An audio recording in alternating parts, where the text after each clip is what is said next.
Welcome to the fantasy zone.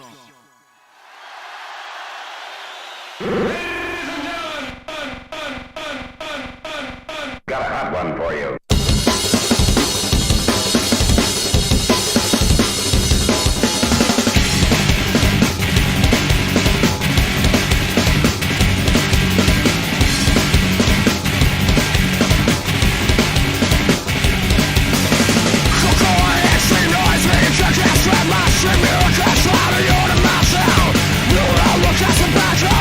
Maybe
me want to use my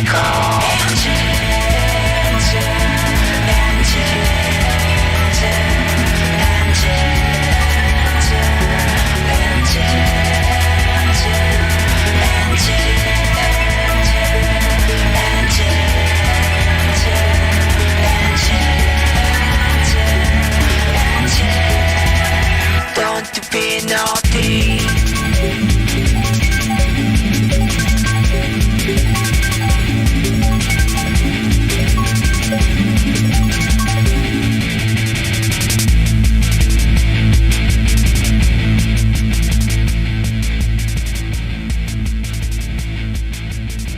Are you ready?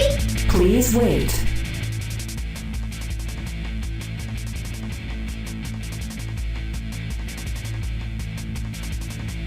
Hello, hello, hello, hello. Test, test, test. My volume looks good. Does it sound good? Let me know how it is. Volume is fine. I'll take that as a unanimous volume is fine. One person is enough for me. Alright.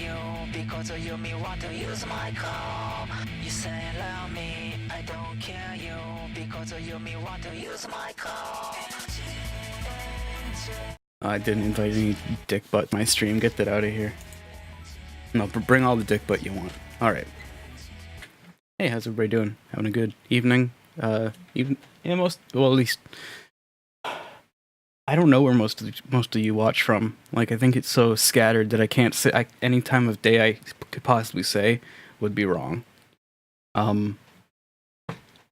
Good my evening. How about that? I'm gonna say that. Good my evening. Is 7 p.m. evening? It's kind of... I've always wondered, when does evening start? Yes. Piranha. That's your new name.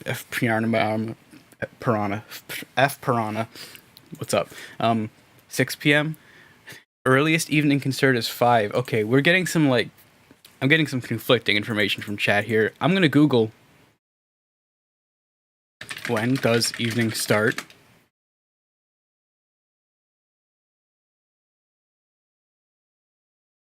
There is no exact definition. This is true for evening and night. Afternoon is taken to start directly afternoon, and afternoon ends and evening starts at roughly 6 p.m. or before sunset.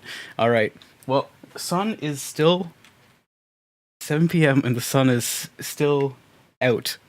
It's cloudy, but thank God. I've been seriously waiting for the daylight to return. This winter has been... It has absolutely obliterated my sense of self, my sense of existence. In every way. Terrible winter. Bring the sun back. I am very ready for spring. Alright, so... I said it directly on Patreon and whatever. I didn't say it in Twitter because I didn't want to get you too riled up. We're doing some album retrospectives. Album retrospectives. Alright, last time we did this, I put up a poll. I let everybody decide what album you want to have me go over are the ones I posted up. And that went pretty well, and that was, yeah, that went pretty well, so I figure I'll probably do that again. So, let me just type in,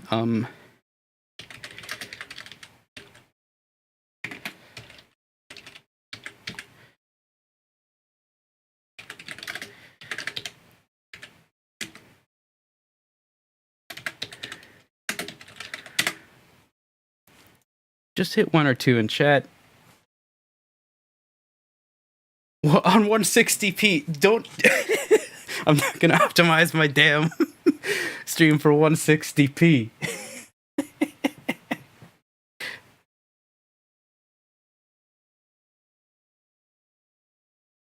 I don't even think I don't have anything that outputs at 1... The Atari, maybe?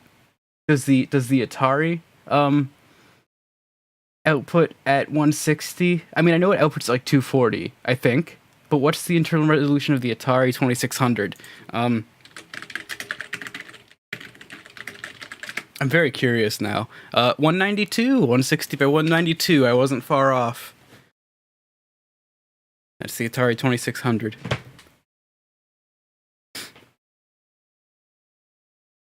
This is an interesting poll. Very interesting.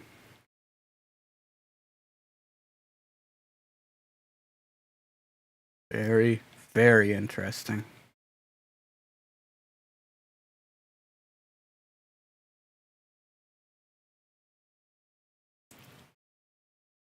Here, let me optimize my poll for...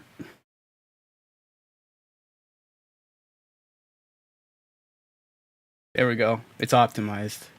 Come on. Let's get some... Let's tip that balance. Let's tip that balance. I mean, it's clear that you guys like both of these albums. I still like both of these albums pretty good. I am biased towards FrameDog, FromSoft. I'm biased towards FromSoft. I really like King's Field. I really like Echo Knight. That's good shit.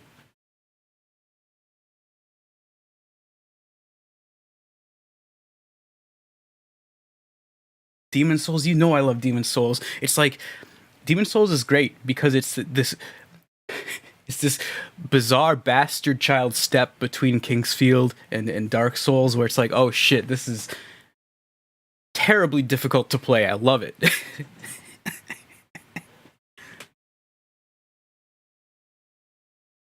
Yeah, Demon Souls is my jam. But not as much as King's Field and like Shadow Tower and shit like that. I like the old FromSoft stuff, and you know, Armored Core, of course. All right, we're looking like we got some energy sphere, slightly edging out FromSoft, slightly. But you know what? That's cool. It's fine. I'm gonna click finish. So Energy Sphere wins, but you know what? It doesn't fucking matter what you voted for because I was gonna do both anyways. So. Let's get this show on the road and dig right into this. You know, I recall this album. Is this long? Okay, it's way fucking longer than it needs to be. Okay, so this album is too long.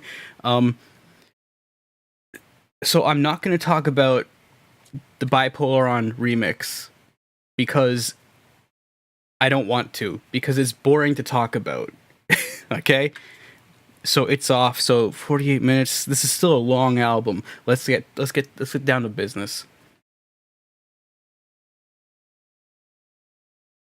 Let's get down to hold on, I don't have a shortcut for this. I gotta click it. Let's get down to business. Why is the poll still up? Why the fuck is the poll still up?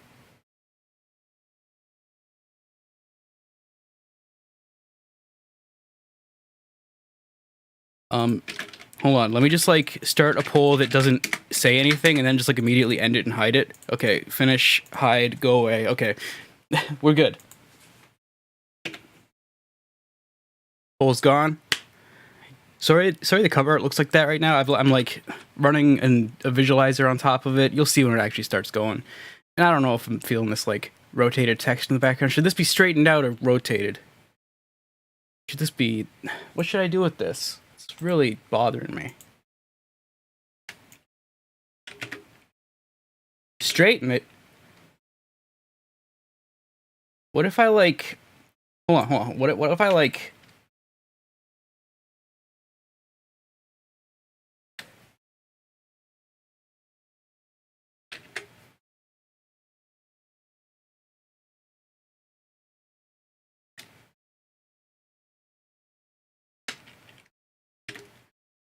Hold on, what if I... Fuck. God damn it. Shit. God. Fuck. So what if I, like, put them like this, and there's, like, a few of them, right? And then, like, the one in the back can scroll, like, slower? Like, Oh, no, it can scroll the other way. Hold on. Yeah. So like shit like this, I'll get rid of the fade on them because that is really like piss bad.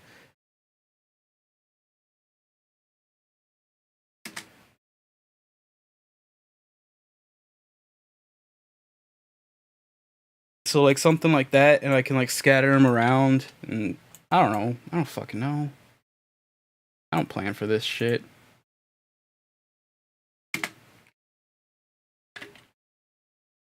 Oh yeah, that's great. That's great. That's what I want.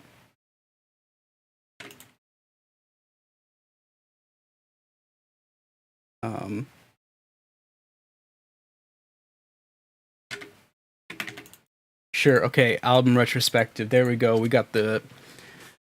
Could you here? Let me see if the emotes work. Hope you like that. All right. Yeah. Hell yeah. Okay. Yo. Okay. So. Life hack. I'm serious about this, by the way. If you ever need like some organic white noise, just sniff really loud into your microphone and just like loop that. Works every time.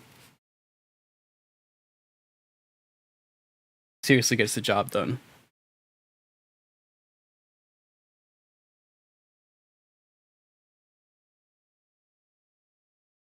All right, let's kick this off. Here's Energy Spore, which I released in 2011. This was the last. So, actually, this has a long fucking intro, so I can just start it. This was the last album I worked on my old setup. This was kind of like quote unquote the end of an era, if you will. I don't have my echo hooked up right now, otherwise I would use that when I said that, but hold on, I gotta. Alright. But let me see if I can find a picture of the thing. Oh god, there it is. Oh hell yeah, what a beautiful thing. I think it's the I know I'm like babbling, but I promise I'm looking for something, and it'll make a lot more sense when I get this bullshit put up. Oh, beautiful, it's transparent and everything. God damn. Let's get this shit in the chat, or not in the chat, in the stream. So this was the last album I did on this setup, on a little Asus triple E PC. Just a little 11-inch netbook in the corner of a goddamn bedroom in Washington. Like, I had maybe 3 feet, 4 feet of like workroom there, and that's what I did this album on. And yeah, it's getting to the end of this, and I mean, you'll know it when you hear it. My little shitty laptop just could not do it anymore, and I was like, okay, I'll update, I guess. I'll get something new. So out went this guy, and in went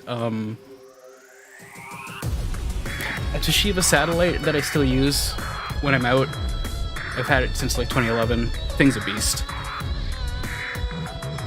This track, 𝓔𝓶𝓶𝓪, is inspired. The vocal editing there is really inspired by Shohei Tsuchiya's work on Darius Burst. I was listening to that a lot around this point, mostly because I was like trying to come to terms with like where that series was going. I really don't like the Darius Burst series all that much, but it's got some damn good music, and this was very inspired by that. So if you ever heard the Darius Burst soundtrack, you know exactly where that's coming from. If you haven't heard the Darius Burst soundtrack, well, I don't know what to tell you. It sounds like that a little bit.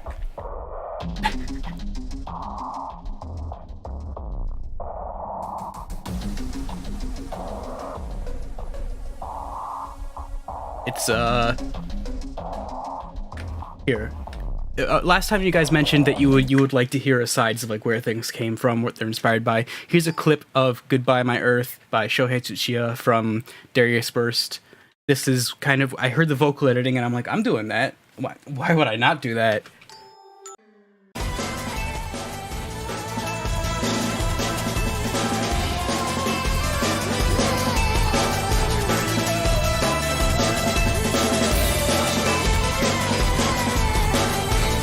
Really weird, kind of time-stretched, kind of, what's the best way to describe this? Not like native vocal styles, but it's I've never heard anything quite like it. I don't exactly know what the sample source is on those. Mine came from some like world music pack from 0G or something. I just grabbed like one sample and stretched it way out and pitch shifted around. Anyways, I'm keeping these archived. Yeah, all my stuff on Twitch, unless the stream is absolutely fucking rotten terrible, or like there was just something about it that I just felt like, okay, that does not need to stick around. They stick around for 60 days, not 14. I sprung for Twitch Prime for y'all, so you can watch stuff for up to 60 days after the fact. So feel free to catch stuff later. But yeah, lots of Darius Burst inspiration all throughout this, particularly on the ambient tracks like this with these big long FM pads. This is literally just some FM pads, some really basic 𝑭𝑨𝑵𝑚2612 synthesis, stretched out and then given a huge layer of like Valhalla shimmer, which is a very you know when you hear it reverb. It's got that nice, like, every reverberation is pitched up an octave, kind of crystally sound. And it is woefully abused across this entire record. We're about to get into the actual album now, which is great. This really takes its time doing not much of anything.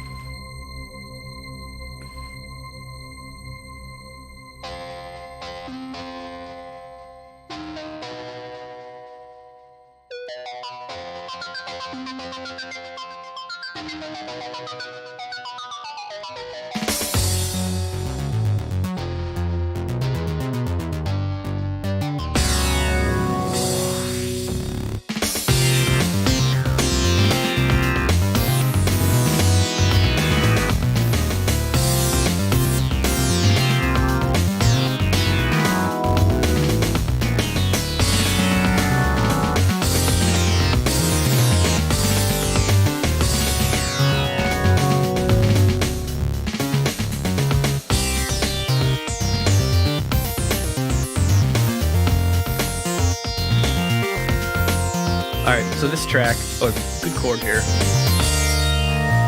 So I can't really take credit for most of the interesting chords going on here. It's all very much the result of like just sequencing a melody with this synth patch that has like a fifth on it. It's just like rooting out in a fifth, play everything with that, play some chords, and it just like goes its own way. It's very fun. Which is inspired by I heard a synth like that on, we're gonna do another aside, get ready.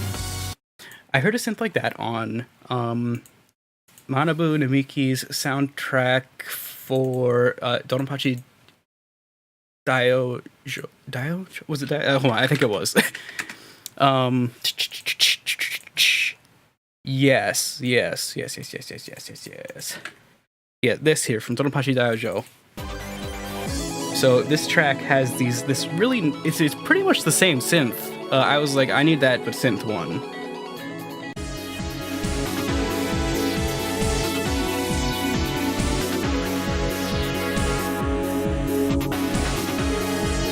So yeah, I heard that and I was like, that's interesting.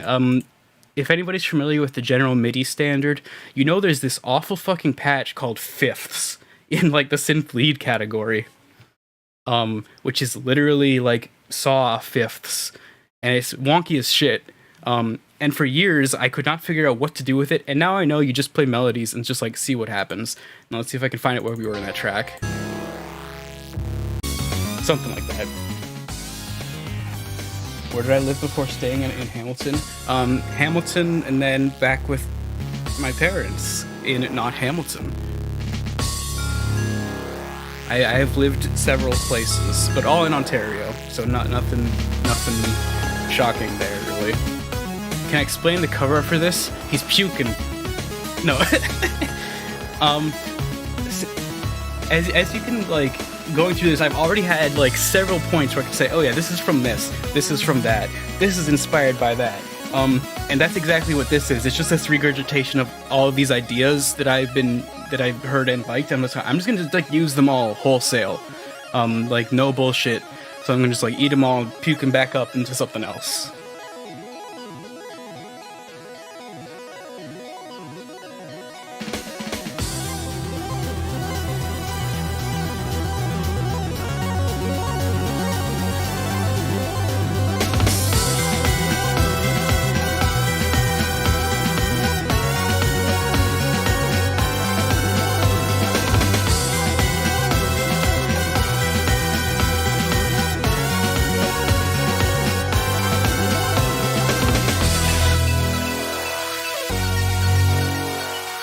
Most of this album, all of the like prog synth tracks like this one were all done in OpenMPT or ModPlug Tracker. Yeah, I'm gonna like change that visualizer to go on to use like a dark mode, I think. Give me a second, but yeah, the majority of it was done in OpenMPT or ModPlug Tracker, whereas the more techno-influenced tracks, the techno and trance stuff, those were for the most part done in Sony Acid. And it's kind of always been that way with Darius, where it's been like the synth prog stuff's ModPlug, the rest is in Acid. I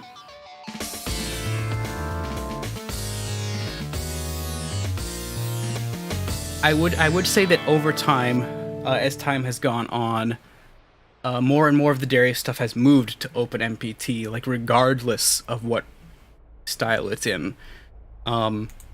Here we get another really boring, endless break. I really do like that. This is my sticking point for this album. If I could do one thing, I would really shorten these interludes. Like I get what I was doing here, but oh man.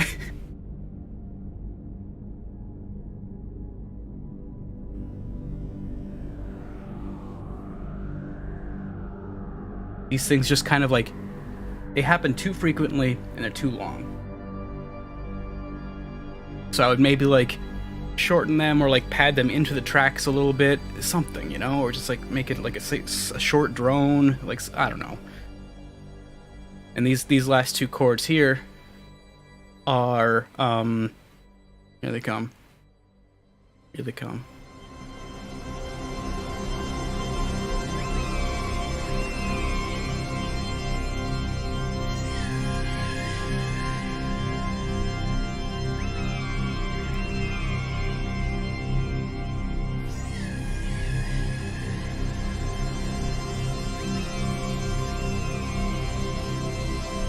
So those two chords, that's a sample which I brought into 𝐕𝐚𝐫, which is where you can like resynthesize shit. So I brought that into there, like doubled up the harmonics and octaves and like several octaves, gave it some really, really heavy reverb compression, and then I time stretched that, and those are sampled from. You're getting a theme with this album where everything is just stolen from somewhere else. Let me get it here.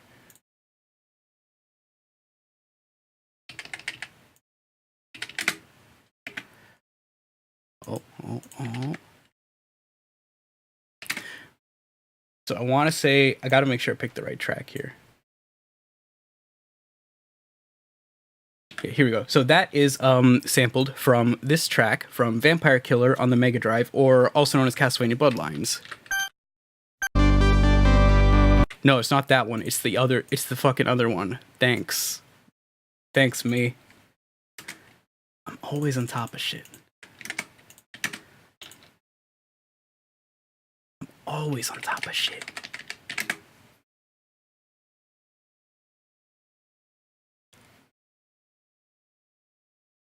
Here we go.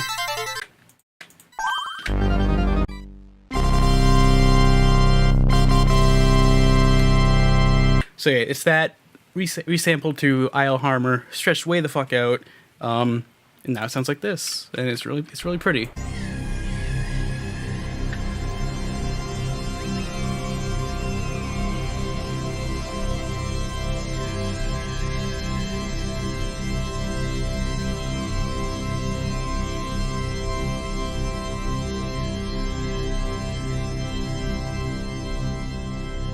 What software do I use? OpenMPT or Modplug Tracker is my primary one, and then Sony Acid to arrange and shit. That is amazingly not Paul Stretch. That is the sample put into 𝓔𝓚, the time turned way fucking down, and then the higher octaves blown the fuck out, compressed, reverb, then time stretched using Acid's efficient technique because it's really bad.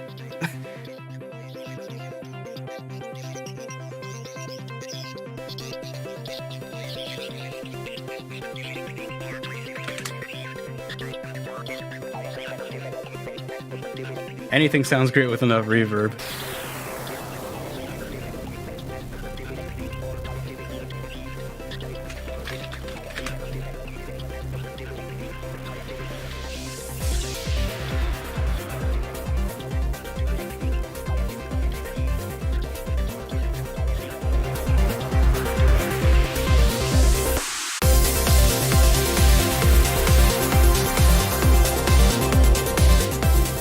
Yeah, you don't just have to do images in 𝓔𝓚. You can like drop an audio file in there and it will like make it into an image and then like dump that back in. It's very good for that.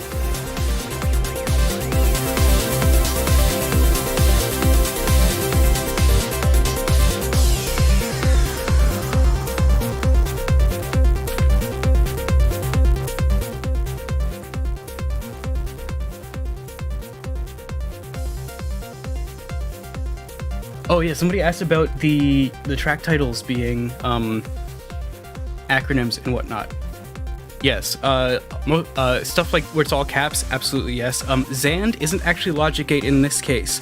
In this case, it's referring to the 𝓔𝓵𝑚𝑨𝑽, which is a binary star system. That's one I think went over a lot of people's heads because 𝓁 is not the typical application, not the typical way that's written. It's usually written Z and or Z and.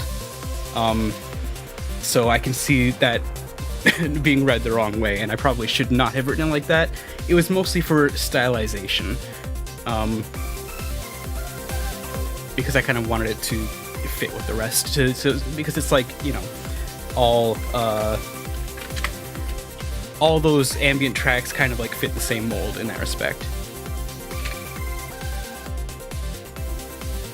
The Star Wars disco guy.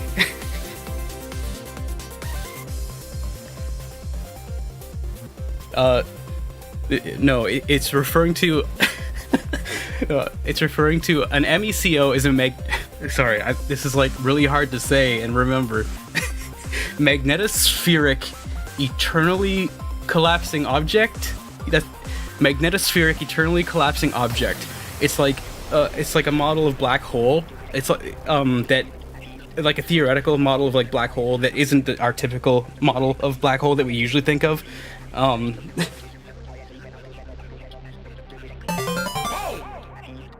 What's up, Raxel? You absolutely stink. We all stink.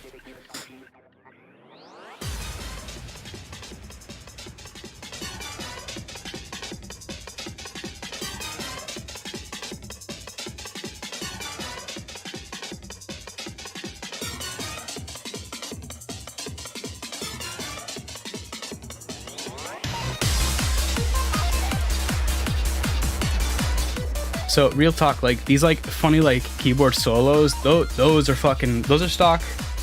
I'm just putting it out there. Those are some stock samples. I think it's from, I want to say those are from a Sony branded pack and everything. I just took a bunch and fucking like chopped them up and whatever.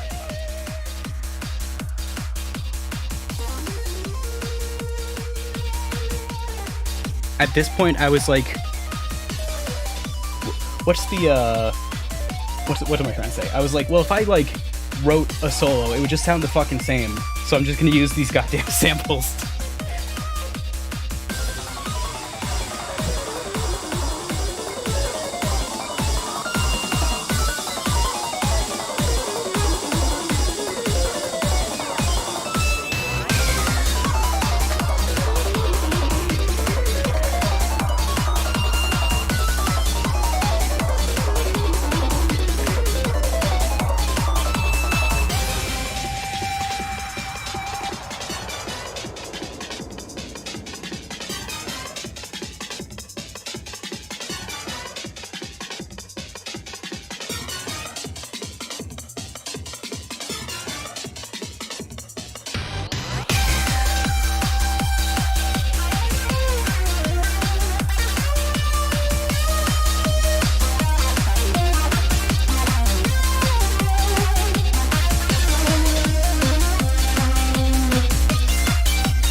I have absolutely nothing else to say about that track. It is what it is. I think it's. I feel like that one, along with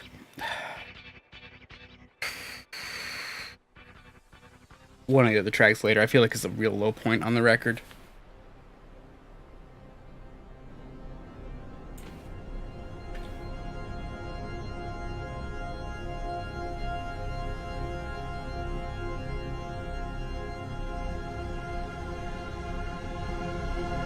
But here's another one of these things where like nothing happens for a couple minutes. I like this one a lot more though, especially because it like leaves on this like really tense, like almost leaves anyways on this really tense chord.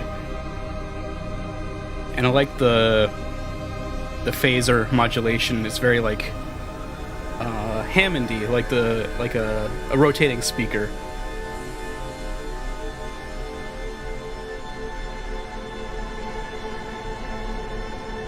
And again, MACO is magnetospheric eternally collapsing object, which I think is probably going to be like one of my favorite terms forever. It sounds way funnier than it actually is.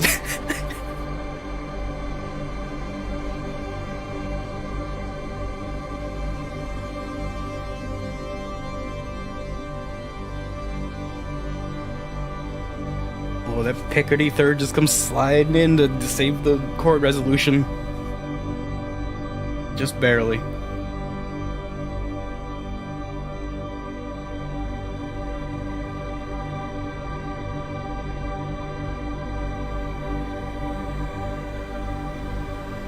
The whole setting of Darius Sparrow. No. I wouldn't say Darius as a character slash concept. This is one of my favorites on here. As a character or concept isn't inspired by any one thing.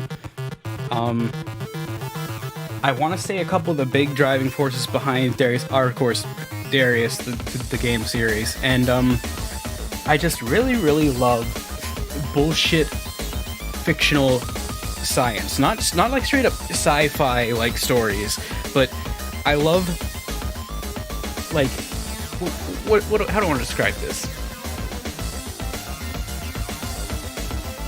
I love fictional like astrophysics babble so much. And I love applying it to like literally everything in the most nonsense ways. It's just so explosively over the top. And I find that so inspiring and just exciting.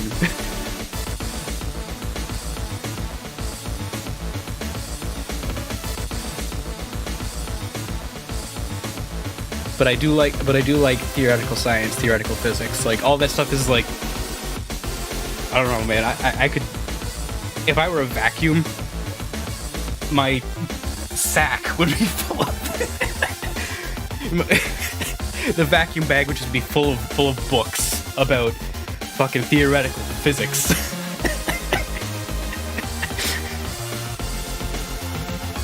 My sack would be full.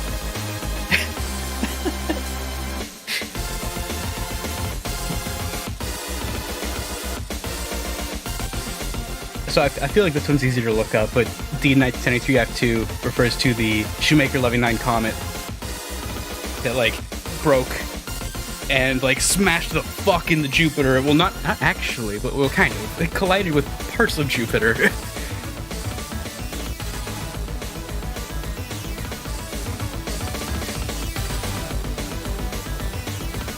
Love things blowing up in space and crashing into other things and it having seemingly no effect on nothing because it's terrifying but also incredible. It's like, oh man, that could be us. Sick. Like that's crazy. Let me send me all the information about everything blowing up in space and I'll be happy for the day, the week, the rest of my life.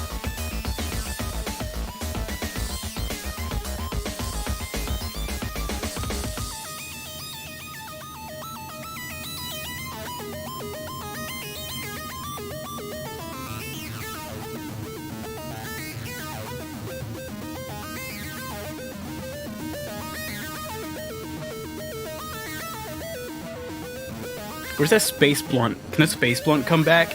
That might be one of the best astrology memes. Sorry, why did I say fucking astrology? I'm so sorry. I'll never say that again. The space blunt is an astrology meme. Could we...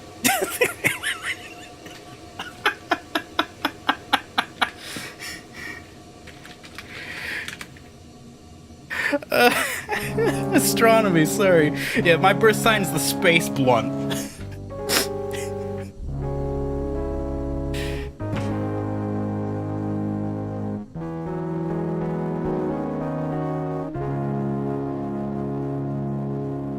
Oh, yeah, that part back there where it's just like, that is just like the snare. That is just the snare of an almond, of the almond break with like stupid reverb, with crazy amounts of modulation. Oh, sorry, I fucked up. Okay, there we go. Okay, let's get back on track here.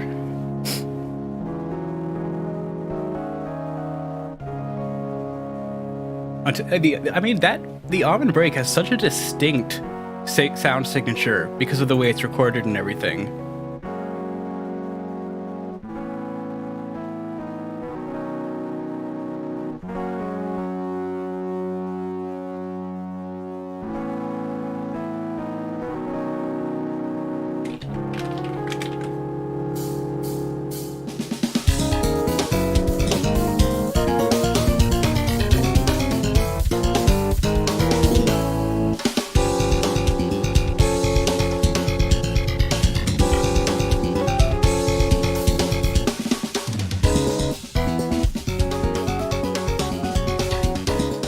Space blunt. There's the space blunt. There it is. There's the space blunt. Okay.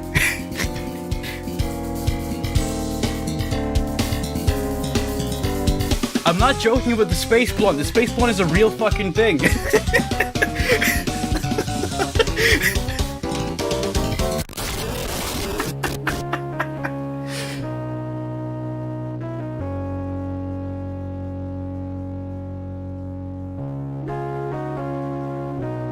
Yeah, the fucking space blunt. Call it what it is.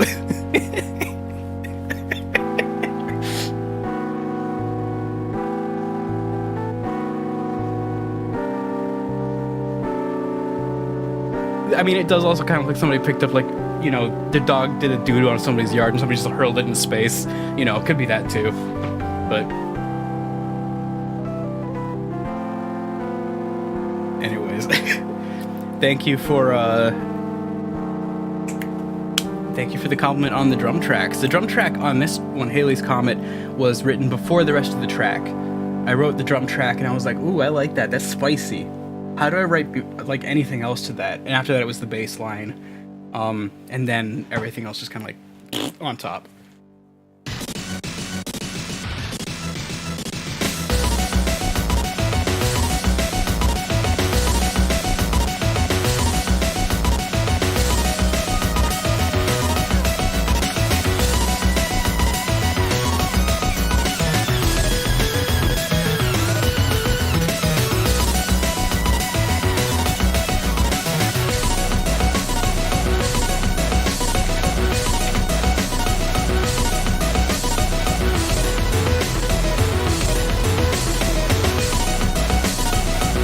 The Orion-noids? No, absolutely fucking not.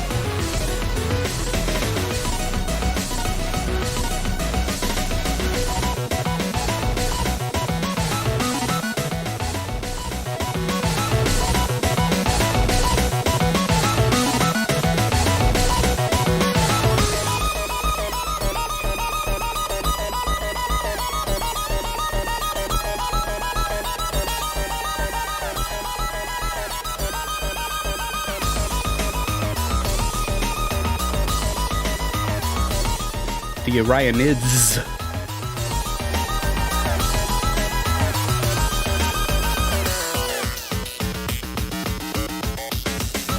Are these the songs I made when I was high?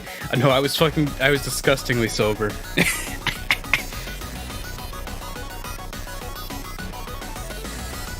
I was sober for so long.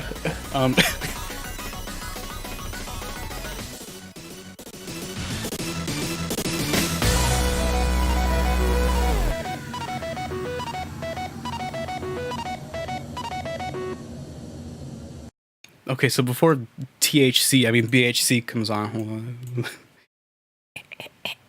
Sorry, I'm like laughing uncontrollably about. I mean, don't mind me. Just don't mind me.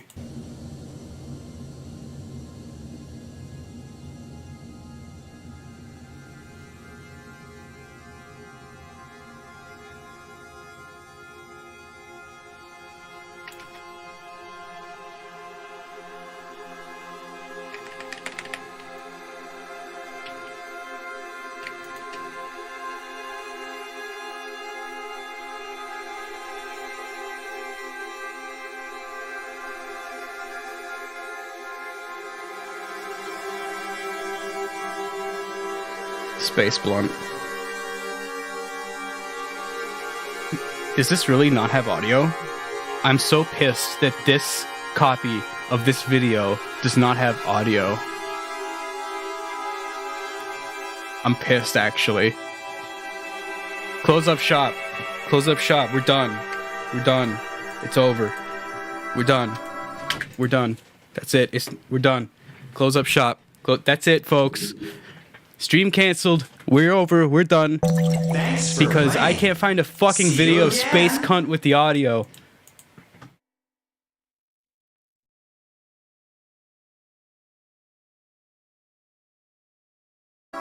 No, I'm not that much of a jackass. Space Cunt.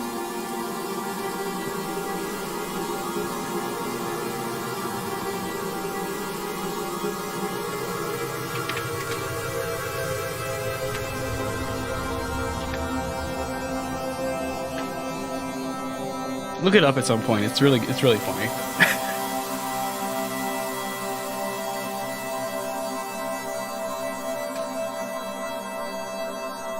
I really don't like this track.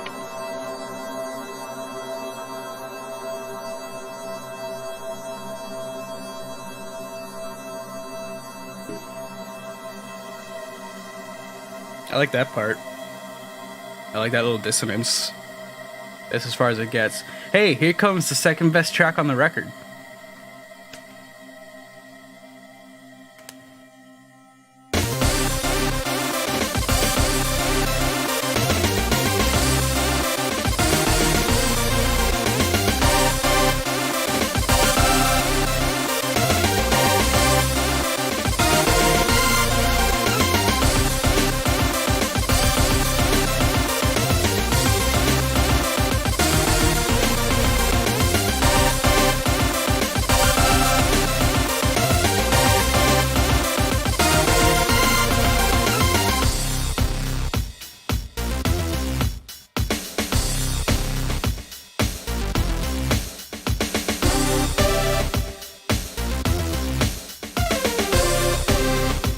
Yeah, let me pause that for a second. Let's enjoy music together. No. Let's make Nice. music together.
Hold on. The drums are like... I'm supposed to have MDA overdrive on the drums, but like I don't have it installed. So I'm just gonna like... I gotta put something on it to make the drums a bit louder, so I'm probably just gonna put like the compressor on them and see if that helps. So give me a minute. Sorry.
Sorry if that's a little bit different than the album version. I don't know, it might be.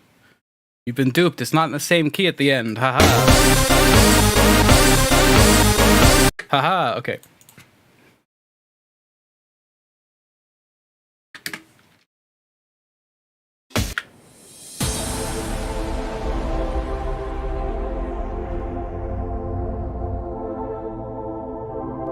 Why is this track on here? It's like a fucking Adrian track.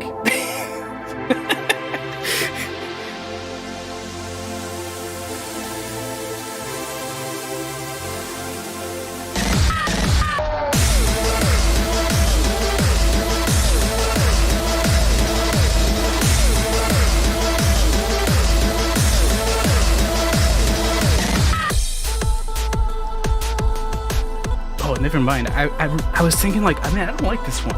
I don't like this one. But I remember liking it because of those vocals.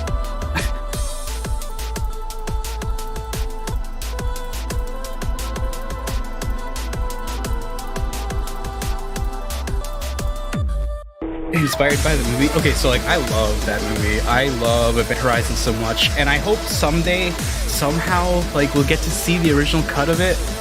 But like apparently it was like lost in some fucking disaster somewhere, which is so sad, so sad. But oh, I love that stupid movie. Ah.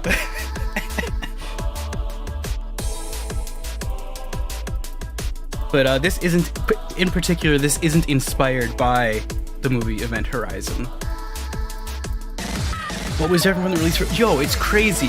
You can go and search out accounts of like what the director and editor say. Like the movie was like 40 minutes longer, and the studio kept demanding cuts to like keep the rating like under NC-17 and shit like that, which is crazy to me. That it could have been 40 minutes more of like that set design, that makeup, like so good.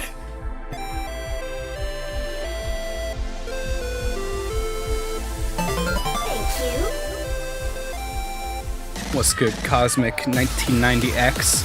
I'm gonna call you 90s kid.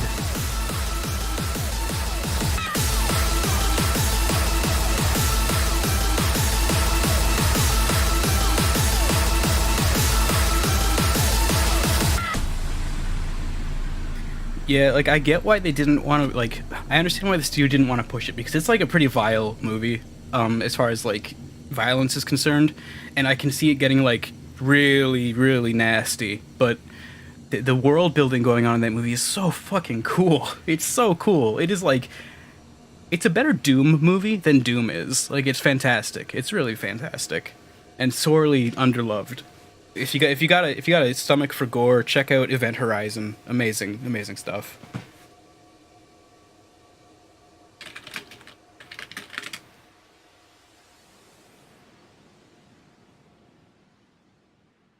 And I mean, it's got Sam Neill. It's got fucking Sam Neill, who is like one of the, maybe my favorite actor. Might be my favorite actor. The guy is a madman. If you ever seen him in Possession, oh jeez, I can't remember the director's name. Oh no. I can't even say his name. Andrzej Źolowski. From 1981, Possession. Sam Neill's fucking incredible in that. That guy's amazing. God damn. What's MSSM? It is the minimal supersymmetric standard model. It is the model used to realize and visualize supersymmetry. We're getting a theme here.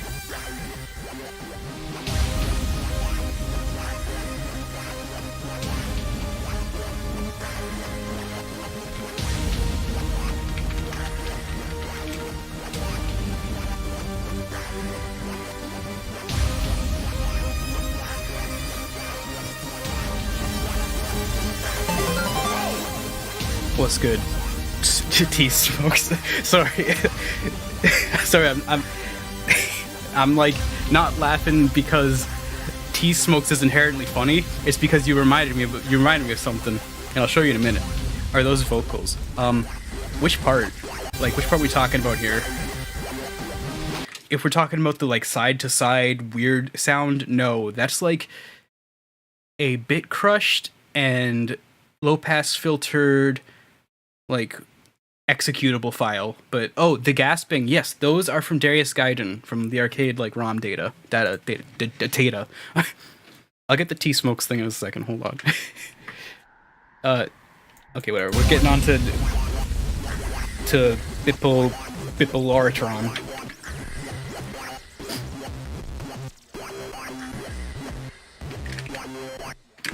I have to dig into like my fucking.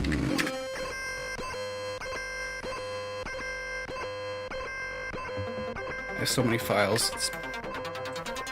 Yeah, there it is. You remind me of this. I thought of this from DDR third mix, which is like the funniest fucking thing on the planet. Smoke by Mr. Ed Jumps the Gun.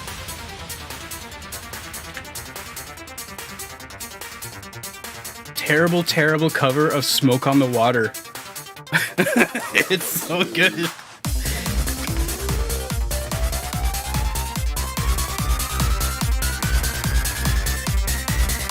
Yeah, the censored cigarette is so fucking good.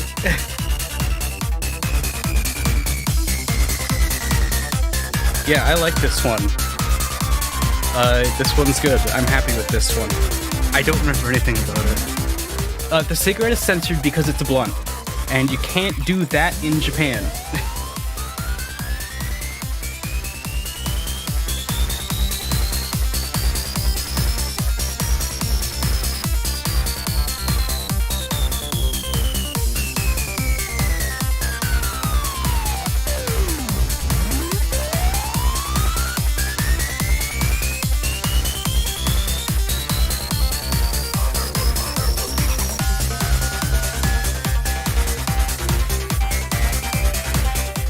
Okay, so something I was doing a lot on this record, which is probably evident to like anybody listening with any amount of their ears. I got really obsessed with doing this thing, right? I'll show you what it is. I can do it. Let's enjoy music together. Let's make Found music it. together. So this thing I was like doing constantly on this record. So like let's no.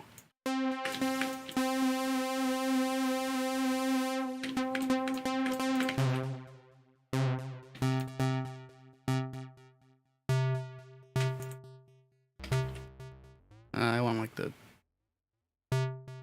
yeah. So something I was doing constantly on this record was not that.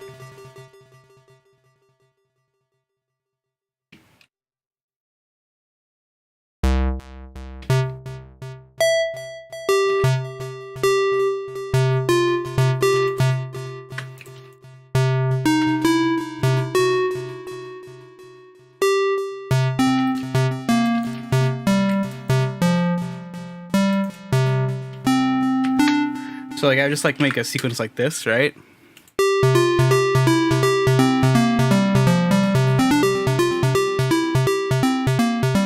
And I would be like, okay, render that out however many times. Let's render this as like, I don't know, poop. So then I would like switch to something like, it sounds kind of like that, but not quite, like a...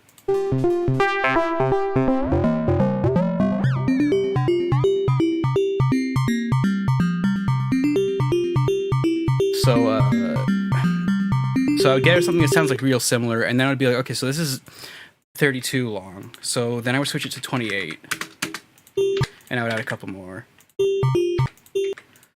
And I would render that as like 2. And then I would like switch to another one, maybe like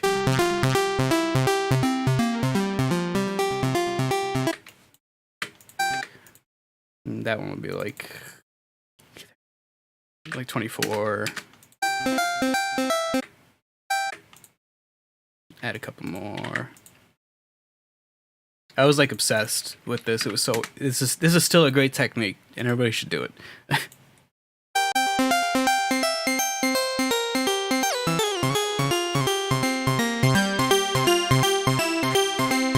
Okay, so then for this one, let's do like 24 down to 20. Yeah. And a couple more. Okay, cool. So like there's 4 things which are like all same-ish.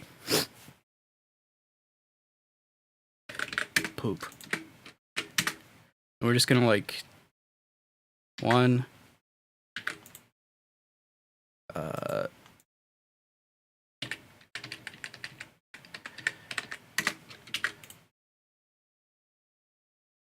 2 3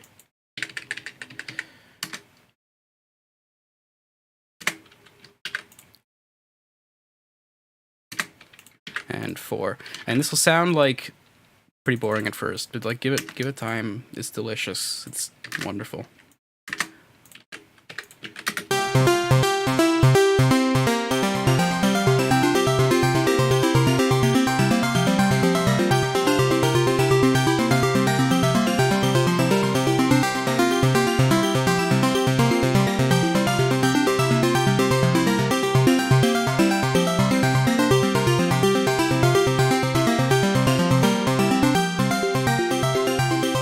So yeah, like I was like super obsessed with polyrhythms, where all the sequences were like completely non-standard lengths. My favorites were always combinations of like 8, 7, 5, 3. Like that's just like such a good combination of like sequence lengths. I usually went by 8th notes, and it's all over all of my Darius stuff. It's just I love it to death. And all you gotta do is keep shortening your sequence length, and you just get this kind of like, you know, the end of Metroid 2. When, you know, I'm not expecting anybody to know the end of Metroid 2. Who am I talking to?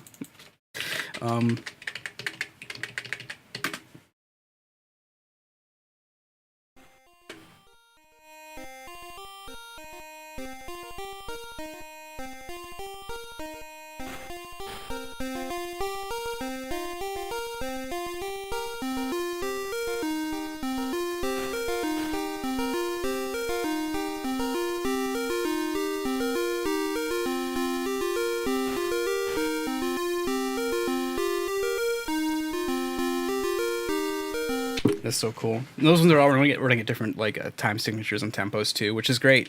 Run against thirds, run against halves, run against quarters. You got all sorts of really cool stuff going on. Anyways, that's how you make Darius music. Anyways, what were we on? But were we done this track? Was it over? Where were we?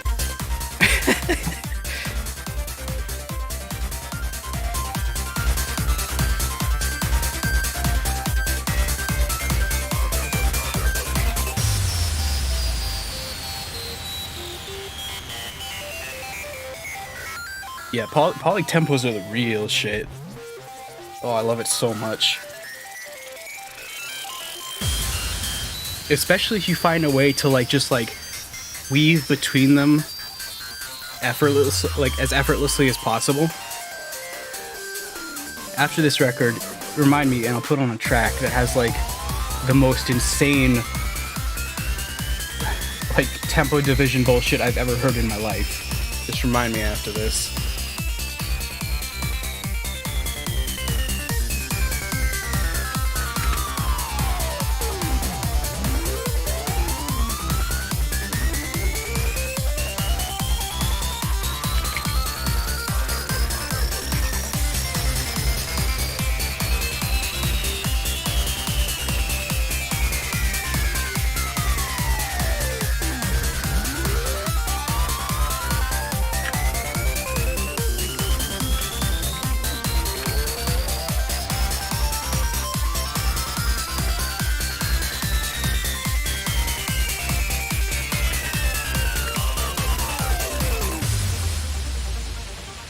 Yeah, going from like, you know, your 170s to your 130s and stuff, and going from 16ths to triplets is super fun, and you know, a common and easy trick. Hey, so yeah, here goes my favorite track. It has like the moment.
So I just gotta say that change from, you know, straight 16ths to swung like all the way into triplets, I'm real happy about that. That's nice, because you can't automate that shit in ModPlug, and it sucks.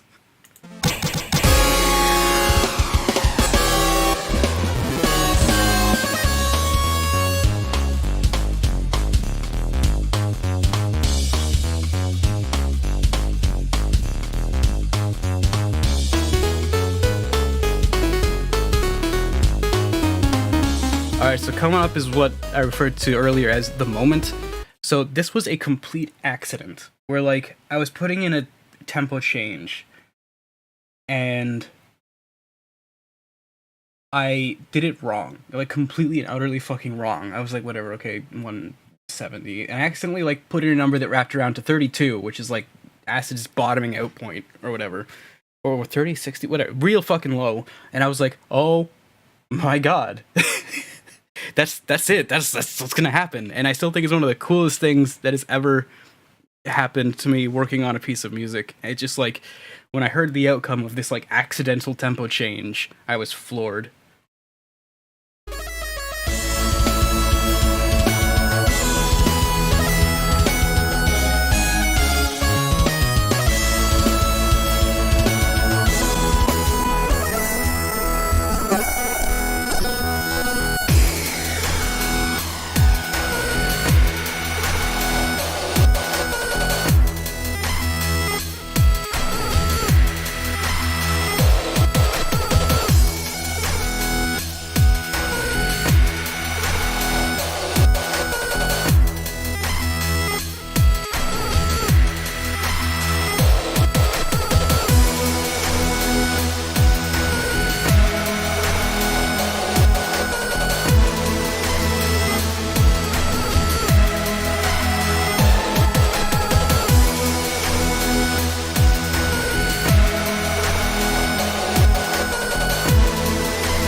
Alright, so I'm gonna pause that there, and I'll show you how to do that, because it's a really cool trick. Most DAWs you should be able to do this in, as long as you have some kind of time stretching at your disposal.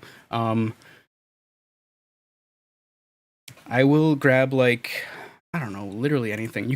I'm just gonna grab any random track I have on my hard drive here and show you how to do this.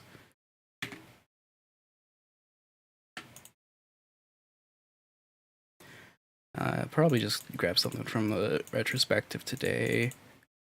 Let's say yeah, like bipolar on, because I can like guess the BPM of that. So let's hop over and Let's make music together. all right. So here's Acid. It's old.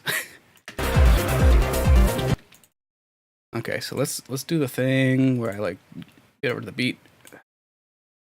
Give me a fat beat. Okay. Okay. I think this is like 130, 135. I should have zoomed out more. I'm a jackass. No, 130. No, 140. I honestly don't know. 133. Oh, it's like almost 133. 133 point. Ooh, ModPlug tempos 182. Yep, got it. Oh, I was close. 0.154. There we go. Okay. Okay. So there's our 133.154 BPM track. So I'm going to pretend this is not that BPM though. I'm gonna kick up my calculator and multiply that by 2. So this track is 266.308 BPM, which is, of course, it's the same. It doesn't fucking matter what you sequence at. Simple as that, right? So 266.308. So what we're gonna do is over here where it's like,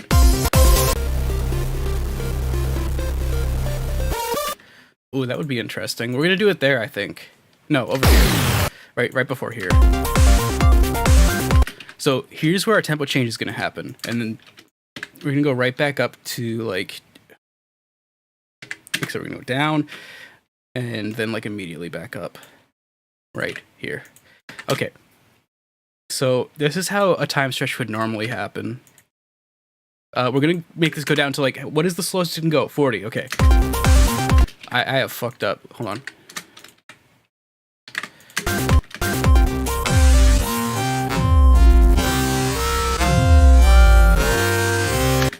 That's boring. That's the normal time stretching. It's just time stretching. Everybody's heard that sound a million times. Monophonic time stretching, okay? You see that? So monophonic time stretching is used when you're dealing with a solo sound, whether it be like something with very simple harmonics. So something like a single instrument, not percussion, like so vocals, single instrument, a synth, sometimes a guitar, as long as it's not heavily distorted, all that kind of stuff. So monophonic has no clue how to deal with all of these harmonics and these textures and this constantly changing sound. So like fucking...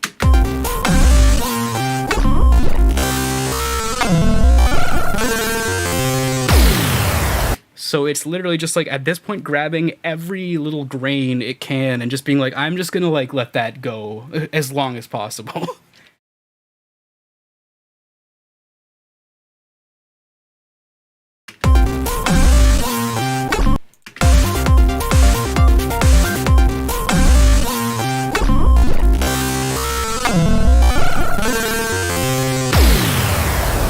So that's how you do that. Super easy.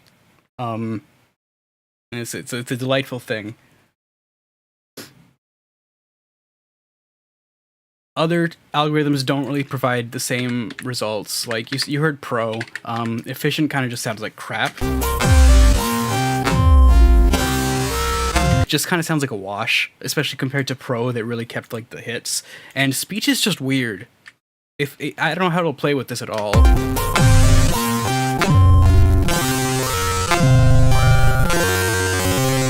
Yeah, it's a weird one. Speech is really, really bizarre. But I don't know, of course, if other DAWs have those exact parameters, but monophonic is pretty much a given anywhere you have time stretching available. It is pretty standard. So there's that. That's how you do that.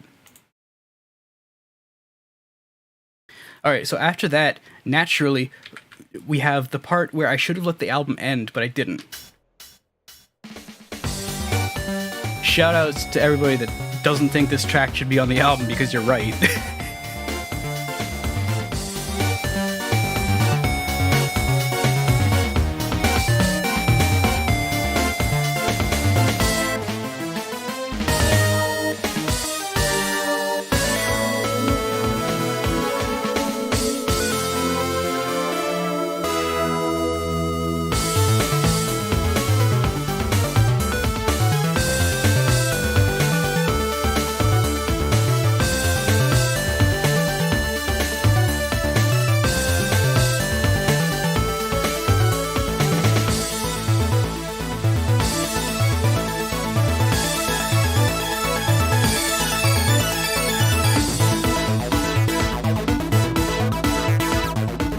This has a redeeming factor, like if this track's got those, which it does, it just shouldn't be here. It is the bridging gap between the two styles, and I appreciated that I was able to do that at some point. So it's not a bad track, it's just terribly misplaced. It's not a Japanese bonus track, yeah. Oh man, I've always wondered about that shit. But yeah, I feel like if this album were to get, say, a director's cut or something like that, like a recut, I would seriously reorganize most of the ambient tracks and maybe put this in place of Newtonian Flaw. Probably would be where this gets stuck. And then I would probably like take a Newtonian Flaw, move Bipolar On down one, put this before Bipolar On, so this part can go into Bipolar On, because that would make a lot more sense and would bridge the gap like right up front where it should be bridged.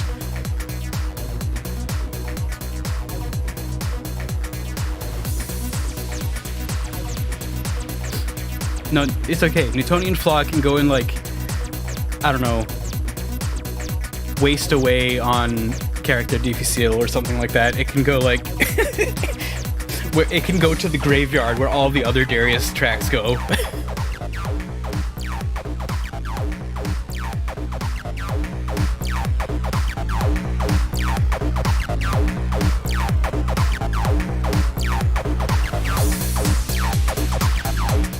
I won't disagree that it's a jam, but I'm not too invested in it, and I do feel like, in that respect, it should definitely, like, probably make its way over to Character Difficile or something, because that's a very, like, it's a very non-concept record, you know? It's not joined the same way this record is, so I feel like it's a little out of place here. If I could rewrite, like, the entire Darius canon, if you will, like, I would be all over it. Maybe I will.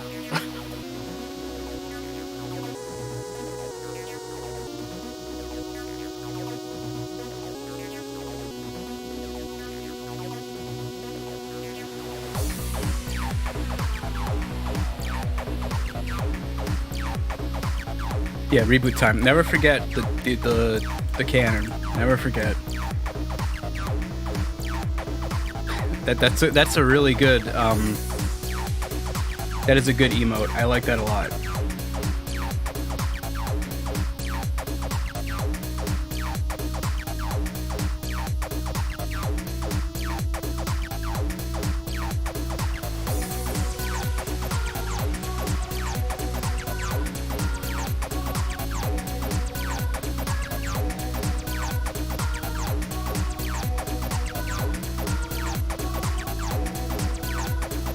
Yeah, I mean, I don't even need a pseudoscientific theory that allows me to, like, do that. Like, it's already fucking... Look, I already have it, see? So, like, you can already see there's, like, a time anomaly right here on this record. So, like, let's say the time anomaly is way more fucked up than it is on here, right? And it goes way the fuck back to, like, you know, before this even. Like, that could happen, you know? I'm just gonna fucking hand wave it and be like, oh, whoops, whoops. Here's the alternate dimension cut of the Darius records. Man, damn, it could actually be sick. I'm thinking now about, like, putting out, like, a physical, like, collection, like the alt timeline edition. You know, I think that could be fucking sick.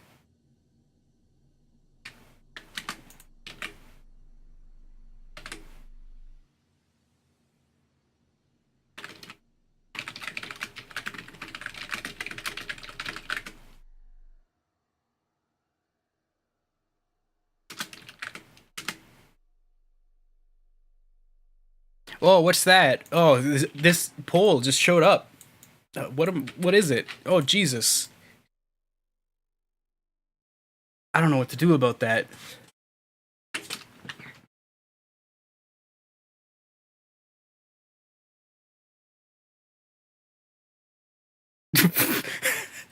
Okay. What's it say? Are you still on 160p? It says alternate timeline Darius compilation. 1 yes, 2 no.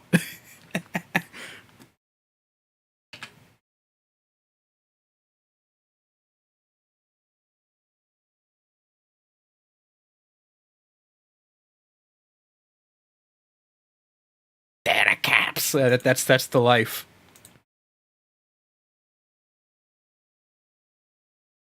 Uno. Oh my god, that's good. Okay, so yeah, so I see now. I see now that people are finished poll. Okay. I see now that people are interested in this idea. So I might have to do that. I mean, this is the year of the re-release fucking everything until I die. But I feel like this year would be a good year to do that, probably. All right, so I'll sit on it. And by sit on it, I mean probably do it. Hold on, what format? Now, don't fucking say vinyl. Don't say it, because that's way too much music to put on vinyl. Don't say it. Because I can't do that. I was thinking cassette, and the reason I was thinking cassette was because you can fit a lot of fucking music on cassette. I mean, you can fit a lot on CD, obviously, but Have you seen like the cassette boxes where it's like an outer box and then it's like 2 or 3 tapes inside? Like I was thinking like that, you know, like with like a slipcase. I think that could be dope. Maybe dope nasty. And I'll only release 5 copies. No. Oh my god, shipping that is gonna be hell. I might, okay, so I might not do like a box that holds them, like I might do them like let me show you what I'm thinking. Let me show you what I'm thinking about like the cassette packaging. Cause like a little box would be like way too much. Like legitimately hell to ship. Because it's a weird shape, it's big in every direction, right? So I'll show you what I'm not doing.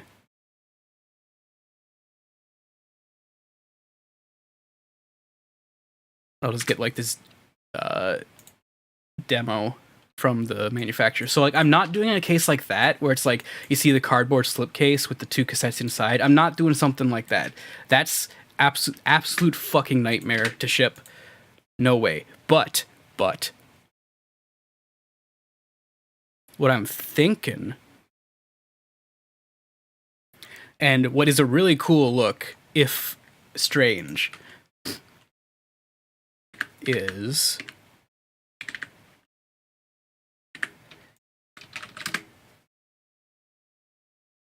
oh good, they have a picture.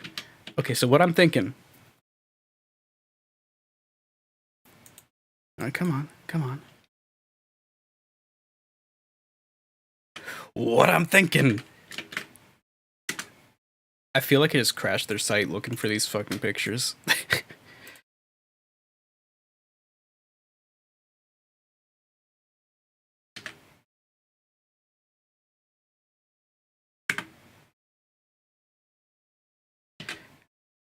Okay, I got him. So what I'm thinking is, since that box would be held to ship, it's like, what about a flat thing? I mean, this is literally like a cassette case, but super tall, and I think that's super cool.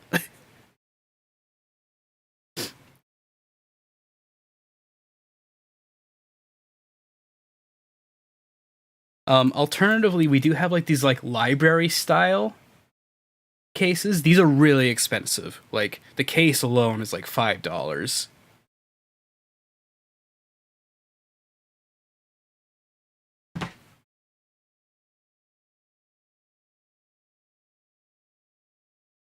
But it is really cool, isn't it?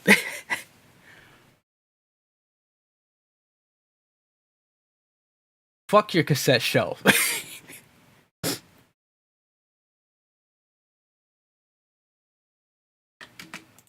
Either way, I'll look into like packaging ideas because now I'm like thinking about this and it could be really fun. Could be fun. Fun, and I need to make some money, so I'm not gonna not do it.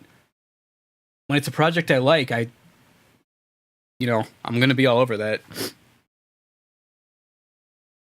3D is more than 3 cassettes. Yeah, I get it. I totally get that, and I'm thinking that too. Could I just do both? No.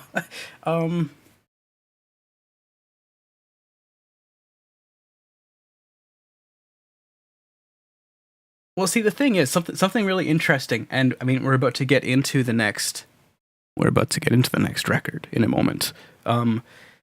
Something really interesting is frame drag is mastered to cassette. What you hear in the digital copy is a cassette, a regular type 2. Oh, sorry, type 1, like ferric oxide cassette, the cheapest kind of cassette you could buy.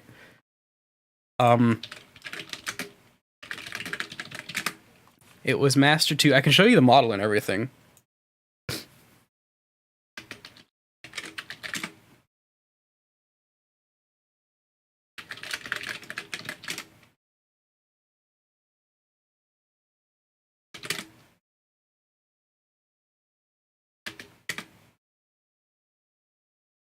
Oh man, I love these tapes. Yeah, so it was on one of these these old Memorex, like real cheap. I got new old stock, a couple like new old stock ones from God knows when, and I mastered frame drag to one of those. Just using Dolby B noise reduction, which I wouldn't want to use on an actual release, because everybody's Dolby B is configured a little differently. But either way, I could always use the last of the Chrome tape available on the planet, but but either way, I'm gonna be thinking on it for a while, and I understand that some people will want CD. Like, I get it, because cassette is not convenient, but I love inconveniencing people. It sounds like it goes against my rule of, like, don't make people's lives harder, but, like, boy, if I can make it hard for you to listen to my music, I'm gonna make it real difficult.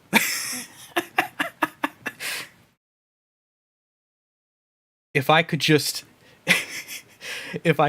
like make it as hard as possible for you to navigate like a piece of music that I've made, it's like, there you go, fucking deal with it.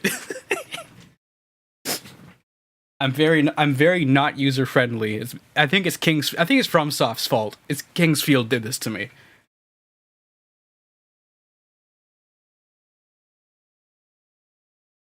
Yeah, the digital version of Frame Drag and the version we're going to be, listening to shortly here. The one you can buy on Bandcamp that is recorded from one of these cassettes. These things were like $1, like in the 90s or some shit. I mean, I've got some records and like shit from Oris Apothecary, the crazy label. Like one of these records, it's like silk screened across the entire record, so you can't listen to it. One of them is a cassette like stuck to some acrylic, so you can't listen to it. One of them, the cassette's like cut in half with like with a torch, so you can't listen to it. I really like their stuff. It sounds insane, but they're beautiful. They're beautiful releases. Absolutely gorgeous pieces of work.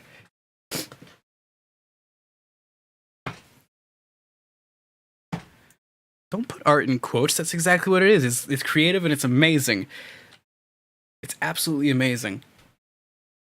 The one where it's like the silk screen across the record, it's like it's got a bunch of like gibberish. Like the sound is fucking gibberish, and the key to decoding it is the silk screen on the record. So you have to destroy the key to listen to the record, or vice versa, or something like that. Which is like wonderful. It's a really, really cool idea.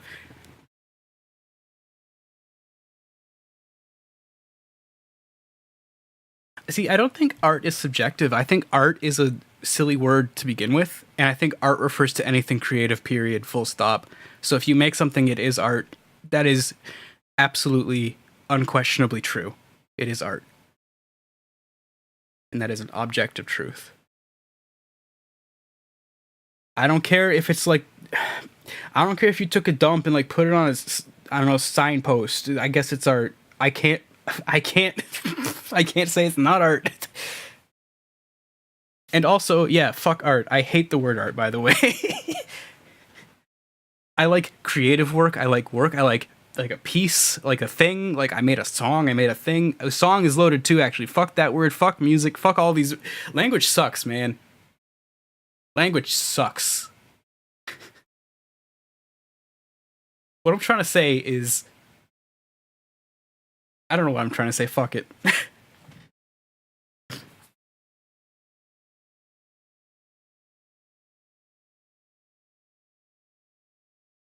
Hold on, 𝓔𝑵𝓵 wants me to update. I'm gonna not do it. Okay. So yeah, I guess up next we're gonna be doing the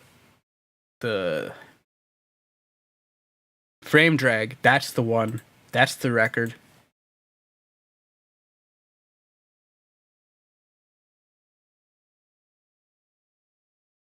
That's the one.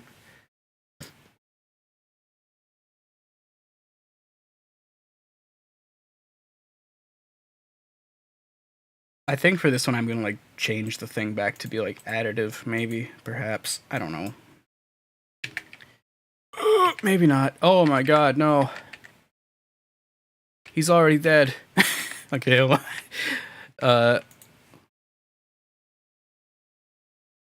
Oh yeah, the weird fucking. Okay, let me get it. That was the sound of me getting the file off of my hard drive.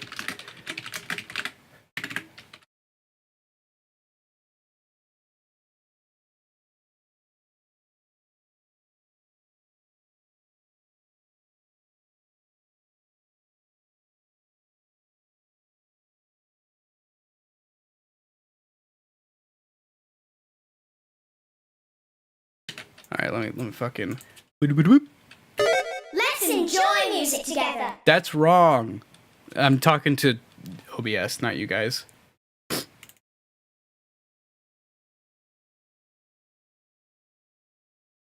There it is. Okay, why is it big? Hold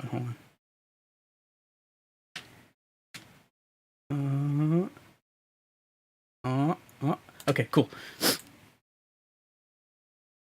Okay, so I'm gonna put on a thing in a second, but first I gotta get water. I'm really thirsty. Okay, I'll be right back. Hold on. Let me. Hold on. I gotta like put on some stream. Not this track, because I want to put this on when I'm back. I gotta put on some fucking water getting music. What's some water getting music? Hold on. Gotcha. Okay, cool. I'll be right back. All right, y'all. I'll be right back. Are you ready? Please wait.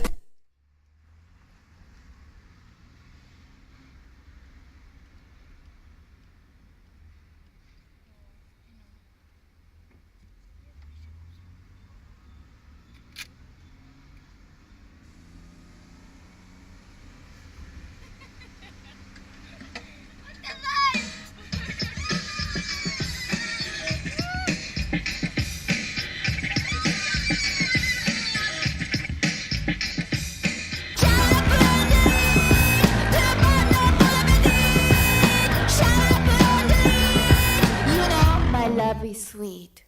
Yes, I'm cooking for my son and his wife. It's his 30th birthday. 4 days into my bowl at the milk of 2 months ago. It's more than mom, isn't it? I don't give a flying fuck about.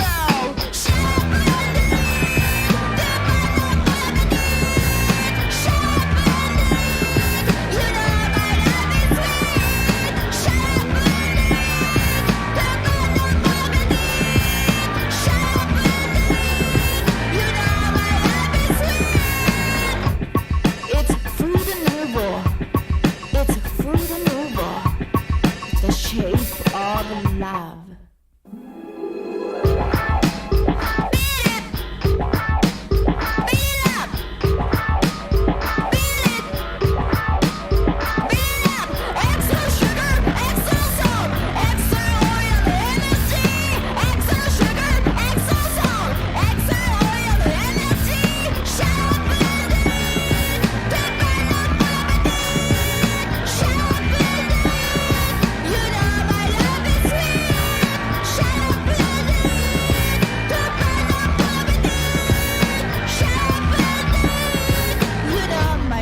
Sweet.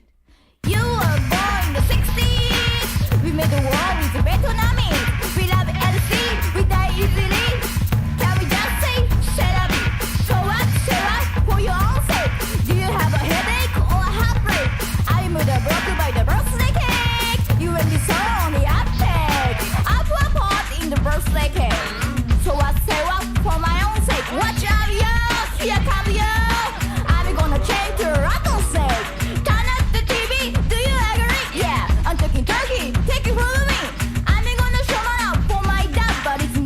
Mom, isn't it? Extra sugar, extra salt, extra oil, energy.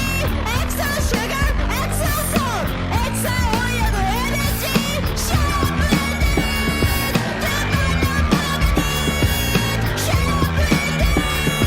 You know my love is sweet.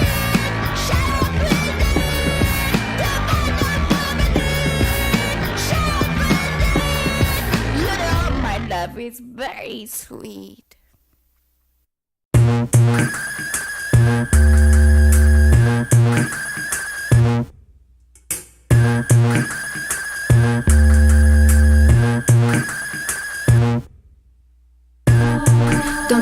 serious mate. When civilizations take over, they take it up, take it up, take it up the earth.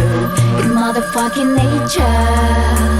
Don't act your curious mate. When alien nations take over, they take it up, take it up, take it all the time. Sucks hard like a diamond. It's the place you really want. Living as a ghost. It's the place you really want. The love at the most. You really want to know.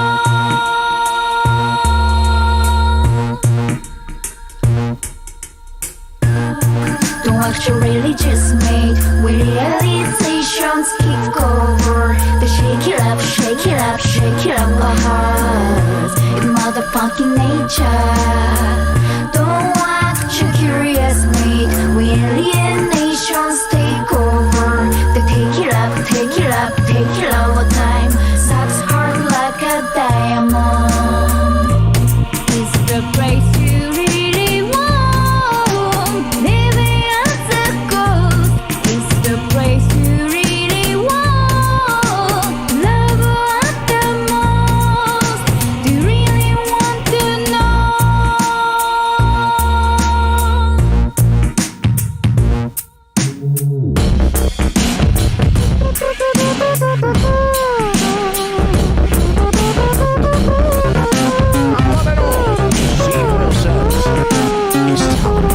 Yo, I'm a ghost, I'm sick of this voice. Don't chase me, I breathe a joy when you're deep with sleep. Cause the room service was dead, so you got no flow. You ate the oyster, lobster, French bread and butter. You're fascinated, liberated, fascinated, vibrated, tolerated. The chocolate melted. Give me more bass, get me out the display. Don't tell me what the hell I'm a ghost.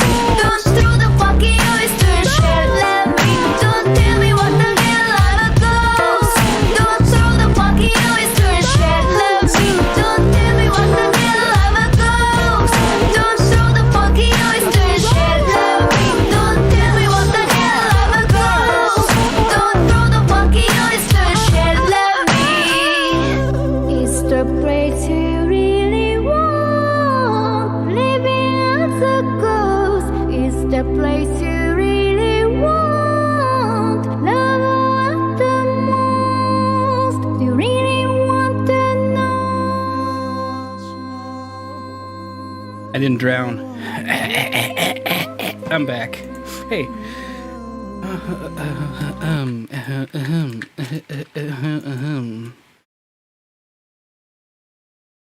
Yeah, sorry it took so long there. I was I was getting water and then I was using the washroom and then I was cleaning up the kitchen a little bit. I had to friggin' tidy up. Oh no, I'm about to start slurping and I'm in it. I'm here for it. Look, could we stop? Could we stop memeing Bubsy to life? Like, the dude is dead. The dude is fucking dead, right? Okay, and he's on life support. And we're keeping that motherfucker alive. He's suffering. He's suffering, alright? Let him go.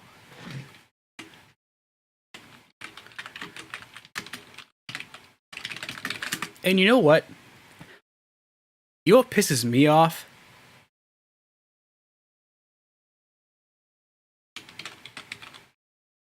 Bubsy coming back has really fucked up the best fan game project. The best Bubsy fan game project that there ever was and ever will be. And that's pissing me off a lot.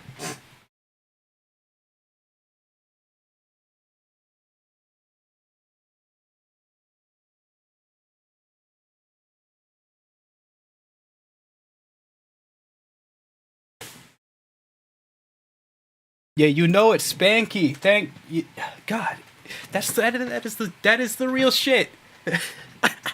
I love it so much. It's so entirely wrong, so entirely right. You guys seen this? I got a poster. Hold on.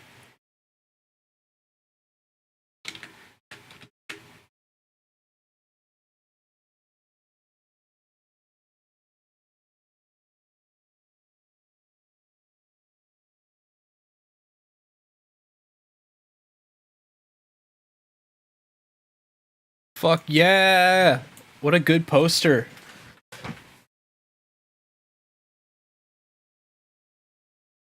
So fuck everybody for bringing Bubsy back. You killed the better Bubsy.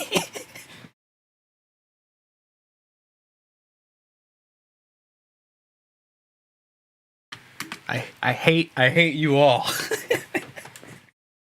I don't. Yeah, okay, so they're called Spanky now. They're like down on their luck. No, it's like it's from the artist. I bought it from them. I love their work. It's by Squirrely Jack. It's down on their luck, washed up, burned out, trans Bubsy. That's no joke.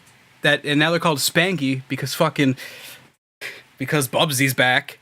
So thanks, Bubsy, idiots, Bubsy fans. Isn't that a mood? Isn't that a fucking mood?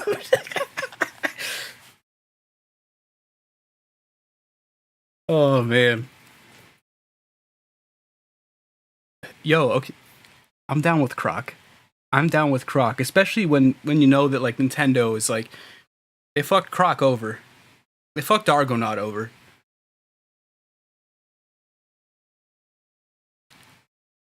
Gex revival when I'm fucking dead. I mean, probably actually. Gex can stay gone, like, unless, like, could somebody make a Gex fan game using only the old voice clips, so all of the like references to pop culture are just like they don't mean anything anymore? Could somebody do that?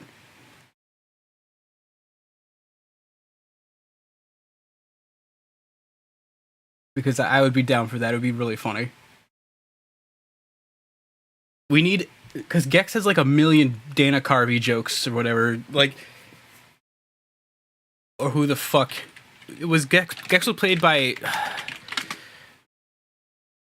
Was it... Who was it? Was it Carvey or was it... Because they got bad jokes. Bad jokes. They're all like, oh, I remember when I was at X celebrity's place in the hot tub. And that's the whole joke. That's the whole joke. I'm talking about, Gould. Whatever. Gex is hysterical. Yeah, I mean, maybe. Oh, shit. You guys want to hear Gex? Hold on. No, That's a bad question. I'll never ask that one again. You guys want to hear Gex?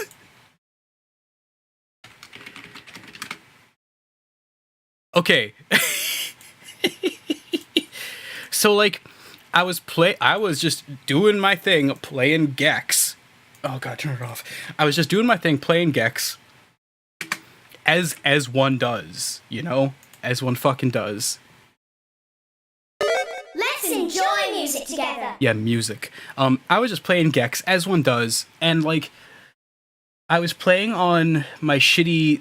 It was before I fixed my PS1, and I was playing a burned copy on that, and it like how the PlayStation works with streamed audio is it like buffers in new audio banks like pretty much every time it needs to do something else, and those have to be loaded in at the same time as other things. Otherwise, you're gonna have a fucking problem. So it buffered in the wrong audio bank for one of the levels, and now you can listen to Gex.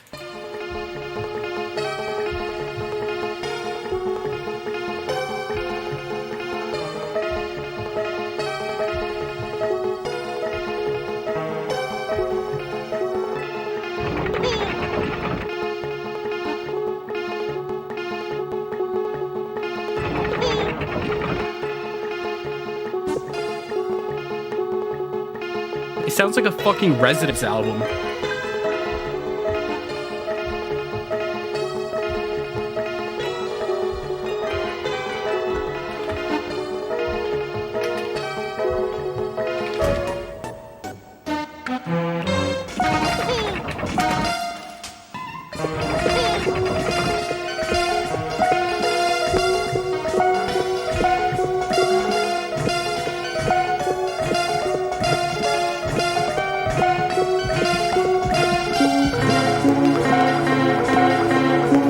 Oh, it's getting good.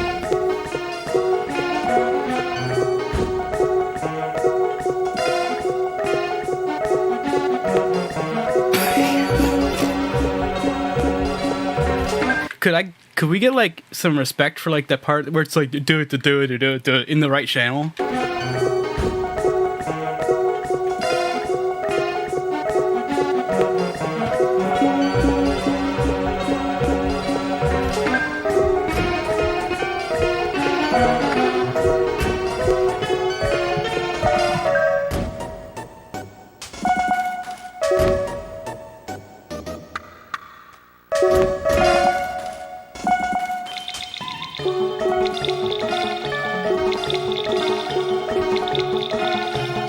Oh man, it never ends. Yeah, one of the weirdest things I've ever heard.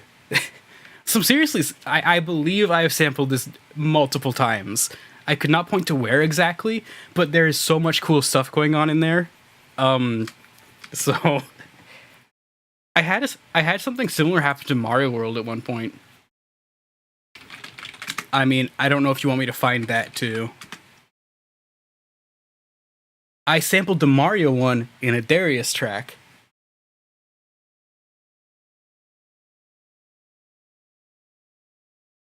So that fits the theme today. Like,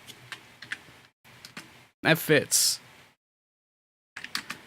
I can show you where I sampled. Let me show you where I sampled this. So like, there's this track. So listen to like the percussion.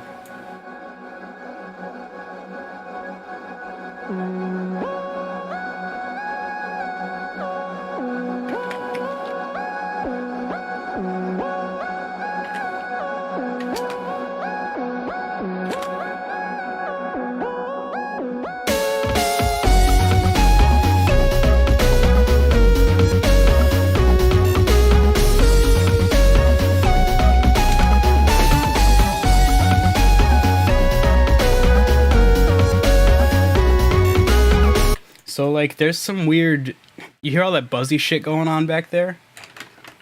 It's like, it's nowhere near as loud as the rest of the track. Oh, where's my shit drive? I mean, not the one, I don't know why I'm asking you guys. You aren't sitting here at my desk searching for an SD card. Hello? There is you. Yes. No.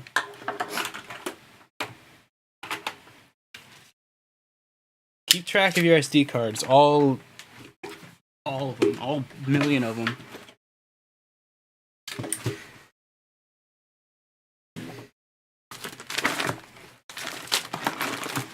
There's a PlayStation memory card. That is not an SD card. Hold on, where do I put SD cards? What do I do with SD cards? I put them in my computer, I put them in my camera, I put them in my sound thing.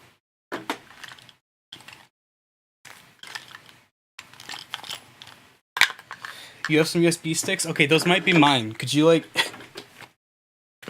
those could be mine. I might need those.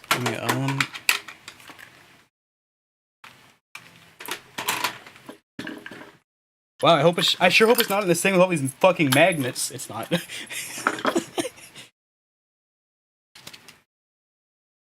It's okay. As long as I find... I just gotta find this, like... the file naming scheme for this. Which is evidently very difficult. How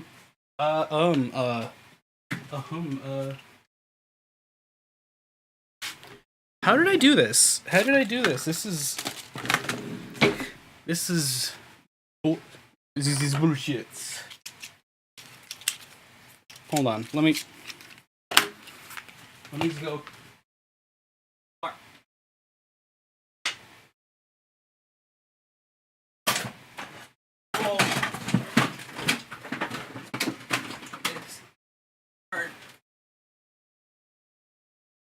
Thing.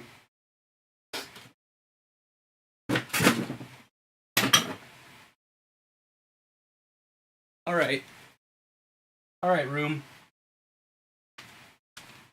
You're really boiling my fucking clams.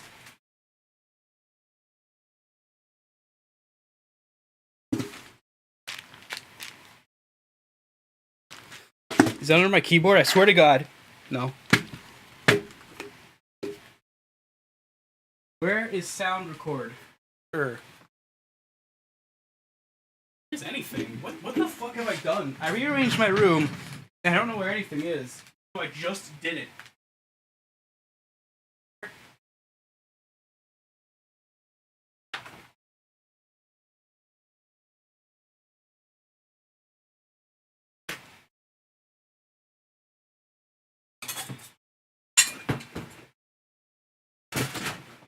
Ah, got it.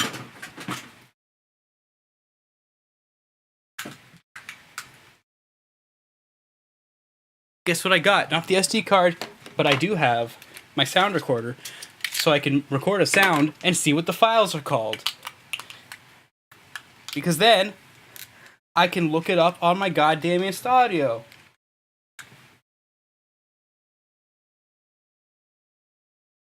Alright, hold on. Invalid card, suck my dick. What? What?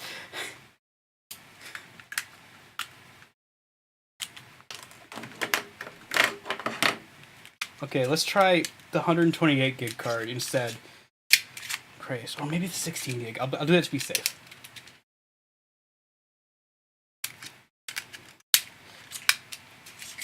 $16 gigs. Everything can reach a 16 gig card.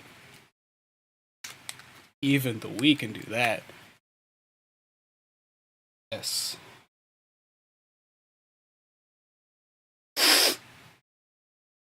Access. What is it accessing?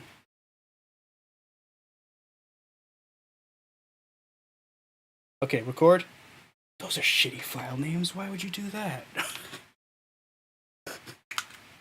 Oh, I should have configured this thing to use file names that don't suck.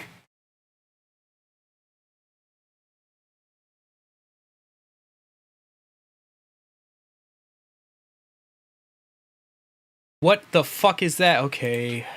Alright.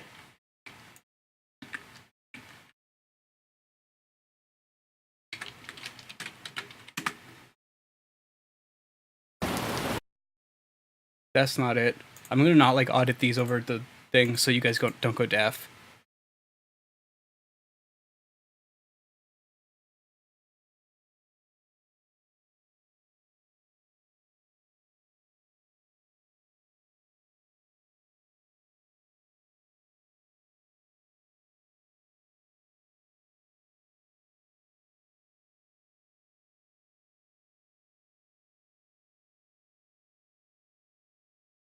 No, it is not there. Yo, this sucks. This sucks. But you know what? I got this. I got this. I got this. I don't think I got this, but I'm gonna try to get this. All this for nothing.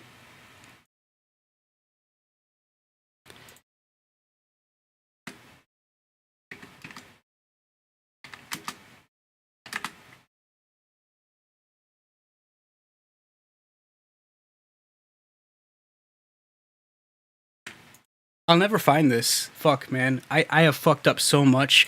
Wait. You ever have a revelation, and then the revelation's wrong? Found it. The revelation was right.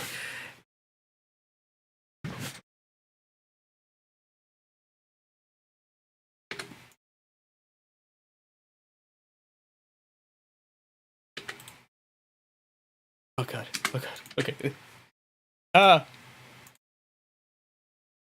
Unknown time left. Just download the file. What's the problem?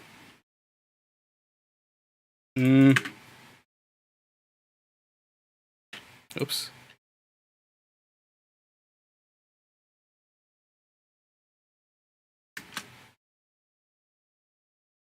Why is this download like broken? Okay. All right. Okay.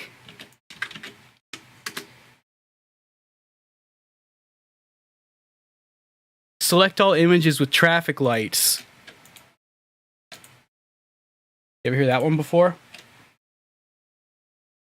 I think this file is broken. Oh, no, there it goes. Okay, cool. All right, check this shit out. Check this shit out.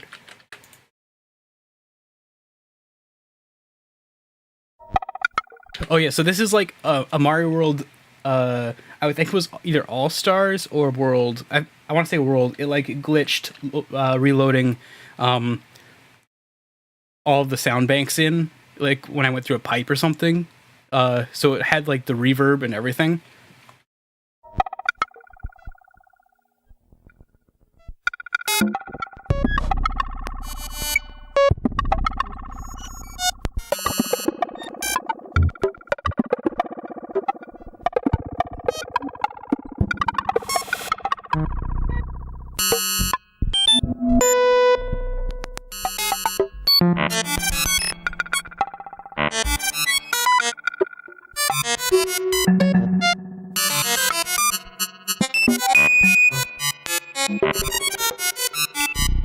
Okay, it was All Stars. You could hear that was the rhythm of the like underground theme.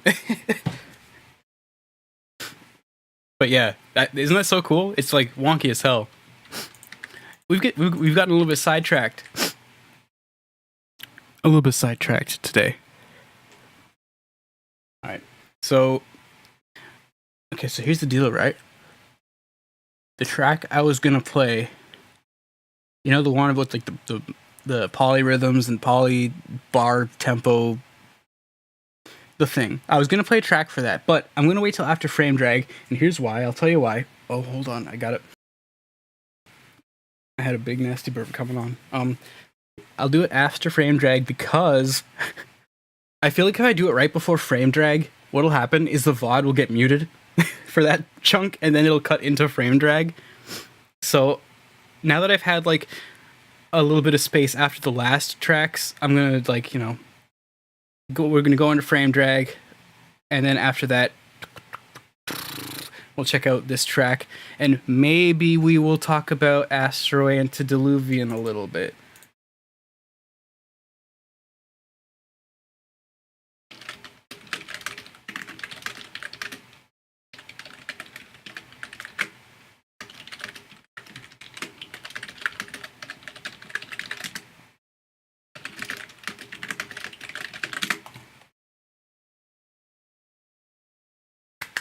All right, where do I keep files?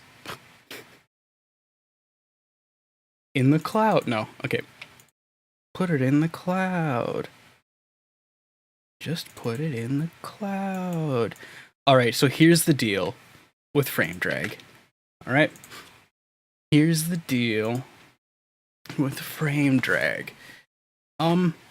As you may or may not be aware, there is a very long track at the end. Do you want me to explain? Do you want me to go over that one too and explain what the fuck is going on in it, or do you not? Or do you like really just not give a shit because it's long? It's like 9 minutes.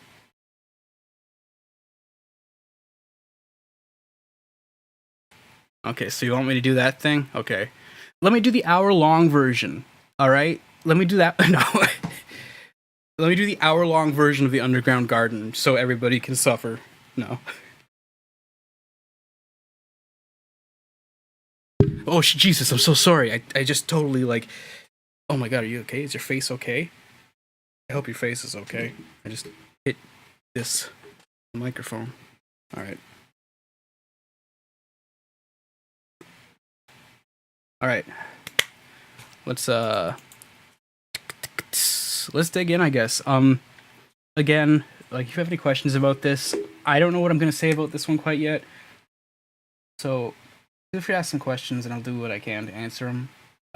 I love this album a lot. I actually just listened to this earlier today. I like went on a walk because the weather finally became not fucking garbage, and I realized I had it on my phone from like forever ago. I'm like, oh, I don't remember. Like, is this still as good as I remember? And it was. It was. And I was really satisfied about that.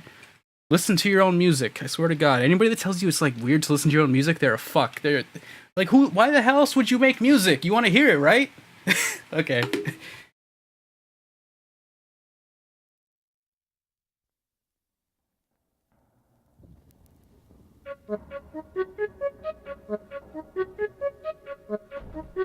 You're never gonna get better unless you sit down and make something you enjoy, whether it be music or art or anything.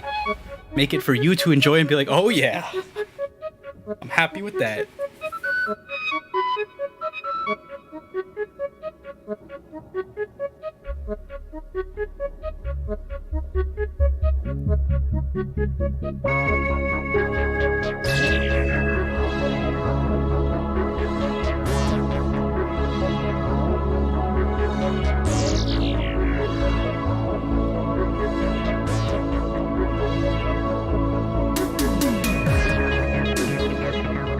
Oh, I know, I get that. I usually like give myself like a week or so to like sit down and listen to it again, to like cleanse my palate. I mean, like the you guys know Square Pusher. Square Pusher listens to his own music a lot. For a while, he said he was like only listening to his own music, which is really cool. And I don't mean like typically cool. I mean cool because I'm a huge fan of like wait, this fucking theory I made up. Hold on, I have the name. I have the name here.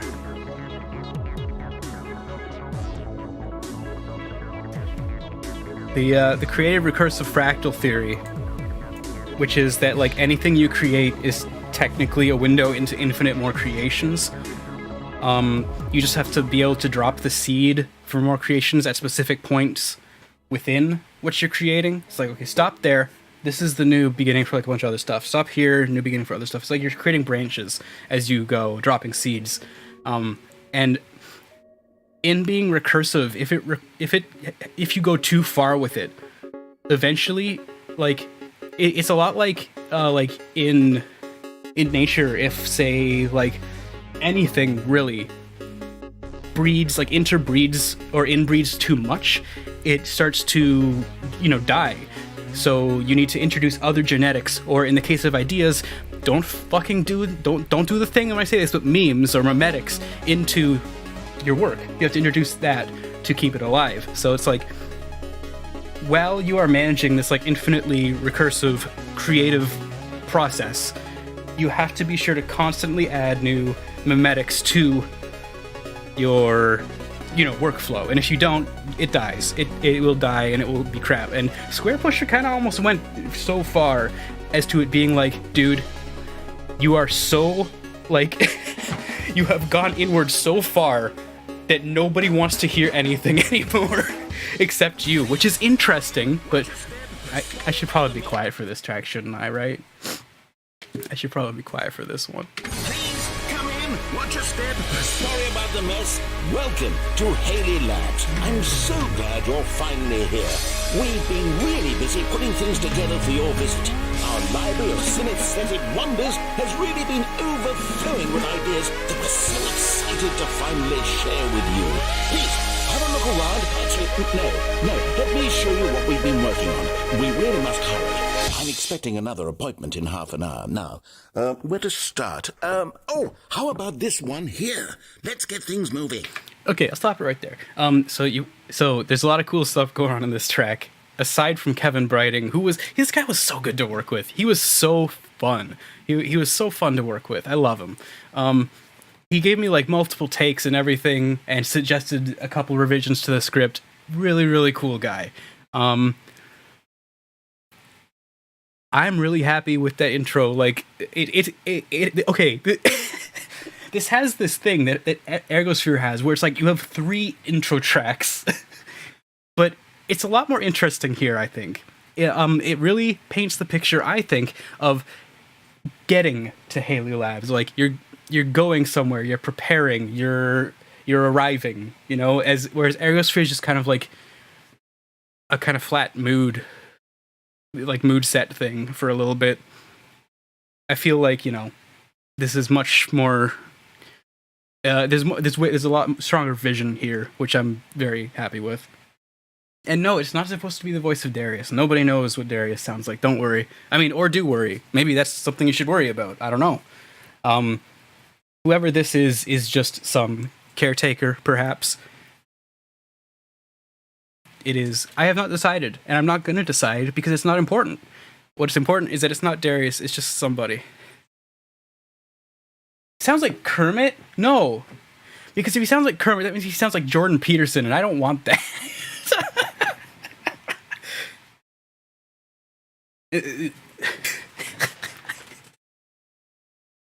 I wish I could do the guy's fucking voice. I really wish I did. He's just like constantly frying. It's so funny. Anyways, no, I don't know what Darius sounds like. Somebody said to me when I was working on James Hetfield, "You're done. You're done. My friend, you are done." When I was working on my like characters page for my website, I'm working on like a Mega Man 8 style version of it, and a friend was like, "Wouldn't it?" A friend was like, "They should have like the voice stings like they do in Mega Man 8," and I was like, "Holy shit! Oh my god, they should." So I really want to go out and like find voice actors and have them read like a line or two just for that. Like I really want that. Which is, you know, pretty intense for something like that, but I think it would be super cool. I have like voices in my head for a couple of them, but I want to explore. But yeah, anyways. Okay, so I didn't even finish talking about this, like, what, 3.5 minute intro. One of the coolest things I think about this is the panning on Kevin's voice, which I don't think anybody's ever talked about but me, but I'm really happy about that little thing. So, like, listen to what happens here. It's really cool. We've been working on it. We really must hurry. I'm expecting another appointment in half an hour. Now, where to start? How about this one here? Let's get things moving. Okay, so that's not just like panning left to right, and it's super fucking cool, and I love it. And I can show you why it's cool. I can show you. I can show you why that's cool. Like, the panning is kind of odd. You just kind of like, there's a sound of like walking across the room. But what's really cool about that part to me that I'm still super happy about is this. I actually got to open this in like Goldwave. Check this out, right? Check this out. Let's make music together. This is the part where he walks left to right. Do you notice that the sound wave doesn't move left to right? Appointment in half an hour. Now, where to start? How about this one here? Let's get things moving. Isn't that so cool? So check this out. That's because some really interesting things are happening here. So in the left channel... Appointment in half an hour. Now, where to start? How about this one here? Let's get things... It's the same. There's no frequency change. Like, there's no filter. Here's the right. How about this one here? Let's get things moving. None of that's happening. But look at this. Look, we got to dive in real deep. Real deep. Look at this. Look at this. Right here. Look at the phasing on this. It's like so slightly off. And the phasing is like gradually separating as this goes. And the left is being pushed behind. So what happens in your ears is whichever side you hear first is loudest. And that sounds fucking nuts. But let me open an almond break and I'll show you exactly what I mean. I use this in all my stream, like all my stream sound effects, where both channels are the same volume, but one will always sound like louder. So like here's, I don't know. Yeah, so here's an almond break. That's actually really annoying. Yeah. Okay, so check this out. So we're going to bump the right ahead, but not by much. Let's say like, you know, how many? Let me go by samples here. 19 samples. I was gonna say like 10 samples maybe. Let's do 13. So that's like literally 13 samples. So that's out of 44,000 per second. That's 13 ahead. We can do more, do more. And that's called a head-related transform function, which is how you do, this is how panning works in real life. This is how things moving around your head works in real life. The volume does not change. Where you hear it from is the primary reason you can position things in 3D space when you hear it. And this record in particular was about when I started to experiment really, really deeply with head-related transform functions, because it's so cool and it's so realistic. You have such a wide and genuine space when you do that instead of just bouncing back and forth. I don't use regular panning anymore for the most part. Like everything I do is like head-related transform functions or some kind of bizarre phasing. Like panning sucks now. Get out of here, panning. Get in here. Anything else that fucks up the stereo field. So now you know, and maybe you can use that to your advantage to make some cool stuff. Anyways, let's move on.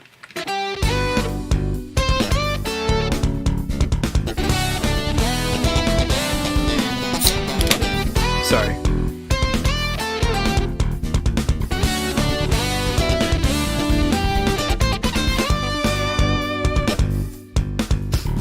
So this guitar, which I'm still... I still have big love for this guitar. That is Synth 1, of course. It's always Synth 1. When isn't it Synth 1 with me?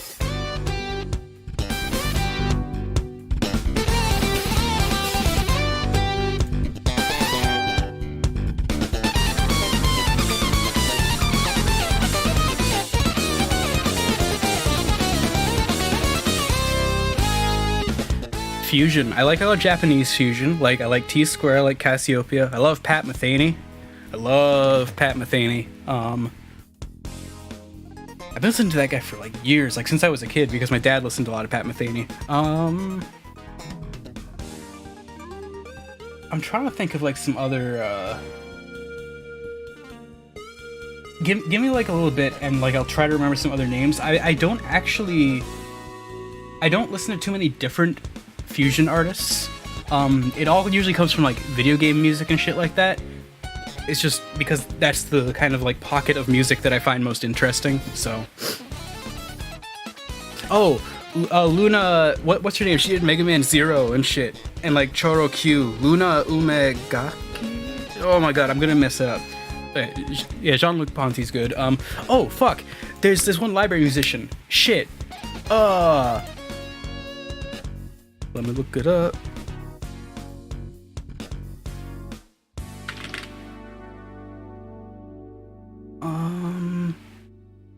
Not Laszlo Banker. Teddy Lasry. Teddy Lasry is really, really, really good.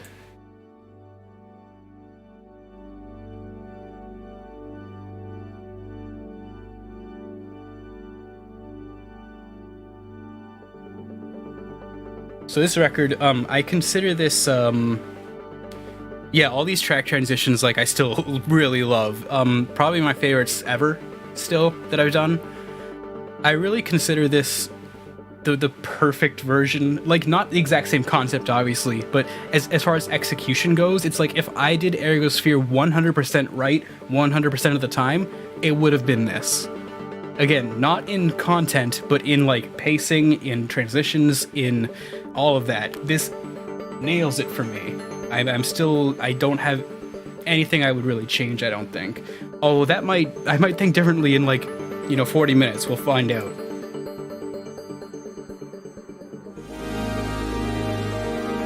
Really happy with that chord. It's a really simple, so what I'm doing there, I'll pause that for a second. What I'm doing there is like the end of Catching Up.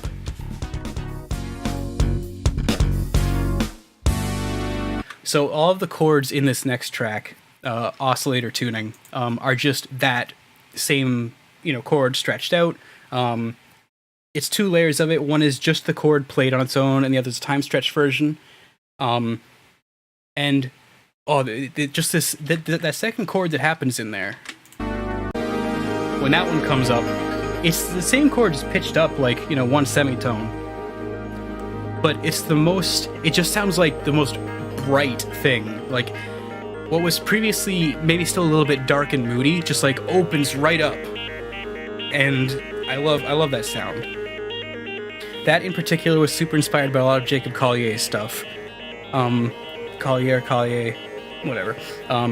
After hearing him talk a lot about changing tuning in the middle of a track to, you know, influence the value, the light or dark of the palette that you're using. So.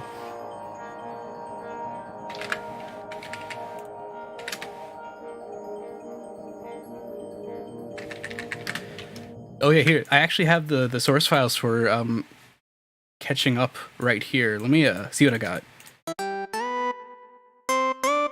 No. There's the guitar.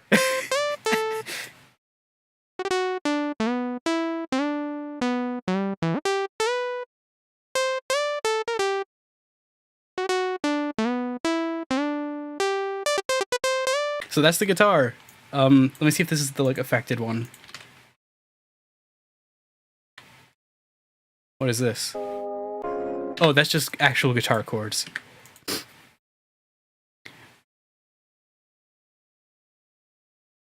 But yeah, this sound there, that's my synth one guitar.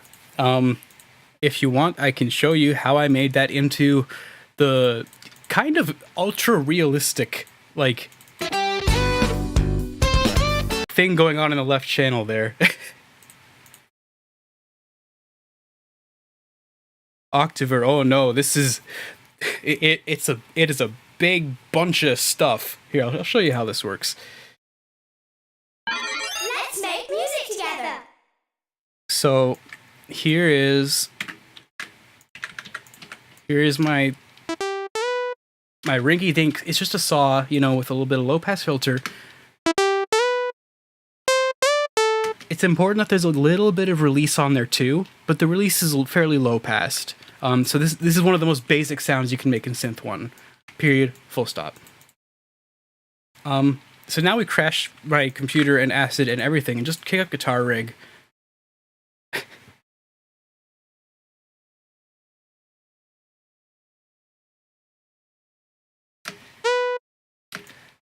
So this is there are a few different components to this, one of which is really, really specific. And do I have... Oh dear. Okay, I don't currently have one of the VSTs that I used. One of the VSTs I used is called Acoustic Feedback. I don't have it reinstalled because computer redid things. And Acoustic Feedback does exactly what you think it would do. It generates feedback, but it's not necessary to do this. Oh my god, this is all so broken and fucked up. Okay, anyways, so this is a little bit of transgender. It's a little bit of transgender. That sucks though, right? I mean, that sucks. Okay, we're gonna bring it over here. No? So we're getting somewhere. Turn on this, turn up that, drive up, tweed. No, we want the Brit sound, right? So that doesn't sound like much yet, but that's fine. I also use this one a lot. Oof.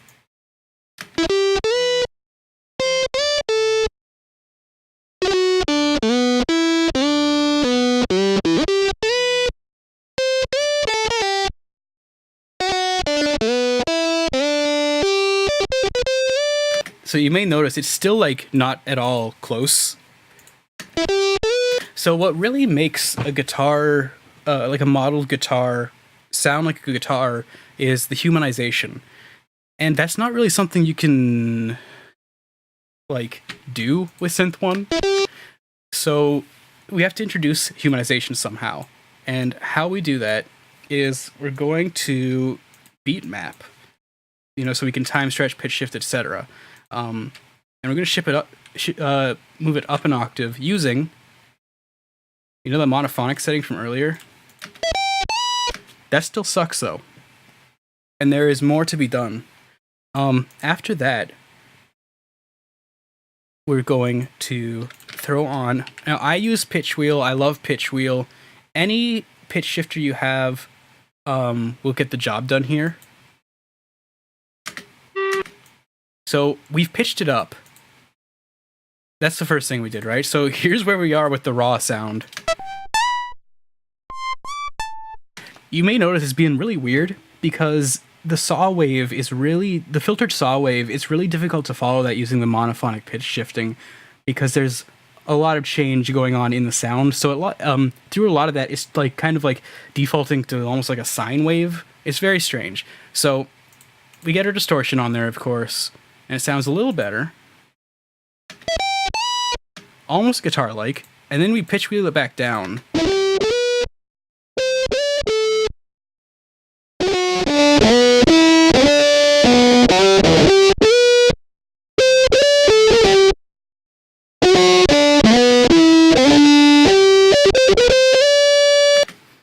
So we're really getting somewhere with that sound now. That's almost like a guitar. Like, holy shit.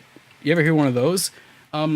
So I also put on auto-tune and use I use the vibrato generator because, I mean, like, why wouldn't I? Because it works. The actual tuning and stuff, I'm not gonna fucking worry about.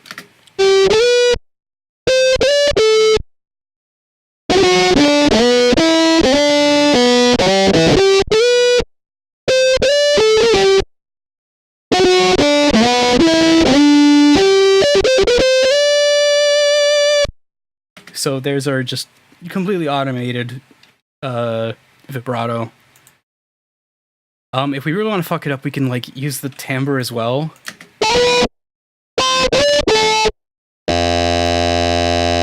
I forgot to put in my license file, so it's gonna do that sometimes. Again, like fresh installs of everything. So this isn't the exact thing I used. I could try to get a little closer. I'm doing this all by memory, but I do this a lot, so... What? Okay. You know what? I'm actually gonna get rid of pitch wheel, because there's another cool way we can do this. Oh, you sound like shit, dude. So in Guitar Rig, you're probably familiar, if you use Guitar Rig, it has its own pitch shifter in it. And it's wonky. It's really, really wonky. Like...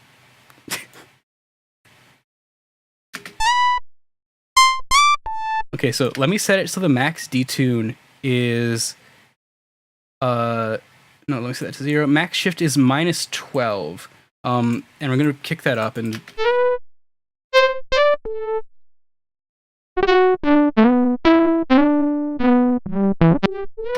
It's really getting wonky. Like, that's a funny sound. But the truth is, like, we're really getting close to some of the harmonics that come out of an unamplified guitar string.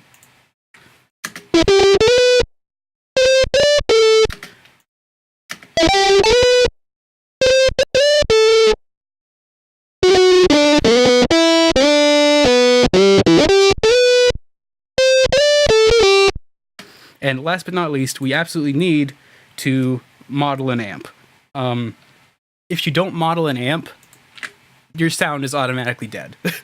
Because that's not what a guitar sounds like. I like Fog Convolver a lot. Guitar Rig, of course, you can model guitar amps in there. That's what it does. But Fog Convolver is a little... Well, you know. You can do a lot with this thing. I'm going to use probably the...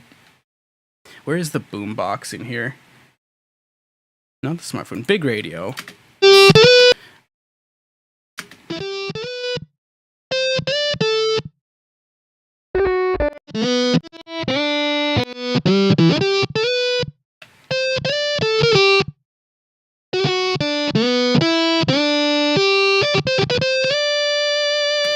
It's really getting somewhere, isn't it? So then we can just throw on some, like... I mean, Aether sounds like overkill, but I'm just going to drop Aether on. It's quick. I really like the small studio setting or the musical studio setting set real low.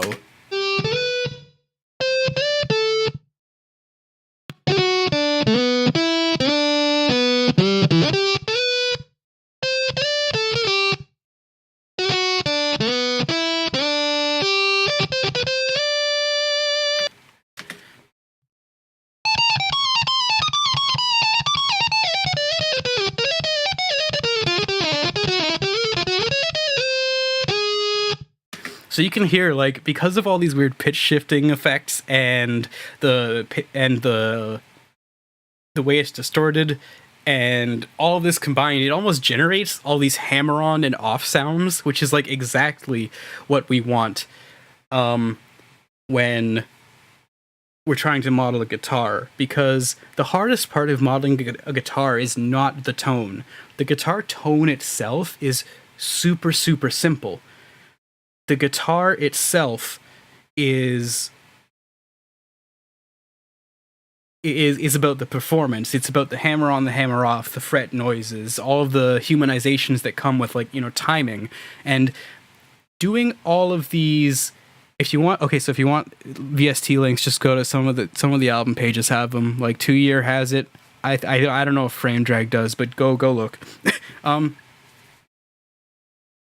I usually can't be bothered. But yeah, so after doing all this, you get this really obnoxiously real sounding guitar, which is like literally better than any guitar sample pack I've ever used.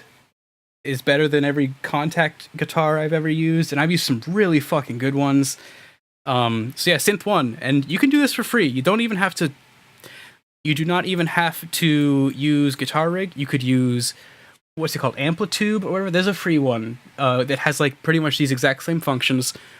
Auto tuning, don't worry about it. Just program it in your vibrato yourself. I only use this when I don't do that. Fog Convolver, literally anything. Any like speaker modeling VST will do this, and there's a ton of those. I just happen to like this one a lot. As for the reverb, there are a million one free reverbs. You could use classic reverb. I'll put on classic reverb. I don't give a shit. Okay, we got classic reverb. Let's put that on. Okay, damping, max, size, very small. Okay.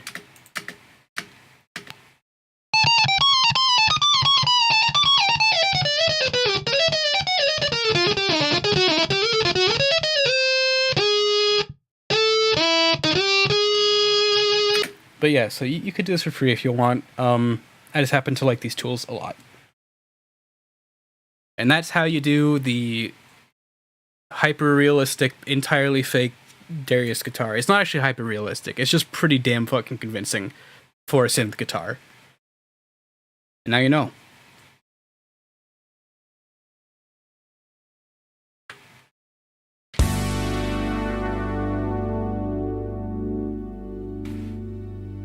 When I sent it to one of my guitar player friends, and he was like, "What instrument is that? Like, what Contact set is that?" And I felt overjoyed when I was able to say, "It's Synth One." If you want to hear that done in Synth One alone, there's a track on Null Notehead that does it.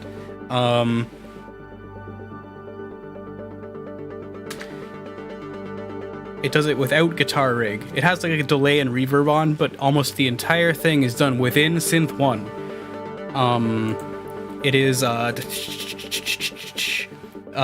List Dimensional Museum, track 4 on Null Notehead.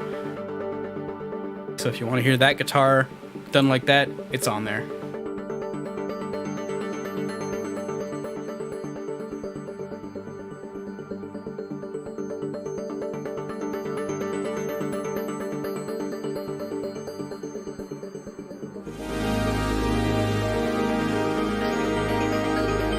Oh, the long sample in Lesson. I'm not joking when I say this. If you go on YouTube and go like transistor resistor old like instructional video, like it's some shit from, I don't know, the 60s or something, the 50s or 60s.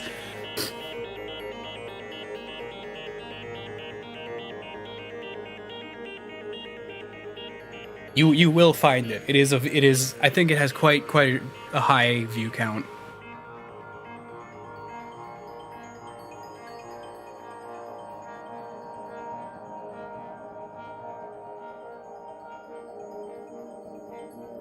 A number of sounds in this track there, oscillator tuning, which we've now heard for like the millionth time, are made with alto, which is a really fucking good VST from Madrona Labs that aims to simulate like a 𝓔𝓏 kind of semi-modular synth. So there's a lot of alto in there, and I love that thing.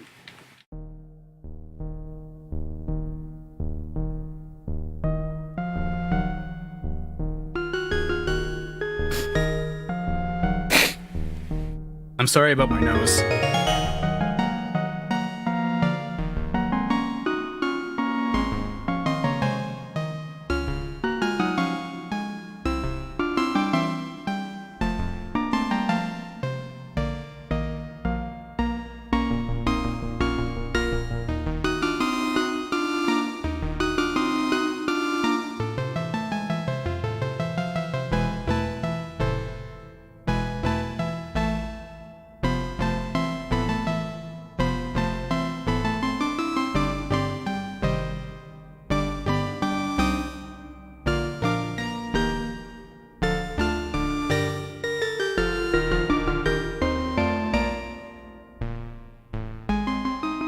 This is terrible on harpsichord, actually. Okay, so here's why.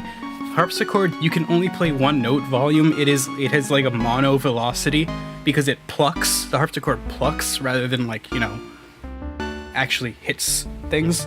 So it's just like really fucking loud all the time. That's why Baroque music always sounds like it's trying to bash your skull in. And this song is like hyper dependent on velocity.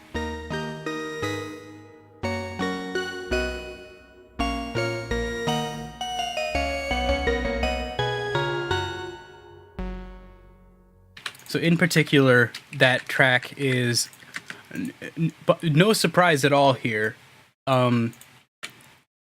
Inspired by a piece of music from Metroid 2, which is this.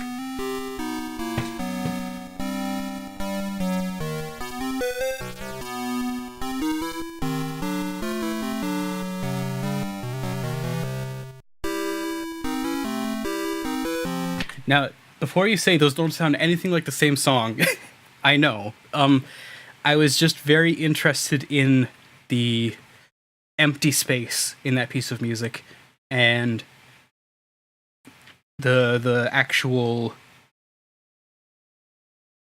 it being very much like a what's up, scumbum.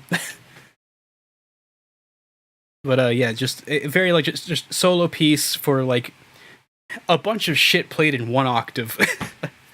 Like, not actually, but you get the idea. What scale do I use? Okay, so I built this for you. You can probably hear there's some really weird tuning going on. Like, there's some notes that are not quite tuned to 12 tet or, you know, anything Western. And it's not in any scale. Each time those notes are being played like a few cents too high or too low, each one is just manually adjusted. So it's like, you know, C plus, I don't know, 10, C minus 13, like stuff like that. Just using like VST adjustments for the fine tuning as I go. Which is why the strictly tracker version of that sounds like really boring and stale, if you want to hear that, because it's boring.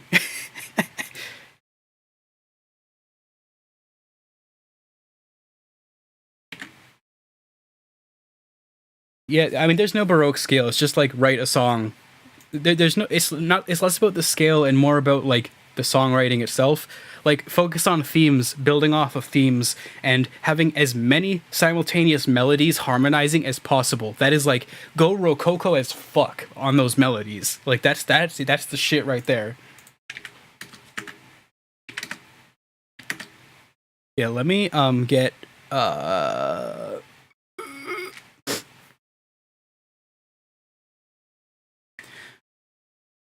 Hold on, I'm getting it. Okay, I found it. Okay, so this is a version of the track that's just Let's make music together. This is a version of the track that I included on the discs, the little music discs that I sold. It's also been on Patreon for like ever. And this just uses this here. It's just the one sample rather than the VST. So I have a lot less control over what it's doing. And you'll hear that it sounds a lot... it's kind of stale and colorless compared to the other version, which is very, very colorful thanks to the abundance of detuned, quote-unquote detuned notes.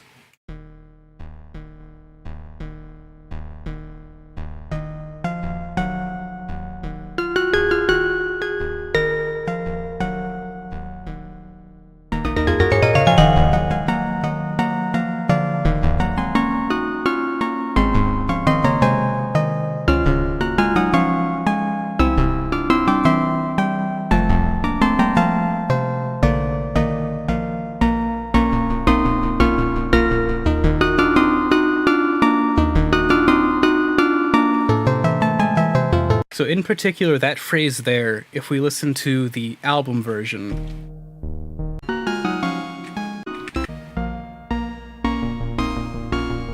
so up here, this phrase,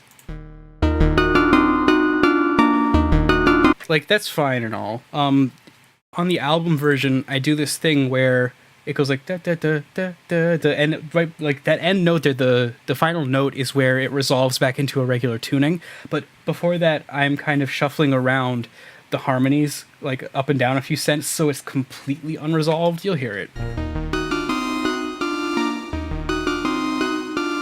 Like that note, the harmony before the resolved chord at the end is a few cents off, so it sounds super unresolved, and I just think that's really colorful and interesting and playful even.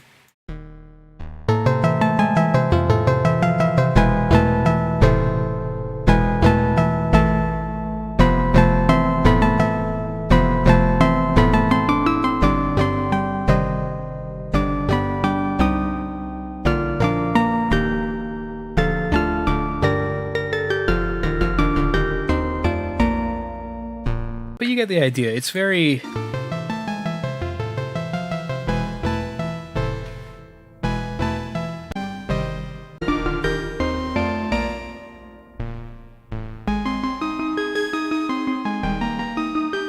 like even there with the repeating notes, detuning one a few cents down or up before the next gives each one a little bit of time to drift and resolve into the note that's supposed to be played. And it's just, there's so much going on, and I'm really happy about it. I'm very happy with that piece of music. I don't know shit, and I made this piece of music. I mean, I know things, but the IT, I mean, I can't. Like, okay, this one has been on Patreon. Like, this like, normal one, that's on Patreon already. I know that for a fact. But the one with all the weird tunings can't happen because it's all VST commands where it's like, I don't know, Z6F or something, and that means nothing unless you are using the exact same thing in the exact same way and can somehow convert that to a note. So that this can't exist outside of the full original thing, which is funny.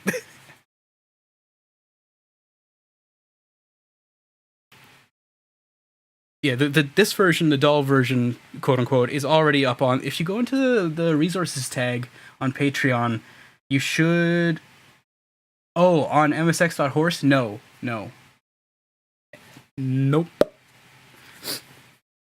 Or at least not for a while.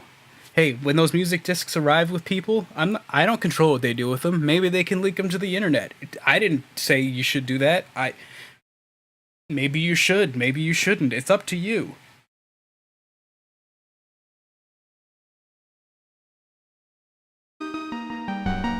Anyways, are we done with this track? Did we finish this track?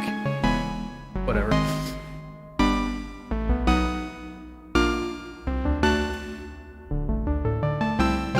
That visualization is going fucking crazy. Okay, there we go.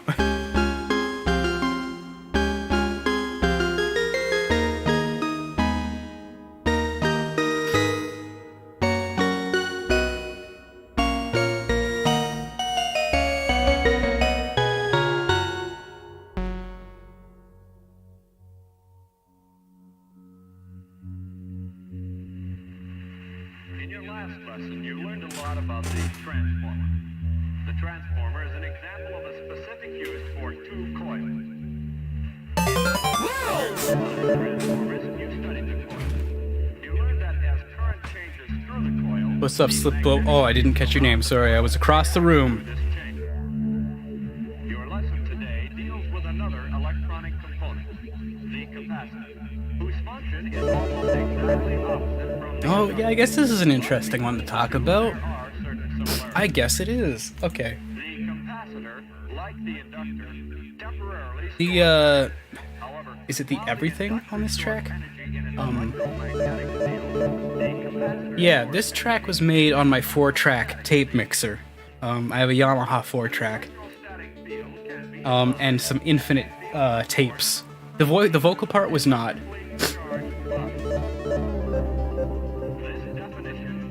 And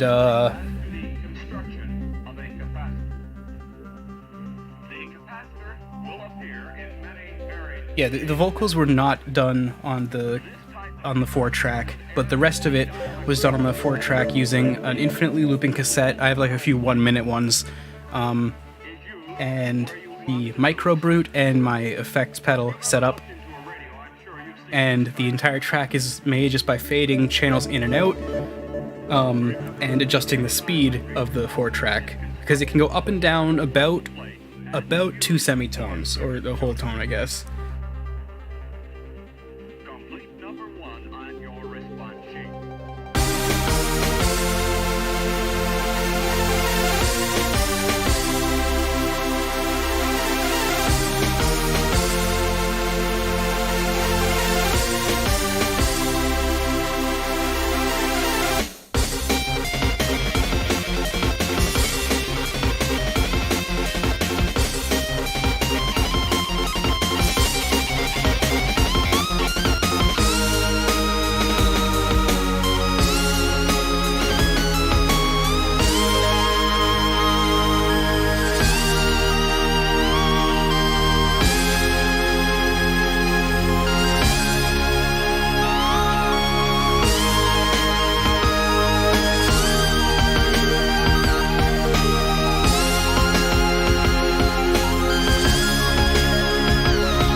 That chord progression there is it's like friggin' comically triumphant.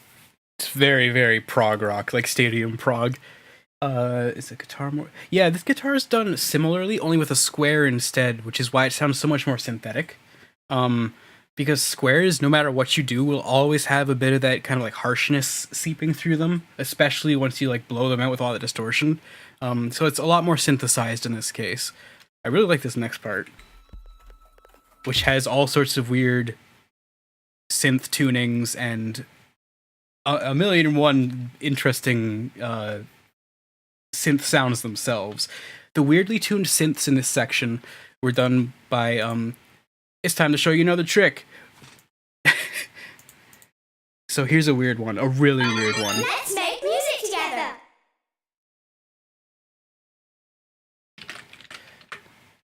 So something I discovered playing around with Synth 1, when I was trying to...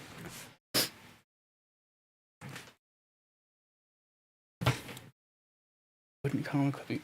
It would... I don't think it would make it softer, I think it would like make it the same, but once you filter the square wave, like with a low pass, and then blow it back out, especially after you do all those like pitch shifting effects, it just, the harshness comes right back tenfold. It's really, really intense. So here's something really interesting I stumbled across while trying to wrangle Synth 1 into playing some weird tunings. So I'll just make a quick, so here's a quick, synth patch. It's very difficult. Actually, OpenMPT now supports like really fucked up tunings if you want to just like dive right in. I was playing with like a 100 notes per octave one a little while ago, and I didn't know where to begin. But here's a really weird thing. So let's just like Our oscillators are the same. Let's make the second one just a triangle, right? Okay, so check this out. So I'm going to turn up the FM. That's fine. Now I'm going to push sync. No, that's weird. So what sync does, of course... Oh wait, let me turn off the FM. Is it makes sure the... I should probably visualize this for you guys. There's no easy way to do this. I'm going to visualize this in MS Paint. Oh no. Okay, here we go. Okay, so what sync does is the following. Let's say... So here's your like area. This is where our sound wave is going to go, okay? Like right here. So let's say you have like a saw wave, right? And your saw wave, of course, does this. What the hell? Oh, I'm not used to these like grabbers at the end. What are these? Okay. What is that? When did paint... What the fuck is that? How do I stop it? How do I just want to put it down. What is that? Okay, so here's our sound wave, right? And let's pretend this is one sample long, okay? Or whatever the fuck. Or a few samples long. It can't be one. You get the idea. So, okay. Here's your sound wave. When you press sync, like SYNC, it synchronizes the sound wave to the current pitch, which sounds like, of course, that's what it does. That's what an oscillator does. But no, sync is a little bit different, where usually if you play this higher or lower, the oscillator will just play faster. But if you play higher or lower with sync on, and here's a great example of this happening.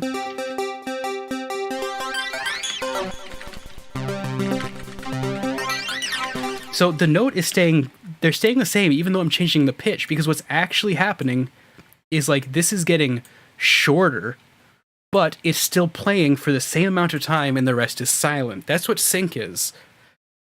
So this is still the same amount of time, but the waveform now takes up half that and the rest is silent. So that's sync. So if you play with sync and FM, you get some really bizarre things, and I don't know why. I've only ever seen Synth 1 do this. It's a very, very strange quirk, where if I turn on sync and I bring in the FM, so I'm playing like C, G, C, G, C, G.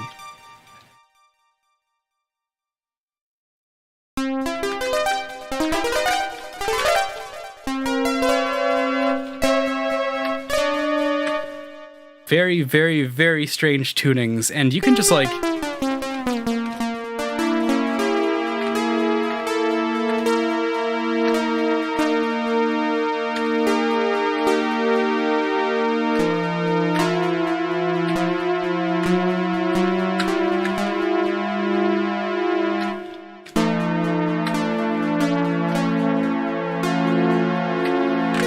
So here's a scale.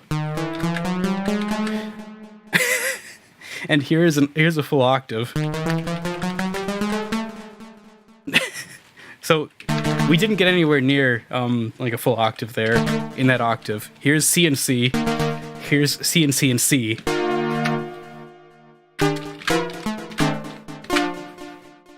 Yeah, so really, really cool. It is like as FM as it gets, where the pitch is modulating like the frequency, like just like only that. It is just modulating the frequency. It's not modulating the sound in any typical way. Again, is bizarre.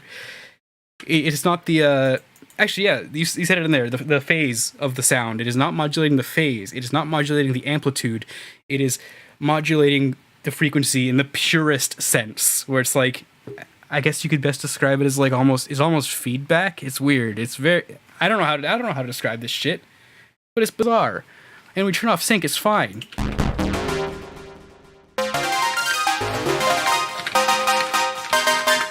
Even though, you know, that's tuned wrong. Yes, let's do C and C again.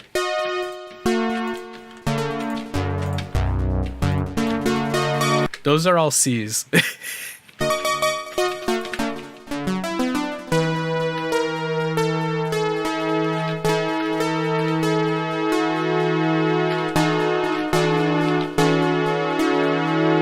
That's a very colorful chord.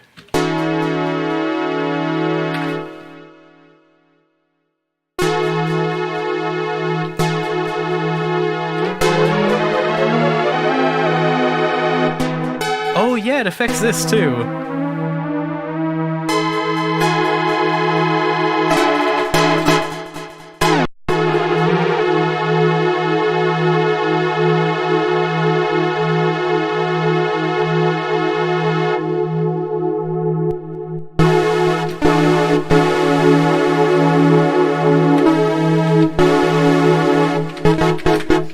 Very colorful. Alright, so there's that. That's how I did all of these weird-ass sounds you're about to hear. Except, I mean, not the percussive ones, just the synths.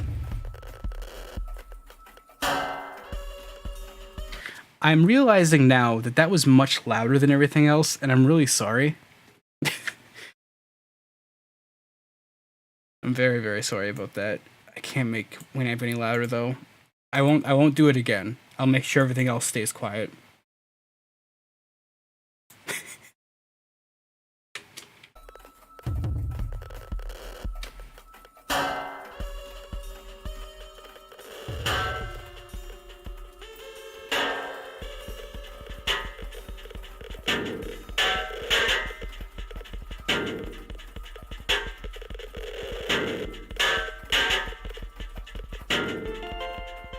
The sounds here, all of the like metal slamming and smashing, sounds like nice samples. It's some patches I wrote in 𝓔𝓶𝓶𝓪, which is a really cool physical modeling synth.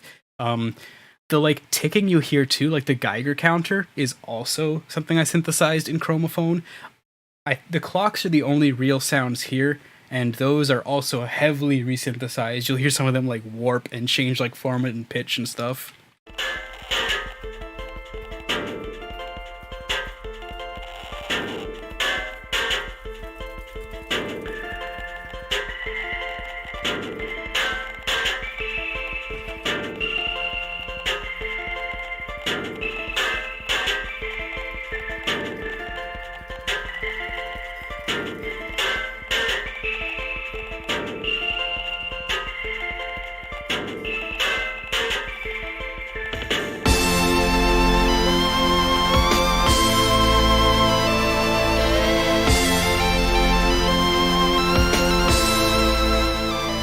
Yeah, I use this synth a lot.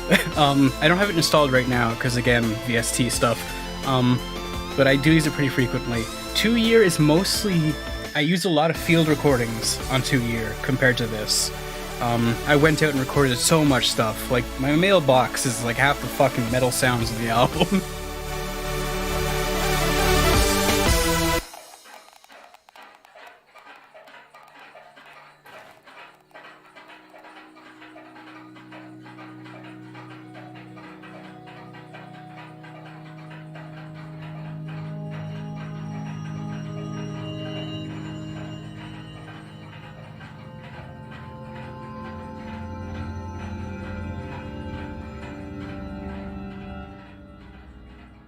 So hey, this is time for another explanation interlude after this hit.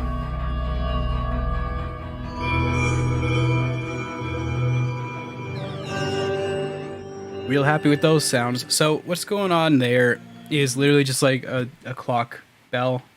Like, again, right into Harmer, get a bunch of octaves higher, a bunch of octaves lower, and the echo is echo bowed, which I've showed off before, but I'm not gonna fucking deal with showing off again. Echo bowed is incredible. And thank you, I appreciate the compliment, very much so. The whole like clock scene here is inspired by this this place. Here we go.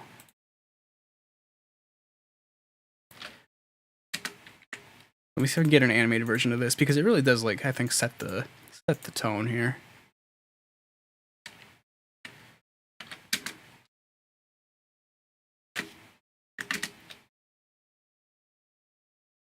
Oh, that's a shame. I don't think there's any gifs of this. Oh well. But either way, this kind of like clock theme here is very inspired by this one particular hallway in Symphony of the Night, which has really stuck with me for a long, long time. I don't know what it is about it. Just something about this area of the game always struck me as very, very weird, like overwhelming. So that's kind of the general vibe I'm channeling there. You'll find that, like Symphony of the Night, it shows up a lot in what I do.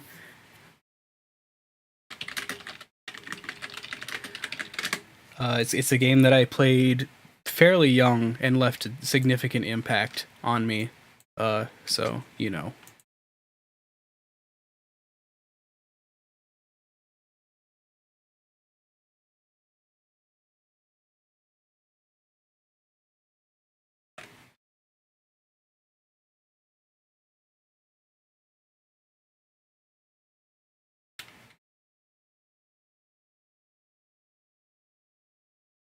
Let me see if I can get a... Come on, computer.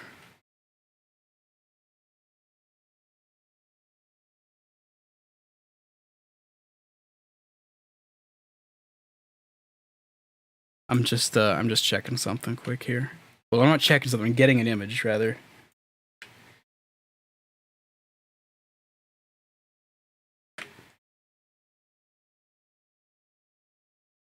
Okay, computer. The Benz.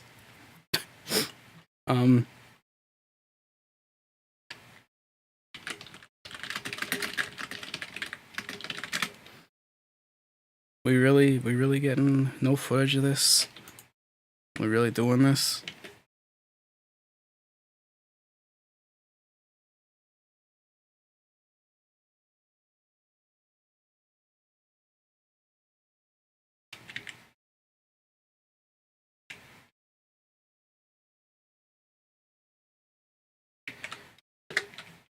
Hey, here we go.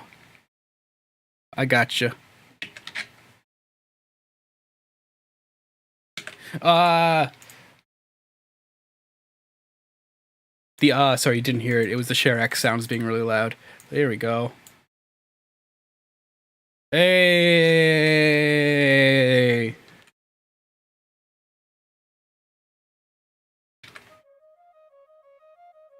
Speaking of Castlevania, here's more.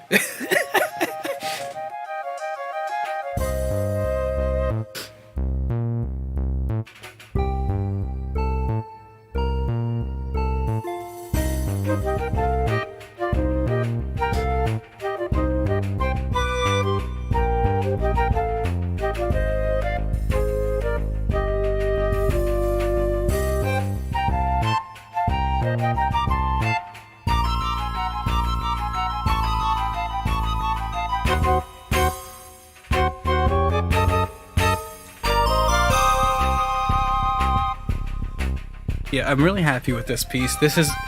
I would easily say this is my favorite thing on the record. I don't know what level I was operating on compositionally. I literally do not know.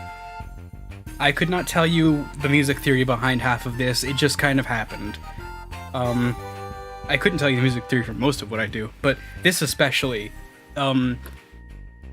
When it gets into the latter half and there are all these like transpositions of the main theme, I don't know what level I was on when I was when I was doing this, but I'm very, very happy with it.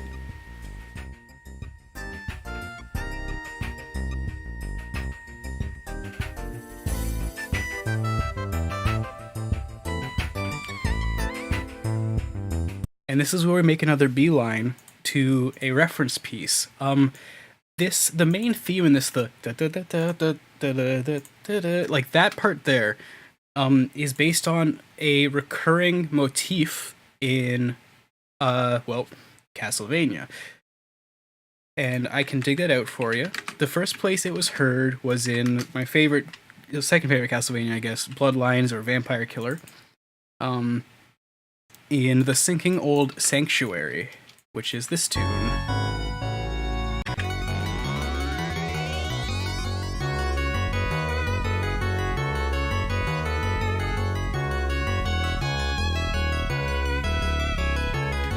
So you take the first couple bars of that, and Michiru Yamane, the composer of the piece, like has explored this theme so many times. Like just using that opening phrase, the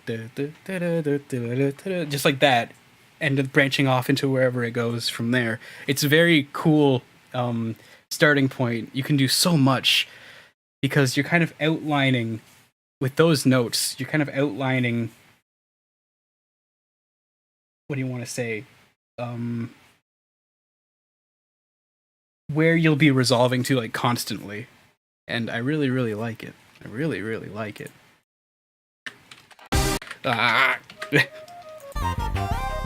So, of particular note, I'm just kind of skipping back in wherever here. The flutes I'm really happy with are a combination of a contact instrument called passion flute, which is crazy realistic. I found it and I wanted to fucking die. I was so happy. It's beautiful. And everything else is synthesized. The drums here, which I'm really happy with, the like brushed percussion, that's all sounds like synthesized in chromophone. So that's all synths. And everything else is very clearly synths. There's a lot of FM stuff going on, and I like it a lot.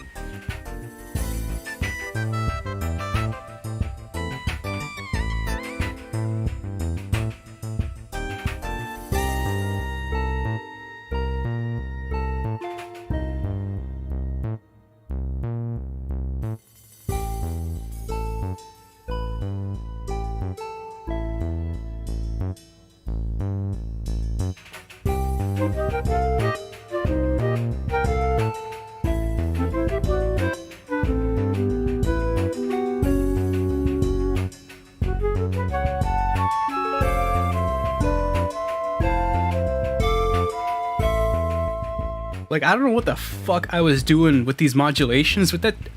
I don't know how I did that. It's so good.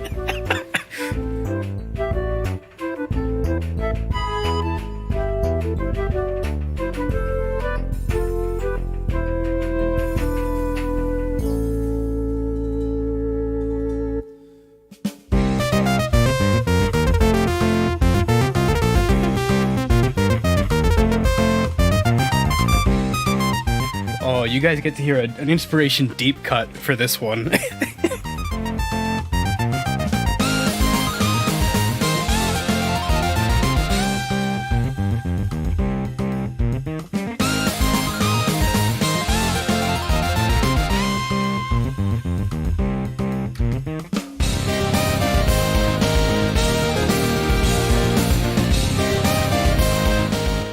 Yeah, that is the main phrase, the main theme from Built the Tower to God with Motion.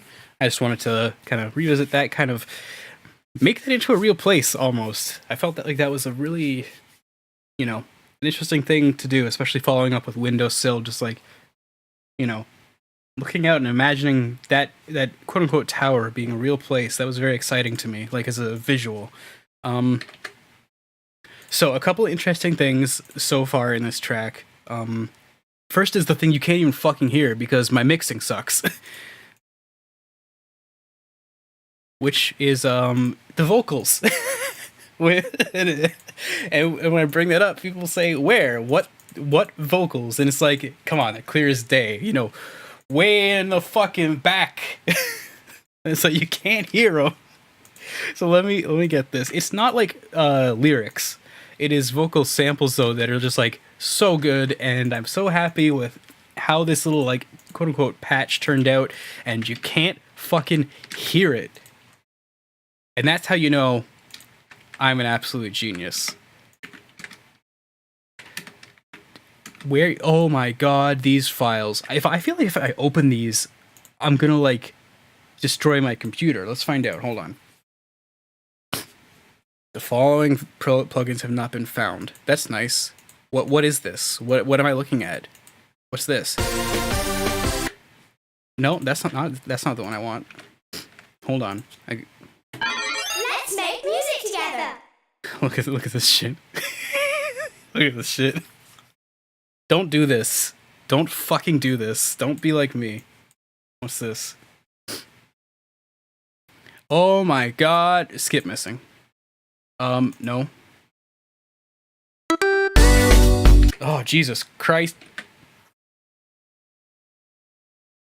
Is it called F? Is it called D2? Is it called D? I don't know.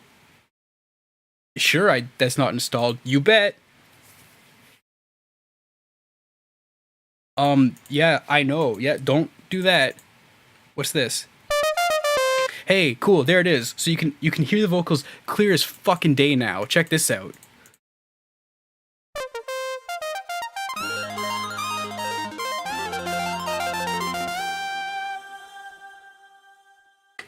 So let me crank those way up.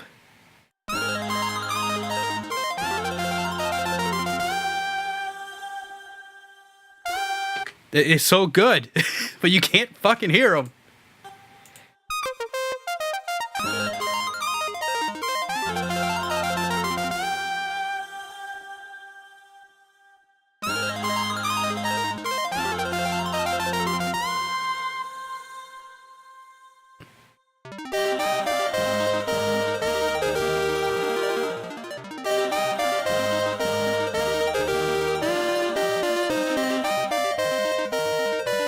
They're so good. What the fuck's my problem? Is it patch 6? It's patch 6. Okay.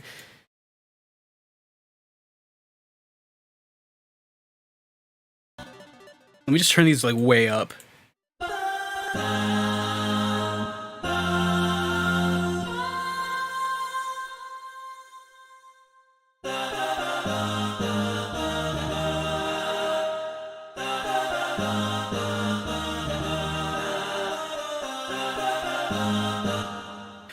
Yeah, so they're back there.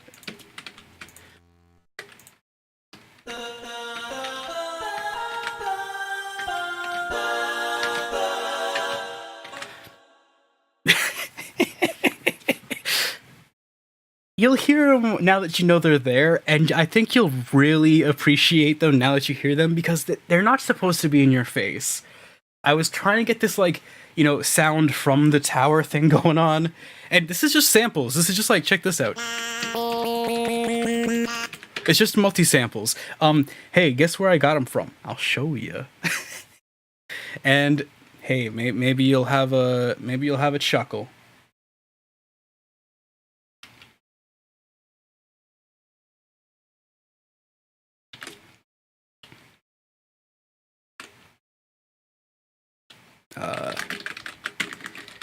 Okay, so these were from, no, not Smooth the Groove, but that guy needs to release a fucking pack. God damn.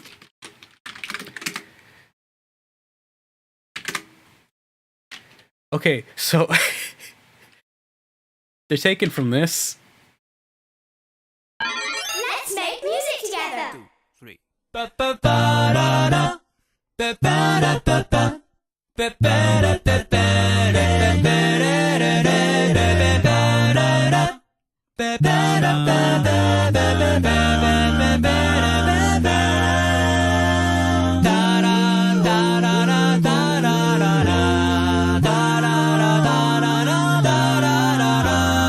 So now you know. Yeah, I extracted the key sounds for those and was like, you know, I'm going to multi-sample Hero's voice because he has the most beautiful heavenly voice. I swear to God.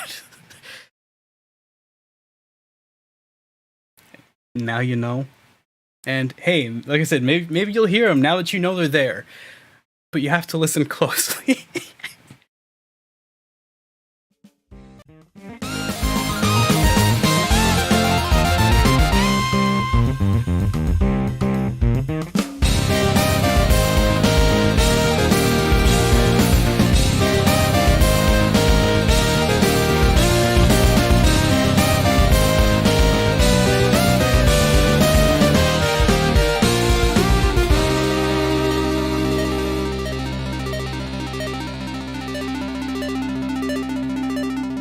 That's really the struggle, isn't it? Like, you come up with this thing and you're like, oh, I really want to do this like barely noticeable, just off in the distance thing, and it sounds so amazing, and you're like, nobody's gonna hear it. But if you make it any louder, the mix just fucking is so crowded.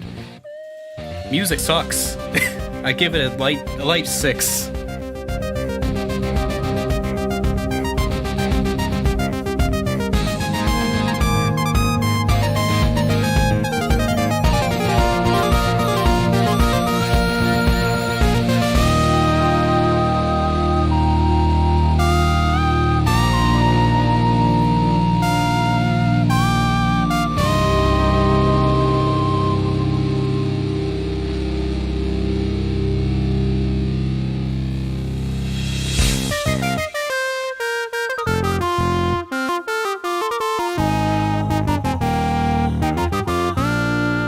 Okay, inspiration deep cut number 1. There it is. That little phrase there is lifted directly from maybe my favorite piece of video game music of all time,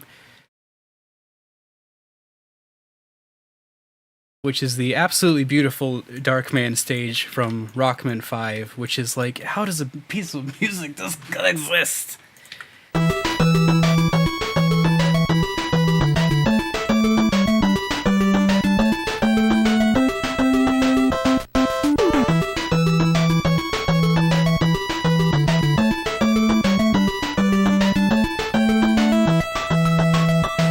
Here comes the phrase.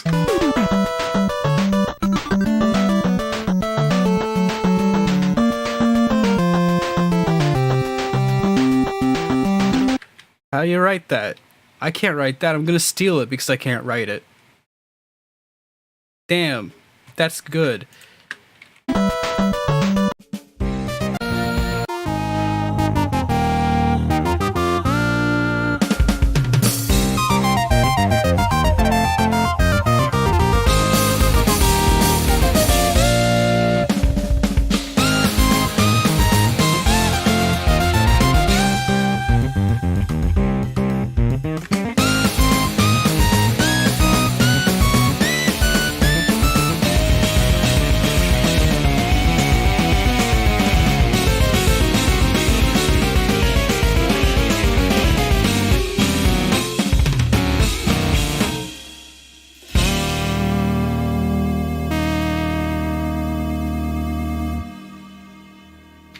So I'm still really happy with that ending. The ending there is inspiration deep cut number 2.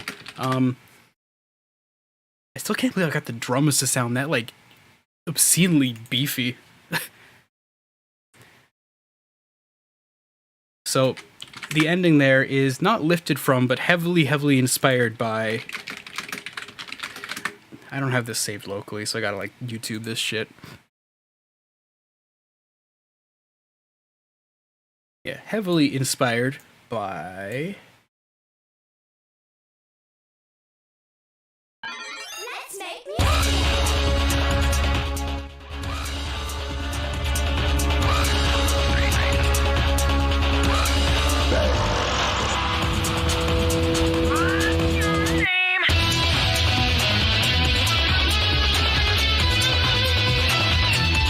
In particular, inspired by the ending, which is so fucking cool.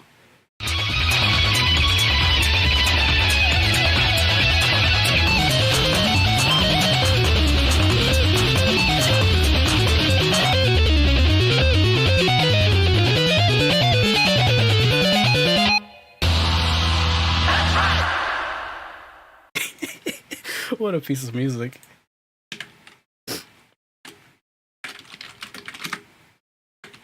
How does that exist? How is that a DDR exclusive? How is that an exclusive written for Supernova 2? Like, what the fuck? And who is this 𝓔𝓶𝓶𝓪 fucker? Like, who is this? Who is this person? Literally came out of nowhere. Wrote that and like New Generation for DDR and just like disappeared back into the fucking ether. After making one of the most incredible pieces of music in all of 𝑭𝑨𝑵𝑚𝑨𝑐. Like, dude, slow down.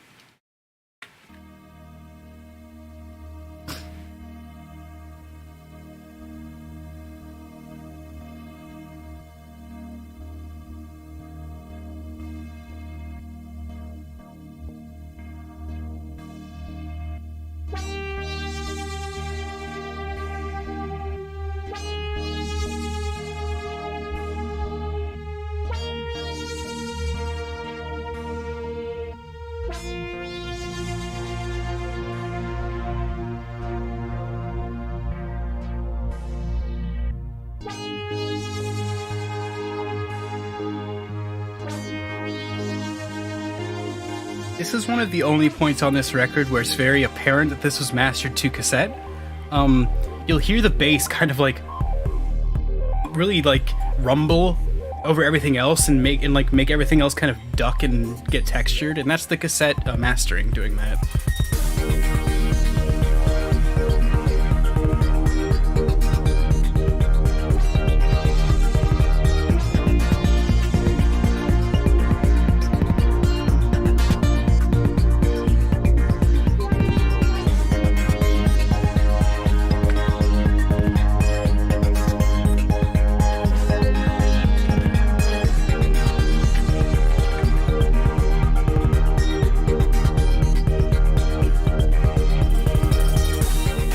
Yes, every version of this album is recorded from the master cassette.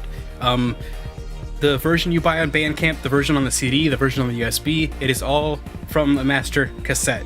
No version of this album was mastered to a digital file. I did not even render the master. I played it back to the cassette, then recorded it back. So that's how this master was done. It was done at... was it regular or high speed? I totally forget, actually, what speed it was done at. I don't think it was high speed, though, because... no, it wasn't. It wasn't. Null Notehead was mastered at high speed. And it took 3 cassettes to do. This was mastered at regular speed on 1 cassette.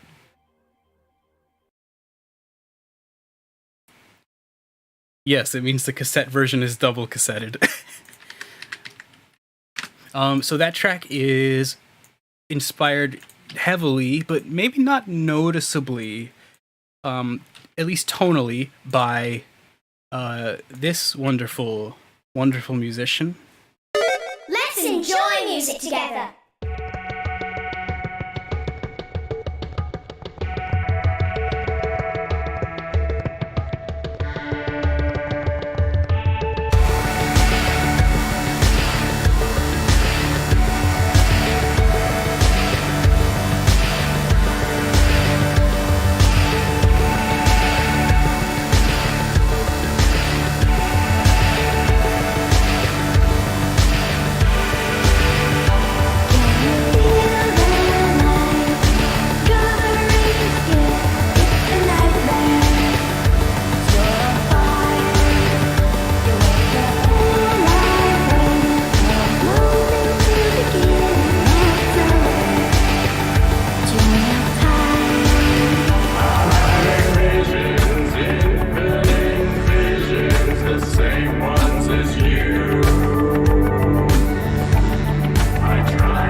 So that's where that kind of tonal inspiration came from.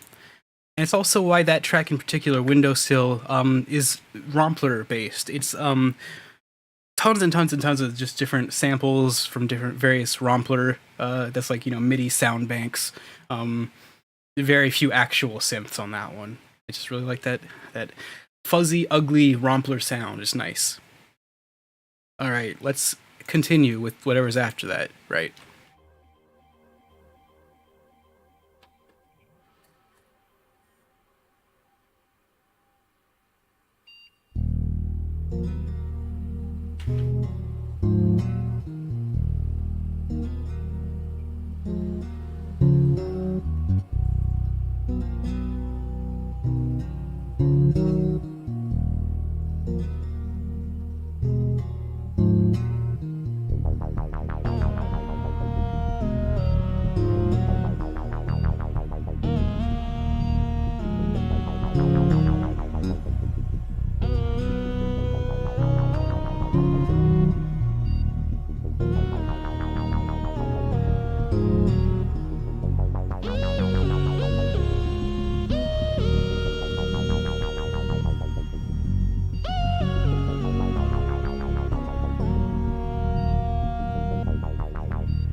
bass on that one is Native Instruments' own, I believe, Rickenbacker for Contact. It's really, really good.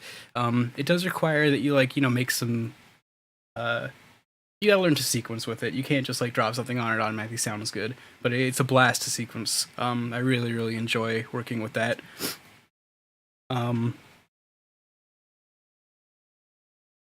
I've wanted to do more melodic bass stuff, like, just for years and years, but it's like, oh wow, every bass sucks. Every virtual bass is bad. Oh no. We're finally to the point where I can use a virtual bass and have it not sound like hot garbage. I was listening to a lot of Square Pusher's solo electric bass around the time I did that. But more than that, it was inspired by Bad Religion, which is that's quite the fucking leap, you know, from Bad Religion to that. But years and years and years ago, so I've been listening to Bad Religion for literally as long as I can remember. It was on the record, The Process of Belief. There's a track called, oh god, is it Epiphany? Or is it... I'm gonna have to check. Give me a minute here or something. I'm gonna take a gander, I guess. Yeah, it's Epiphany. Okay. So, there's this track on The Process of Belief called Epiphany, and when I first heard it years and years ago, I was like, fuck. I want to write that. Like, I want to write a track with, like, bass that good, like a melodic bass line that good. Let's enjoy music together. This one.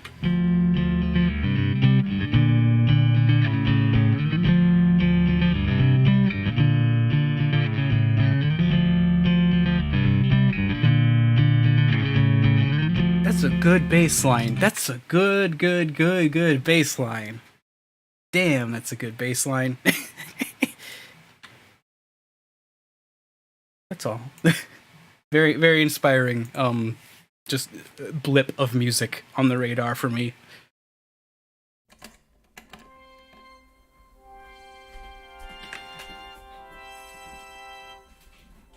Yeah, Tool as well, absolutely. Or like even Maximum the Hormone, just like incredible melodic bass work. So this song's called Put the Field Recorder in the Middle of the Room. And just like record several takes of setting up sounds. I needed to transition some way between that and Figure It Out. Which, fuck, I like this one a lot.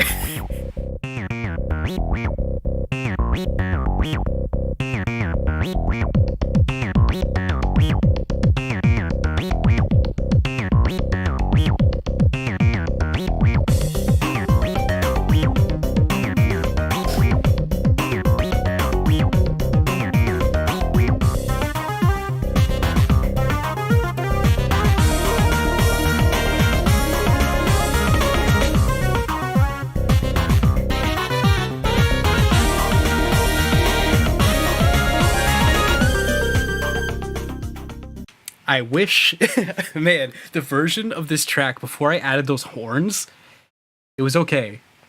When I added those saxophones, goddamn, does that ever spice things up? It's only like two little, like a couple bars of sax, but Jesus Christ, does it ever get the job done?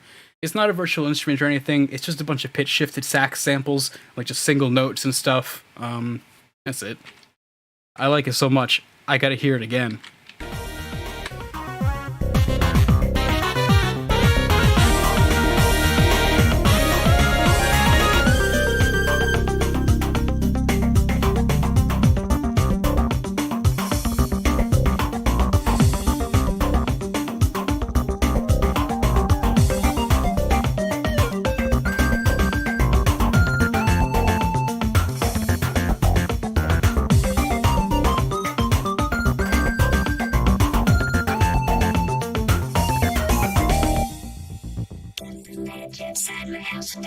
forget they can make it tough to get out. I should be dribbling it down so I can see the street and all the places I could be and all the people I could meet. Could have done it today, but I said it back in the name of take it easy, so I stay on track. That's a lie.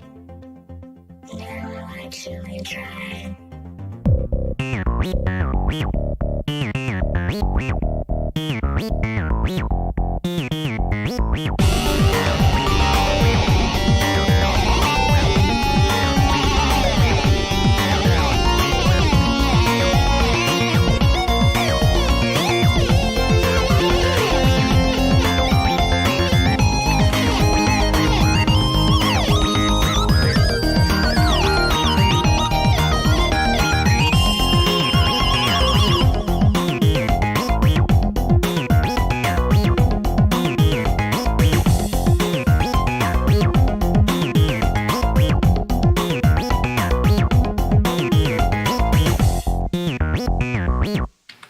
Alright, so that track, Figure It Out, I know it's only 2 minutes long. It's like, I mean, everything on here is pretty short cuts, but that feels especially short. It went through like a whole bunch of revisions where I just like kept tweaking little things. So I just dug into my Insta audio here and have decided to, I've got 6 versions of this pulled up. I don't know what happens in what version or what the differences are, but I know at least one of them is going to have the version of the solo that is bad. So let's take a look at Let's make music together. what these versions of Figure It Out are.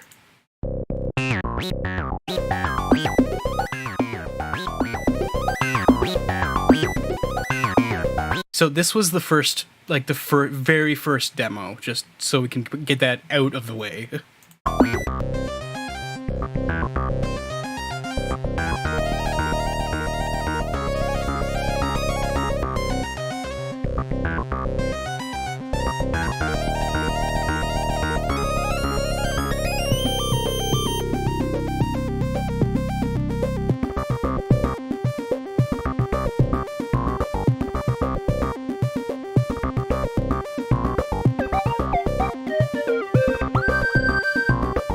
So what the fuck happens over here? What is this?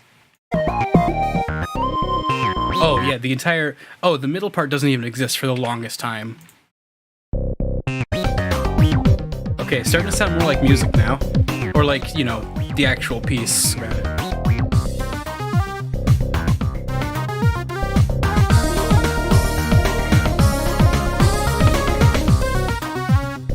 It's nothing without the horns. It's really nothing.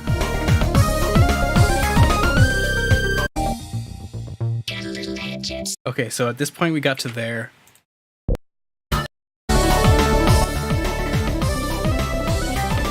Ooh, this one's pitched down a semitone. Interesting.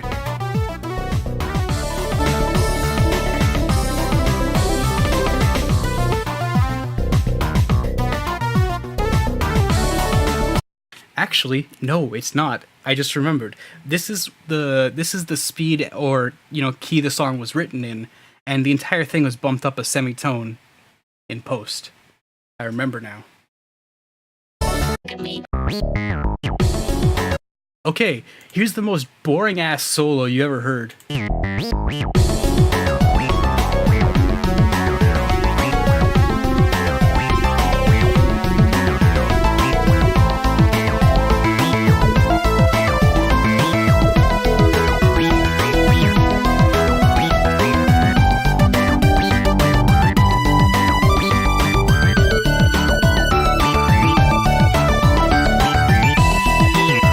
Ooh, that's nice and flat.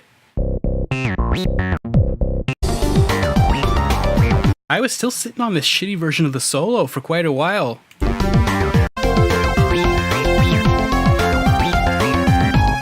At some point I was just like so upset that it just has no articulation or humanity at all. I think this was... Look at that!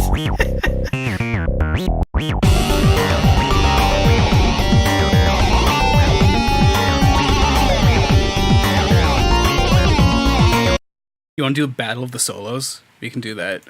Oh fuck, no, I'm not a robot.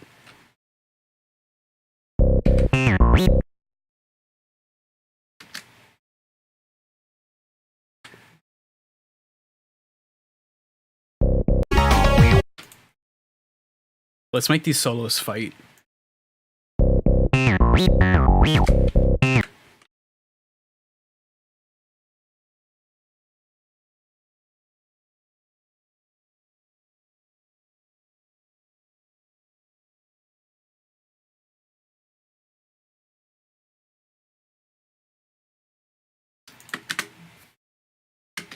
Oops.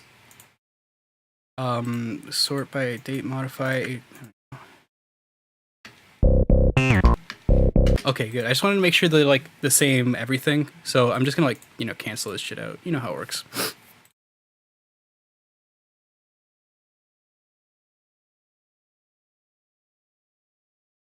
There.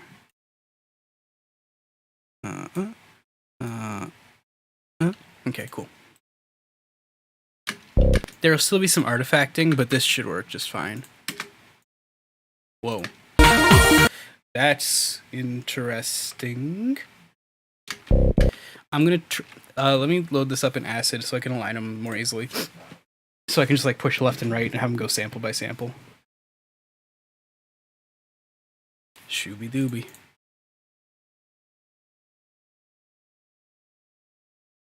No, don't steal my key for this program. They're never gonna fix.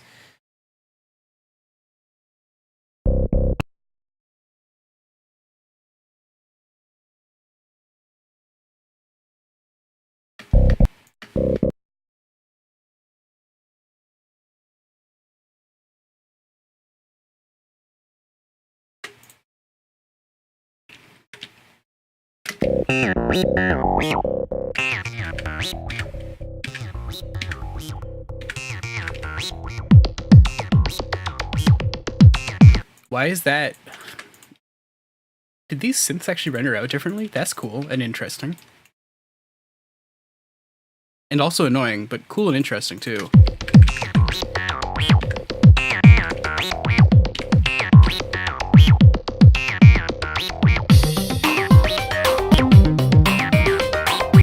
That's interesting.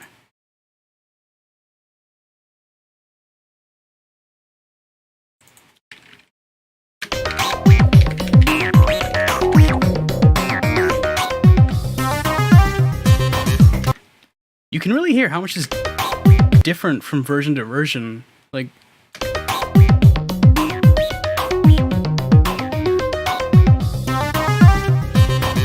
so much of that rendering changed. What the fuck? That's way more than I expected.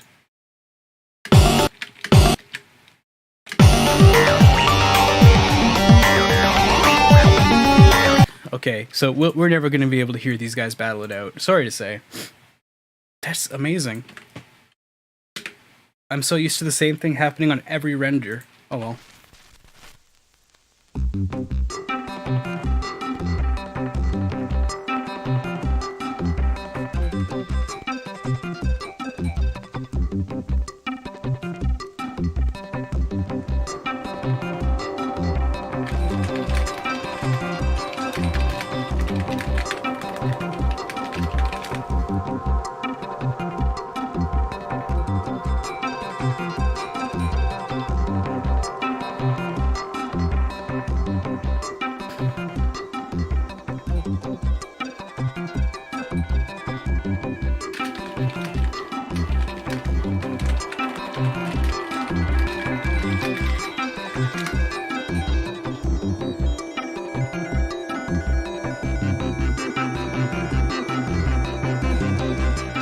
Yeah, I'm fond of this one, especially because like there's a lot going on in the left channel, but the right channel doesn't sound like it doesn't sound weighted to the left, even though it really is. And yeah, lots of Madrona Labs alto in this track, lots and lots of it. Again, fantastic Buchla-esque VST, super recommended for modular nerds.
yeah, this is an expansion or like successor to Molting.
Alright, this is the part where I pause it, because I might have a lot to talk about over the next, like, 9 minutes.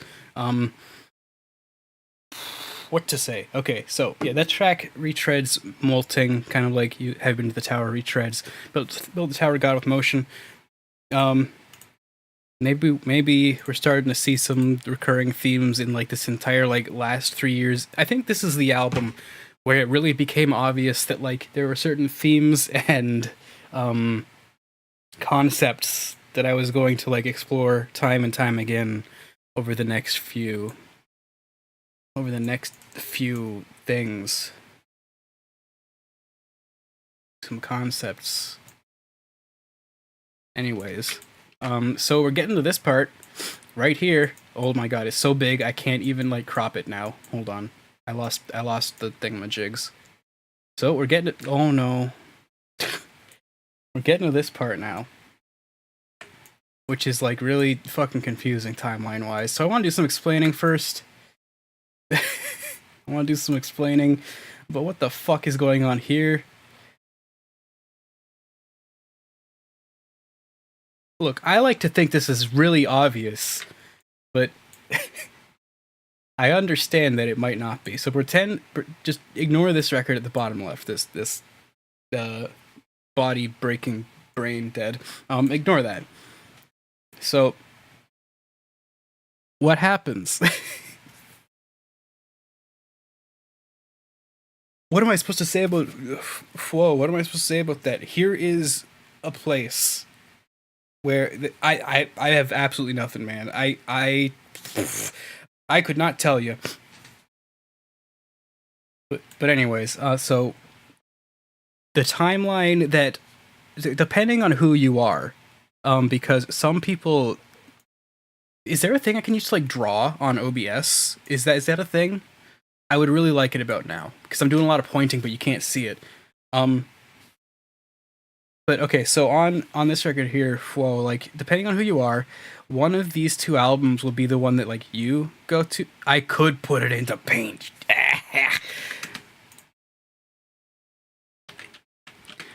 Well, I had it in OBS as an image, so I can't, like, I can't do cursor view on, like, the OBS window itself. Uh-oh, I've got it. Sorry, I had a gas escape of the burp variety going on. So depending on who you are, window capture, okay. No. Paint. Okay. So hello, Paint. Okay, so depending on who you are, one of these two albums, or none of them, will appeal to your sensibilities, and that's it. That's fucking it. That's it. You might like this one, and therefore you are this timeline. And you might like this one, and therefore you are this timeline. You are this visitor, okay? If you are this visitor, you discovered the underground garden. That's what happens at the end of this, okay? And this is in the garden.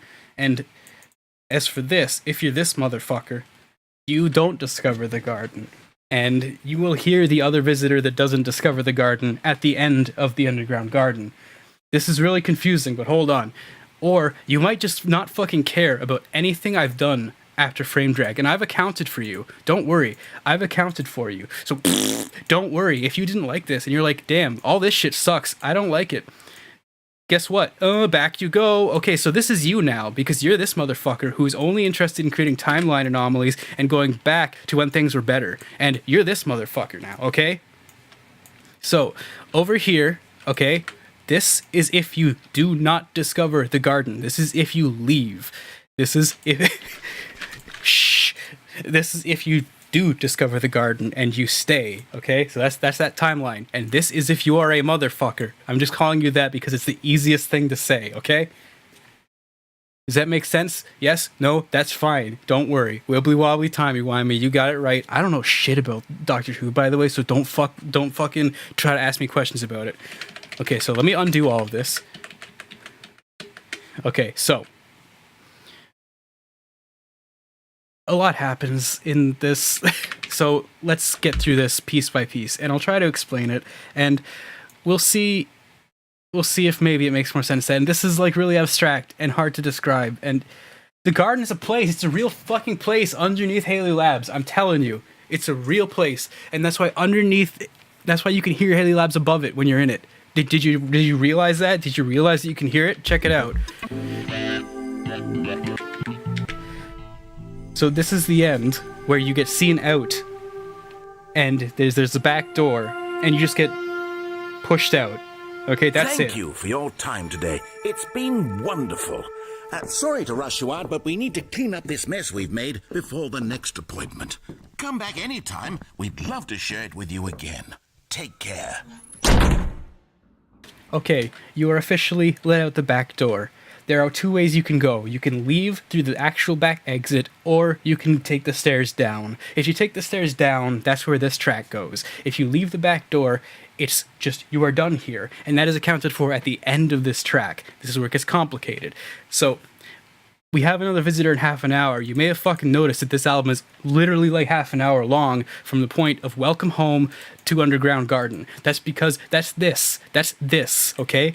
People are constantly coming in as visitors, and this is repeating over and over and over again every half hour, forever, as people arrive.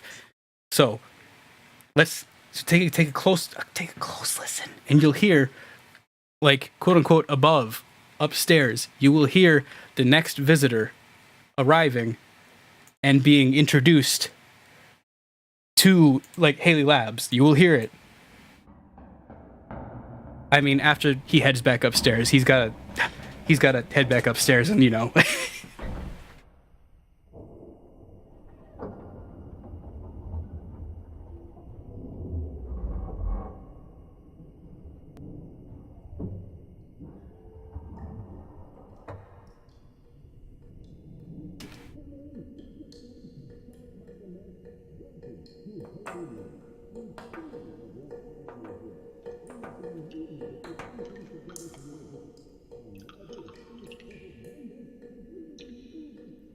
Okay, so at this point, the album is literally starting again.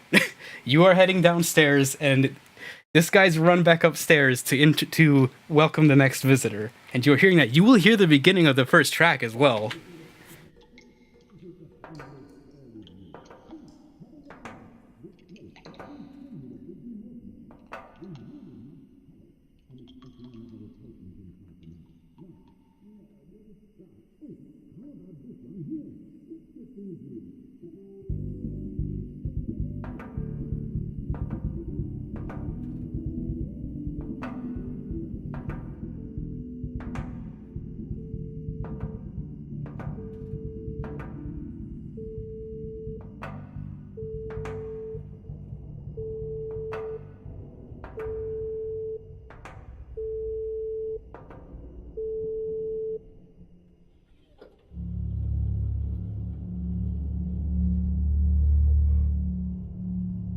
All right, so here's the point where, yeah, welcome to the belly of the beast. You are in the depths of Haley Labs, underneath everything. We are down at least one floor.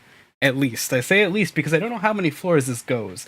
All I do know and all I have like definitely planned out is that Haley Labs is not built at ground level. It is built above ground level. We are not in a basement yet. There may or may not be a basement. We are on technically the ground floor. And that's all I have figured out is in terms of like physical positioning of this. So let's keep that in mind, I guess.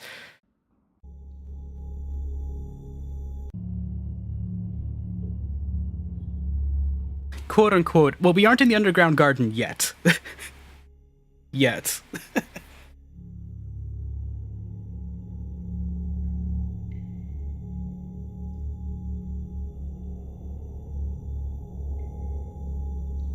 Now, a little trivia before this moves too far into the quote-unquote basement. This track was originally supposed to be, and this is why there's an hour-long version of this track on like the USB drive and stuff. This track was originally supposed to be the length of the entire album, with different set pieces underground for, or you know, in the lower floor for everything that was happening above ground. It was way too like strenuous. The amount of work was crazy, so I had to condense it, and I feel like I got the point across like just enough. But keep that in mind. I did have to make, you know, certain, what do you want to say? I had to make certain sacrifices to make this like a reasonable thing to work on. I don't think I've ever worked longer on a single piece of music, quote unquote music, as like Underground Garden itself.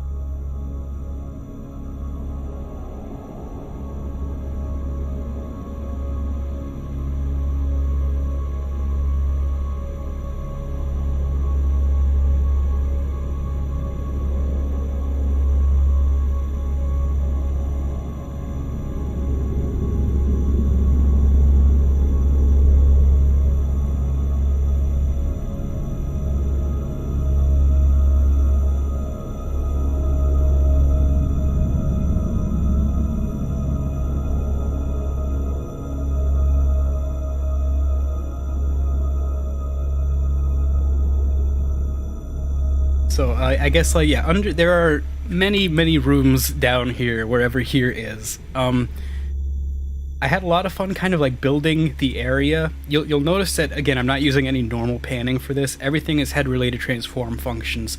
Everything almost has a place. Yes, these drones are all very, oh, we're entering whatever the fuck this place is. Oh, this is the lyric room.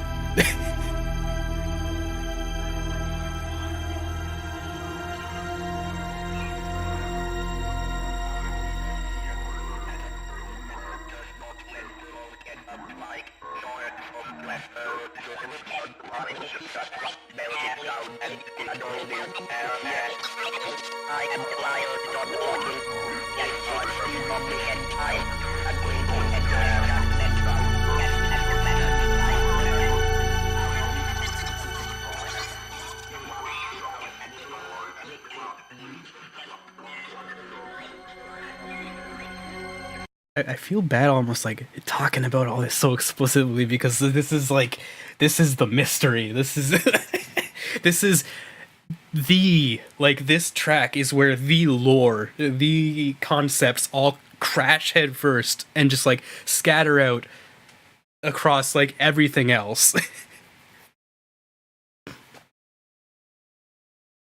See, I thought I was being way too obvious with this track. I thought it was way too obvious when I was making it.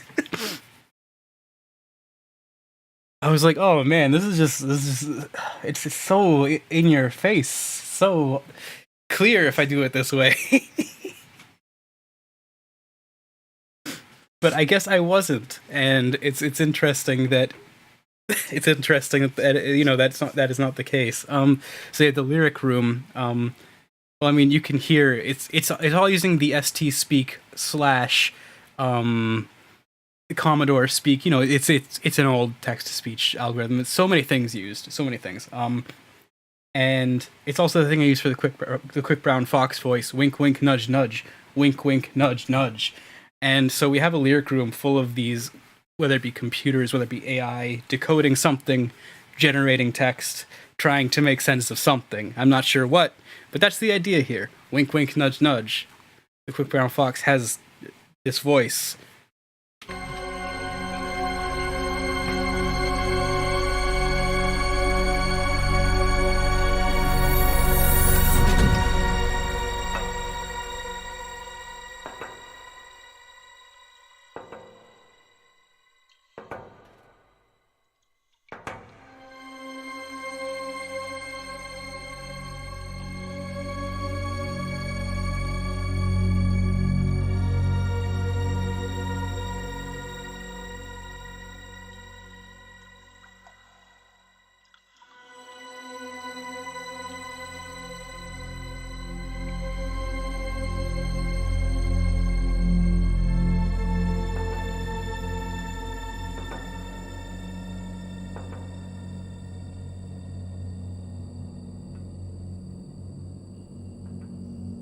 Before we open the loudest fucking door on the planet, because it's really loud. Yeah, the quick brown fox is synthetic. This piece here, Underground Garden, does a lot of what's the word? What's the word when you go back and change a story? This is like, not retconning, but yeah, I guess it is technically retconning. Except for the fact that there was no story before, and now I'm just shoving a story in there because I think it's wonderful and cool and strange. And it's like, I think it is wonderful and cool and strange that there is this room full of quote unquote lyric things, like verbalizing these ideas. And I think it is interesting and cool that every subsequent Quick Brown Fox release has been radically different in tone, maturity, and in generally every way. Which is not to say that maybe they're all different characters, but I'm also kind of saying that, and I think that's cool and interesting. So there's that. I think the loud door is gonna happen.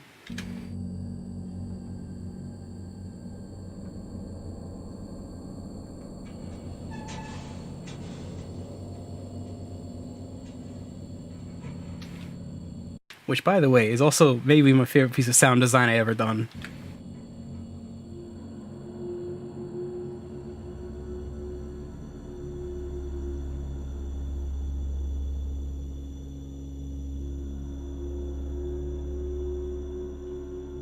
Ooh, to interject again, that's a good question. Different timelines. No.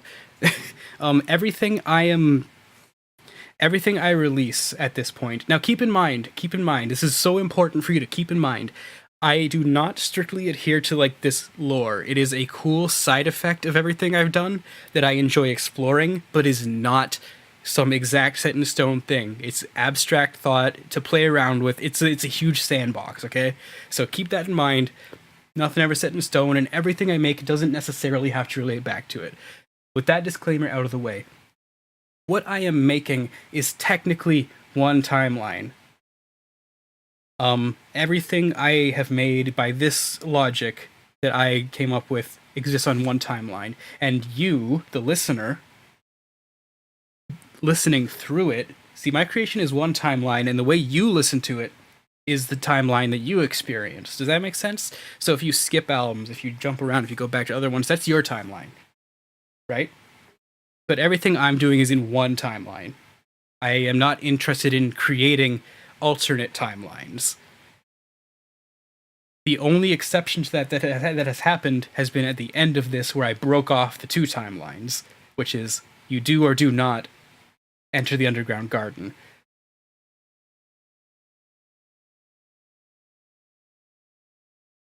So yeah, that's you know.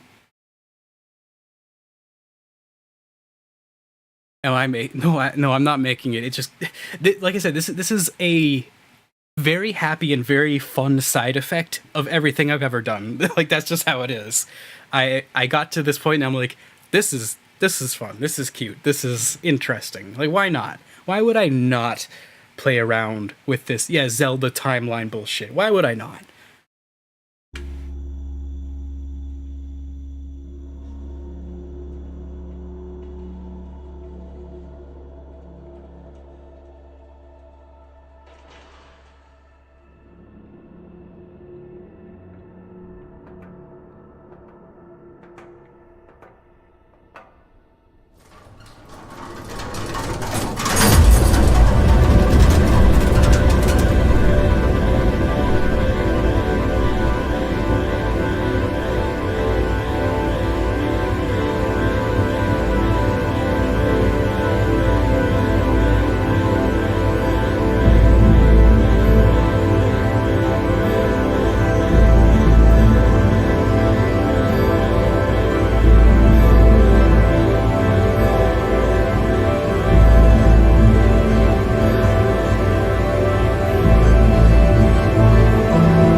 This big thing, which is my favorite piece of sound design I ever made, is the underground garden. This is entering the garden. Welcome to the party zone, bitch. That's what this is.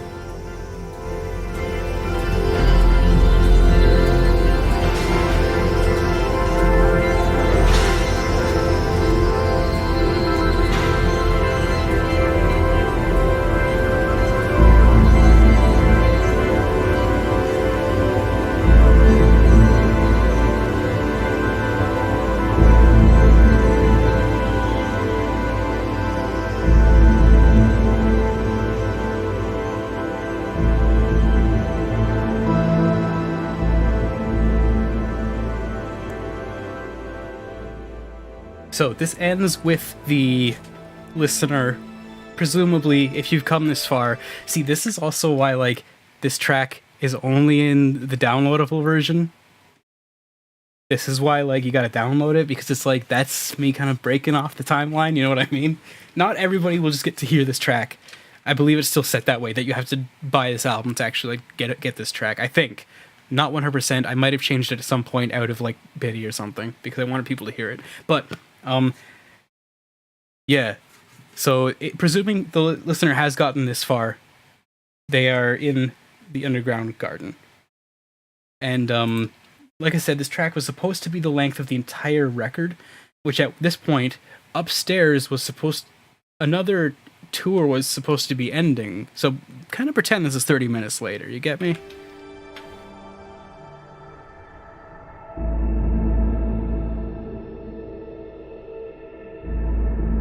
Because for some reason, this basement has the worst soundproofing on the planet, and you can still hear everything.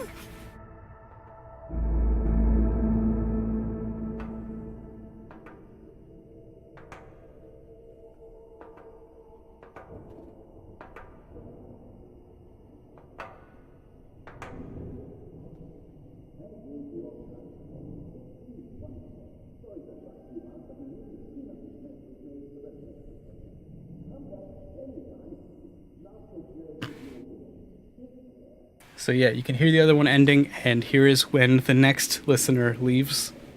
Well, this listener is still in the garden. This listener outright, like, leaves.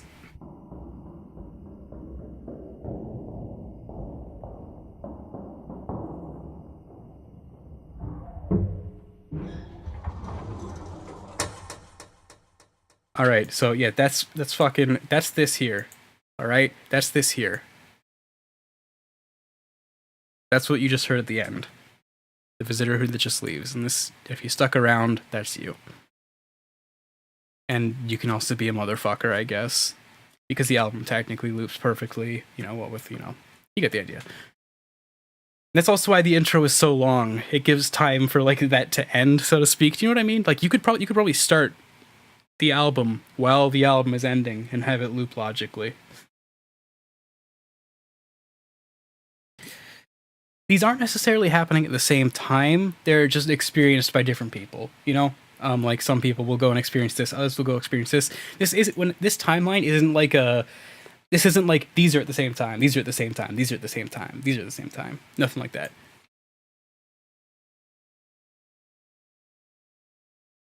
Yeah, Null Node Head is the garden, so these fuckers, these motherfuckers here. I'm gonna have to explain this, aren't I?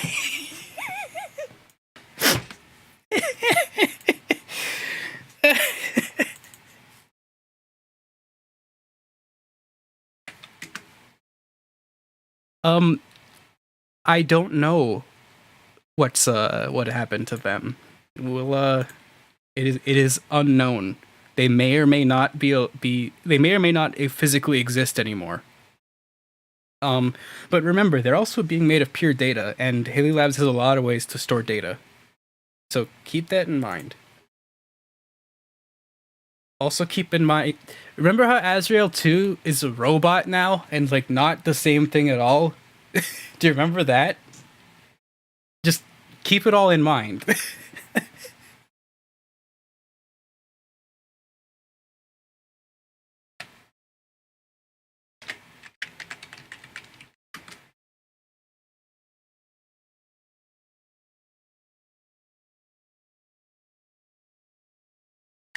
Does this mean it's hard to say what is or is not canon as far as, you know, single pieces of music are concerned? You'd probably have to ask, and I would have to tell you. But even then, I would be making it up. So hey.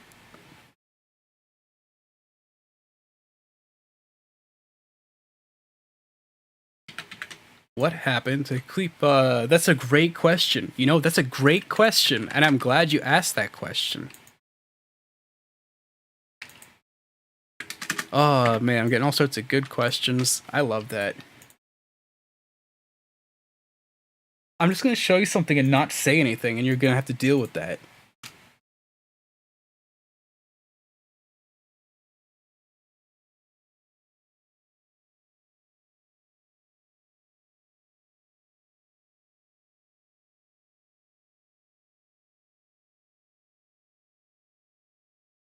So that's all you get.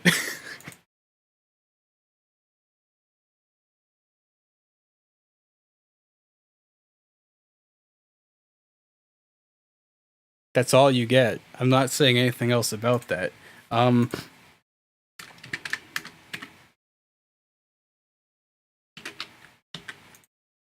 So to explain, oh my god, to explain, hey, if you don't screen cap it, shh, it's for anybody that looks at this only. You guys are in the secret club. All right, so let's get down to brass tacks here. People say that, I have no clue what it means, but we're getting down to brass tacks.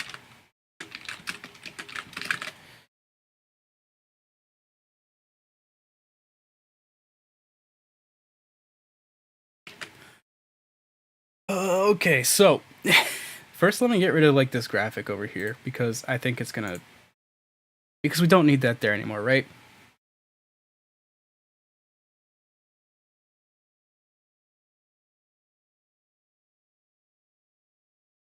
Point to outbreak on the fucking artifacts. Ding, ding, ding, ding, ding. The ancient artifacts are literally like looking for data. Like literally, quite literally research. Quite literally trying to find information. You nailed it.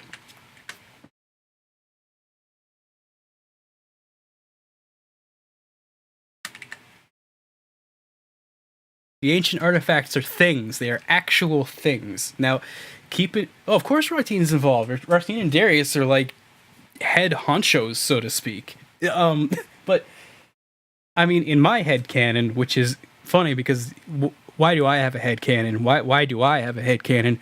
My headcanon is that Lapfox was handed off to Ratine, and I wanted to do it so bad. I wanted to do that so bad.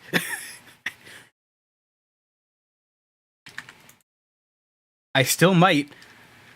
I had this idea where I was going to put, like, a legal acquisition notice on like the Lapbox Twitter that like it was sold to 𝓔𝓵 and that she had and that Darius had like put it underneath Haley Labs like label wise. So maybe I'll still like do that someday. I thought it would be fun. 𝓔𝓶𝓶 is, I don't know, in hell where sampling goes to die. I still haven't even explained like the whole null node head thing because that's like, oh man, there's a lot, man. There's a lot. Okay. Alright, so these fuckers. Meet Fucker and meet Fucker 2. You guys know these fuckers.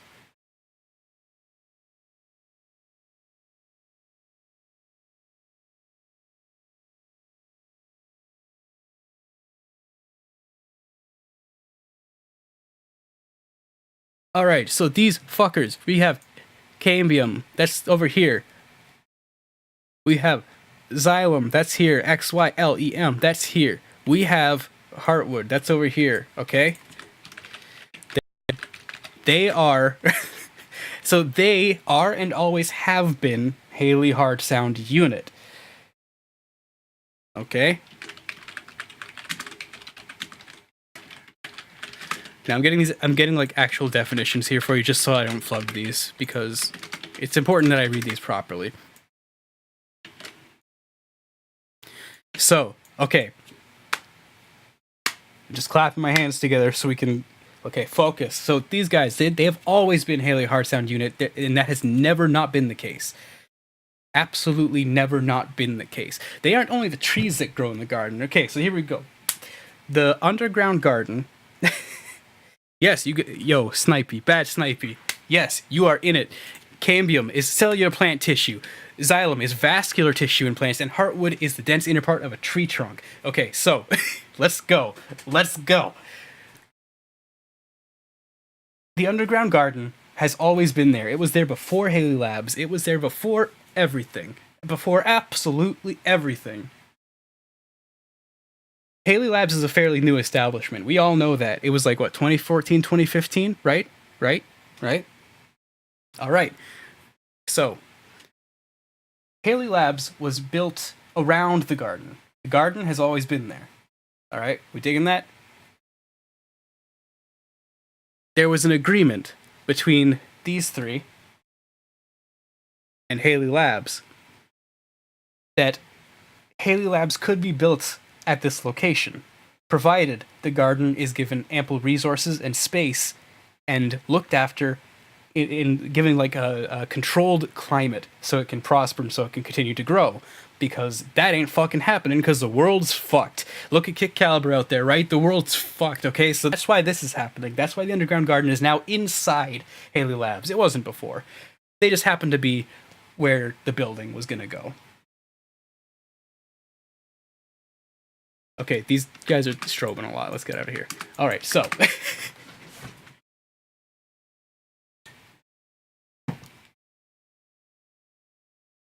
Haley Hard Sound Unit has always been these guys, will always continue to be these guys, and there's kind of a very cool cultural exchange, I'm going to call it, going on between the residents of the garden and Haley Labs. You may notice that there is like a lot of musical interchange between the two, increasingly so.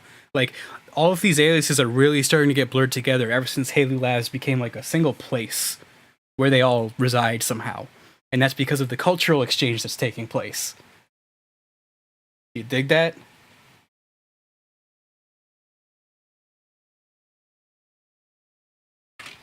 I hope you dig that because I think it's very interesting. So let's go one step further. This actually, like, this goes beyond my music, just so you know, so this is going to be like a total disaster. Yeah, Omicron Complex doesn't exist. Ignore everything stupid. So, you guys know my new deer, like my personal deer, Nitro? You dig that? You know my new dork?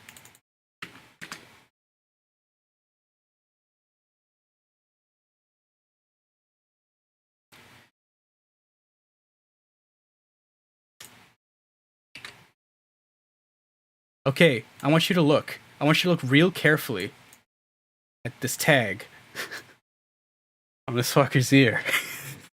So, let's go.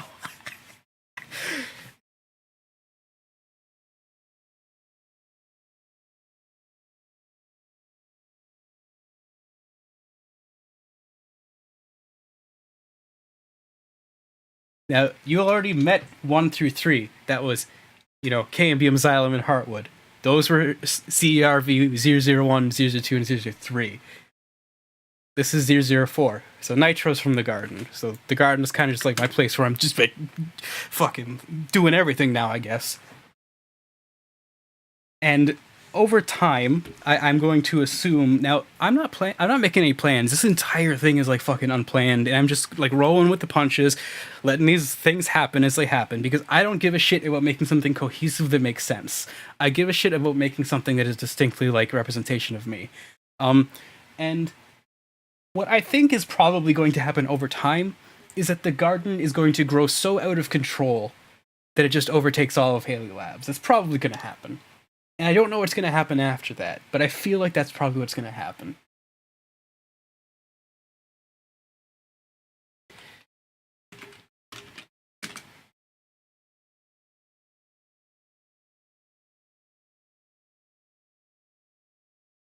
What does Darius have to do with Haley Hard Sound Unit? Okay, so Darius has nothing to do with it except for the fact that he masters, mixes, etc. He handles everything technical at Haley Labs. That's what he does. He records, he mixes things down, all of that. And Haley Hard Sound Unit is just a code name for this group, I guess we'll call it, this collective that, happens to exist within Haley Labs. You know what I mean? Think of Haley Hard Sound Unit as referring to the publisher rather than the developer. You dig? Somebody asked about 𝓔𝑵𝐻𝑚. So 𝓔𝑵𝐻𝑚 is like a Greek underworld thing where like after you die you just fucking go there. But take what you want from that. Take what you want from it being like potentially a real place. It's not in the garden though.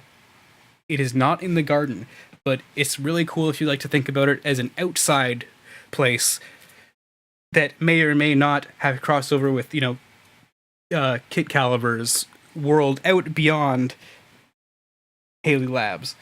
Because whatever the fuck is going on outside there, with Ricochet asshole gals and whatever the hell else, clearly there is a world out there that is otherwise not being explored in my work outside of 𝐇𝐞𝐥𝐵. Straight to the point, most what's the word? Most of the earlier like Lapfox stuff or even the VOD stuff don't even try to connect it to this, okay? You could come up with a headcanon probably, but most of it is kind of like, especially retired characters or like stuff that just doesn't make any fucking sense to dump into this. Like, I wouldn't worry about it. I don't worry about it. Like, what about Speedcore for Kids? I mean, that's a different character for all you know. That's all for all you know. Adrian exploded in the sky. We discussed this. I mean, not discussed it, but like, come on.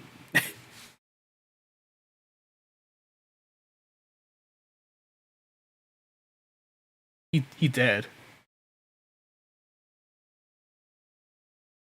Oh, I don't know what Bandito is. Bandito literally like exists outside of everything potentially. So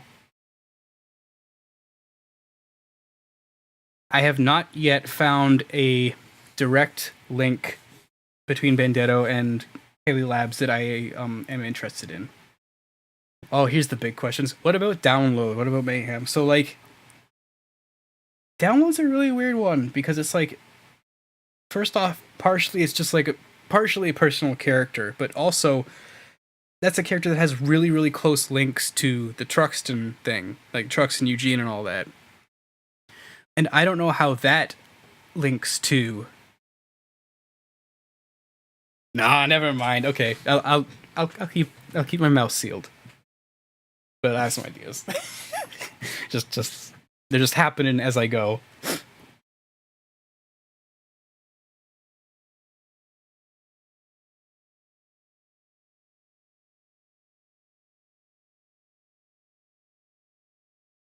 I mean, we did just talk about Asphodel Meadows and how it's like a Greek underworld where souls are sent to live after death. And I may or may not have a place which is hell. So, hey.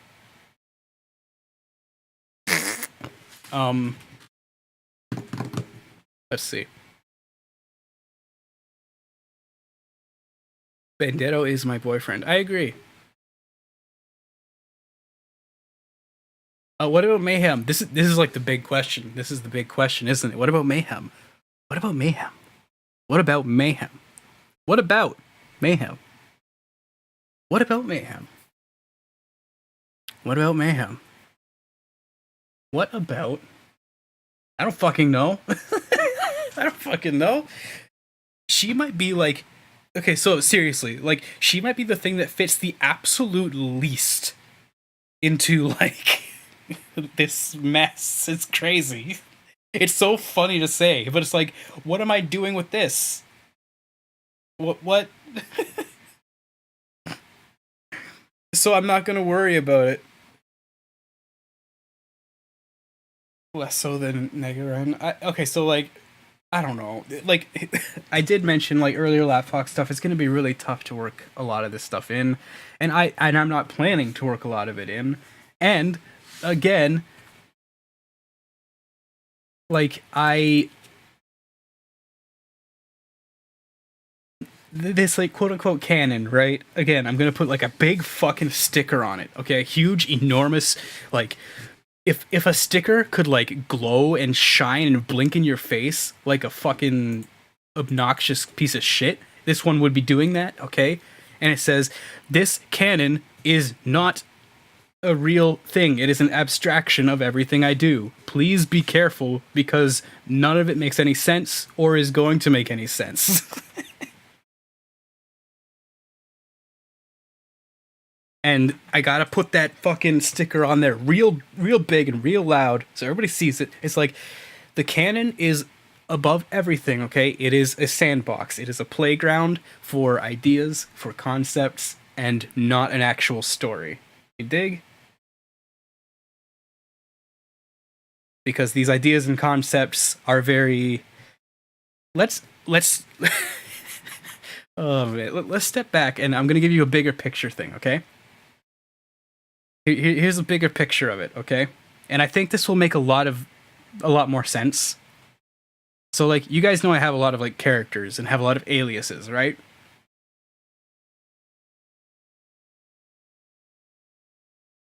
Because it's just what I do, but these characters and aliases are like smaller compartmentalized concepts of like different aspects of what I do and how I do it. So if we are to take a step back and like think about what I said earlier about the underground garden always being there, it is probably best to think of the underground garden itself as my main character. Now, that's fucking crazy, but the underground garden is the box in which all of these compartments come together to make something whole. So if a world can be a character, that's my main character, so to speak. Now, it's not like, oh, that's fucking me, there I am, I'm a garden. It's not like that. It's more just like, this is the box in which all of me happens. So that's why this is also abstracted and difficult to follow, and why I don't think too much about it, and just play with it when it comes up. And things like Haley Labs, for example, this thing being built around the garden, I think that's a pretty succinct representation of me needing to use myself, like the quote-unquote garden, to make a living. Trying, it has to somehow be manufactured into a business. It somehow has to be made presentable. So there's that idea. So yeah, it's stuff like that. You dig? You dig? So that's why this is also abstracted, also compartmentalized, also stuff all over the fucking place. But it's been a good way to kind of like explore these ideas that otherwise I just kind of go, all right, like this character's this character's that, whatever. It's been fun to kind of look at it from a new perspective of like giving myself a sandbox to play in rather than like characters to play with. Because I mean, if you're a kid, right? If you're a kid, let's be honest. Would you rather have a sandbox or you'd have like one fucking like, action figure? I would rather have a sandbox. I would rather, do whatever I want in it, make my own stuff in it. It's like having a box of Lego versus having an action figure. That's the best way I can put it.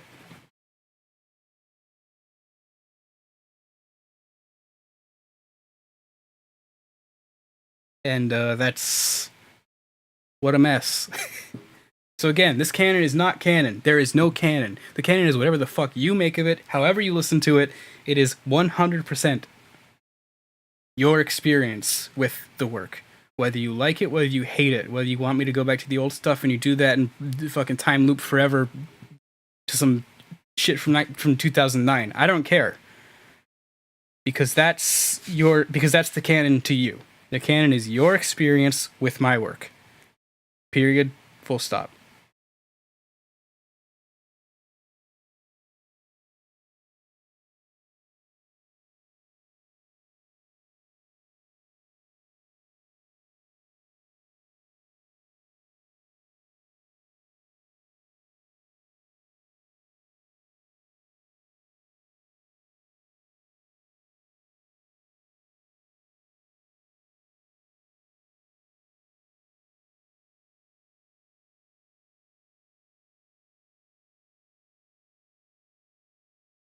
Any other questions?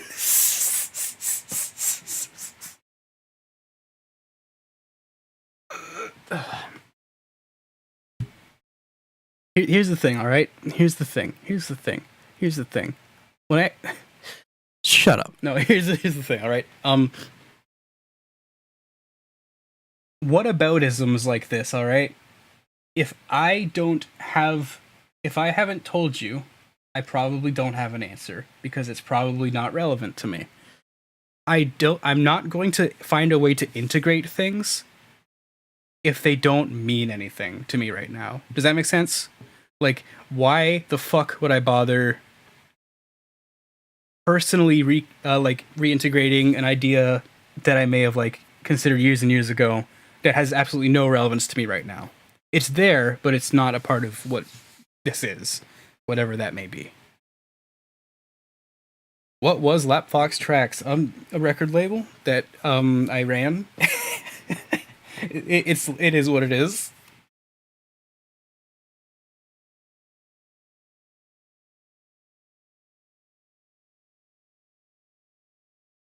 No, I mean that's it. That's the canon. That's the canon.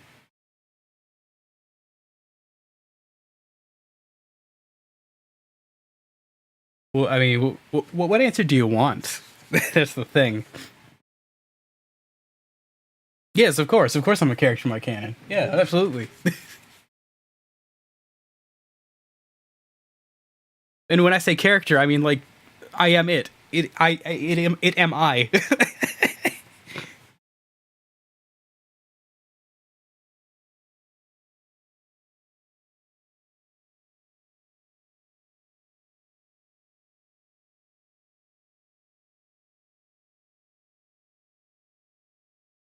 It me. Yes. I'm me. All right?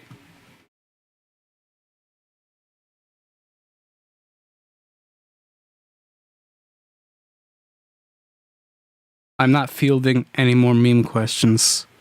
Period. Full stop. I will not do such a thing. You'll meme yourself into a hole. Anyways.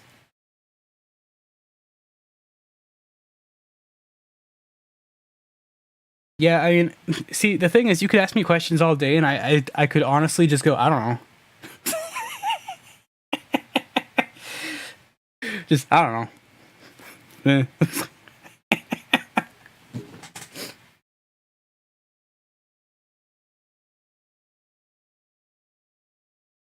That's the thing about this being so freeform, right?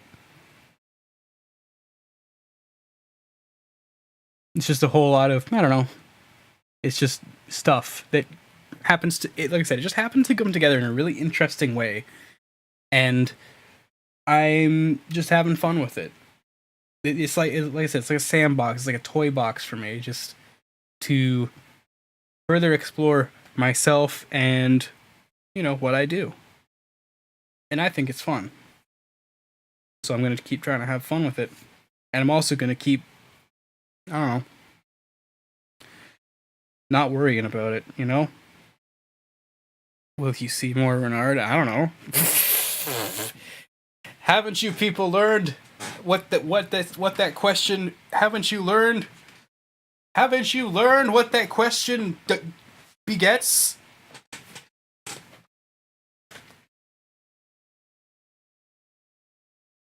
I don't know.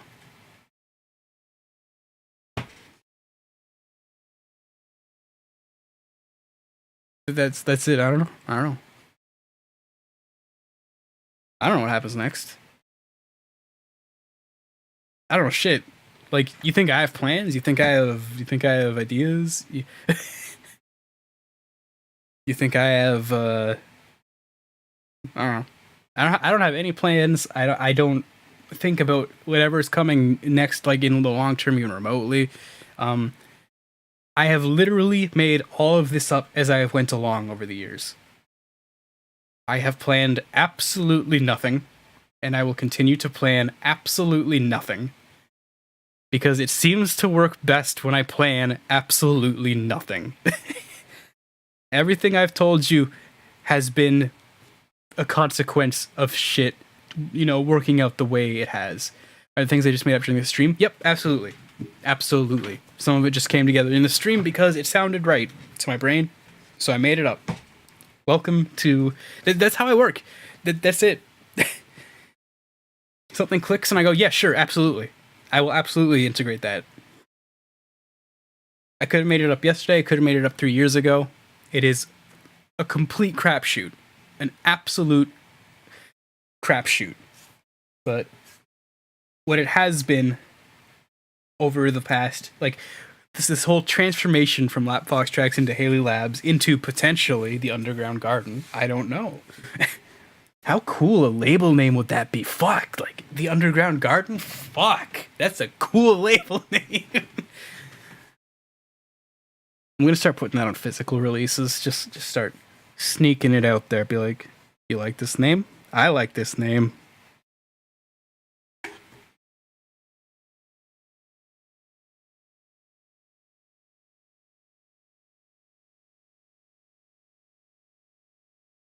But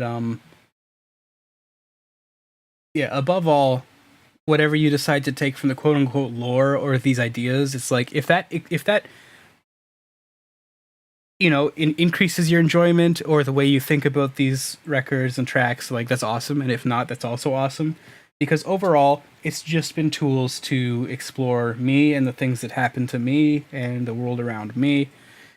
I've never, like, even like, I talked through the track Underground Garden there that, like, clearly has something going on story-wise. But, like, despite it having so much going on story-wise, it's not like I was out to... This is complicated to understand for me, but it's like I was not particularly out to tell that story. It's more that story was told.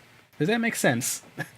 It just wound up that was the consequences of me exploring whatever I was doing at the time. You know, sometimes story comes about as the consequence of certain feelings, and this story, like, is an abstracted version of something I may be dealing with or thinking about. It could be very objective, like, this is a place, or it could be very subjective, like, you know, this is a feeling, or this is a it was so loud. Bassoon? Yo, bassoons sound... Oh, it's a basson. That's not bassoon. I'm pissed. Anyways, no, I'm not pissed at you. Don't worry. Yum, yum. I'm pretty sure you've followed like 5 times, but thanks anyways. What the fuck was I saying?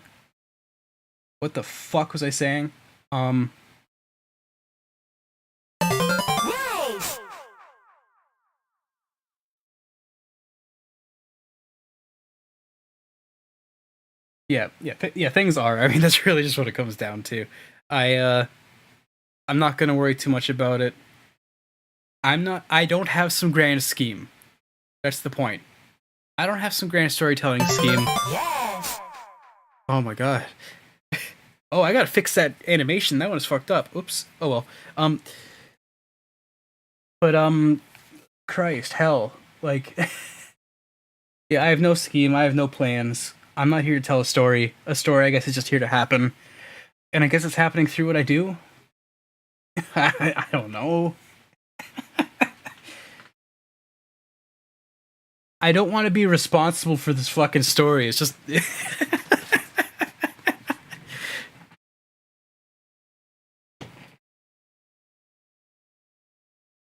I'm not dedicated enough for this. You feel me?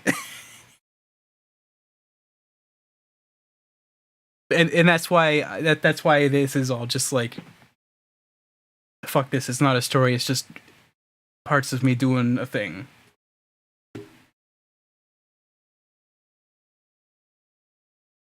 It's just aspects of me realized through some other shit, and whatever happens, happens. And I don't have answers, and I'm never gonna have answers.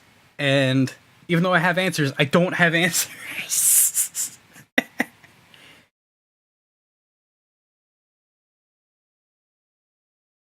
But I think that's fun. I think it's fun for me, and I hope people are along for the ride, I guess. Okay, all right. Look here, you son of a bitch. All right.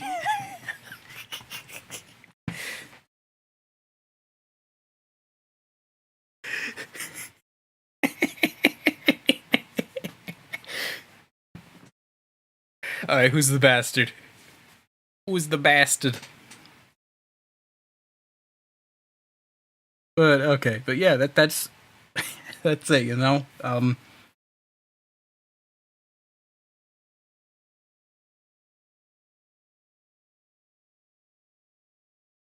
That's all there is to it. Maybe sometimes. Any other questions I can't answer?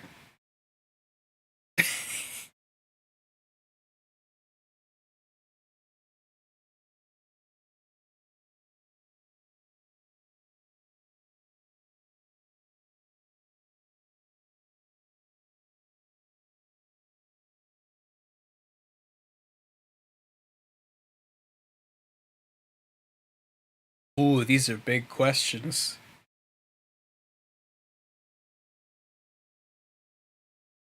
All right, I'm gonna answer these as they happen, because like I'm still cool with I'm gonna be probably hanging around for a little bit longer. I don't have anything planned tonight, so okay. So let's see here.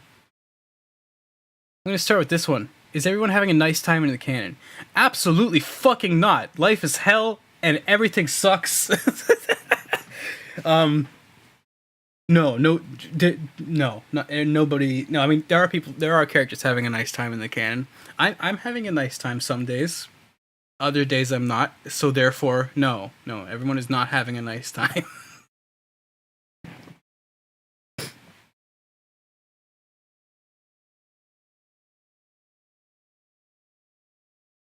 How am I? Right now, I mean, I'm doing okay. I'm doing okay. That's a good question. Actually, I guess it's kind of the exact same as the previous question, which was, is everyone having a nice time?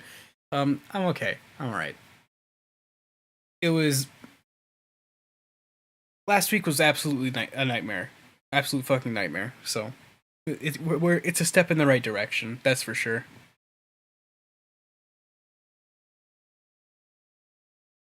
What else do we got here? What's my favorite question?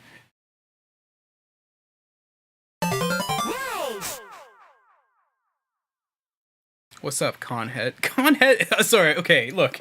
You're gonna have to explain your username to me, because that does... Unless it means convention head, Conhead doesn't seem like a good name. Anyways, what inspired me to rekindle the Quick Brown Fox? Define rekindle, and I'll get back to you. How do you make music? Absolute fucking mystery. It happens.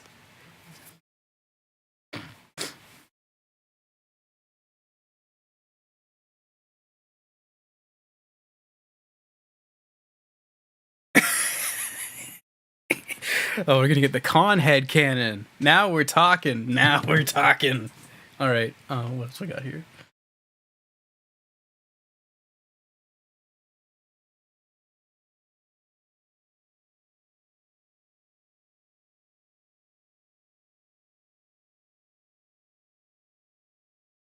It's a great good scenario. I mean, yes, he died. He's dead.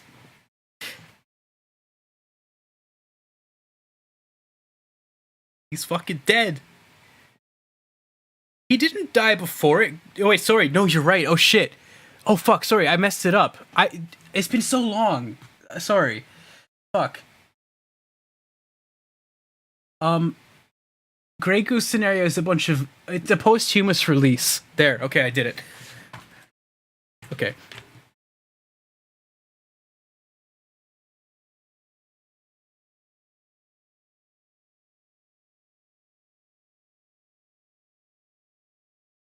Speaking of cons, Meg, I don't know. Money, man. Money. Money's fucked. Let's see. That's a good story behind Conehead, by the way. I like that.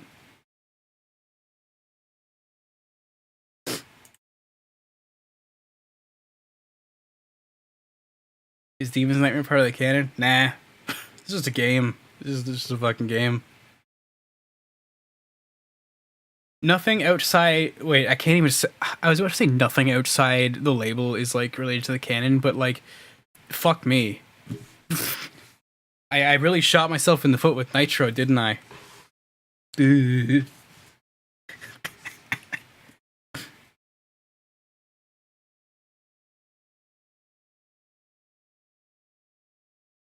know, Nitro. You know.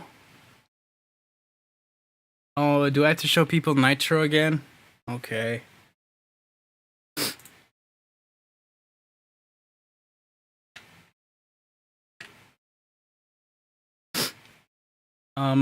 Okay, like thing done on the subreddit more honestly, I don't know. Like, it's up to you. If you want to, like, change it, or if you want to make one for Haley Labs, or anything like that, it's up to you. Like, I'm not involved. And I won't be involved. And that's just how it is. I'll let fans do the fan thing. And I'll do my thing in my little corner. Like, nothing personal. Nothing personal, you dig?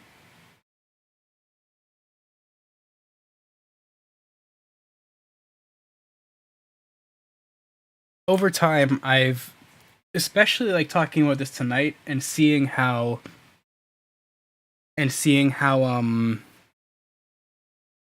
guys have responded to like all this like bizarro canon stuff, it makes me realize that it's always pretty fun to get the creator's word on things. It really is, and I understand that because I'm the same way too. I like to know why things happen the way they do. You know what I mean? But too much creator interference is like it takes away from like what fans have fun with. Ultimately, it can do a lot to detract from just people developing their own concepts and their own ideas, you know, based in these sandboxes that people might create. And I think, I mean, for me that's important because I mean, like, I grew up like in fan game world, like Mario Fan Game Galaxy and shit like that. So I know what it means to like to have some semblance of openness to an idea, not everything defined in stone, so you can play with the sandbox, you can mess around and fuck around. So it's fun to have ideas to play with, but it's not fun to have everything engineered by the creator. And I think that's something that's really important to me, to not really like, I don't want to gear things to happen a certain way. I don't want to like, you know, have anything like that happen. I feel like that would be very, very silly of me. It's like, I read this great thing lately, where it's like, it's fantastic when, okay, so like, I'm gonna relate this to, I'm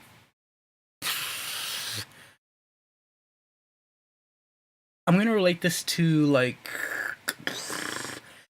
the idea of, like, for myself, as, like, some queer weirdo, like inclusion is really nice. It's nice to like find a story or a place where it's like, oh, hey, cool, that's like the a queer person or whatever. But you know what's even nicer? Not being told what a person is or what a character is or what a thing is. Not being told that they're like straight, gay, whatever, like anything. Not just being told what they do or what is happening. Like, and given nothing else. That really, like, that's a sandbox for you to attach to, for you to identify with and do whatever you want with. And that is something that I hugely prefer. I hugely prefer just, like, that openness and, like, you can kind of take it as you will and identify and understand as you will. You know, there's just things like that. I like that a lot. So I want to try to be like that. I don't want to be too specific because, again, it is worth saying, like, outright, that all of this stuff is, like, literally me. And if I, like, put out every aspect of literally me, it's like, what is there to do with that? It's like, just fucking follow me on Twitter, there you go, you get it.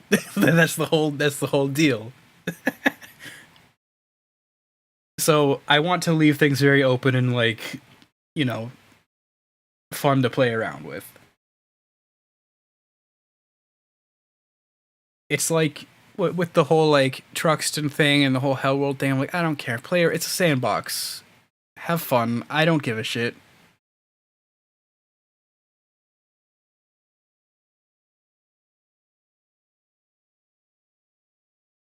And I think it's important to let people run with what you create, even though that can be scary. Like, because I know it can be scary and it can feel like, especially if what you create, because what I create is literally just like, as I've explained tonight, like literally me.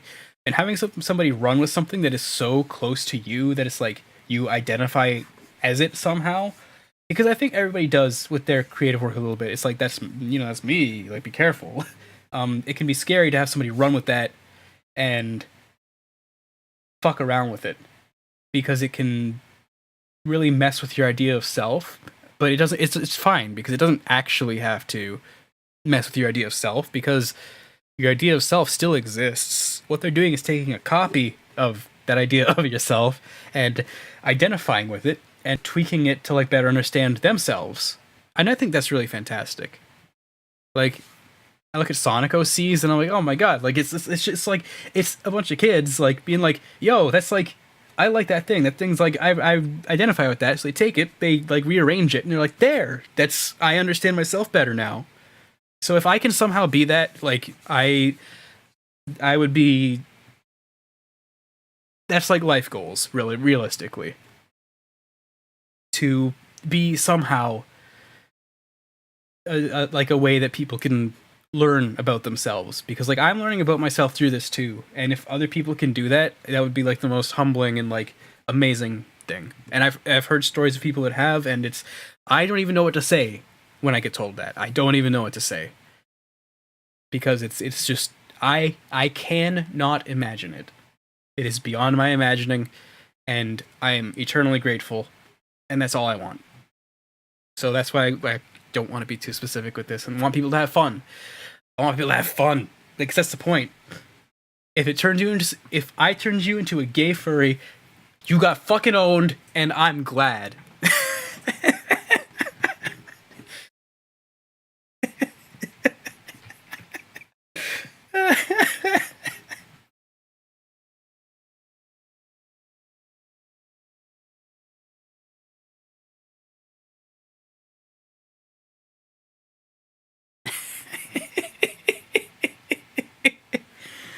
Oh, it's okay. Yo, I had this one friend who, like, I found their art on VCL when I was, like, 9 or 10 or something, and they've all been, like, several years older than me, and told them, like, it's your fault I'm like this. And they're like, please don't tell me that. I don't want to be responsible.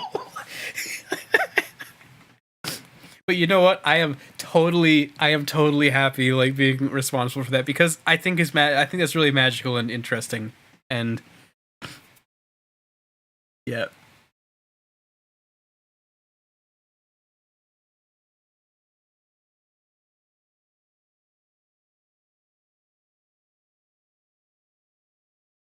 Oh, I literally can't imagine, like, 'cause so many people have heard these fucking, like, meme songs which like I mean I don't I don't really care about. They're kind of fun, like, you know. So many people hearing these meme songs. I'm sure it's like some fucking entryway, like some gateway drug or something. And it's like, you know what? I'm fine with that, I guess. I think that's fun and funny. If somehow, like, sometimes, like, I think about this stupid. I think about this idea that, like, oh no, am I somehow responsible? Like, and I want you to listen, because this is like, I feel like this is an actual thing, because I've seen it happen and it's weird. Am I somehow responsible for like the like third furry renaissance? Like, not totally responsible, but I want to say that there's at least part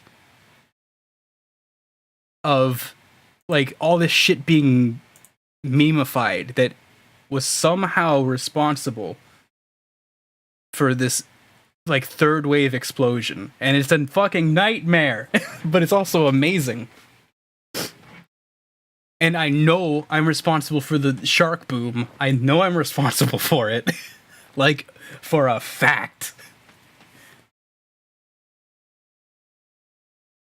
And I know I'm responsible for all, like, 8...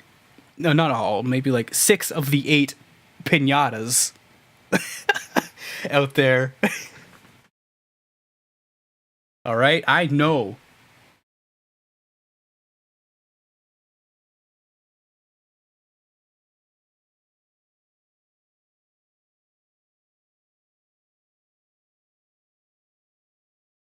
And it's fucked up.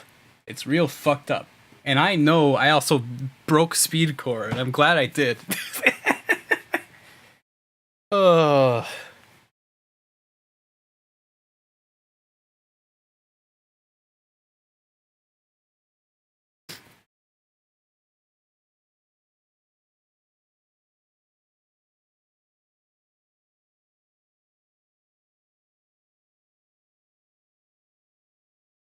I mean, it wasn't just my fault. I know, like, the chain of things was, like, I heard speedcore when I was younger, didn't care for it much, heard MIDI, was like, holy shit, or M1DY, MIDI, however you want to say it.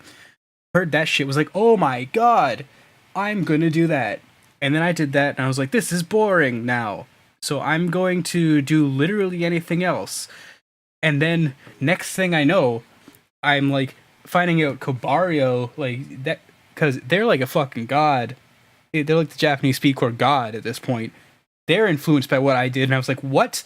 And then I fucking buy an album from Gore Shit, and he fucking includes this, like, handwritten letter saying Wanderlust is a perfect album and it inspired him, and I'm like, what? Fuck. What have I done? What have I done?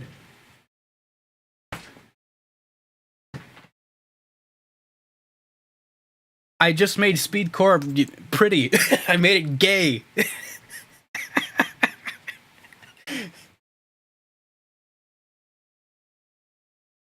Oh, Gore Shit is a sweetheart. He really is.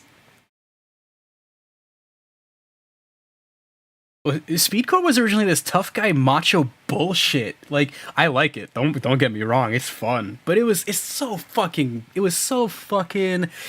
tough guy macho, like super distorted wall of guitar against a kick drum, like industrial. It was no fun allowed for the longest time. I talked about it in a Bandcamp article. I was in a Bandcamp article talking about speedcore and extra tone and shit. And it sucked, man. It was all the same.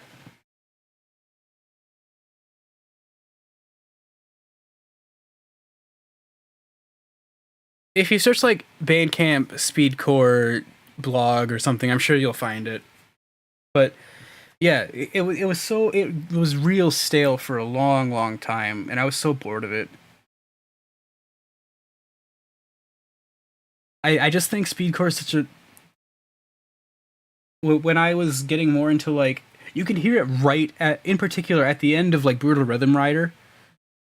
You know, No Hesitation. That's, like, that was the breaking point, kinda.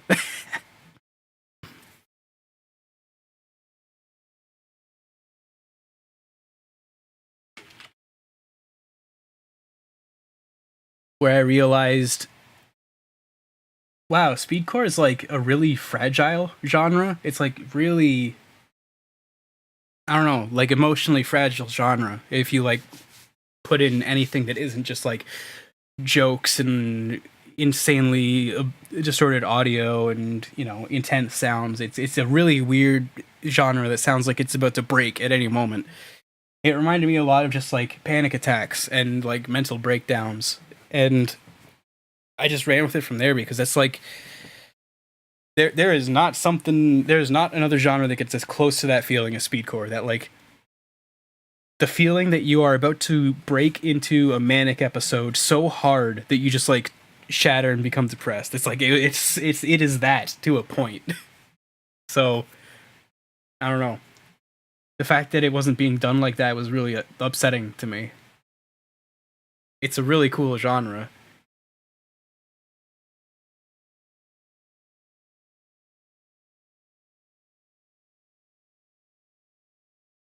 Did I ever talk to Kara Pusher? No, I did not. He's doing some cool stuff these days. I like what he's doing a lot. A lot. Yeah, Noise does have some of that too, for sure. Absolutely. It's just, Noise is also, it's really hard to find the stuff that is, that like, not just like explosively angry, but like the stuff that just feels so like soul screaming to escape the body. Like, it's hard to describe the feeling. But the feeling where, like, your skeleton could jump out of your skin and just, like, run down the block screaming.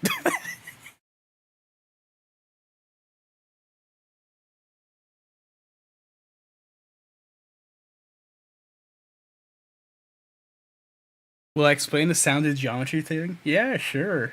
Sure. That's my favorite. Okay. Alright. Do I need a visual for this? I don't think I do. Sorry, my nose is like, it's humid as fuck in here. Let's see. Make square into sound. I mean, you nailed it. You got it. Let me just get caught up quickly and see if there's like anything else I wanted to say here. But yeah, no, it's been just to like cap that off. It's been like crazy to like, I had no idea that like anything I was doing was having any influence or any impact on anybody ever. Like I had no idea. I was just doing shit. And now that I'm 30, about to turn 31, God forbid, looking back and looking like around and being like, Jesus, this is weird. This is really weird. Like, it's not bad. It's just really weird.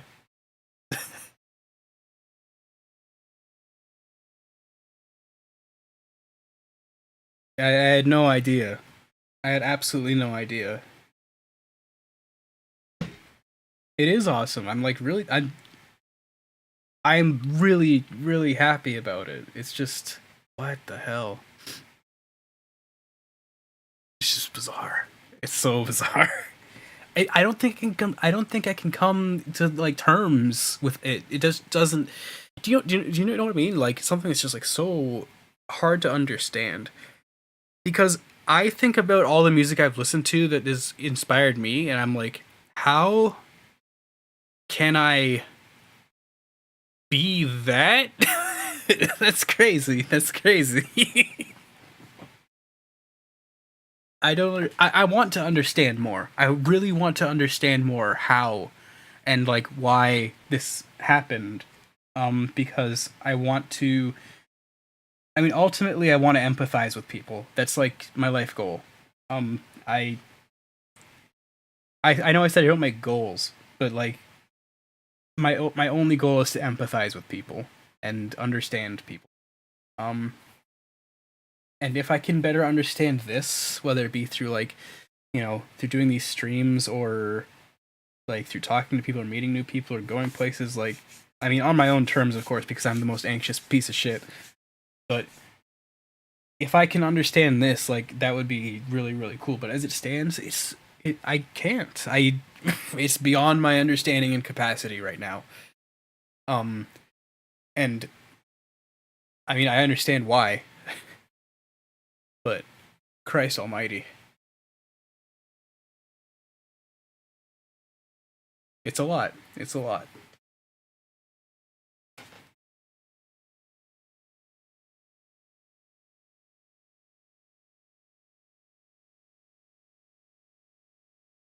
See, all these things just you guys are saying is like, what? I don't.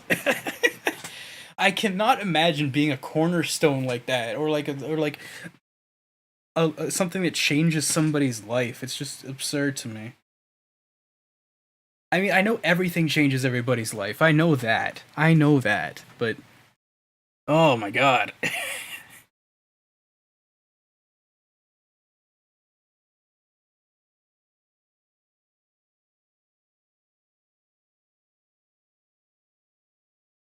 No, it's crazy. It's absolutely crazy. I will say I'm glad to have been able to remain like I'm so glad that I've been able to remain completely like independent through it. Like despite my business practices being absolute like dog shit, unpredictable like nonsense. Like I'm glad I stuck with being independent and not doing like any labels or anything like that. I'm just glad I've kept complete control over everything I've done above all.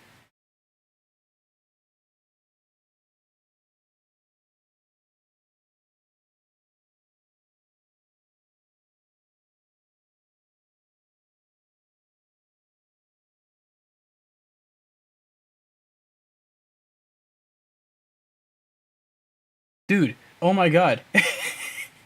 Dude, We Are the Strange is such a good fucking movie. It's like not quote unquote good, but like, dude. That movie inspired the shit out of me. It's not like it's not by movie standards not a super good movie, but good god, man, it's so expressive and interesting. Like, oh, what? If it weren't for that movie, I probably would not have the attachment to like the Sinistar sound banks, like in voice samples that I do. When I heard them in that, it completely transformed the way I thought about those fucking sounds. Oh, that movie! I've got the DVD like on my shelf.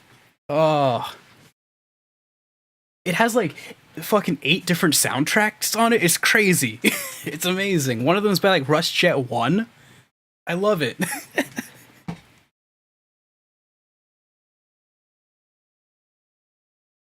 Oh, what a cool movie.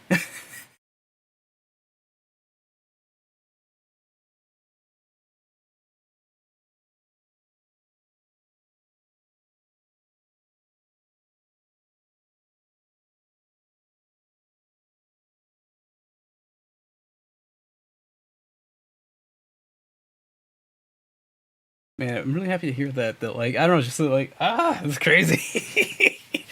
uh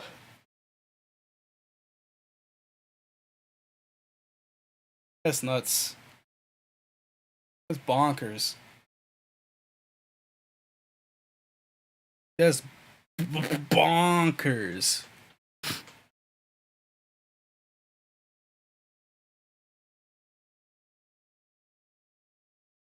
Musical Ritalin? I don't know about that. Ritalin's pretty good.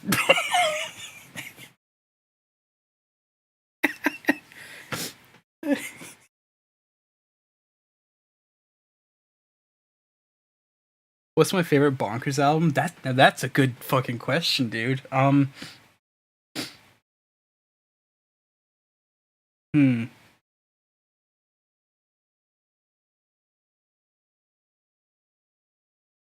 I'm gonna say that it's a tie between. Am I allowed to pick specific discs, or just like the whole package?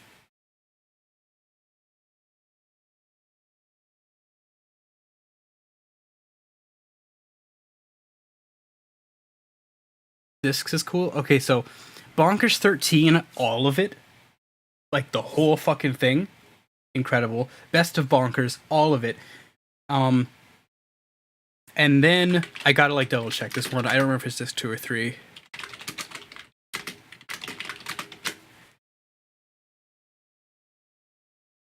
Bonkers 16 disc 2 with the Sharky and CLSM featuring Kutsuki mix. That, you know, with You Are Everything and SOS on it. Jesus Christ.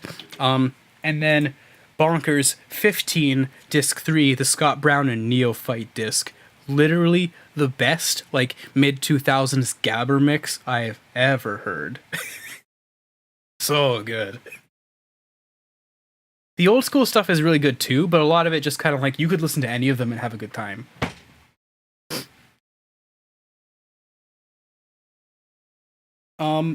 Scott Brown, I mean, he's still re-releasing his entire discography digitally over the past couple years. Like, literally everything in huge compilations unmixed. So, like, go get those while they exist and are out there. It's like Evolution Records classics and all that stuff. He's been releasing so much. And I'm so... They aren't even, like, remastered. It's the original masters. So, like, all of their original, like, volume and shit too, so it's like all over the map, but it's good that it's like that. It is very good. What happened to Helix is a great question. He's like a pro sound designer now, which is like not a surprise because his stuff was literally light years ahead of everything else. He's a sound designer and musician for hire. That's what he does. He has been for a long time, since like the 2000s. That guy is... he's something else.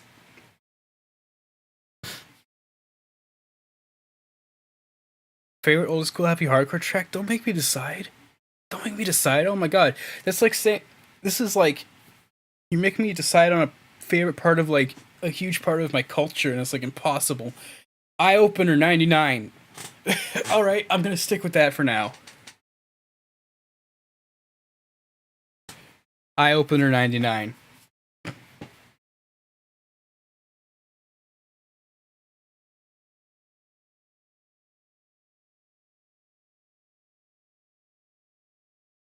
Fucking Christ. Flatline by TC? Are you talking about Flatline by TC? That's incredible. God damn. I heard that at a party. Let me see if I have like the flyers still. I save party flyers.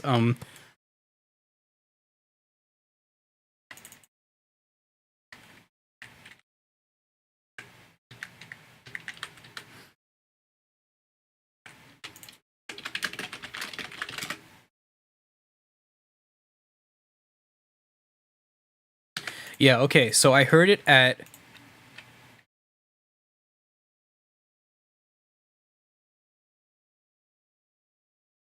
I heard it at this party in 2007.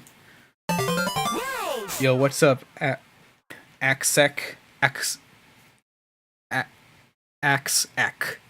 What's up?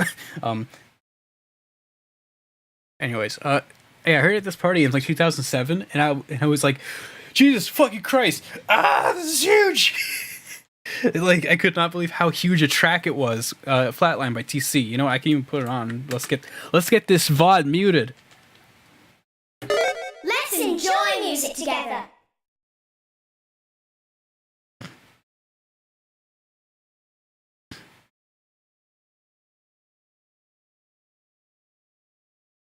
Hold on, I'm just fucking up my computer. I'm just fucking up my computer here. Let's...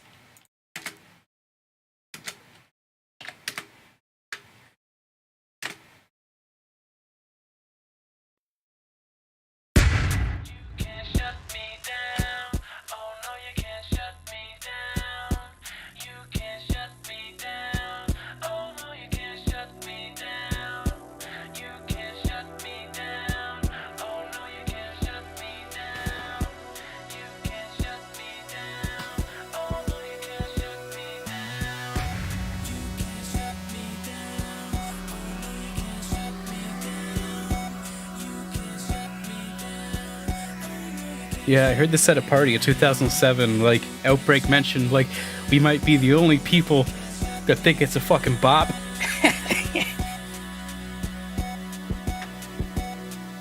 And, when this came out, people were bitching about it so much. Like, one of the things I remember most distinctly reading about this track was shelf life of milk. Somebody said this track's got the shelf life of milk. Nuh-uh. Fucking huge track. Crazy huge track. It's cheesy, yeah, sure, it's got cheesy vocals, who gives a shit? It's huge. Huge.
It's insufferably huge. It went off like nuts at the party. Jesus. Oh man. If you hear this at a party, in a party environment, you'll lose your mind. I swear to God.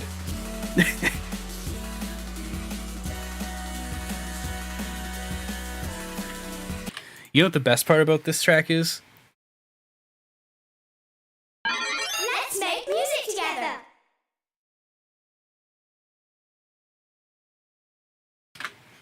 Oh yeah, I'll tell you about the version of Fear in a minute. I'll tell you in a minute.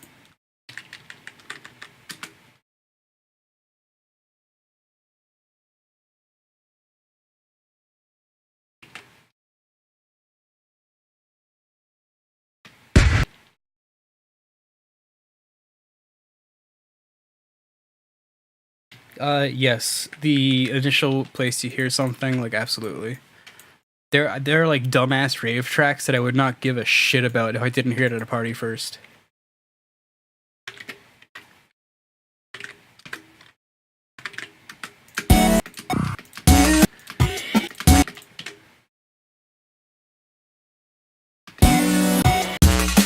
Okay, cool, check this out.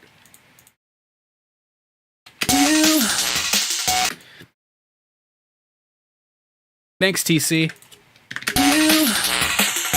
Make me high and bring me down, but that's okay. I listen to your promises all day. Then I take a little walk into the rain. I realize there's nothing left to say.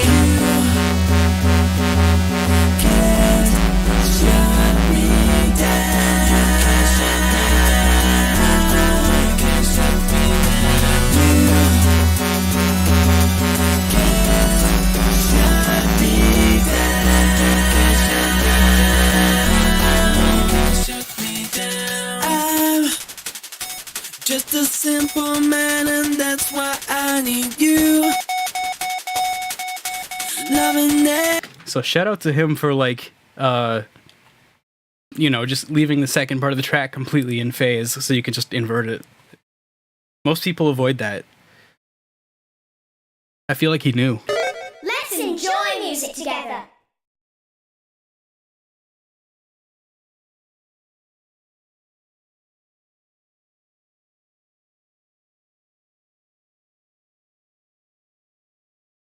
Alright, okay, so that version of Fear, so anybody that knows Rez, oh, how did I do that? The second half of the track is the same, it's the exact same as the first half, but without the vocals. So if you take it and invert the waveform and put it on top of the first half, everything that's the same disappears. So the drums, the bass, you know, that all just goes away. Phase inversion, vocal extraction. It's you can do it with a lot of stuff. You'd be surprised. Yeah, so the Res soundtrack version of Fear sucks, to be frank with you.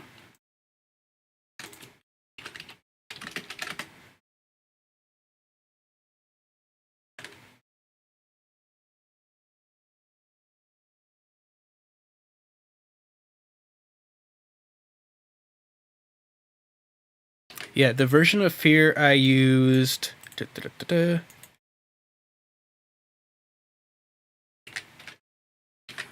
was this one.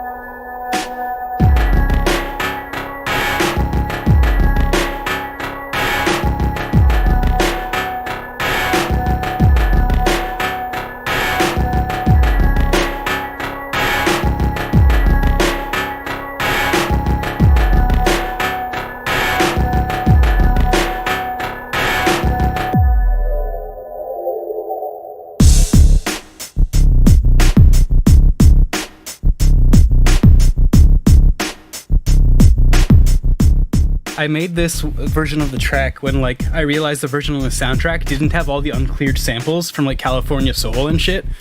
So I just extracted it from the game and just remade it.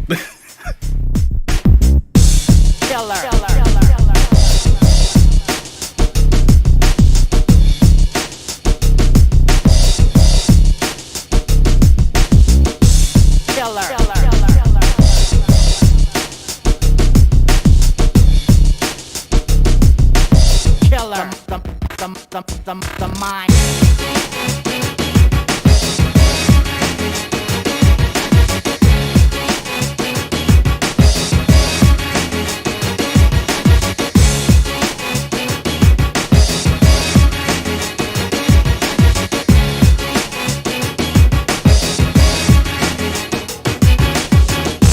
There is a mind killer, a mind killer.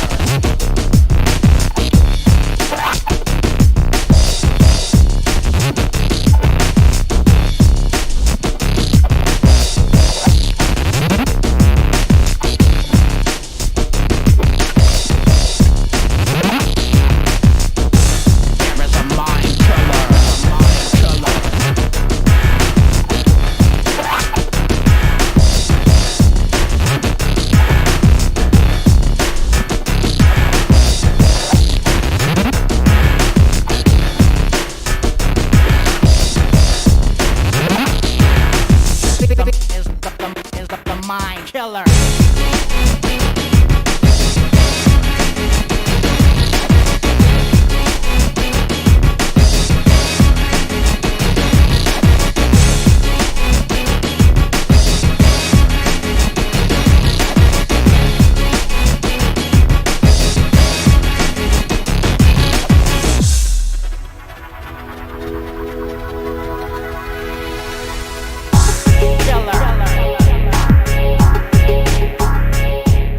Oh, you're pushing your luck with that one. Let me show you something. Hold on. There is a mind killer, a mind killer.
There is a mind killer. There is a mind killer.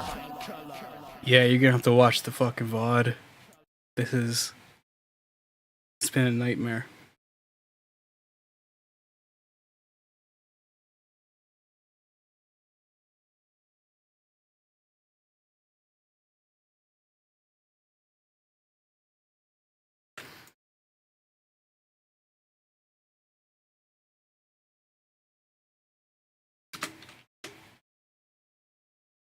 Hey, yeah, get a load of this. Get a load of this. Yes, she is. Classic.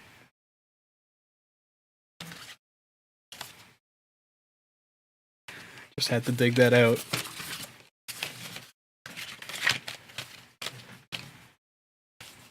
𝓔𝓶𝓶, baby.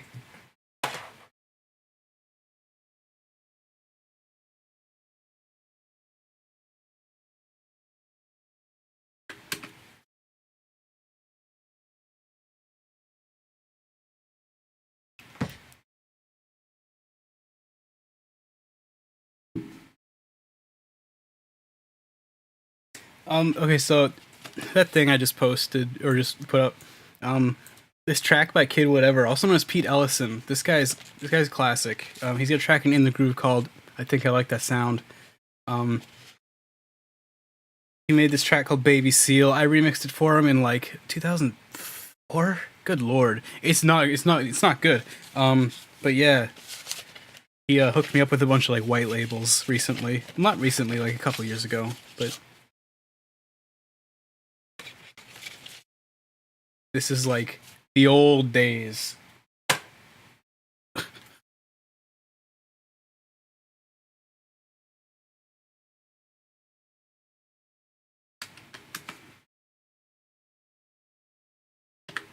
Good lord. Fuck, right. Wasn't I supposed to show somebody Nitro? I forget.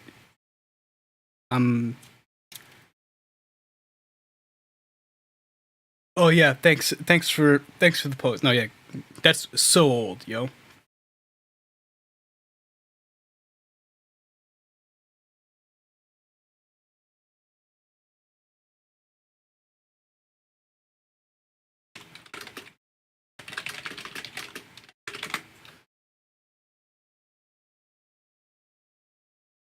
No, I wouldn't say exactly a circle. We were just all kind of like in. No, it's totally fine. Dude, it's nothing. Don't worry. I wouldn't say like some kind of circle or anything. Just yeah.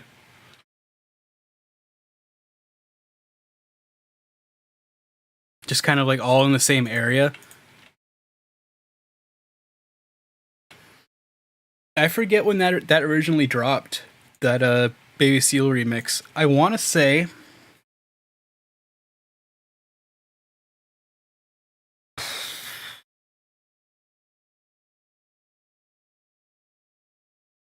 To put it in like perspective, it's pre-Vault Vibe, like just to put a little stamp on that it's that old,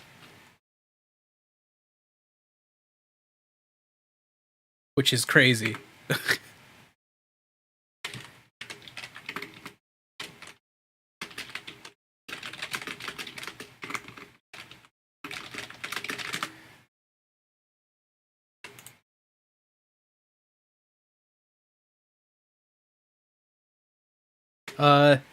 Okay, so that compilation, in particular, the Baby Seal remixes, was originally posted to Donut Nook, the website, not like a Bandcamp or anything, in 2006. But I think I gave it to Pete in like 2004,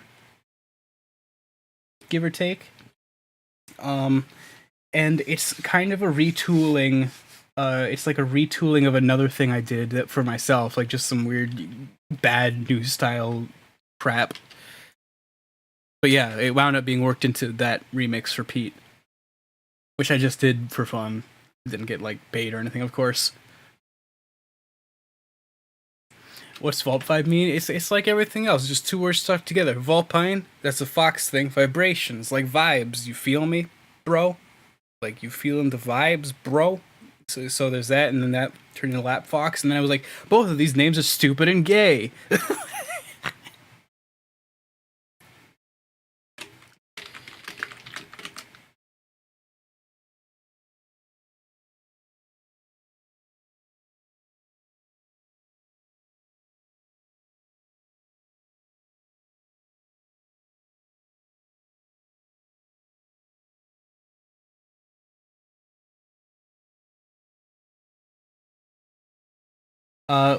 Julie Bunny? I don't know. I don't know what that... I'm lost.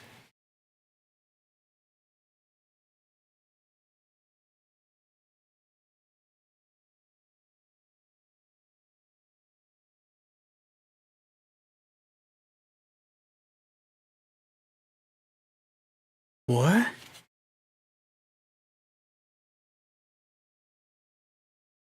No, I don't remember. Wait, Ned Wilkinson. Who is this? Who is this? Oh fuck! It's Rhubarb! Ah, I did this for him! Ah! You guys remember Rhubarb? He did the fucking cheesy core version of hardcore disco. Now I remember.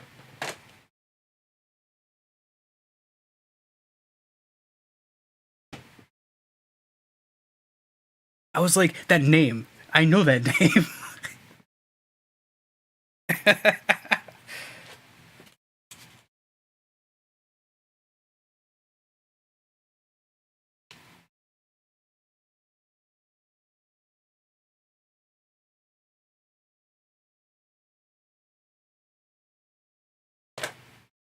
Okay, but so there we go. I've solved your whatever you want to call it mystery. No, I don't remember what the hell that is, by the way. I have no idea. It's literally probably a decade old.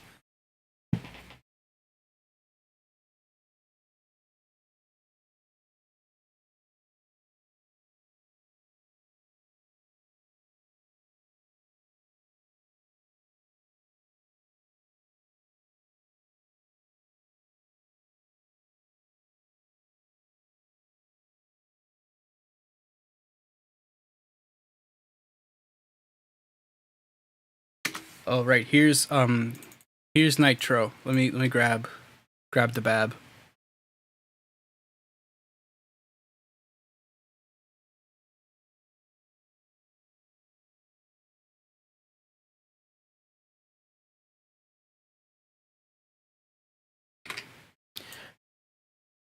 Oh, Jesus Christ, it's huge.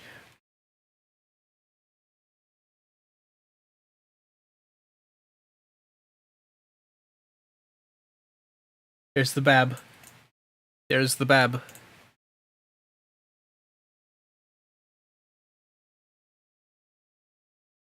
There's the bab.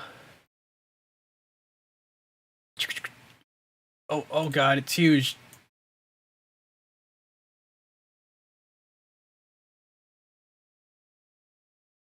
There's, oh my god, they're enormous.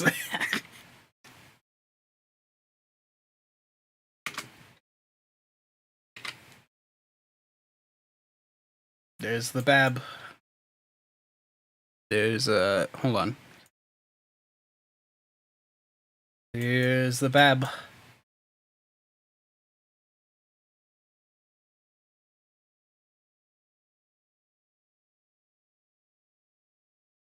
There's the bab.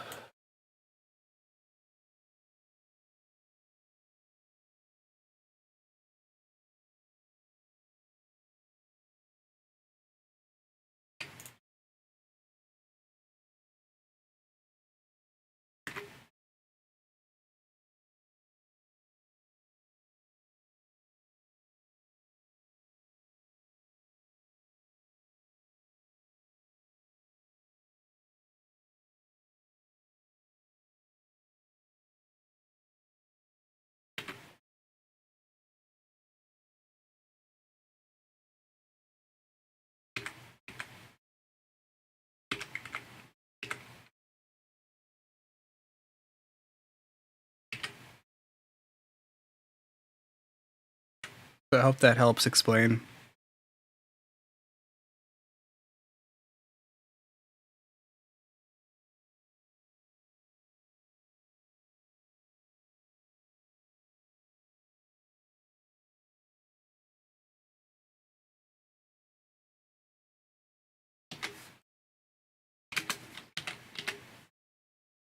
There's the bab. All right.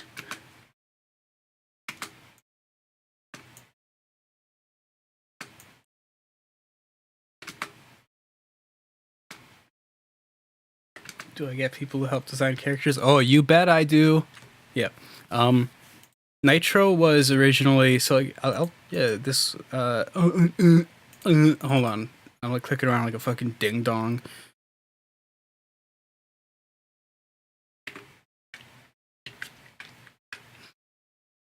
Nitro was like an adopt I got from somebody. There's a little fucking like deer turd. Like not an actual turd, but where's my thumb drive? It's attached to my keys.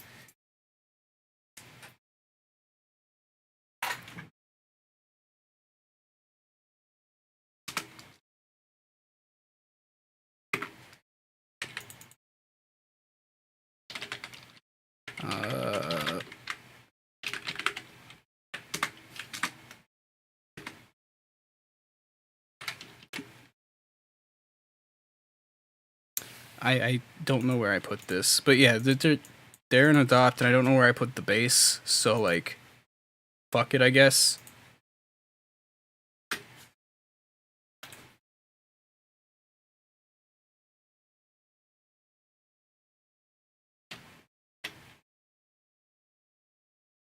I've never in my life bought like an adopt character, but it was just this deer base, and I'm like, I'll build on that.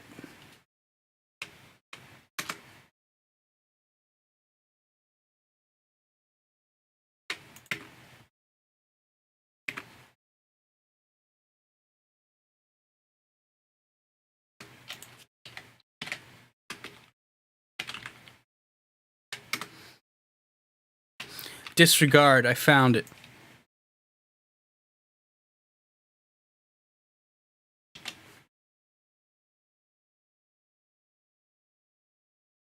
Yeah, there we go.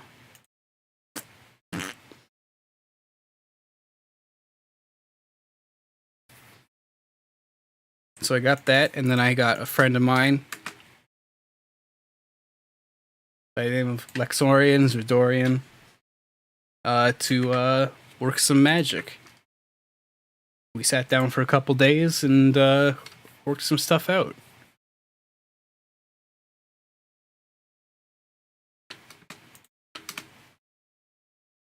I gave them drugs. I fucked up everything.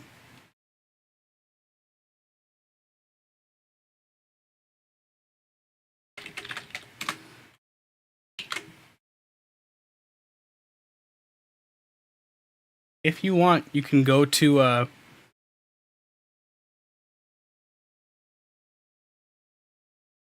if you want, you can go to the website. Only works in Firefox. Only works properly in Firefox. Don't use Chrome. It only works in Firefox properly. Okay?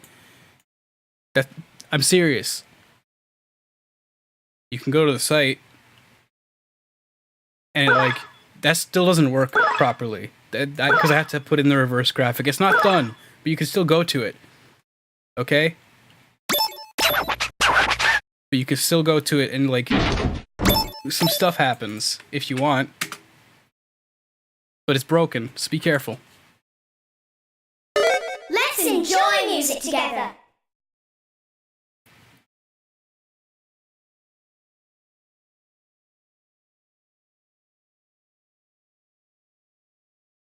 Don't use Chrome. It'll destroy itself. It won't actually. It just doesn't work properly. I don't know why.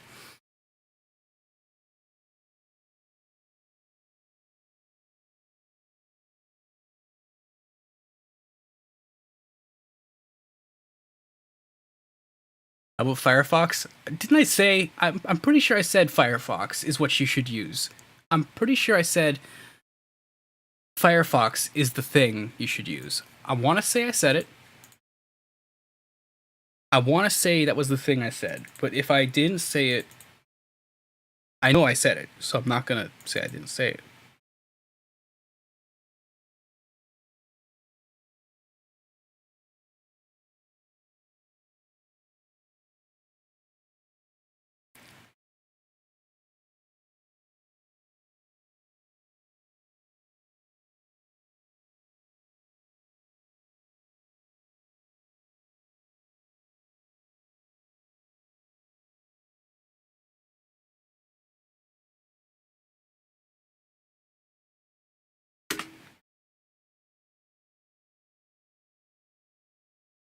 Cinema 4D. Excuse. Wait. Okay. Hold on. When you say scrolling animations, hold on.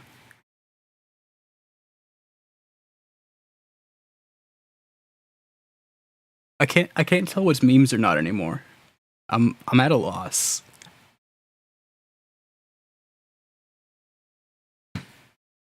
Okay, so when you said scrolling animation, like where are you talking? Like on the site or?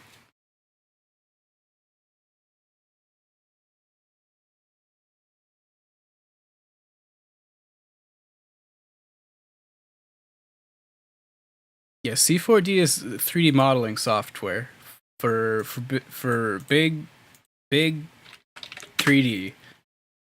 For Beeple. If you're Beeple, you use C4D. Ah! Do you mean like... Let's make music together. Do you mean like this stuff down here? Or do you mean like stuff in the stream? Or like... I realize having this open, like you can't tell this from the stream layout, which is kind of funny.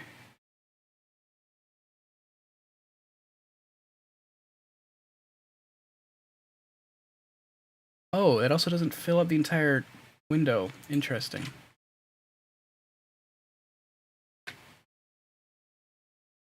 Still not quite. Hold on. No, the stream is all in OBS, which is the streaming tool. And this is all just CSS. You can look at it here if you want. It's like, how many lines? It's 1,100 lines of CSS and JavaScript, and then like 100 lines of actual HTML.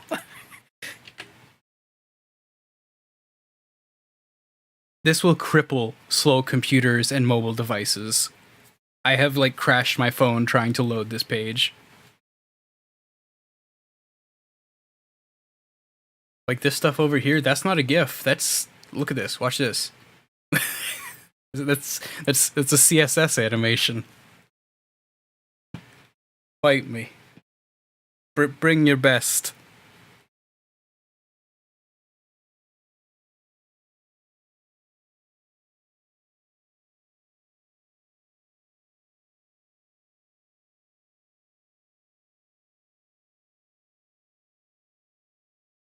I love CSS. It's so fun.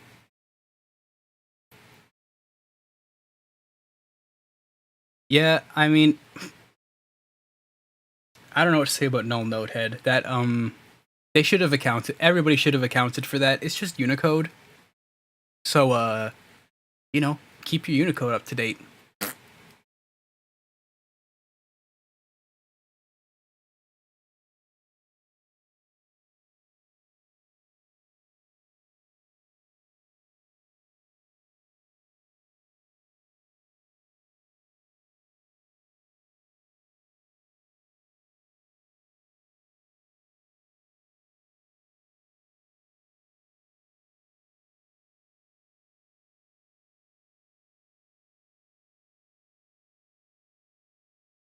You couldn't listen to it in the app for weeks? Wow, I didn't know it caused issues with the actual, like, app. That's amazing. I'm so happy, but also, I'm sorry. But I'm so happy.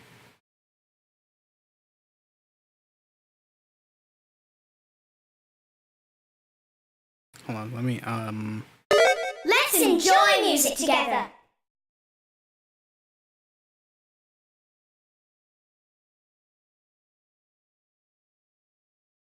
Oh, yeah, my, Android is, like, all themed up to the nines. Do I still have the thing?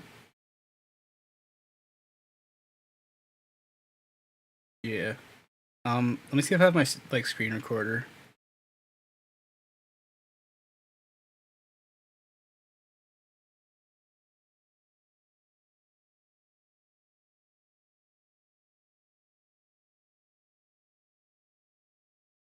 RYM? I don't know about this shit show, but where do I keep my screen recorder? I'm not like asking you actual questions, I'm asking myself. There we go.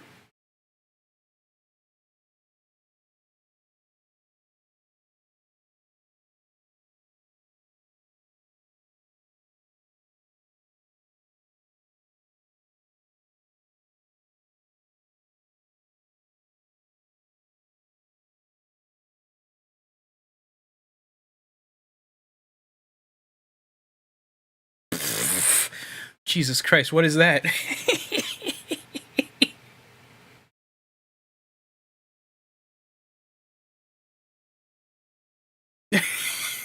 Oh, rate your music. Fuck.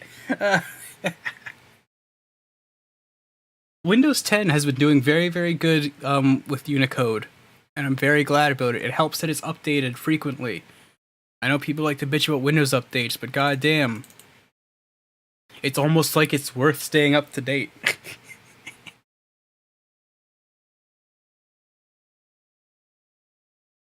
Imagine that. Yeah, I'm like obsessed with.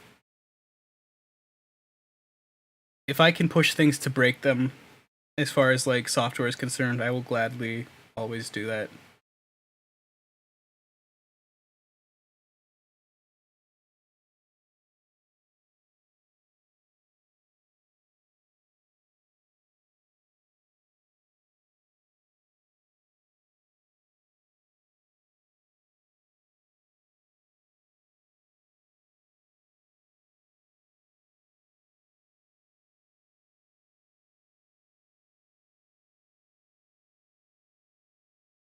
Okay, can I drag and drop this? Will it break it? Oh shit, it won't. So, yeah, there's the phone.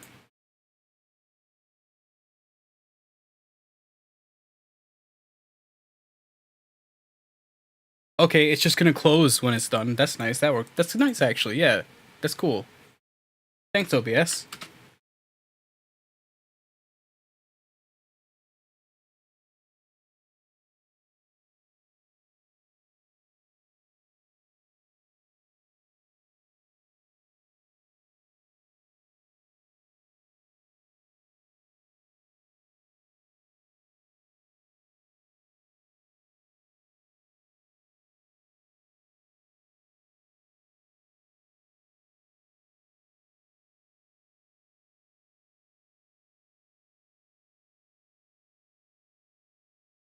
Secrets hidden on the phone. I don't know. It was just an MP4 that I just recorded. I don't think there are any secrets.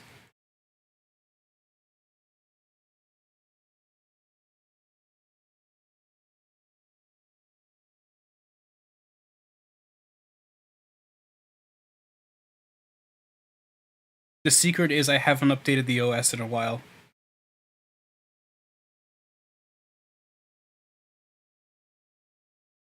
Oh, yeah, my phone secret. Hold on. Let me see what secret. I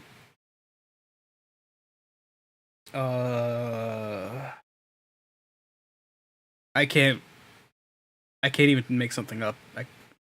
I got nothing.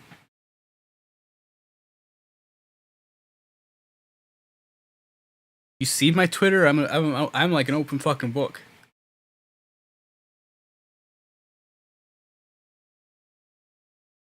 Gee, it's awfully quiet. Out. I should probably put on some music or something. Ho hum, ho hum. Your day's been shit? Well, I'm sorry to hear that. Sorry to hear about your shit day.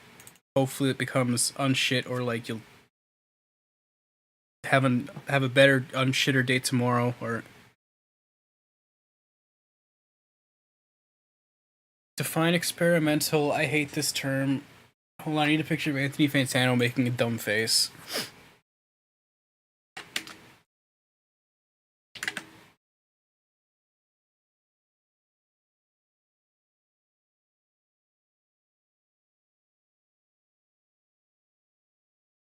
Define experimental, please.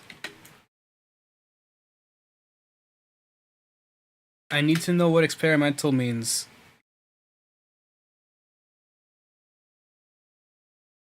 If you don't tell me what experimental means, I'm just gonna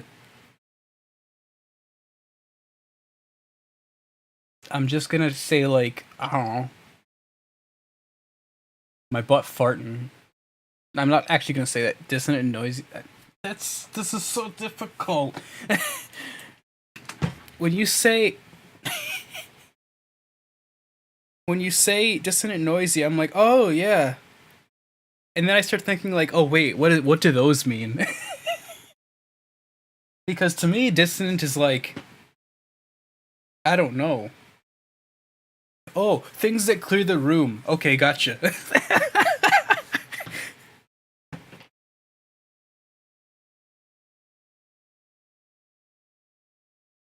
Okay, so what's my favorite room clearing music? Oh man, that's hard.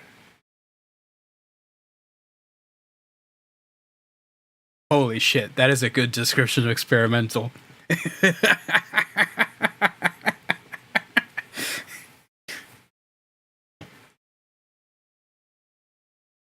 Well, I'm gonna say like clear the average room, quote unquote average room. Oh shit. You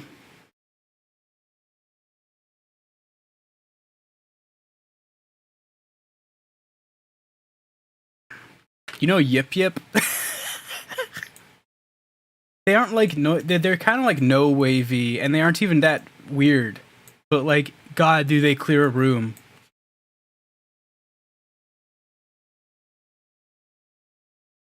When the going gets tough, you must.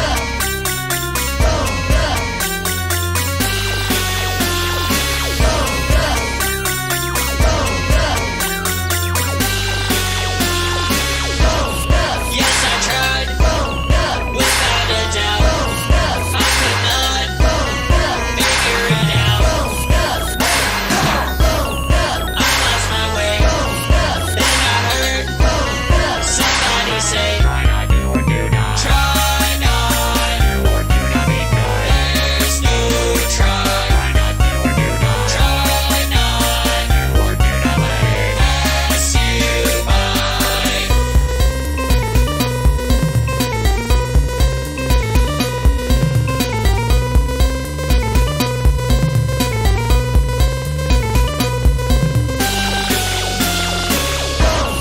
What's the point of doing it if you don't? Yeah, I love those guys. They're good. They have a really good VHS album. You can watch it on YouTube. It's really something else. I would also maybe say, let me like double check to make sure if I would like say this or not. If this one is like, I'm checking. Let me check a thing.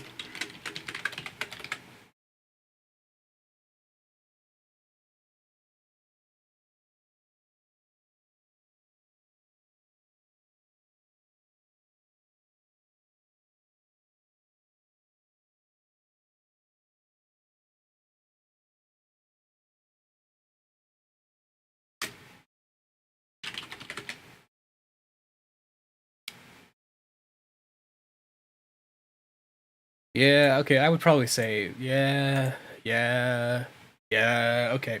You guys know Maldoror? Good project. Real good project.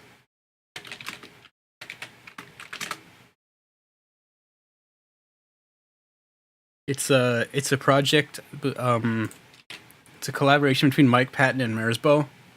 Now, it's real good, in my opinion. But you know, that's just my opinion.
Yeah, I really like that project. It's a good album. They only have the one album out. It's called 𝓔𝓶𝓶. But yeah, 𝓔𝑵𝑚 and Patton make a really, really dope team, I think. Really cool textures. I can't like sit here and say like, oh yeah, it's great music. I just really, really love listening to it. It's great sounds.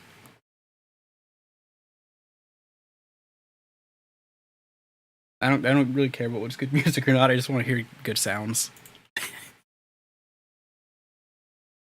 Or interesting sounds. There's a what's the thing? It's not about whether or not it's music, it's about whether or not it's interesting. And that's just my approach to everything. Yes, I have listened to 5-Star Hotel. Yes, I have. I would be impressed if I managed to not listen to 5-Star Hotel. What with like Pivot doing remixes for me and shit. I would be impressed if I've managed to dodge that. I feel like that would be like would require effort to do.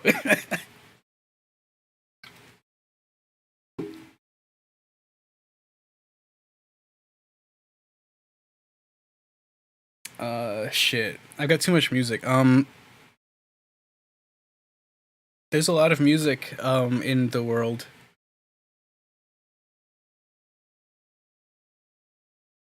And I don't have time for any of it.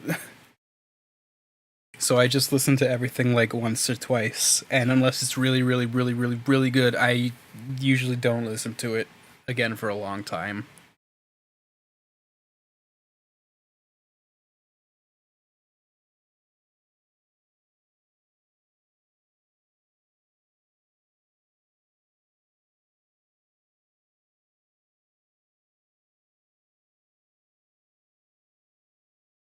Like I have listened to everything that is in my music library. Because why would I download something or buy something if I wasn't going to listen to it at least once? And that's 257 days worth of music. I've got to make room for that somehow. And it's by not listening to something a million times. Unless it's Beastie Boys. No. I can't imagine not keeping music. I've been building up this library for like 15 years. And I feel like if I got rid of any of it, it would be a serious problem. Because who knows where it could go.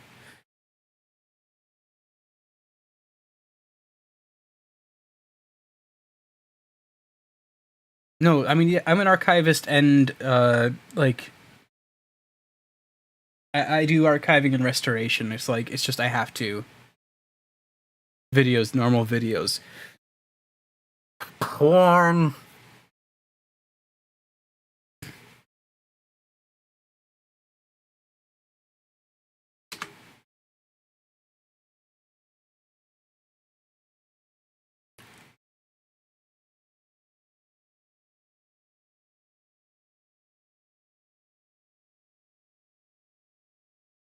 I will say that is a problem with adult art in general.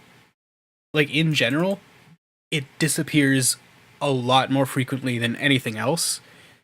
And it's not like, oh, it's porn, it's not valuable or something like that. A lot of it is. Like, there is a lot of valuable adult art that just disappears, up and disappears, because of whether it be, like, hosting companies, or artists being, like, run off the internet, or whatever. A lot of stuff just, like, outright disappears, and that's weird, and probably bad.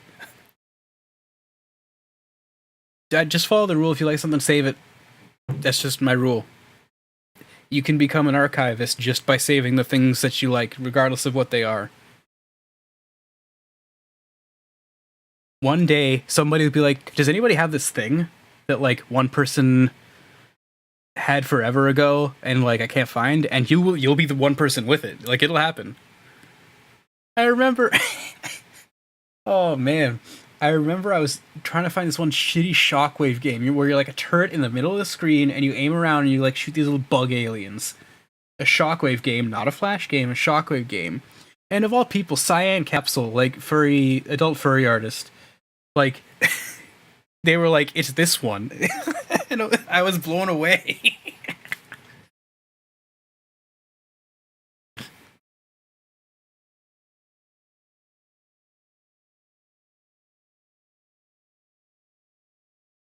So hold on to stuff. Make notes on things.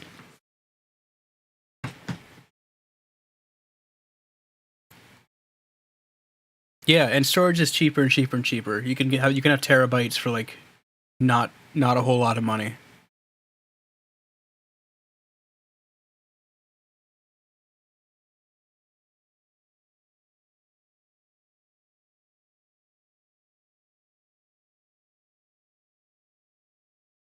Like what were the it was so difficult to find all the 𝓔𝓼𝓼𝓮𝔁 stuff like in decent quality. And when I tracked down all that demo shit, I was like thrilled. Because I didn't even know it existed. So the fact that I found it blew my mind. And it's like, I gotta post this. I gotta get this up here.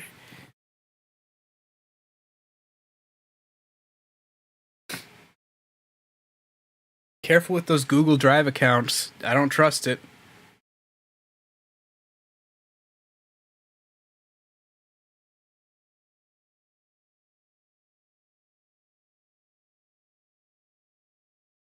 Cloud storage ain't the answer. Stay local. 100%. When Vega, when you said wait, what? Was that about like the BDK demo stuff, the 𝓔𝓼𝓼𝓮𝔁 demo stuff? Yeah, check this out. I found this CD.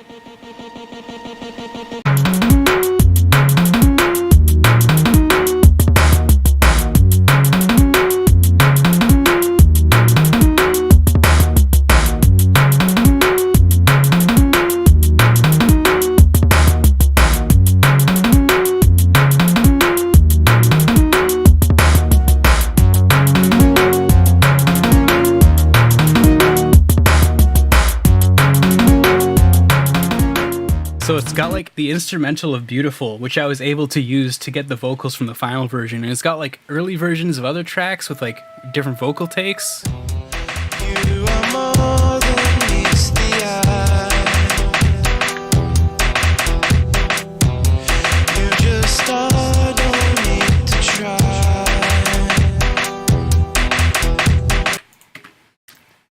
And I came across this like completely unidentified disc that had only been ripped in 192 kilobits MP3s. I found it on somebody's hard drive, and that's as far as I'm willing to go with that. Just like all of these like weird, super early versions and completely unreleased tracks, which is like, I couldn't believe it.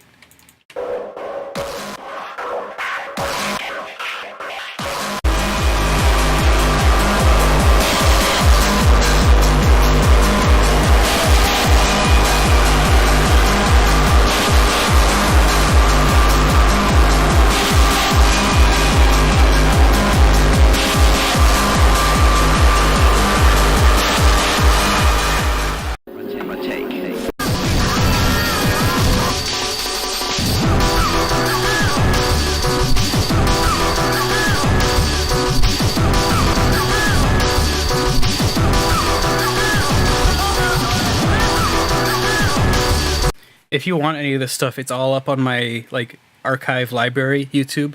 I'll get you a link for that quick. Actually, you know what? I can just get you a link for... Hold on. You don't even really need the YouTube.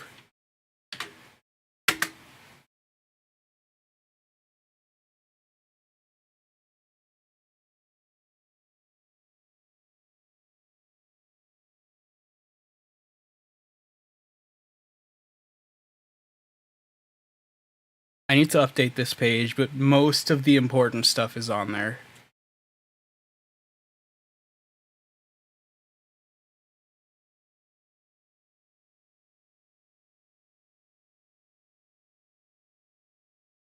I'm almost done archiving the Troubadour record stuff, which is Shinji Hosoe's old label. Almost. Just need a few more things. Cloud storage. Yeah, okay, so here's the thing. Cloud storage, okay, it's your backup. That's the thing, right? Do not make it your backup. Make it your backup. Your actual archiving should be done locally. Cloud storage is like after that, where you mirror stuff at most.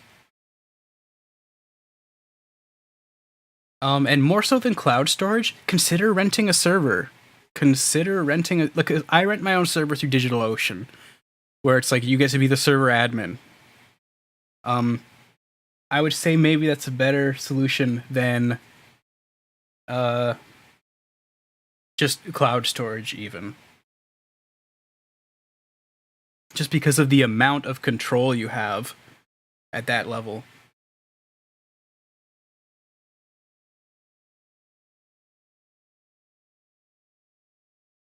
DigitalOcean's like, the cheapest one is $5 a month and you still get a decent amount of space, so...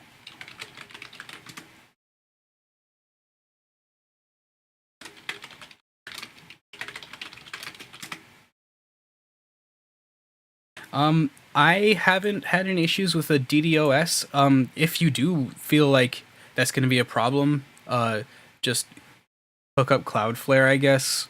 But I have had zero downtime unless I request the downtime or turn off my server.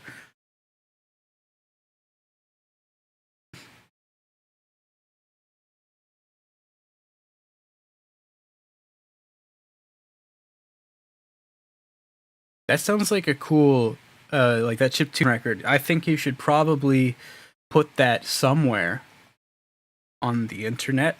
Like, I don't know, Mega. Mega's good. It's always going to be the good copyright evasion file host. Simple as that.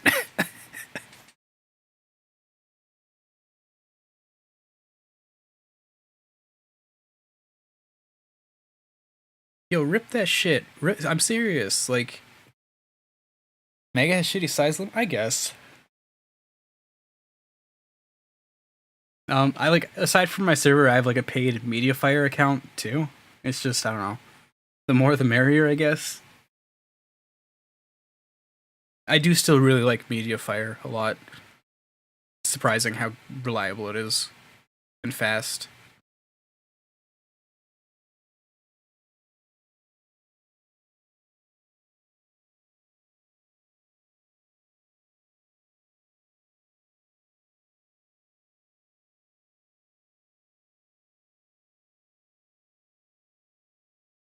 Zippy Share? I mean, yeah, I downloaded a lot of things from Zippy Share that have been, like, pretty quick and speedy, but yeah, I've never tried uploading to it.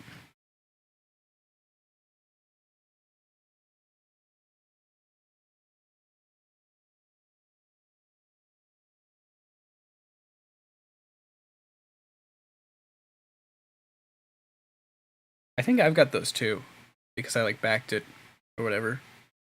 Something where I got the original copy, where it's, like, significantly different from the current version that's available.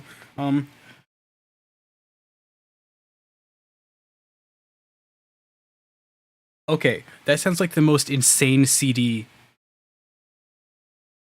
Upload that. Upload that.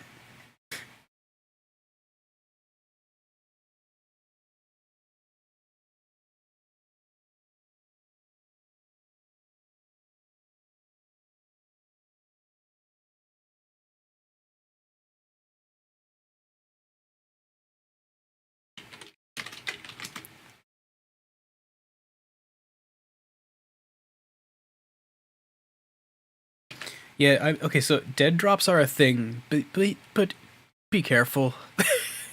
Be careful.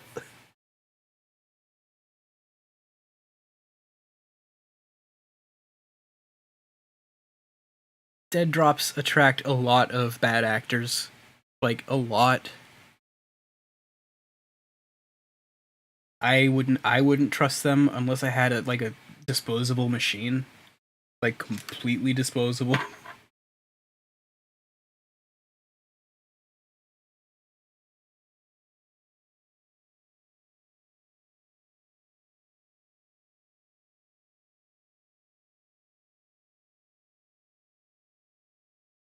No, I mean, dead drops still happen and they still get used.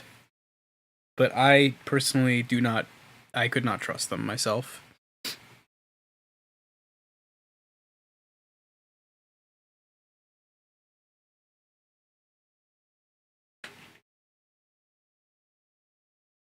Dead drops is like where you take a USB drive and you shove it into some shit, and you just like go there to drop off and pick up files.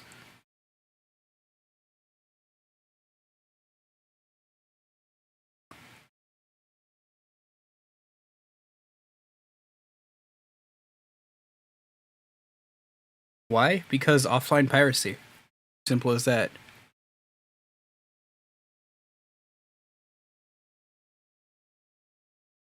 There's really no other reason to use the dead drop. Like, anybody that needs to exchange sensitive data of any kind would never use a dead drop.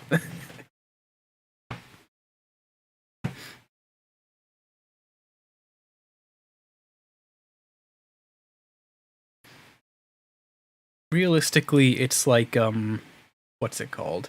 It's like geotagging, but fucking dangerous.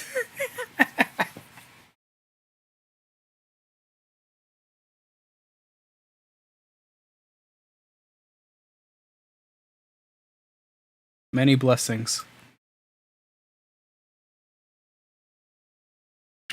Many blessings for the link.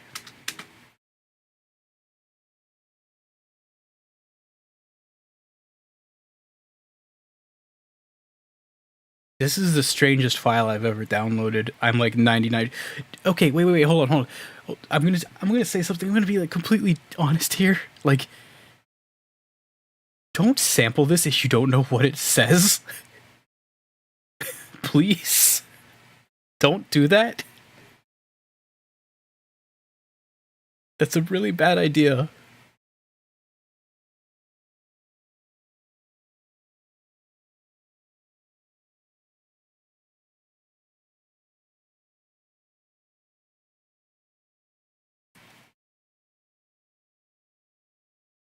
Like, yeah, just general rule of thumb, if you don't know what something says,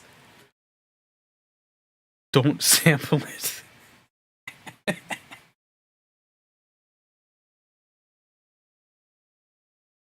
It's the equivalent of getting, like, a Japanese tattoo and not knowing what it says, and it ends up saying, like, butt fart.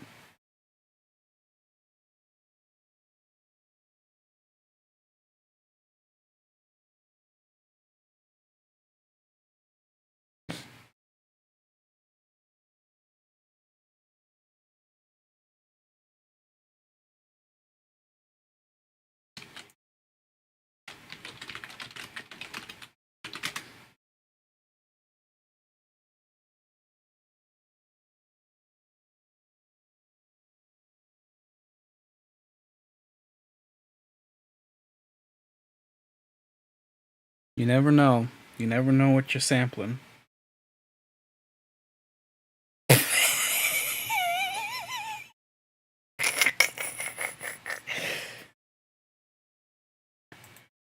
That's not even like a... It's not even a proper, like, full image. I'm pretty sure it got cut off. How do I get rid of it?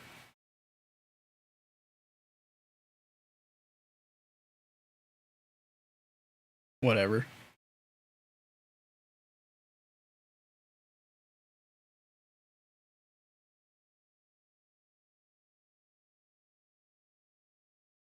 I could time you out? No, that's stupid. That's a dumb thing to do.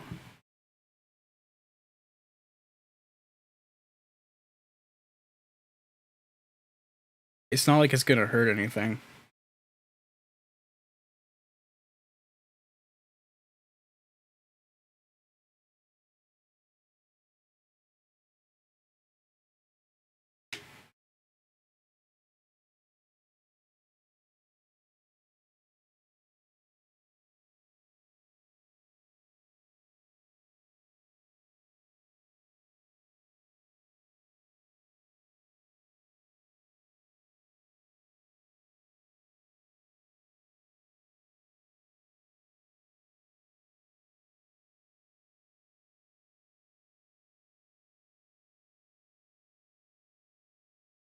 Does somebody actually know what this is? This is a crossing of paths that I could not have imagined.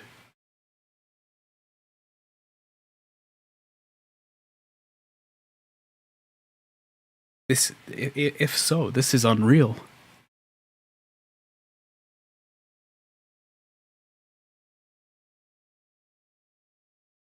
All right, dispense unto us the information.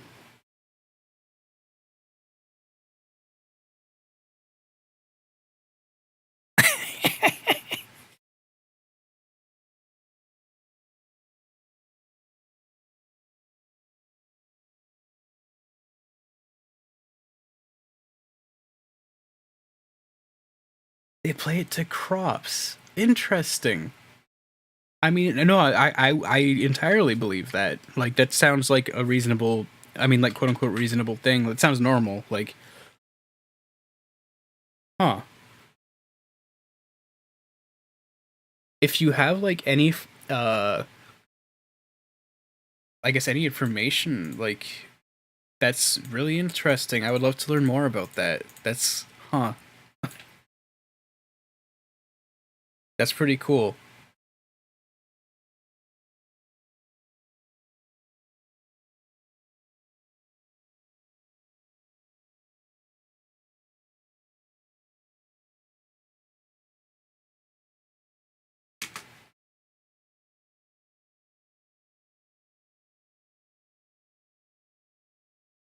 TMZ, like, demilitarized zone, right? Right, okay. That's really interesting. That's really interesting.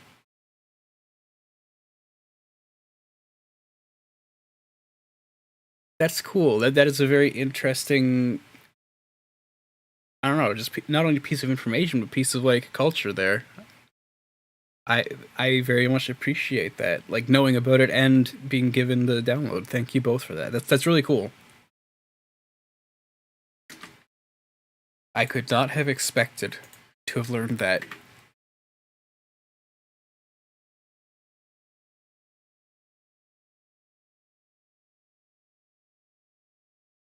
No shit, share ahead. I don't know. Do the thing. Do the thing. What I'm gonna do is I'm gonna put on the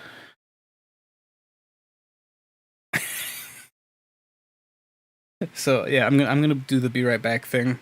Let me just put I need a be right back sign. Hold on, let me make one quick. Because I don't want to change the scene, because I want to leave the chat up and shit.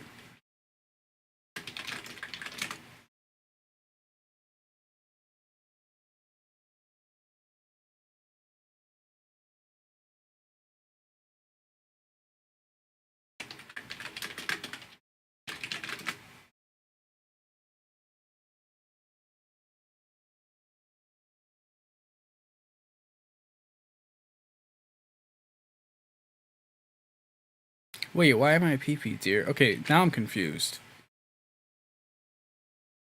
I didn't ask for this.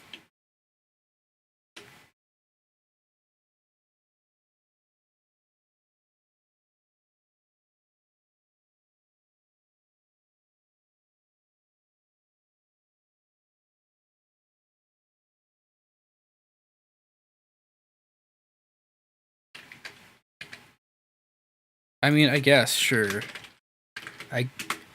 Yes, that is part of what I'm going to do. I guess I'm a PP deer. I guess... Sorry. I guess that's what I'm gonna do. Alright, you got me.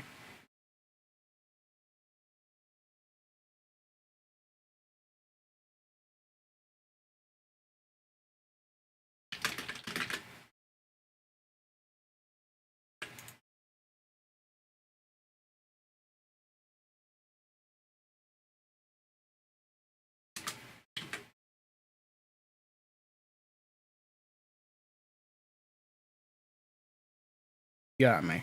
What can I say? Uh-oh.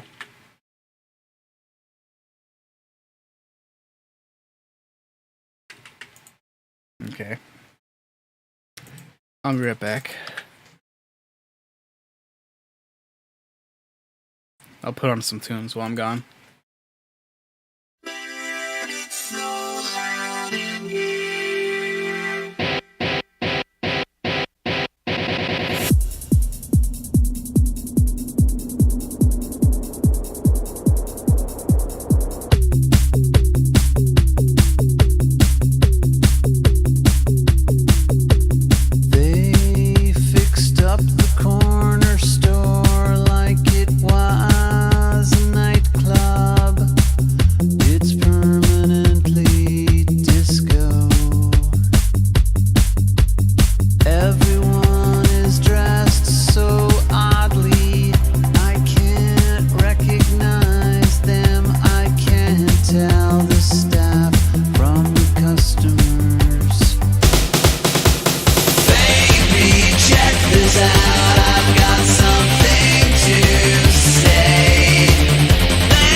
Why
back. I'm really bad at this stream thing. do other streamers do this? Where like, they're like, yep, popping on for a stream, and then it's like 7 hours later, and they're like, yep, you know, just streaming. Does this happen to people, or is it just me?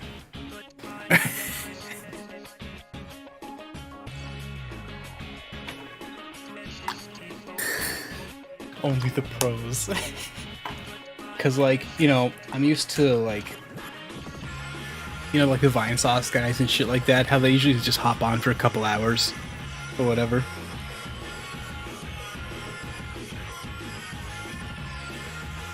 But I'm very like conversational streamer, so you know, I like to chill for a little bit. I got nothing better to do right now. It's not like I have any other inspiration or whatever, so I might as well do this, right? Sorry, I'm gonna be eating too. Got a snack. Social eating. Hold on. Social eating. Oh, yo, that skirt. I'll tell you. Can't wait. Oh, does Trihex really do that? Man, he's a good guy. Good guy.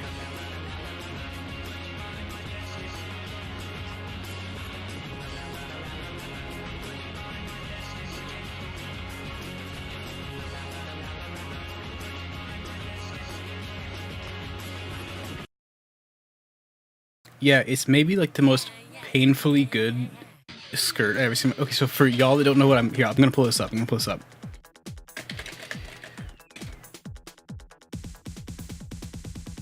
So like, Chibi Tech posted this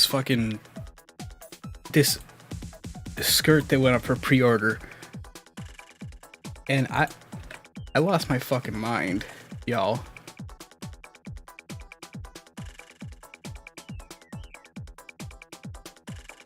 I immediately had to grab it or pre-order it, hoping it goes into production, because like they need a bunch of like plus sizes for the plus sizes to go into production. So I'm really hoping it makes it. Look at this thing. Look how fucking sick this is. Look at that. Do you see that? In sunlight, it's black, and in direct light, it's iridescent.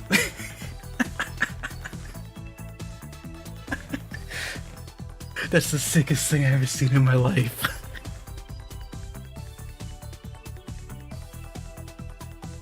Isn't that the sickest thing? Here, could everybody buy these so they go into production? Just make sure they're all like large or bigger.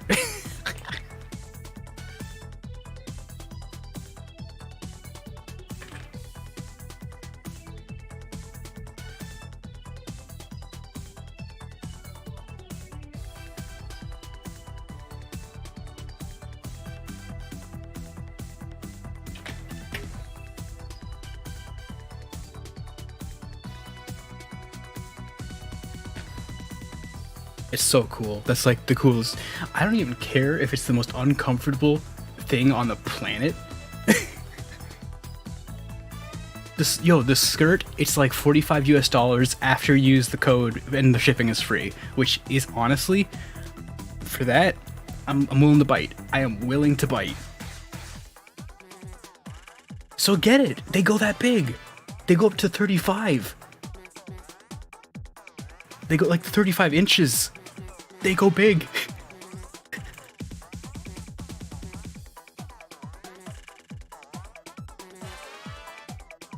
I was so amazed at how big they get. Like, okay. No, like, full disclosures, like, I'm a fat ass. I probably don't look as fat as I am, but like, I'm like 34, maybe a bit more waist. And I was like, oh my god, this is like once in a lifetime chance.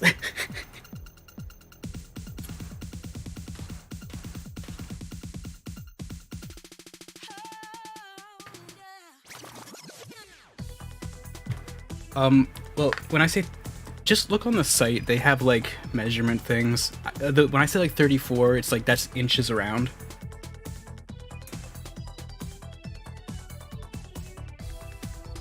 women's sizes make no sense at all.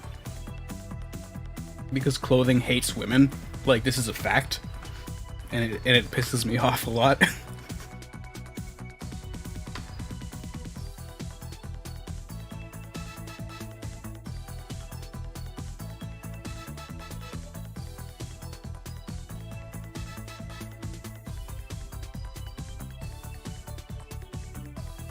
Well, when I say clothing hates women, I just mean like, like the sizing is nonsense. Nonsense garbage. It doesn't exist to be productive or helpful in any way. All it does is exist to pretty much shame the wearer. There's a jam. Oh, we're getting this VOD muted. Mute me.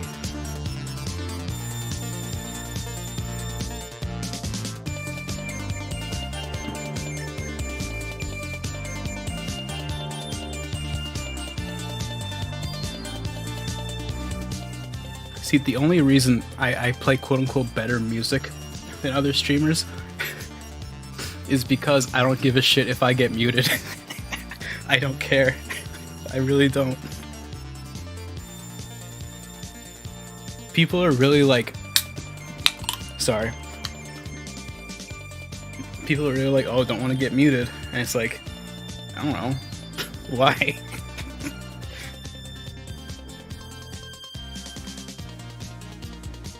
Like, you're streaming, who cares?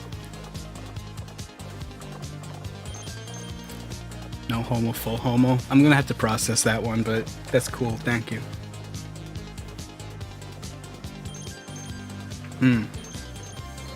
That makes sense.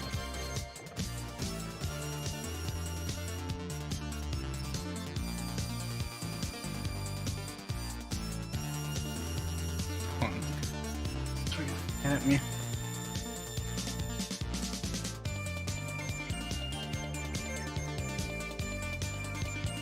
Like, okay, so no offense to streamers, because there's a lot of really great streamers out there, and they're cool people with really, you know, a lot of dedication, and I appreciate that, and I appreciate their passion.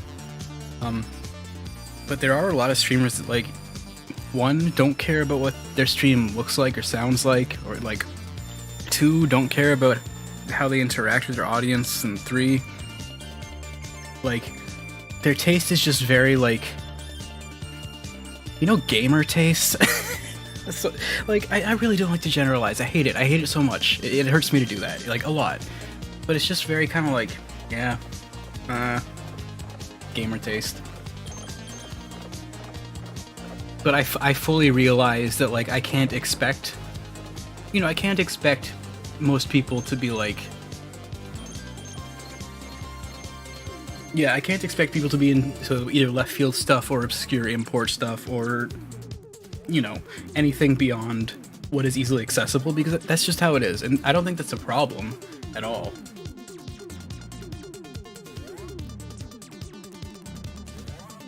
I just think, yeah, a lot of people could, like, stand to, I don't know, branch out a bit. Yeah, I think it would be a better place if people did.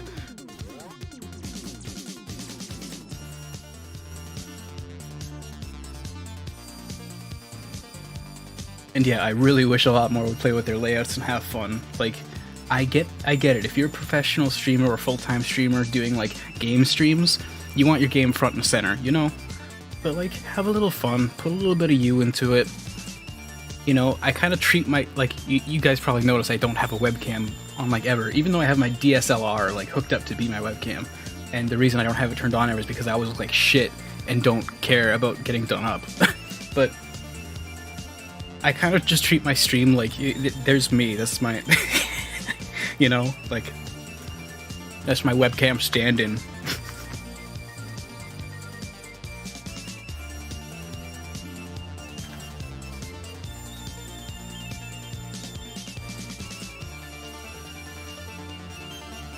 I figure if I can't bring my face to the stream, I might as well bring some kind of face to the stream, right?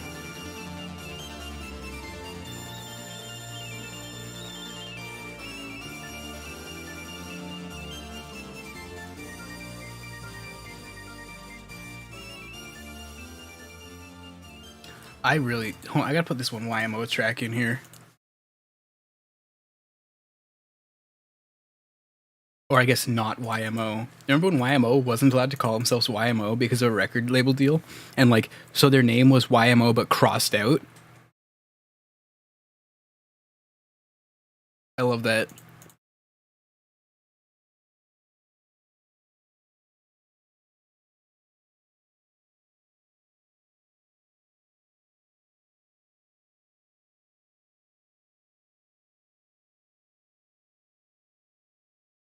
Yeah, Techno Dawn. Good record. Good record. Let me put a track from that in here. Because I really want to put on Nanga Def.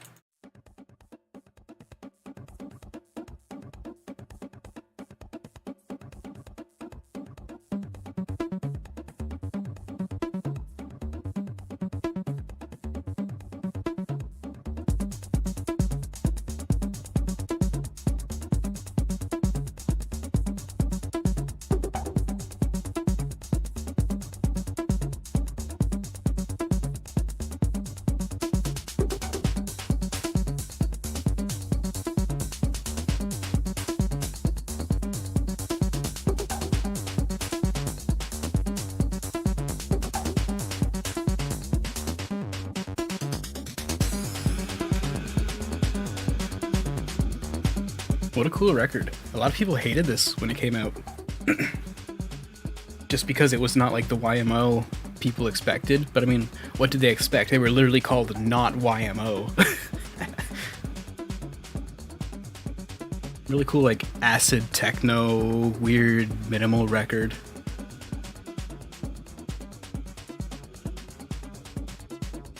Well, I mean, that's the thing, right? Look, I hate this division. Look, this stupid ass division between professional and casual and like job and fun. It's like, why? Why? That's very silly. Like, if somebody's having fun and is entertaining people, can that not be a job? If people like that? I think that sounds like a job. You know, it could be a job.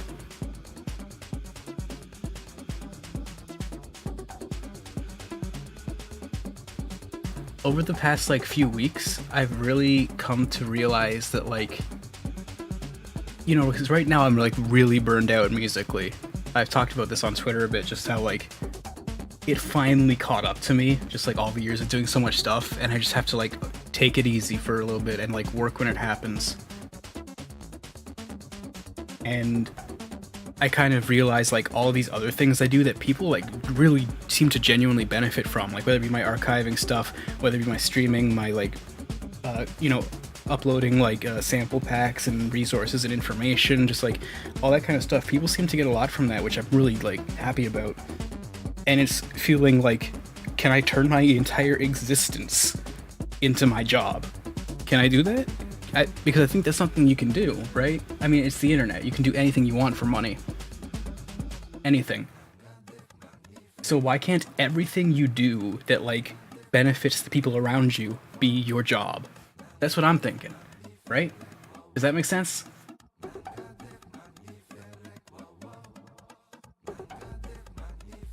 Because it's not like... See, for me, because like these other things I do, like archiving, restoration, like the sample packs or streams or,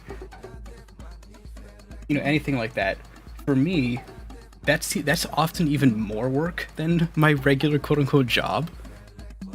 Like, it's way more work-ish. Like, same with like website stuff. So it's interesting to think that, like, you know, some people just see that as like, oh, well, those are the side hobbies. But like, if those are the things that feel like more work, like, why are those not also part of the job? And yeah, I did begin to see it, like, 'cause I don't like calling myself the product. It feels really weird because, I mean, all of the quote unquote like capitalist terms do kind of like come with this dogma or stigma attached to them, where it's like, whoa, whoa. So that's a weird kind of like way to put it. But yeah, the idea that like if you can provide for the world around you, could that just be what you do? And it's not my goal to do that.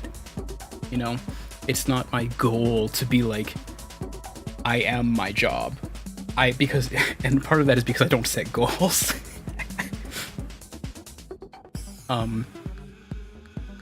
But it just got me thinking, like, what is it that I do? Is internet user a job?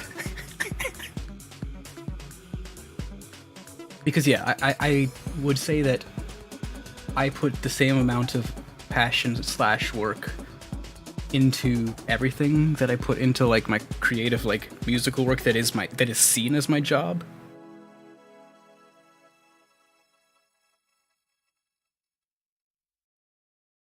Oh, there's a tune. But yeah, I think about it a lot. Because I definitely like when I click with something, I go deep with it.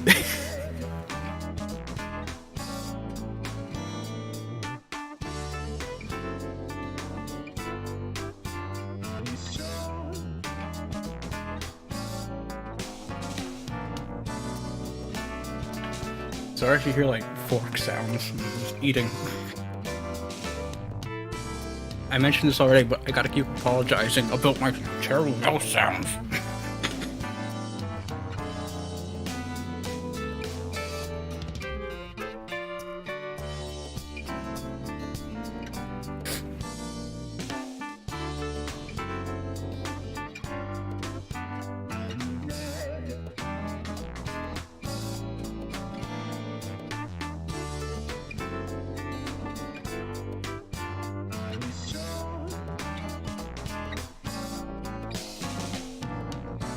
Fishing, excuse me? Yo, word, take it easy. Outbreak. I'm gonna call you Jout. Break. Like gent, but Jout. That's your name now, Jout.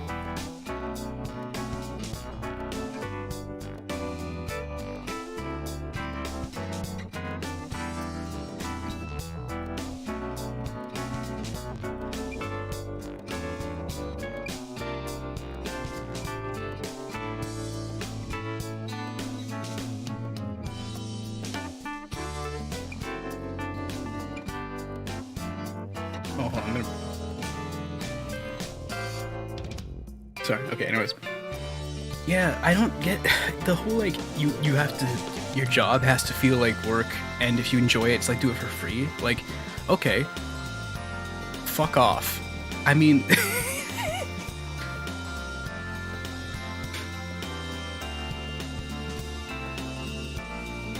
See, because for me, right? I mean, in full honesty, I do everything. Like I do post albums. Sometimes they cost money, but like let's be realistic. I do everything for free. I mean, unless I'm being like commissioned or something, I do everything for free. I don't like. Yeah, sure, I sell albums, but I do everything for free, and it's just cool that people are willing to like support while I do everything for free. That's you know. It's a shame that we have to do things for money, but it is what it is.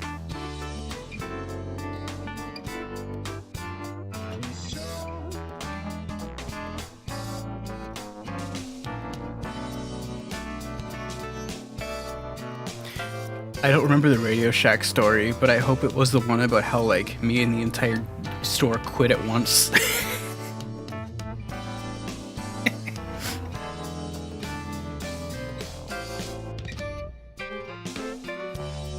Oh yeah, that was good times.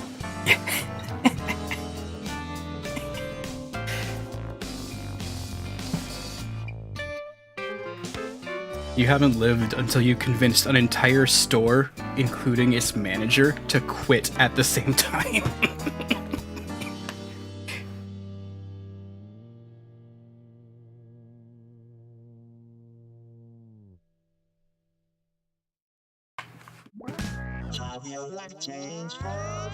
It was fun. I don't know. I guess I'm a little bit of a shit disturber. It's just fun.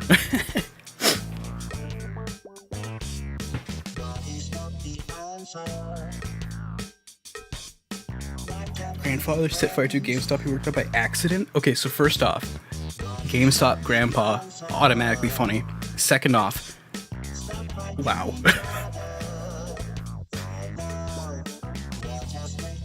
Like, I mean, wow.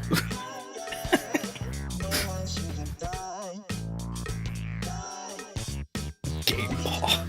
Don't say that. That's a terrible phrase.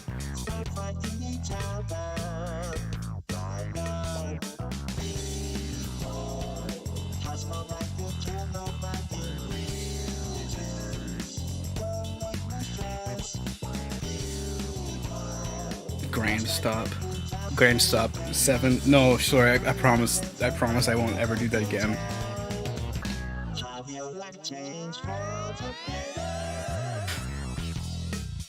Oh my god, that's why are there candles at GameStop? Yo, one time when I was working at like the Source Radio Shack, whatever you want to call it, like the assistant manager was on break, and I was the only person in the store, and I had shit real bad. So I went to the bathroom. When I came back, like one of the computers from the front of the store was stolen. I was just like, whatever. Not my problem.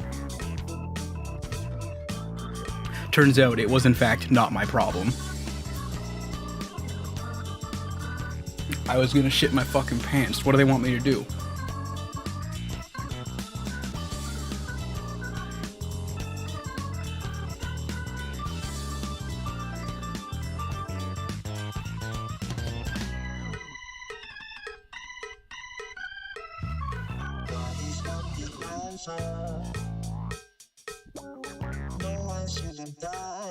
Oh, did you have one of those teachers who was like, no, you can't use the bathroom? That's just terrible. I'm pretty sure that's like... I'm pretty sure that's abusive. Like, I'm 99.9% sure that's like abusive.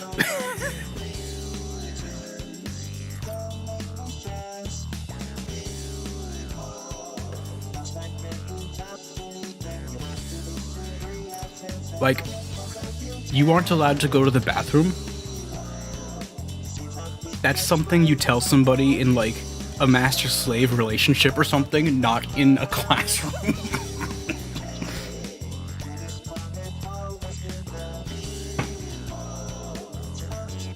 That's like a kink, not a fucking rule.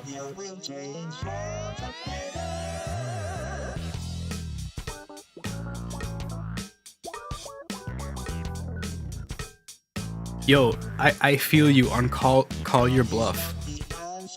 Call their bluff. I knew somebody. Oh man, I knew somebody that I was hanging out with like forever ago, absolutely forever ago. Oh, that's a tune. Absolutely forever ago. That was just like sitting there in a chair. It's just like, man, I really gotta piss. And I'm like, well, fucking go. And he just pissed. And I lost my mind. I could not believe. Don't fuck with people. They will call your bluff. They will fucking call your bluff right on the spot. It's a power move. It's a power move.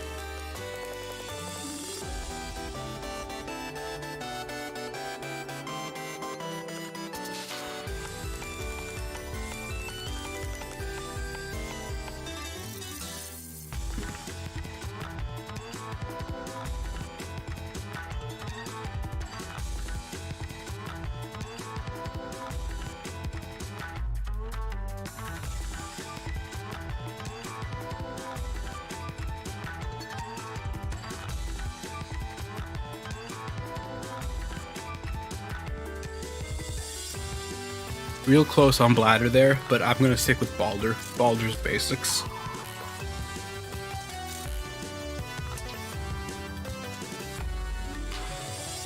Oh wow, I never even answered that question, did I? I never answered the question about the shapes or geometry to sound thing, right? So like My synesthesia is not that. My synesthesia is sound and taste. Speaking of taste, sorry, I'm still eating. But talking about this whole like geometry sound thing, right? Okay, so what I do is I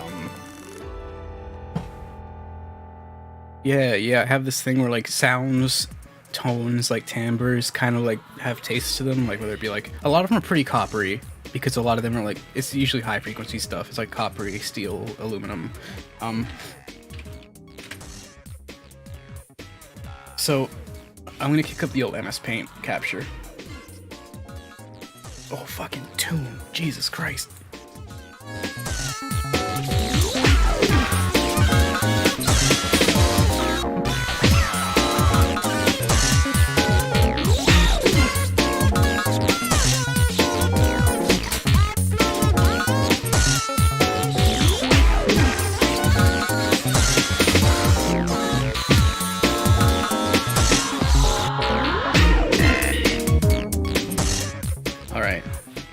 What a fucking jam. Alright, so like, so we all have ideesthesia. So ideesthesia is a more, it's still subconscious, but anybody can do this. And I'm gonna show you how to do this, okay? I'm gonna pick somebody at random out of chat, okay? Let's go for Conehead. Hey, Conehead.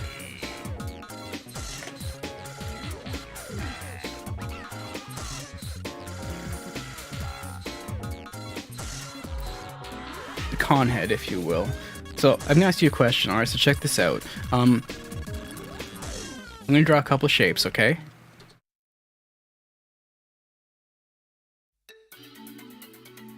Okay, which of these shapes' names is Booba, and which of these shapes' names is Kiki?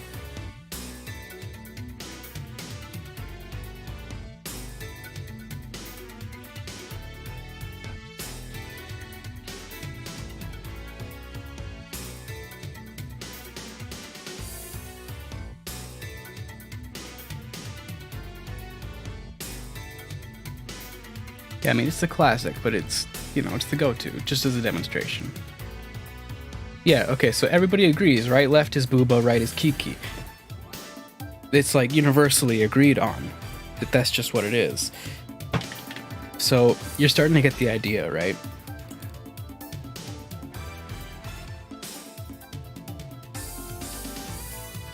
Okay, so let's try this one. So anybody can answer these now. I'm just gonna like, you know, anything goes from this point. Okay, cool, great. Is this as big as the sizes get? Whatever.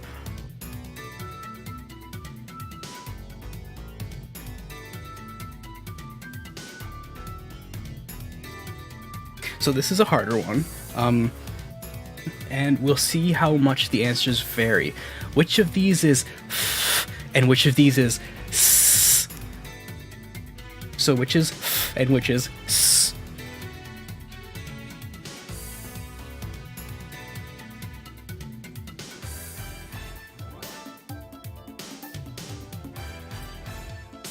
You're getting it. You're getting it. Oh, we have one that's different here. So 𝓔𝓼𝓼𝓮𝔁 has the other way around, which is totally okay. That, by the way, that doesn't mean it's invalid. There isn't a right answer, just so you know. But generally speaking, exactly, left will be f and right will be s. So this is what we call ideesthesia. Ideesthesia is right. It's the color. But anyways, ideesthesia is this thing, which is kind of like synesthesia. It's related. But ideesthesia is something we all can do, where we translate from one sense to another. So you've just seen two examples, which is soft to soft shapes, around shapes, and F and S being a softer and a harsher sound, things like that. So in my case, I use ideesthesia to sometimes, whether it be crafting, usually crafting like soundscapes or using different timbres for like lead synths or pads and stuff like that. So like if I'm feeling like exceptionally, sequence of numbers, the S says that's valid because you're using what that is that's just a different route to get to a similar point. It's a longer route, as you can kind of maybe see now, but it is a route nonetheless. So what I do is I take kind of like multiple steps where the first thing I'll think of is like what kind of like, because I usually don't like sit down and think like, oh, I want to make a piece of music about this exact thing. I think more like I'm feeling X, Y, Z. So like, I guess I'm just still using Paint for this, so whatever. So say I'm feeling like just like really furious, like for some reason, right? I don't get angry easy, like ever, really. I'm not an angry person, but so if I'm feeling like really furious, this sucks, man. Paint sucks, but okay. If I'm feeling like really angry, I'll think like, okay, so like, how does this physically feel? And that's usually where I start. I don't... Another fucking tune. I don't usually start with like, okay, let's write a song with this feeling. It starts more like, how does this emotion physically feel? I kind of like learned that going through therapy and stuff, that like thinking about how emotions physically feel in your body can help you and just understand them a lot more. And if I'm really, really like ticked off or something, I usually have like, oh my god, I hate this. Is there any way to like, how do you set the points? How do you like, I don't get it. What is this? I'm just trying to draw lines.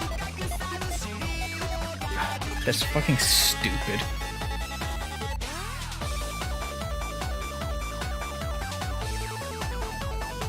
So if I'm feeling really furious, I'll usually have this kind of feeling like coming from the top of my head almost. So like this. Like, so like, let's say it's like exploding out of the top of something. And it's a really fiery feeling. Like, oh my god, where's the open gap? Found it, okay.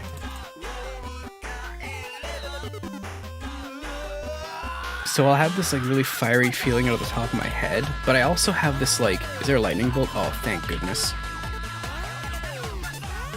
And I'll usually have this like electrical feeling too, which like, I have no clue how to describe this feeling to people, but it feels like almost like a brain zap. So I have something like this going on in like the top back of my head. So that's me, like the first thing I'm doing is thinking about like, where does this feeling exist in my body? And then I think about like, what does that feeling look like? Like, what is the geometry of that feeling? It's like, well, okay, it's pointy, it's zippy, it's very vivid, it's like pinprickly, it's radiating upwards, like all of those things, right? So once I'm able to all of these feelings, I then am able to, you know, visualize like this, only this is like really shitty, and I usually do it just in my head. But once I have something like this kind of like visualized, I then look at what I have visualized, usually again in my head, and think about, okay, so I've taken this feeling, visualized it, and now what does this visual sound like? So as we talked about before with the Booba and Kiki and the like and things, we have a lot of like interesting shapes here. I don't know, it would take me a while to figure this one out because again, it would look nothing like this in my brain. You know what I mean? But after I have an idea of what the feeling looks like shape-wise, I then think like, okay, what is the timbre of that shape? What is the tonal color? Okay, so if there's a melody, where does it move? Does it move up, down, left, right? Where does it go? You know, just like all of these things, and now that I have this visual representation of, you know, this feeling or this idea, I can pretty easily, like, derive the just different, like, I guess tonal properties or rhythmic properties, especially rhythmic properties. See, to me, this is like this one wouldn't be, how do you say, very organized or cohesive, but it would be a lot of very, very sharp rhythms. Like, it wouldn't be 4/4, that's for sure. But, you know, stuff like that. Do you understand what I mean? So you can go from point A to point B to point C to point D, like, step by step, gradually.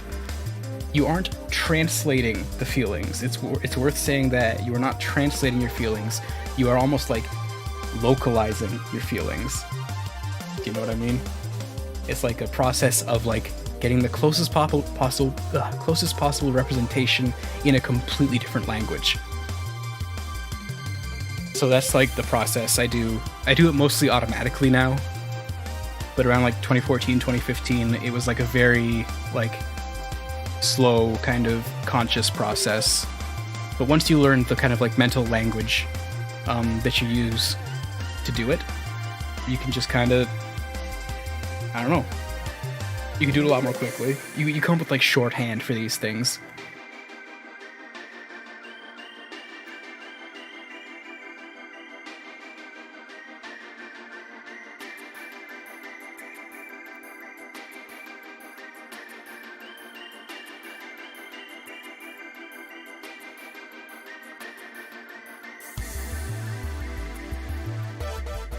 Don't drink drive. Wait, what do you mean when you say drink drive? Don't do that. Don't do that. I will ban you. I will have no remorse in banning you until you stop immediately. Oh, okay. I don't drive either, so we're good. Yeah, drive and then drink. That's the safe way to do it. Anyways, there's that. I'm sorry if that didn't make much sense. It was kind of like all over the place. You get the idea?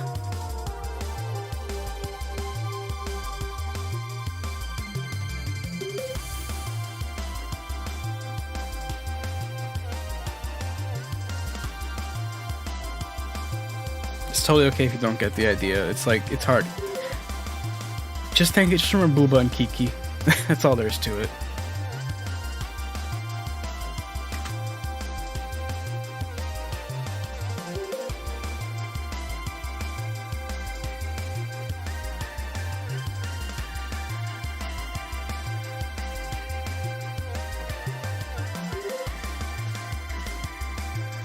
Say Kiki again? Why?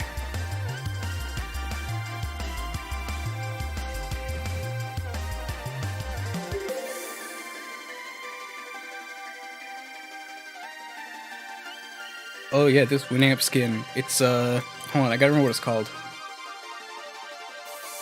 It's like one of my favorites. It's called Turbo Vision.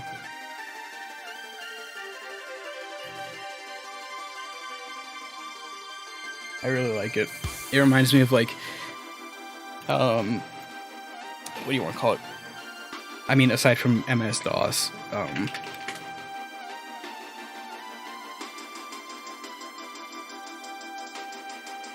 like, you remember D-Ice?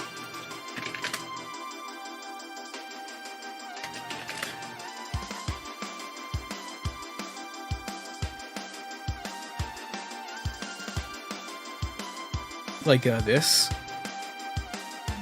the ice, like the installer, like the id Software used, the compression tool.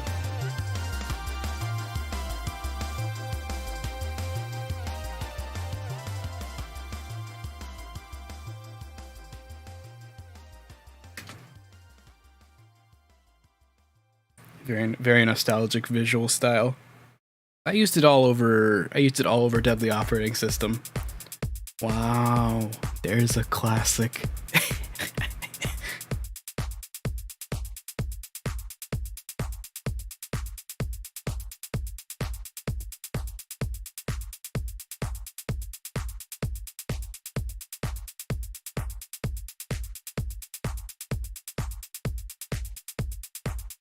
Pretty sure everybody has this song. YTMND, what's up?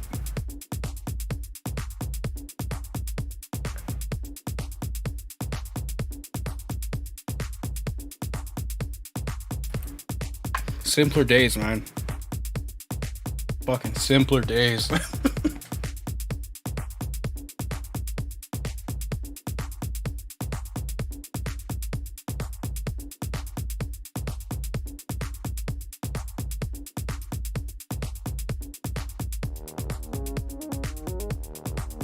Yeah, I noticed that. I think it's because you guys know Wang on YouTube.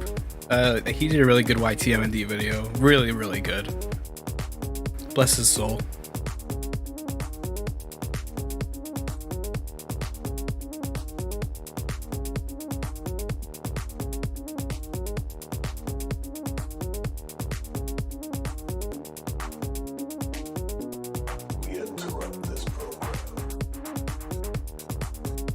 Yeah, that guy's an absolute gem.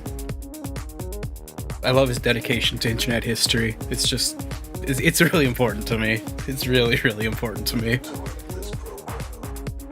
I've said it before, but like, we're entering a time when our cultures are not like, our cultures and heritages aren't like just where our family is from anymore.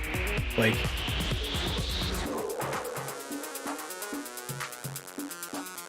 now it's like where we grew up online. That's our culture now, and I think that's really, really fucking cool.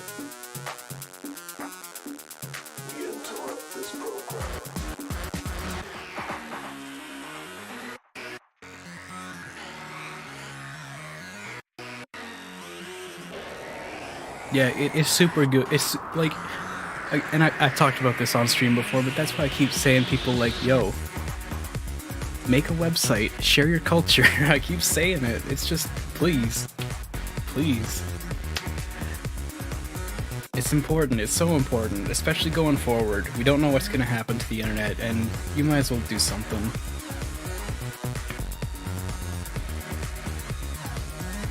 Hold on, I'm loading up your shitpost. Oh, I hate it. I hate it so much.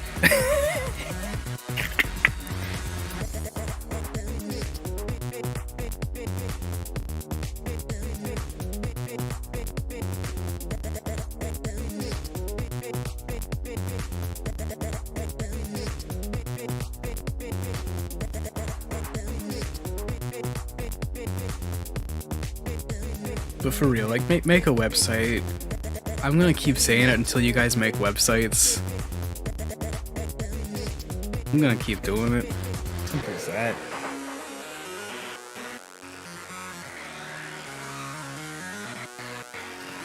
No, fuck Squarespace. Fuck that. Hit up NeoCities, make yourself a little shithole corner of the internet. Don't make me go to website of Bastard again. Hold on, let me go to website of Bastard. I wonder how it's doing.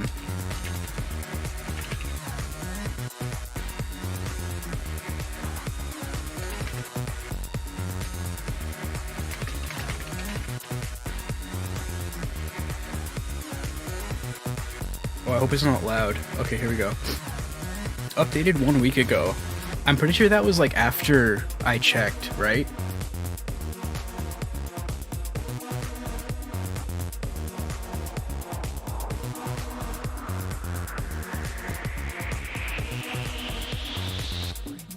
Oh, let's check up on website of Bastard. Let's make music together.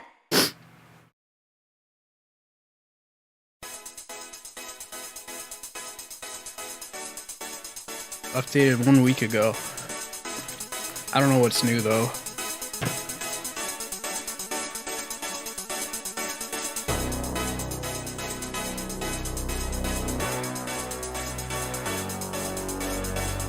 Alright.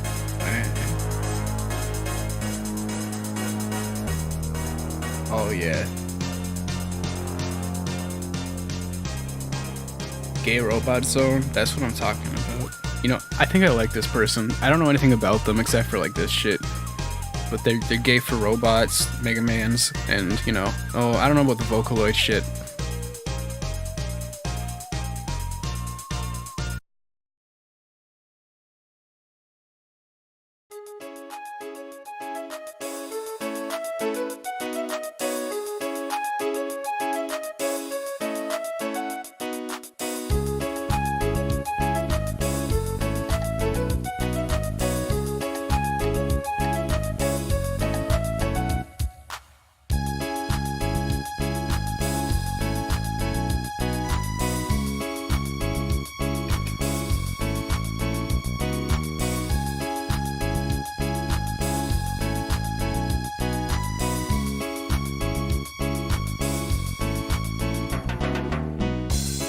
I love Website of Bastard.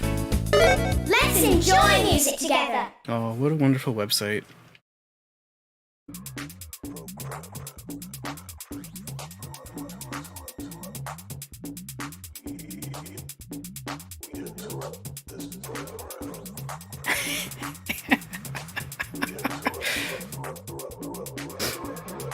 Yeah, I don't remember the last time I saw that GIF outside of Website of Bastard. It's classic.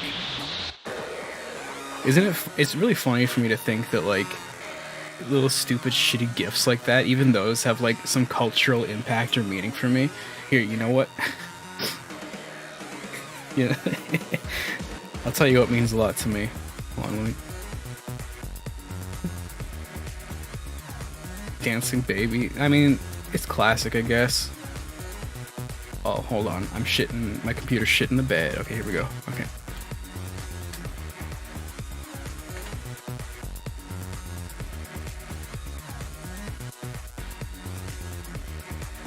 Oh, shit. Oh, shit. Sorry, I just opened my, like, image folder, and, well...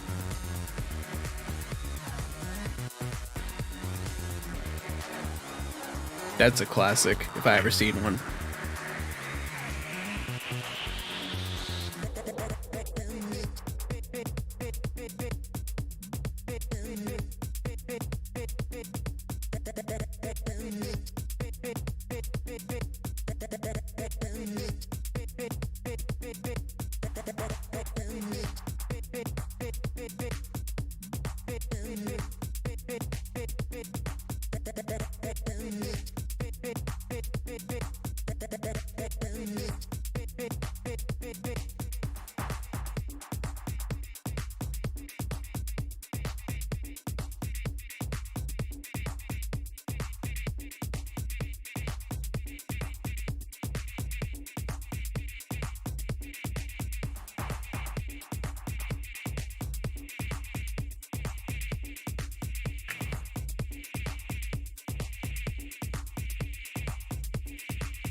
That's not even animated, but I'm glad it's there.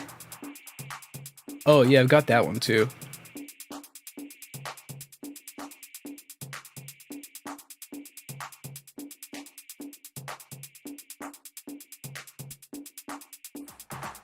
I've got the dancing letters somewhere. I've got the, like, whole alphabet. I mean, naturally, like, they're classic.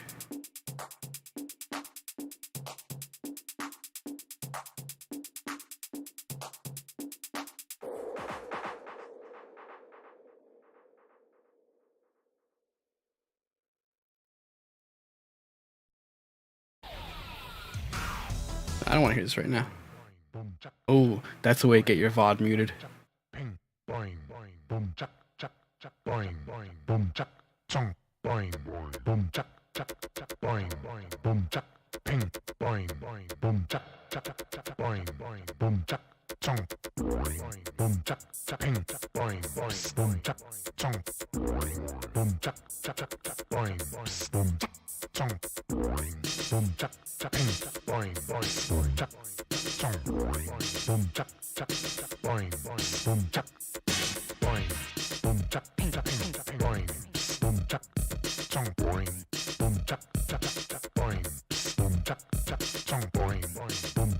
Oh, check this shit out. I don't know how I found this, but, like, this is, like, the best image I've ever seen in my life. Find me a better image. You can't.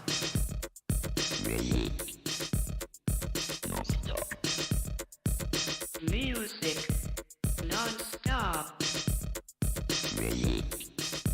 You can't find me a better image than that.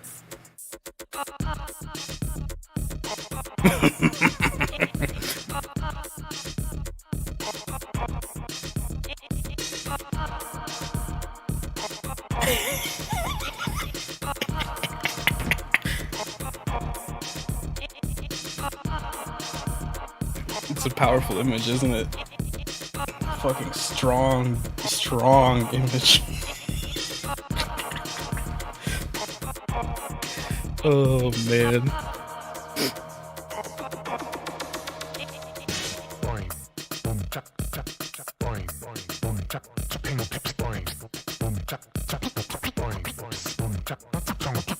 Did you guys? Okay, I get rid of all these gifs. Somebody said like they wish they knew how to do this, and if you mean like putting gifs on, I'm just dragging them into OBS's window. So that's how you do that.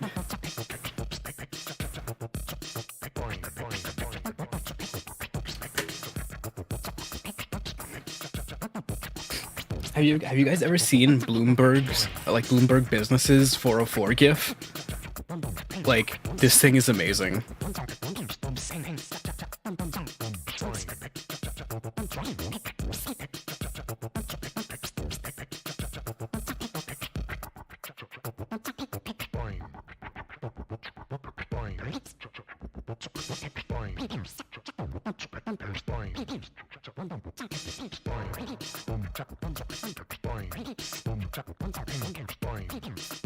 I was so happy to see that. Those guys clearly know how to have fun.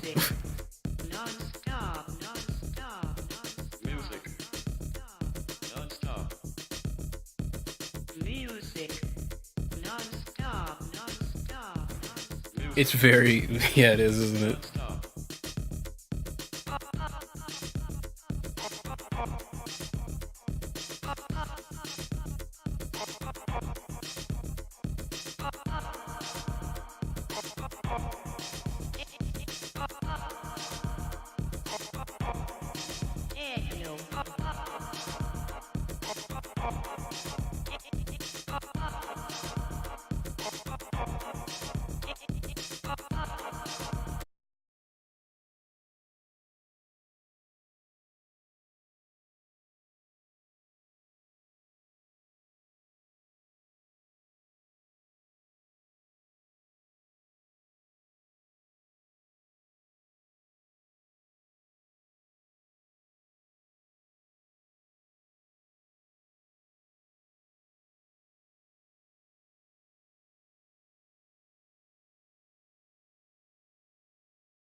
It is an absolute diamond.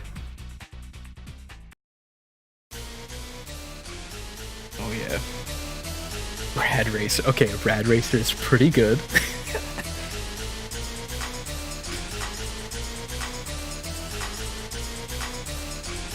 But yeah, along with G Darius and R-Type Final, it is like one of the 3 masterworks, actually Metal Black as well, one of the 4 masterworks of like storytelling STGs. Fuck, I gotta put Zero Ranger in there too. Okay, we're up to 5. We're up to 5 storytelling masterwork shooting games.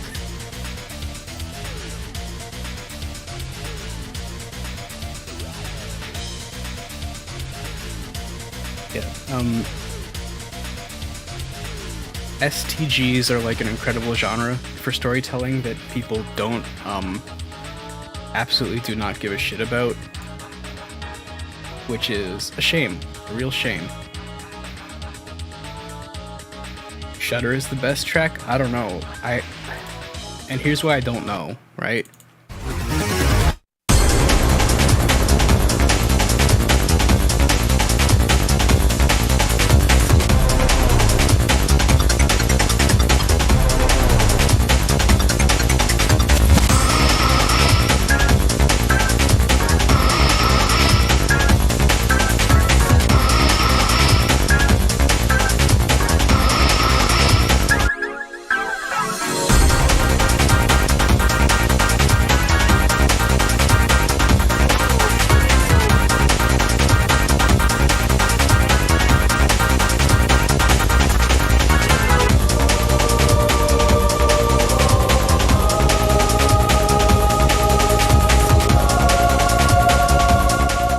It is 0% trash. This is one of the best pieces of music on the planet. Don't at me.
I don't need to get high, I get high off life. It's true. The one time I did, like, I had this terrible fucking booze puke. I felt better after, but like it was not good. Yo, so somebody mentioned this game being on a demo disc, and I wanted to like ask something about that. I wanted to ask if this meant anything to you. Just let me know. And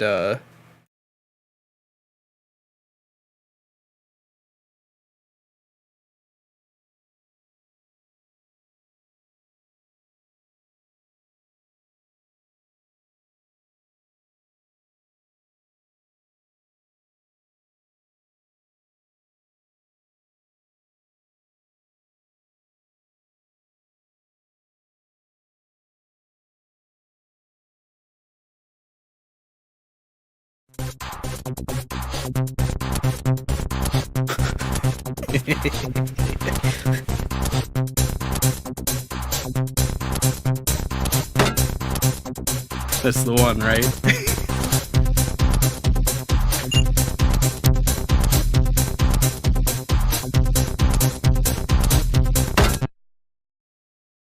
That's the demo disc, right? Yeah. PlayStation Underground Volume 7. Yep, this one. It's got 𝓔𝓚 on it. That's the one that clued me into 𝓔𝓚 as well.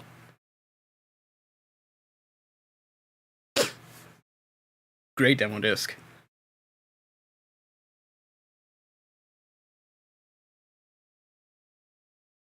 Yeah, I've got all of the PlayStation Underground stuff archived. I just had to grab a video of that one quickly.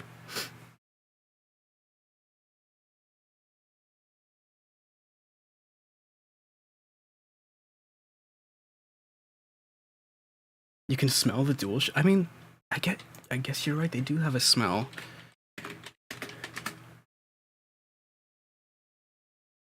Oh my god, Kagero, like Deception 2. Those games are funny.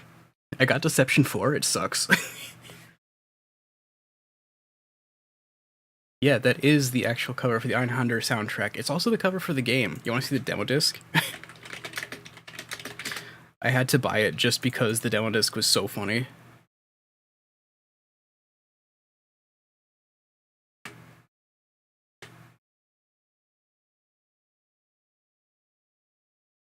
So good.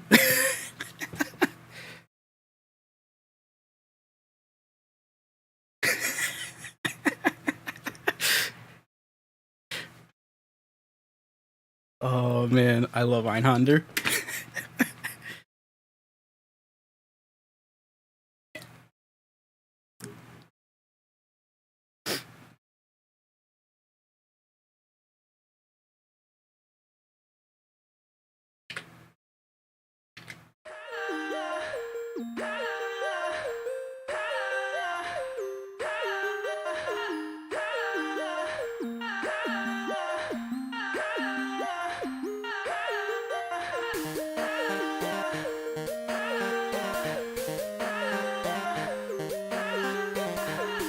Yeah, old school Saber Pulse. Song's killer. Yeah, I have like a stream shuffle list with like 20 hours of tracks on there, so who knows what shows up. I just like grabbed a bunch of stuff before I started streaming a few weeks ago.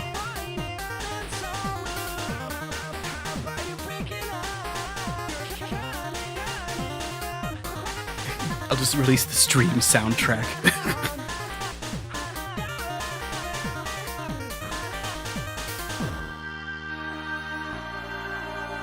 Word, peace out, take it easy.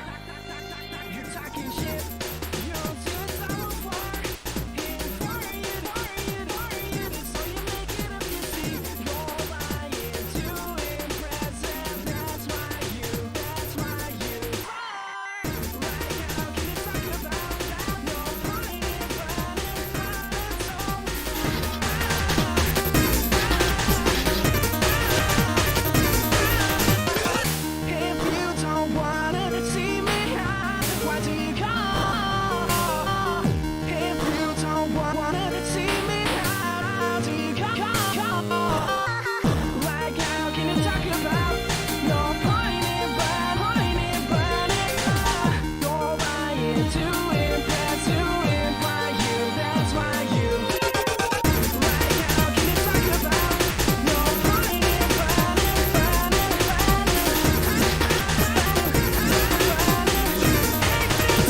No gimmick? Oh, not yet, not yet.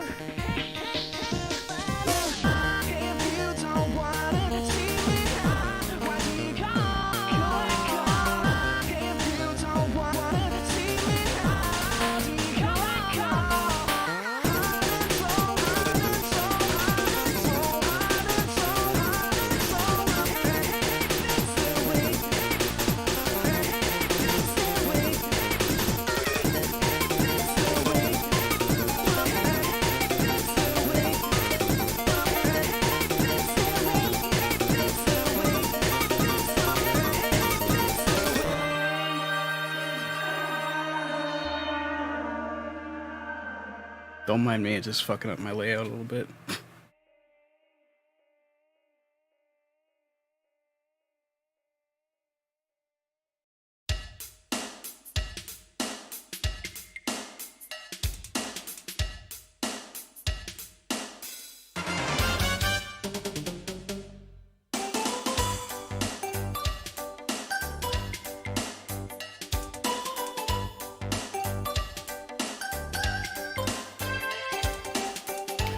This is like a pretty deep like library music cut.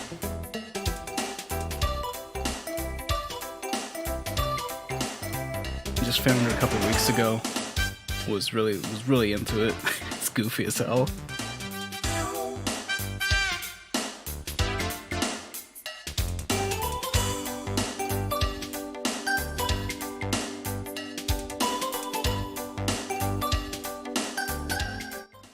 Archive stuff from 𝓔𝓶𝓶𝓪. I mean, what is there to archive? The official soundtrack is crazy exhaustive. They do a good job with those, a really good job.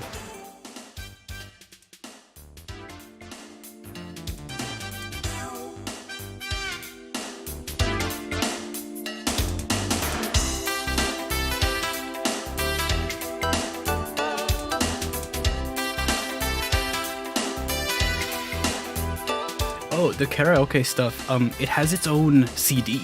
Like, there's an album that is nothing but the, like, Yakuza karaoke stuff. So, like, check that out.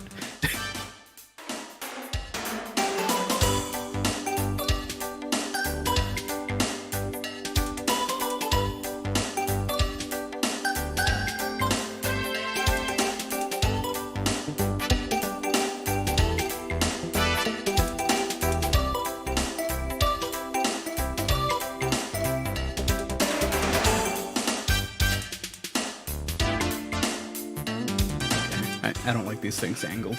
I'm gonna fix that.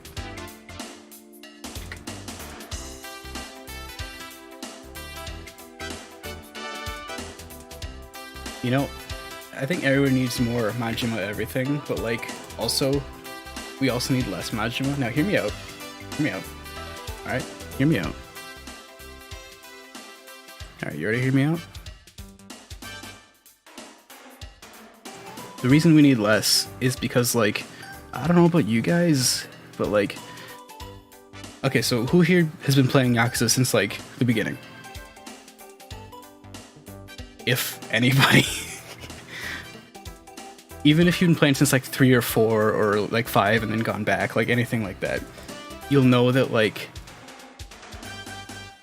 Kiwami like really fucks with the original game's tone. In weird ways, that's like, it really ramps up the goof factor in ways that I don't particularly appreciate.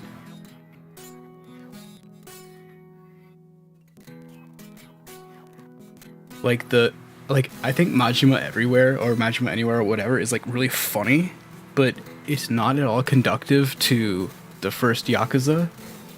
I don't know. I don't like it. And Kiwami 2 is kind of just not good. So I'm glad 3, 4, and 5 are all just coming out again, like, you know, in their normal forms. So supposedly, anyways, or at least in Japan. But yeah, I'm glad those games are getting the re-releases they deserve, because they are all incredible, especially 4 and 5.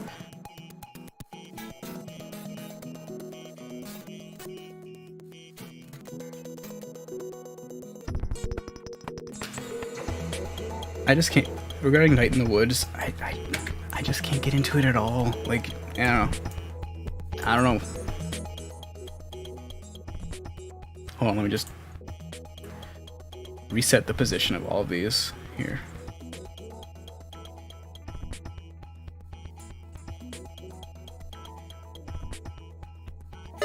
Let's enjoy music together. Oh, that's weird. Okay, hold on.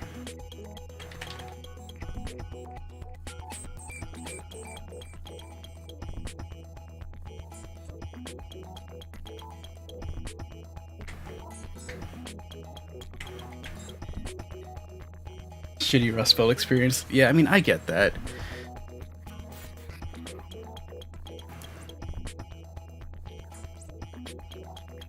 Like, I get it. And a lot of people, especially from around that area, seem to like really resonate with it. But I don't know. I think the voice is just not my thing. Like, the tone is just like, it passes me right by. It just it's got that kind of flippant, weird thing going on that I don't really. Do you know what I mean? Do you know what I mean? Yeah, it's just, I don't. Something about it misses me completely tonally.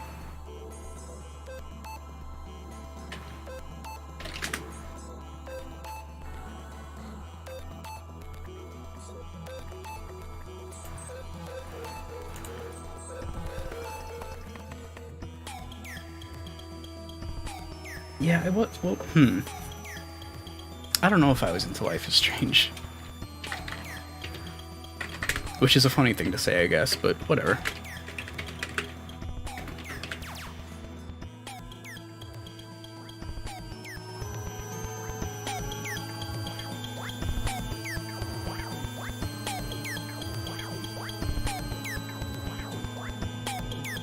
I can be gay and take real pictures in real life.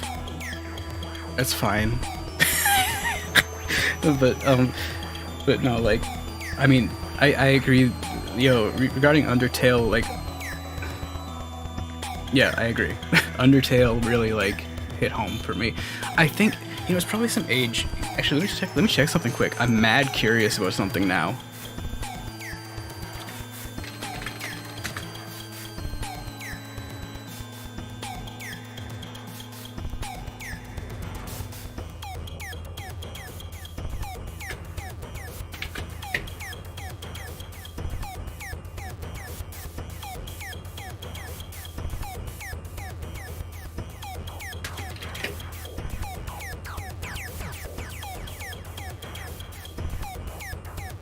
Does anybody know how old 𝓔𝓶𝓶𝓪 is? Like the guy that did Night in the Woods? Because I'm very curious about that now. I know Toby is 27? 28, 27? Not much younger than me. I don't know about 𝓔𝓶𝓏 though.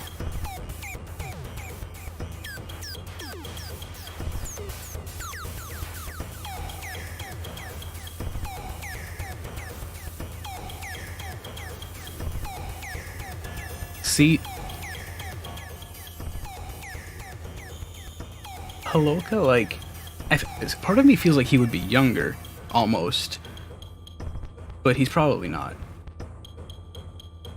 I feel like the voice of Night in the Woods might speak to people slightly younger than me, whereas Undertale, I mean, I know kids love Undertale, right? But, like, there's something in it that's, like, really just speaking to, like, people my age, I think. Probably because Toby's around the same age. But was 𝓔𝓏𝓏 just the composer? Really?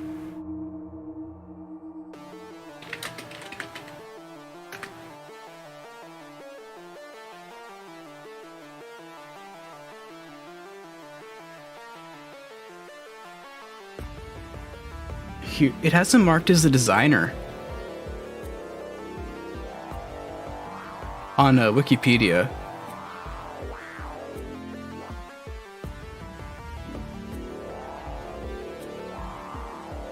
And the lead programmer. Oh, I touched my computer with my knee. I thought it was gonna crash.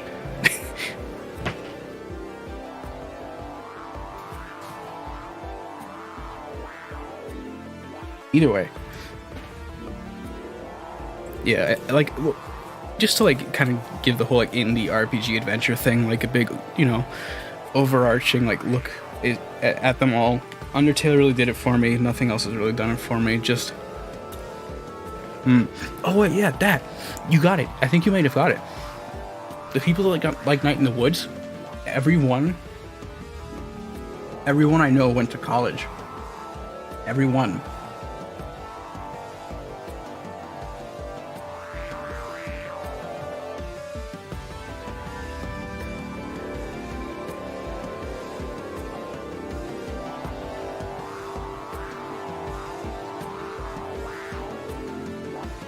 Oh yeah, I did not go to college. Fuck that.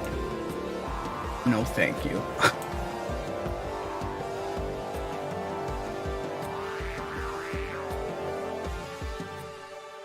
One, I don't need it for what I do. Two, terrible institution that leeches money off people. But hey, that's my outlook.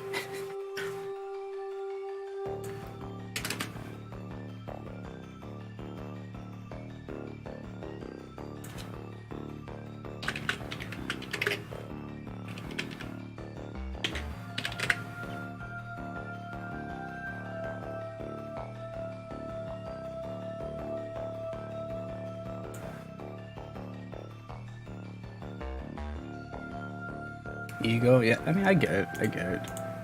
College has a lot of weird, like, clout going on, you know what I mean? Or post-secondary in general. I just do not, it's not for me. Never will be. Okay, hold on, I just gotta, 150.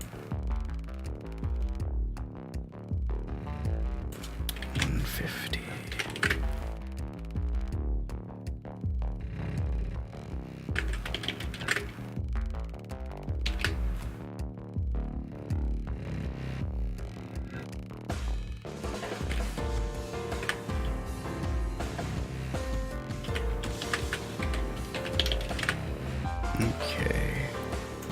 So I'm just setting up like this shit here. Let's enjoy music together. Okay, I fixed it. There we go. Okay.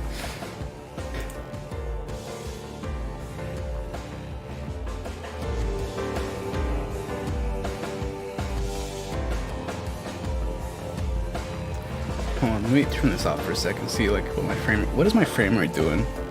Oh, was it really the visualizer? That's funny.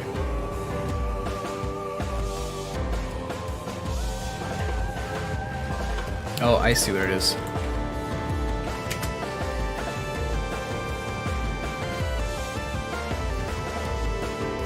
It was the drop shadow on the drop shadow on the visualizer window. I should have done it with a shape instead of an effect.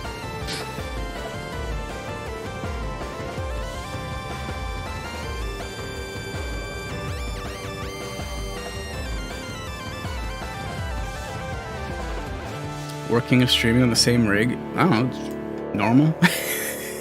Is it supposed to work out in a way that isn't normal? I don't know how people like...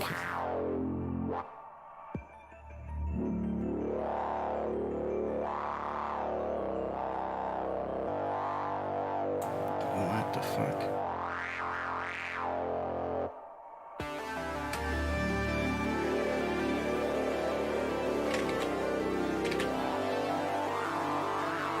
Made in the last 6 years. I forget when I built my PC. 2014? Yeah, most of the time my streaming stuff is only around like 10% of my CPU. So it's like... It's fine here, I guess. I definitely would not be able to do this on any machine that I had previously though. Like I'm really pushing it. Like as far as like what OBS does, I'm really pushing it.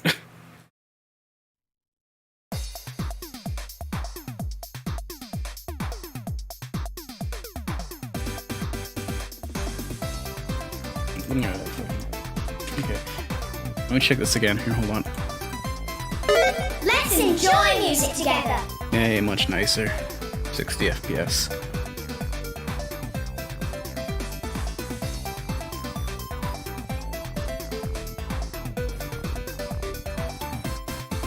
Dropping a frame here and there, but Okay, so I think I'm doing pretty good because in an 8-hour stream, I'm doing the thing again where I just stream forever. 8-hour stream, only 397 frames dropped. That's pretty good. 0.0%. That might be my lowest frame drop count ever.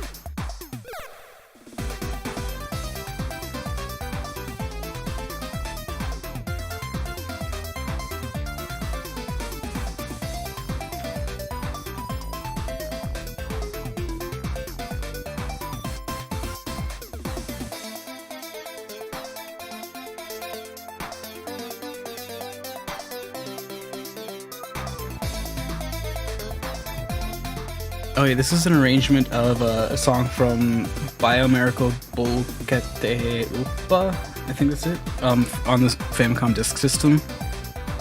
It's a little Konami joint where you play this little like baby that like makes pigs float. It's weird. It's cute though.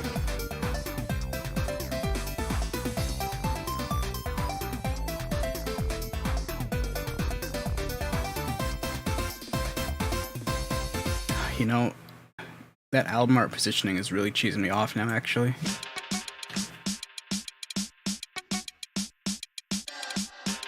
Because it's like touching the bottom of the border, but you see what I mean?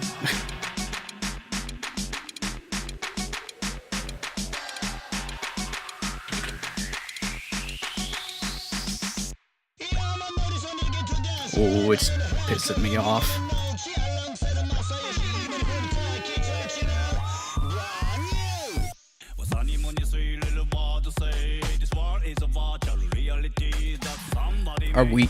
Are weed musics allowed on Twitch?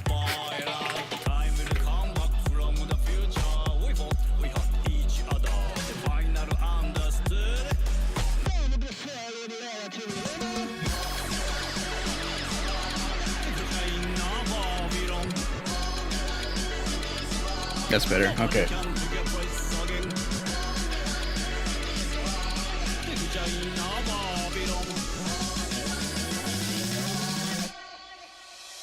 Appreciate it more if you're a fucking comedy.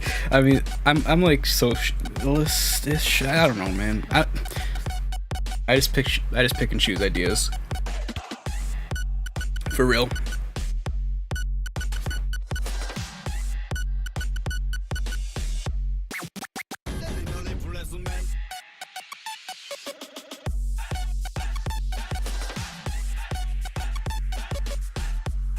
You say you don't care, but you do. No, I'm just messing. We don't have to talk about that shit. It's complicated, man. It's really complicated. And there's really no way to simply boil it down. And people just get into arguments because they simplify it and boil it down. It's frustrating. So let's not worry about it. As long as you give a shit about all the people like around you and want the best for everybody, you're cool in my books.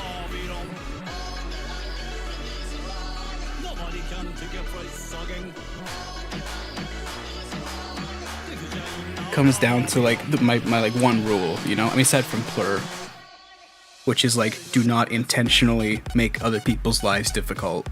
That's all. It's easy.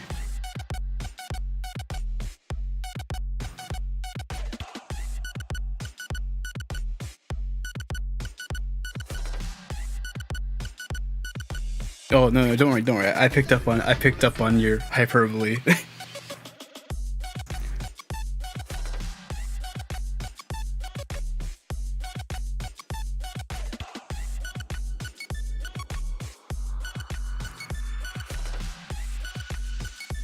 No, I mean, a lot of people use terms like that, but probably don't know the full extent of what they're actually saying, to be perfectly honest.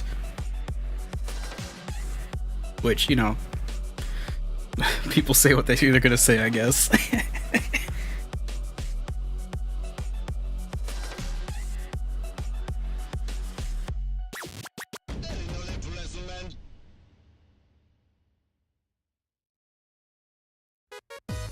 Oh shit.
Go buy Fax's tracks.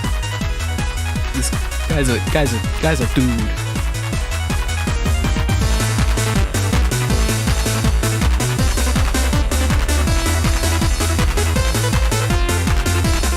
Oh, he makes jams front to back. How I make OBS look like this? I could show you. I could show you a thing or two. First, let me make this bad.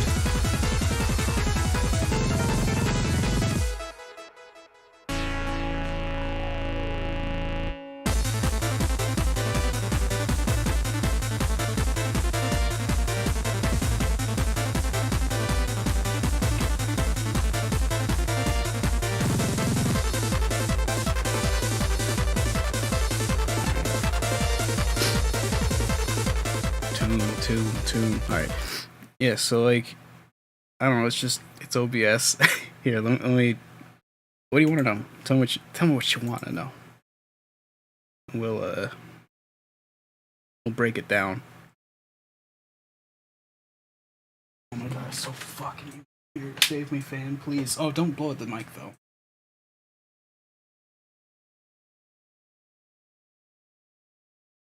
Right, word. Let's do this. Hold on, bring the mic a little bit closer. Sorry about all the noise.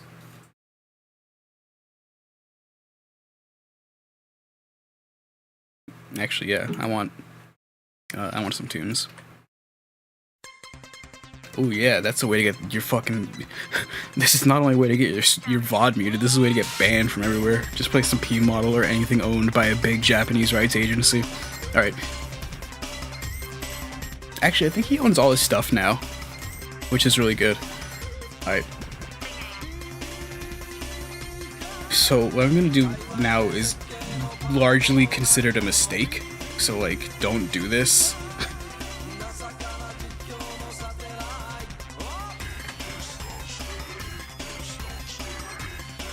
Like, do not do this. Your computer might explode. Don't do this, okay?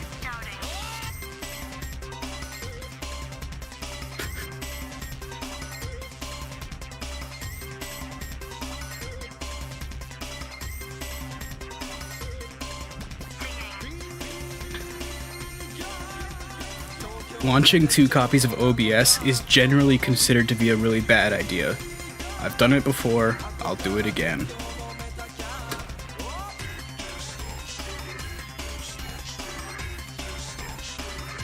I'd have to wait for the other one to boot. Let's enjoy music shut together. up. Please shut up. Okay, so this is tricky.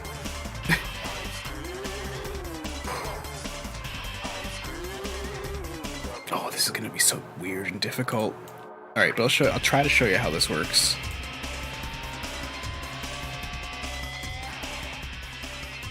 Oh lordy. I know my frame rate's like eating shit, but like, it'll be okay. Let's make music together. Alright, here's OBS. There's Winamp. Let's hide it. So let's just start with the basics here.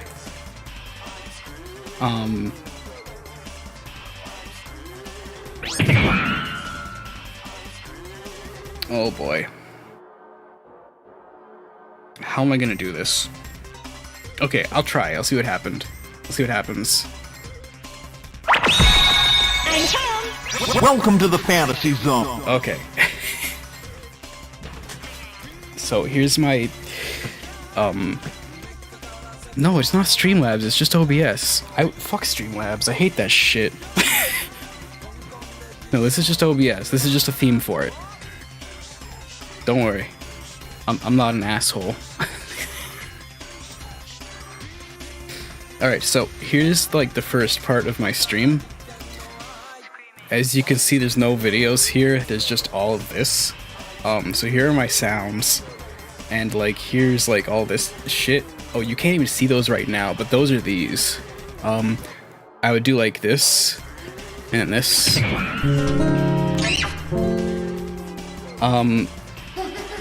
We'll open that, and sometimes I'll have it be the intro instead. And then I would go open and swap over this. Anyways. Welcome to the fantasy zone. So that's all this stuff over here, and there's a lot going on.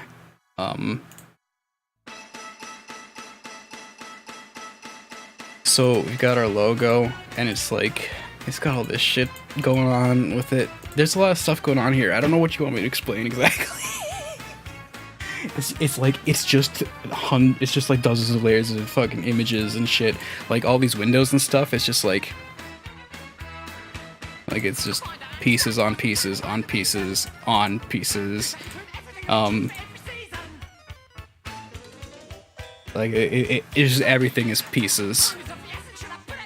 And over here, you can see, like, this is what happens when I push one of the buttons. Like, all of these get activated, which does this.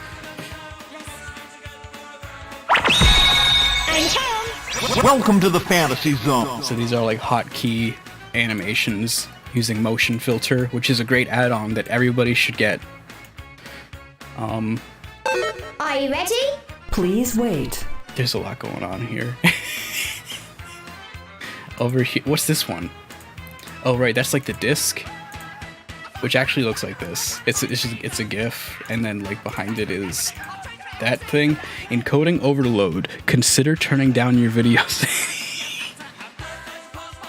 And that's got like color correction on it. And like that loading thing on top. Oh man. Oh, don't, I know we're lagging, okay? What do you want me to do? It's okay. This one's a little more chilled out.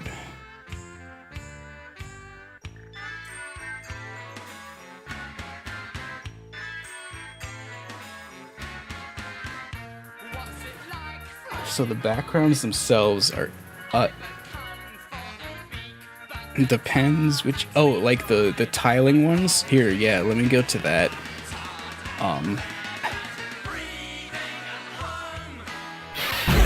Oh shit, sorry. No. Let's make music together. Okay, so in the background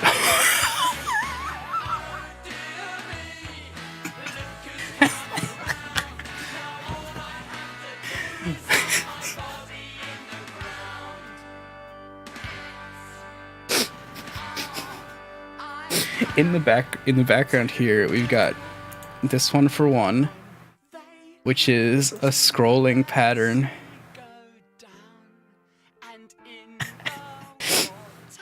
What's this? Oh yeah, that's that one up there. That's a GIF as well with like an overlay on it. Oh yeah, let me just bring over the other one. How many OBSs? Okay.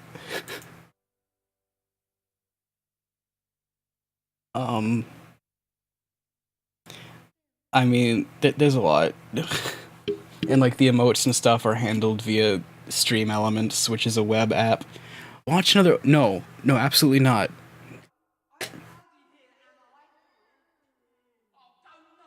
I'm checking my task manager. Okay.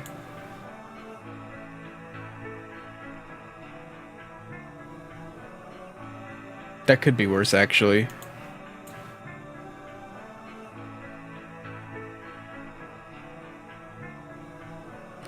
Fuck off. Oh, I just realized this is going to be really weird when I switch back over to the other one and it's trying to save these settings. Okay, I'm closing that. Okay, just... Let's enjoy music together. I'm closing that.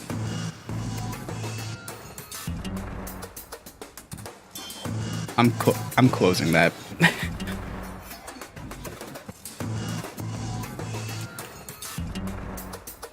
Okay, it's closed.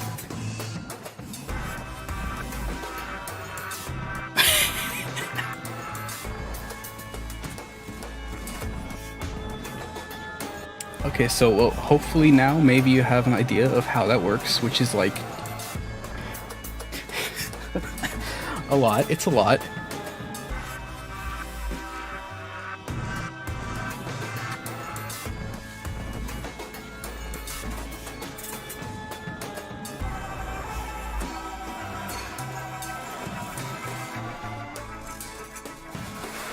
I kind of treat OBS like I treat OBS like Photoshop or After Effects or like, you know, anything like that, as opposed to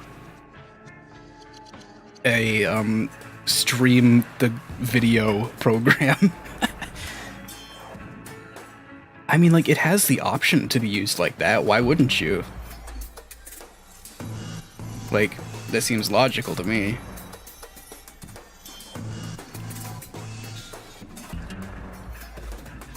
But nobody does it. Their loss.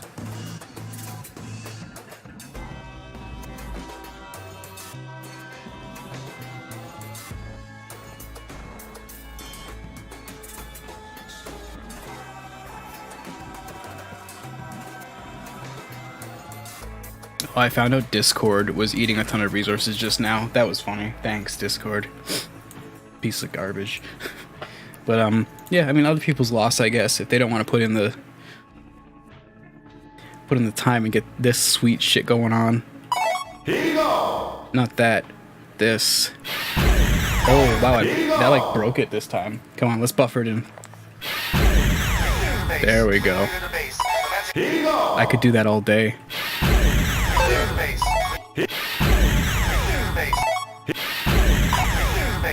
Here you go. Commencing operations. I found out how to break OBS.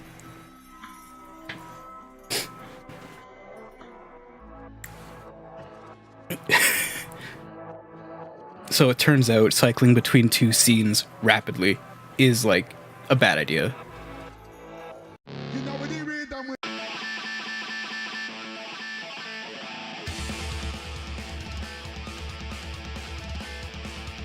See, I was trying to do it faster, but like it literally stopped working. Oh wow, it like literally stopped working. Let's enjoy music together. Here you go. Base. Wing leader to base. Commencing operation. Here you go. Okay, it's fixed. Let's enjoy music together.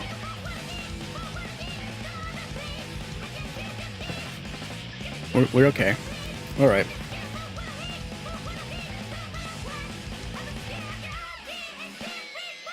Oh, yeah, so here's the thing with Discord. First off, oh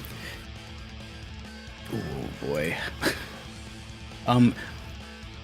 Switch over to Discord Canary. Like their beta line, switch over to Discord Canary. It's generally more stable. Second off, it still sucks. Alternatively, use that one Discord alternative, which I forget the name of, that uses Discord's API, but is outside of the TOS, so it's your call, really.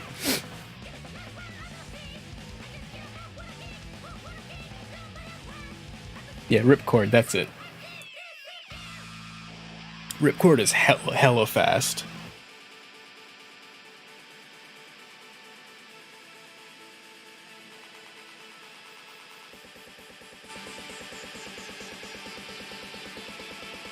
See, I have no issue with how Ripcord looks because it just looks like AIM or MIRC or something, and that's like every application. That's what my computer looks like. You guys see my start menu?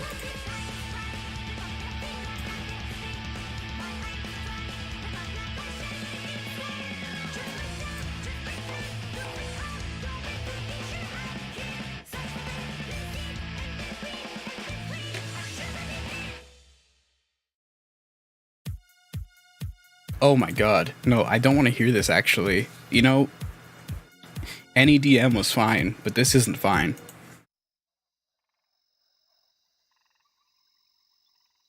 Look at this shit.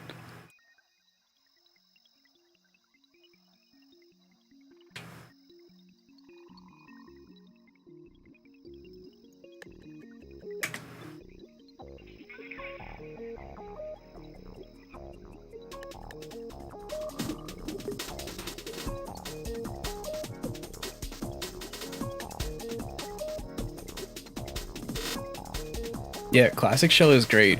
I live and die by it. I've been using it since Windows 7.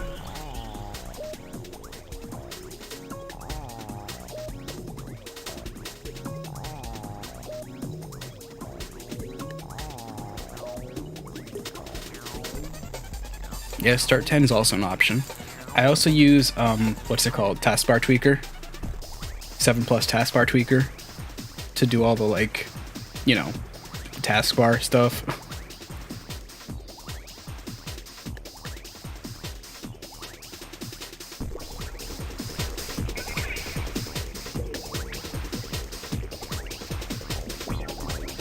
I used to use window blinds, but no, not anymore. Nuh-uh.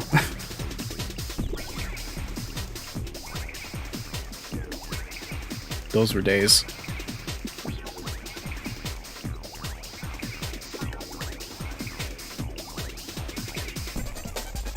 Oh yeah, somebody asked like some graphic design. Hold on. Shit. If someone wanted to learn graphic design or whatever it is you call it, how would you suggest? Honestly, like just kind of like fuck around, like just play with stuff. Honestly,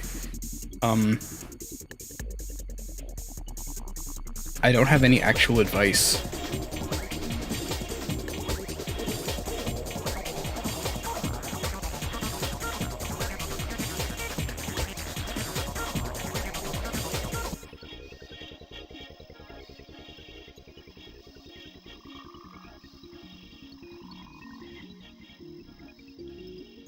You just like pirate Photoshop and go to town. Even Photoshop 7, like I still use 7, like before CS, before all that. I use it very frequently, and it's fast and it's easy.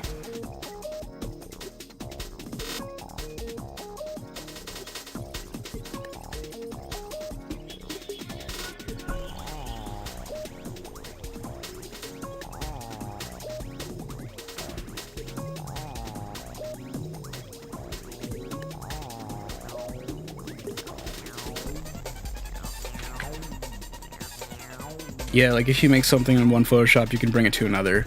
Like I've made stuff in like CS6 or like CC or whatever, just like brought it back to 7, and it's mostly compatible. Here, let me check something for you real quick. I only need like a few seconds.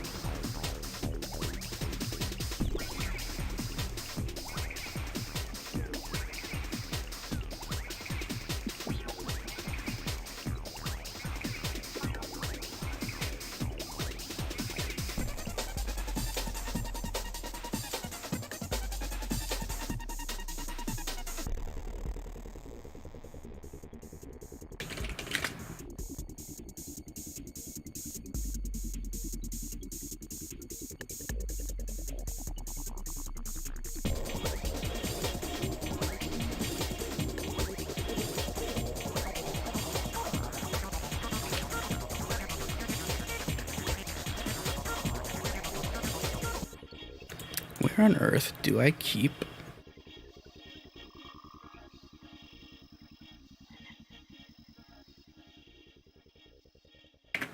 I've got shit everywhere, I'm sorry. I'm just looking for something here.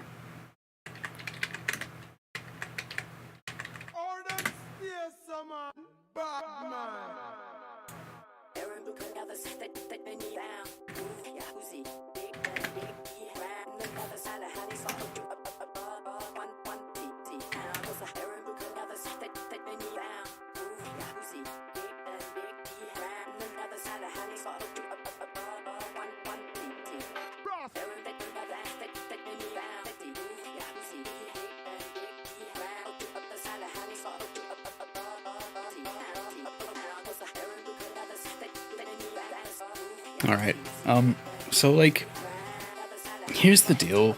I don't know if this is like patched or not, but like take that. I don't know if it's patched, but there it is either way.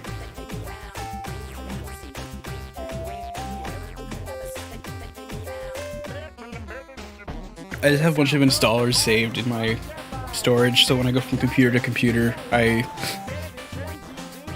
you know, can get shit quickly. Please be gentle to my server's bandwidth. Please do not, like, bombard everything in that folder with downloads. Like, please, please, please. It's mostly there for me.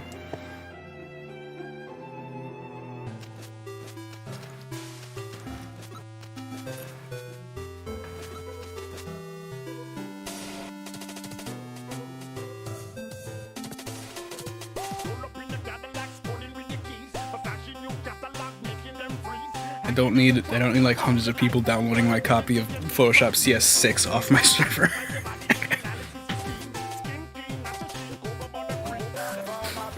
7 is fine because it's only like 100 megs, but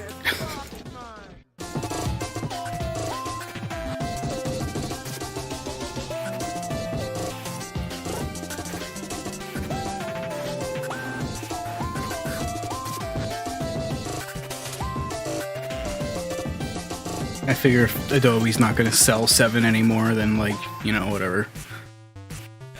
Setup isn't happy.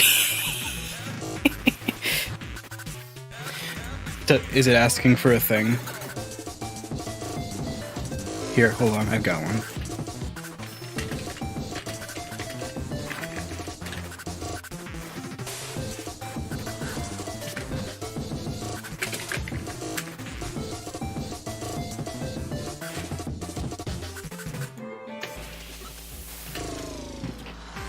The process just dies? Okay, I can't explain that because it works fine on mine. You might want to check Windows Defender. It's clean though, I ran Malwarebytes and shit. And it's the same one I've got installed.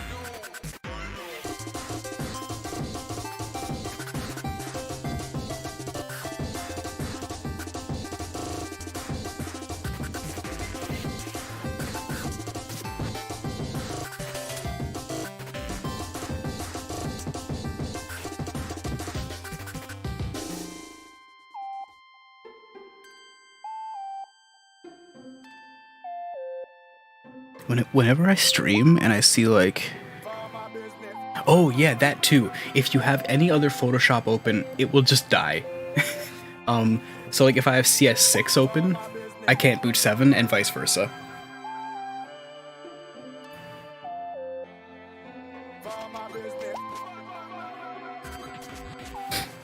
Yeah, they're not good bedfellows. Not by a long shot. I was saying like, let me check this actually. View, toolbar, docs, stream info. That's not what I want. Docs, Twitch stats.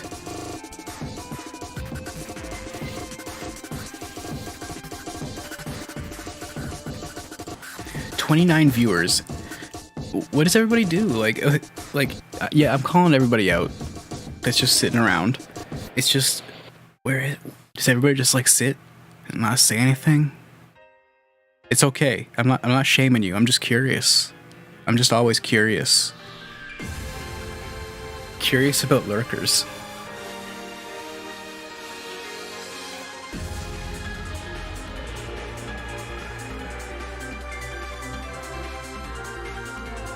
You're allowed to lurk. It's totally cool.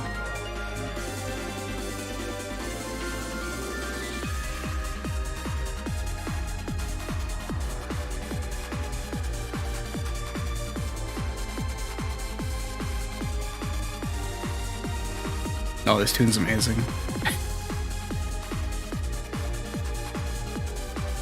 Yeah, like, I know my streams aren't huge. I don't get like hundreds of viewers or whatever. I don't think I've ever broken 100, but like I don't care. I don't think I want to. There's so many people. But yeah, like,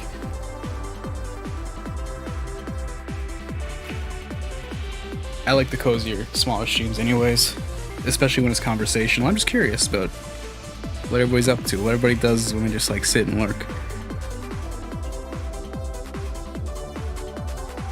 Alright, I gotcha. Wow, that is a nutty fucking visualization. What was that one called? Can I see?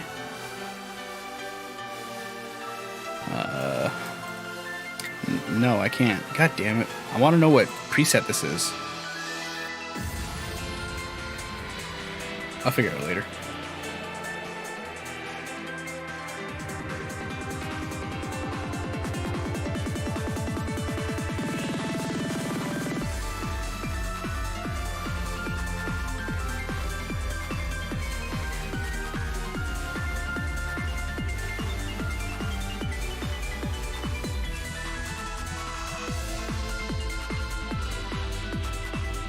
Oh, a milk drop this time, not AVS. I did have AVS I have it installed with a bunch of stuff curated for it, but AVS is a little resource hungry for streaming, and milk drop is like hella fast. So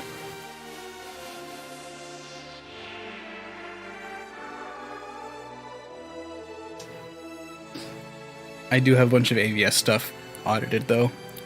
I went through like a few years of stuff.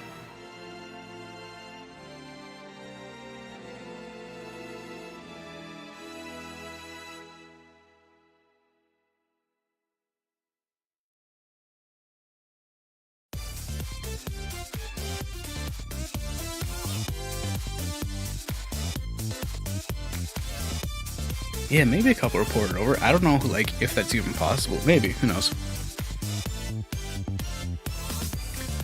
Oh yeah, exit before configuring. Yeah, of course. Let me see if I can run AVS right now.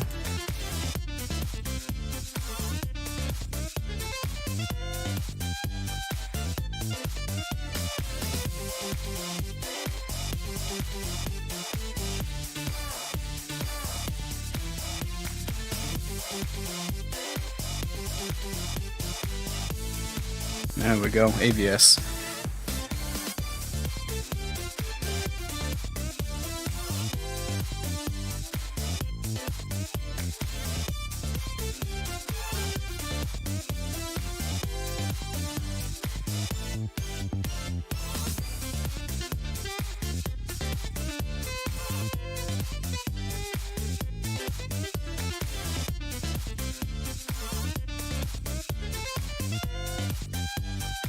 There's nothing really like AVS anymore, is there? Like, nothing quite looks like some of the settings in different, like, I don't know, I guess, what do you want to call them? Programs people made for AVS. Oh, Winamp just crashed. That's the other thing. That's why I stopped using AVS for streams.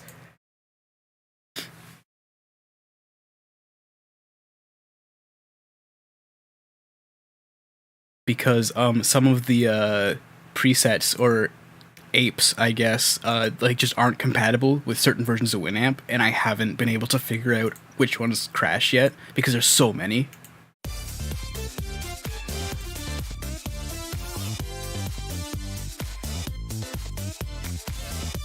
But Milk Drop is super stable. It doesn't have the same compatibility issues as AVS, which is really unfortunate, because AVS changed spec for like several versions of Winamp. Hey, you're supposed to be capturing the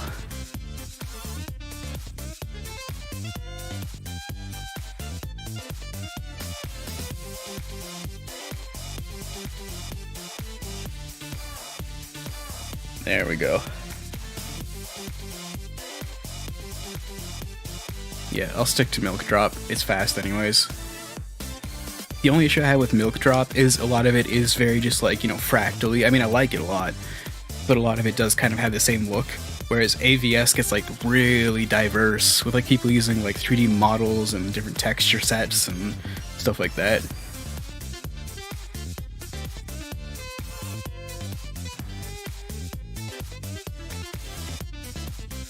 Yeah, in fairness, let me check my AVS folder. Dude, yes, Elvis, yes. Oh man. There were a lot of like team or like groups, crews, I guess, doing AVS stuff.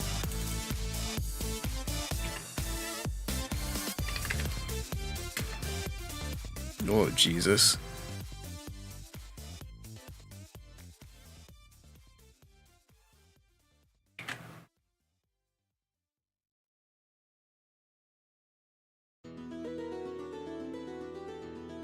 What version of Winamp do I use? Let me double check.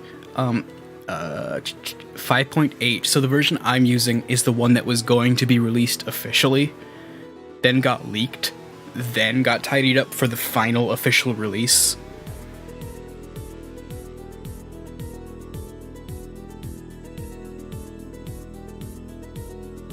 I can't use 2.9x because a bunch of plugin incompatibilities, and 5.666 is a little bit buggy. I've had the most luck I mean, not including AVS with 5.8 with all the plugins I use, and I use a lot of different I use a lot of different like audio format plugins, so having this version works well enough. Anyways, there's the AVS folder.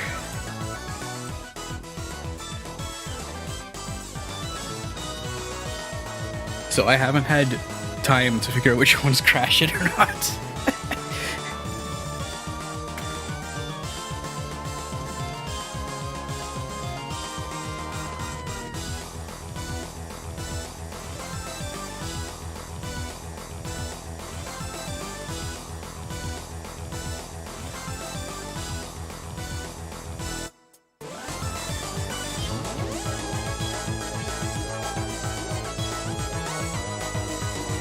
I managed to get it down to like, 350-ish, and then I was just like, okay, I'm gonna lose my mind if I keep doing this.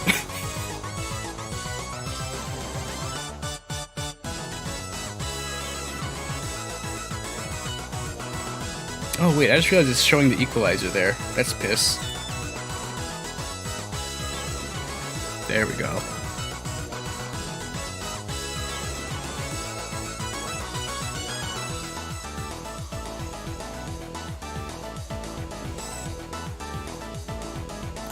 Maybe we could go for like a Corvette skin.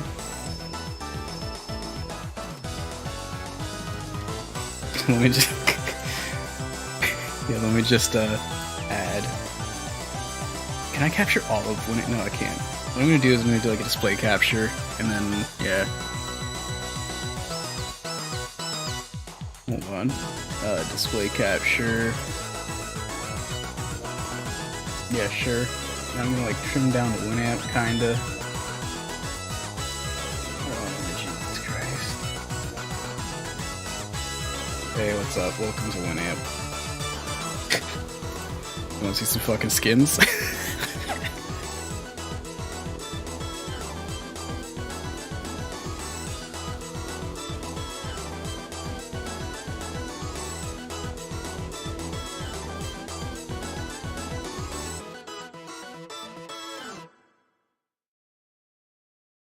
Hold on, I know this looks insane right now. Just give me a second, okay?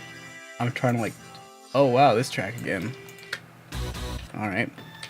Oh yeah, we can do that. Sorry, I'm just trying to like trim this properly.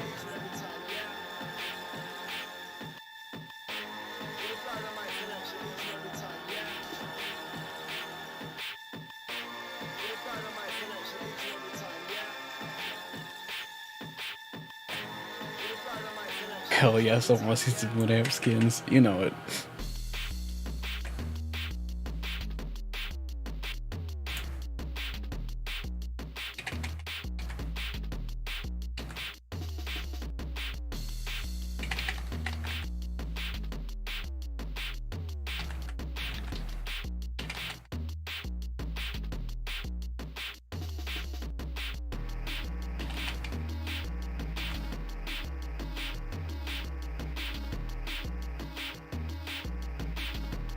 Hold on, what is this even? Okay, hold on. There we go. That looks okay, right? Cool. Okay, cool. I finally fucking cropped it properly. So, like, my layout isn't the most conductive to all these skins, but, like, you know. See, I love me some WinAmp skins. If you follow me on Twitter, you know I love WinAmp skins. That's a classic. Oh no, I moved it. Fucking Christ.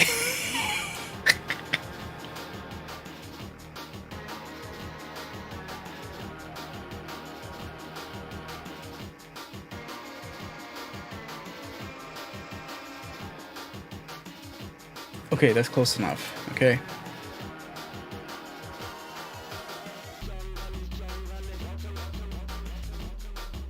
That's alright. It's basic. Sometimes these over here, the like,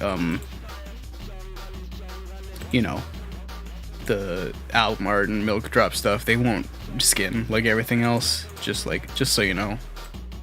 In fact, I'm gonna straight up cut them out. I'm gonna crop them out.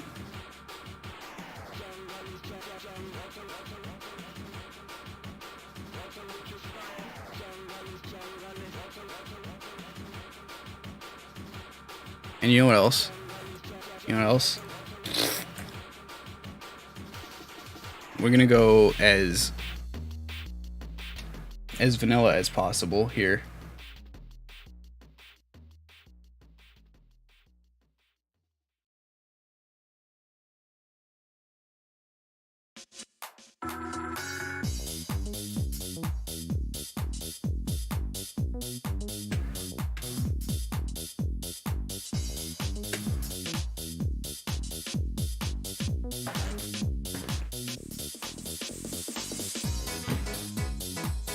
Alright, there we go. There's 𝓕𝐵𝑚. Alright. I don't know what... Oh, yeah, shit, that's a decent one.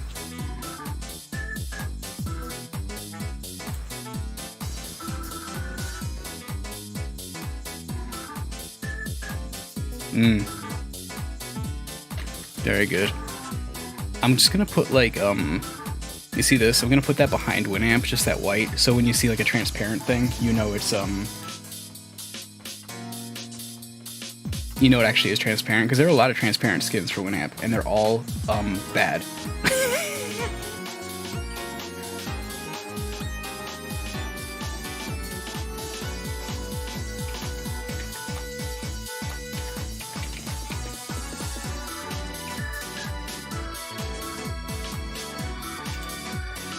Oh yeah. Ooh.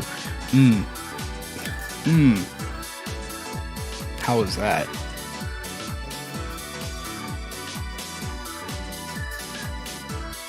That makes me want to stare right into the sun. That one's nice. I'm into that. It's got some like transparency around the edges. Oh, let me turn on skinned cursors. No, I can't be bothered actually. It's got some transparency like around here. That's a nice one. I'm into it.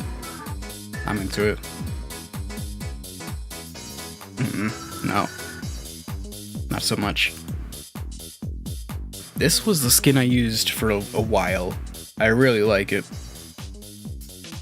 I couldn't tell you why.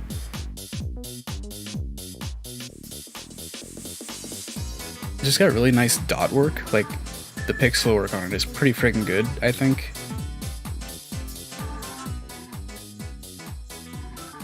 Oh. Yuck. That's okay. That's delicious.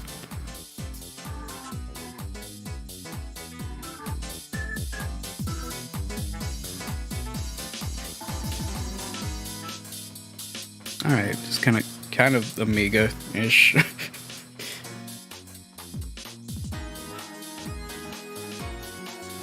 Oof. Oof. Oh, I like that. It's an atrocity. It reminds me of, like...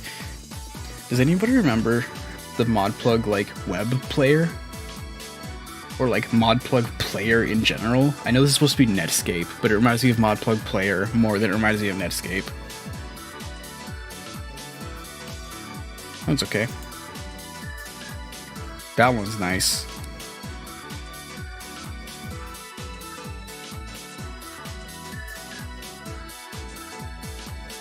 Solid. Angelic layer. Solid. Yes. Man, imagine if UIs looked like this.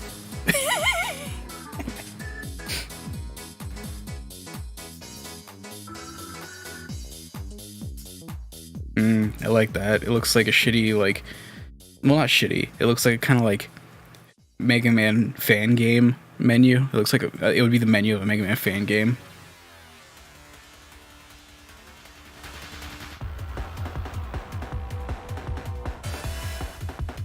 Okay, that again, I guess. There we go. There we go. How you feeling about that one?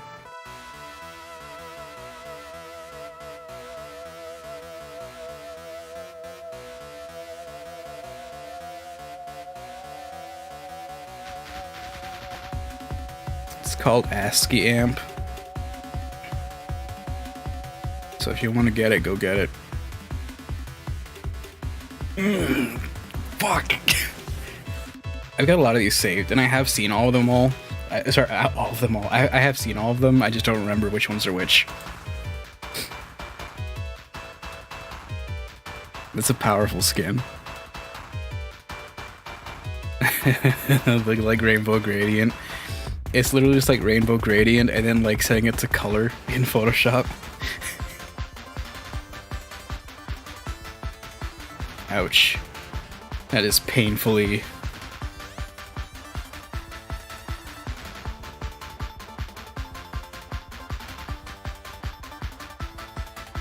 Fuck, I feel like I just looked up like what Whack Up was yesterday. Winamp community something.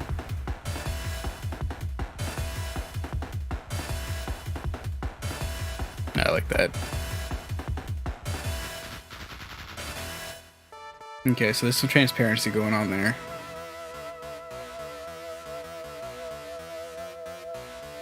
It's okay. It's got some nice colors though. Oh yeah, that. Yeah, no thanks. I like that.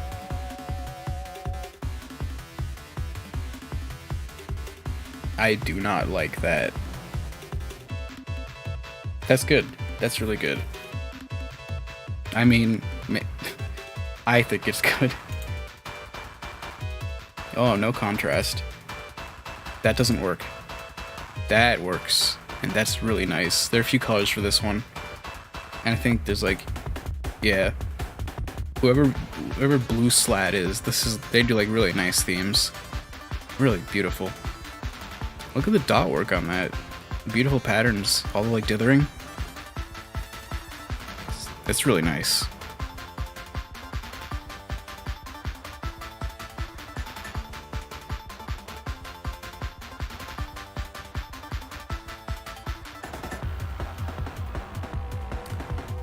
Oh man, that is... I don't know if you can get any more 2000s than that.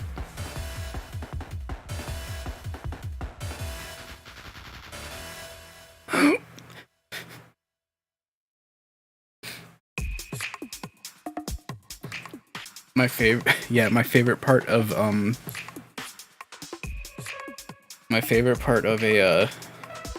UI is finding out where your buttons are. Thankfully, Winamp, you just like use the keyboard 𝓔𝑶𝑵𝑬, and that's all you need. But this one's cute. This guy Luigi Han, literally Luigi HANN. He's still active on like Twitter. He made so many really good video game skins.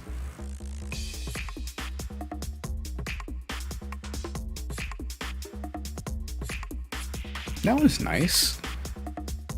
I like the bubbles. These are very nice buttons. Very nice, satisfying buttons. It's okay. Check this shit out. This just ridiculous.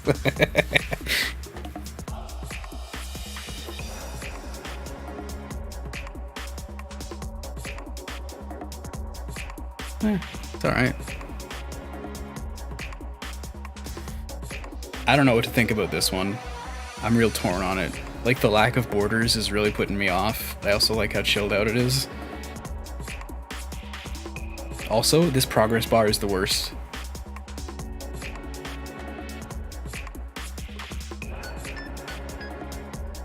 Jesus. This is kind of what I love about Winamp skin. It's just the amount of like crazy pixel pushing going on in some of them. This is nothing. Wait until you see some of these. Back when DeviantArt was just a skins site, like, these people were making insane shit. We have not gotten to any of those yet. That is what it is. This is really nostalgic for me. Did anybody else use the creative, like, audio players and, like, all that shit on, like, Windows 3.1 and 95? That was very much my shit.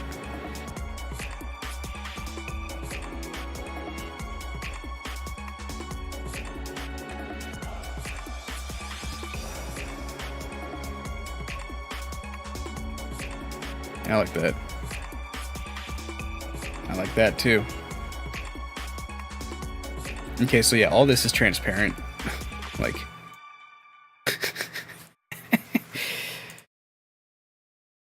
really neat concept for a skin.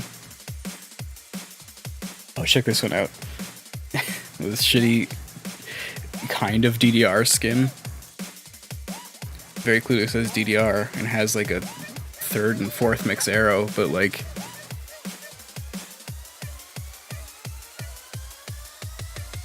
that's tasty. This one rules. This shit blew my mind with how insanely, like... Could somebody, like, make sure 𝓏𝑨𝑵𝑚𝑨 Point never sees this skin? Like, for real. Like, what is the timer doing?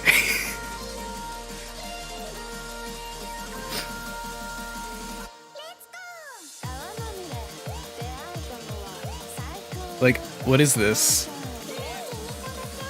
Also, like, when I click away, look what the title bar does. That's amazing.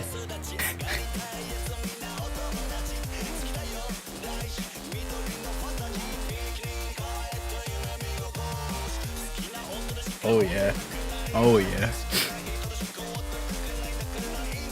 Okay, so here's one of the first, like, insane DeviantArt pixel pushing motherfuckers. Look at this. Look at this.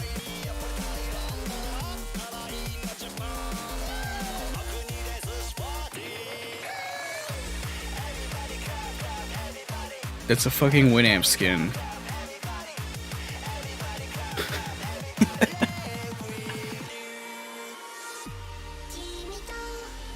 It's amazing. It's absolutely amazing.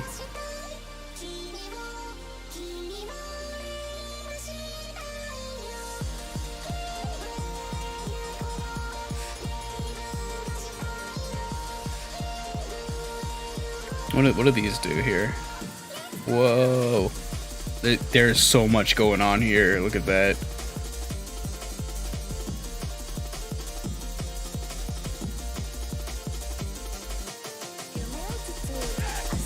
Yeah, what does the volume do? Okay, it's just like bars.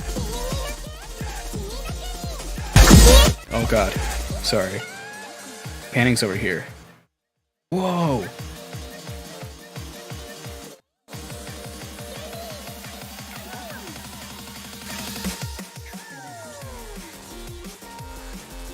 Oh my god. Yeah, crazy. Oh, there's another cute one. Hell yeah.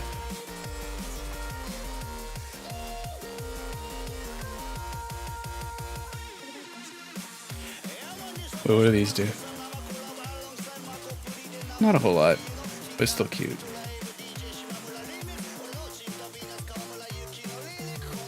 I think, yeah, this is another one of these fucking pixel pushing bastards. How do these people do this, man?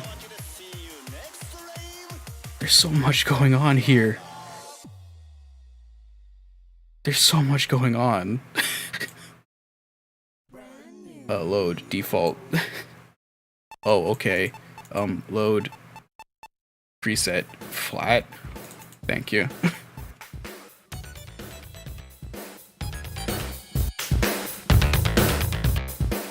Christ almighty. That was nice and basic. Some Windows XP style skins. The Envy series is really nice. I love these.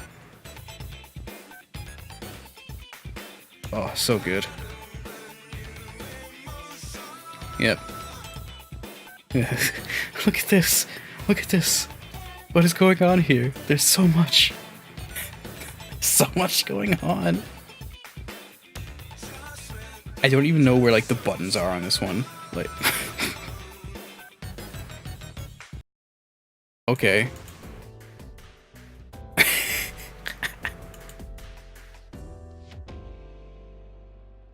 Oh no, let me hear gobble. I was listening to that. Okay.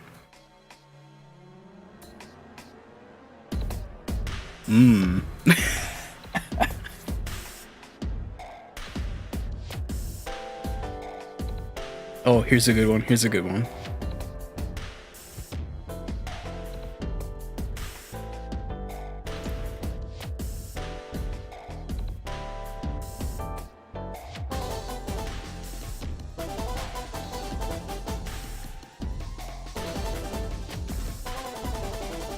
I love it. This is like deadly accurate.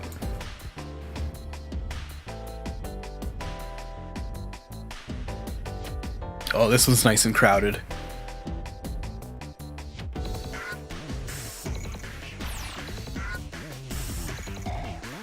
Jesus.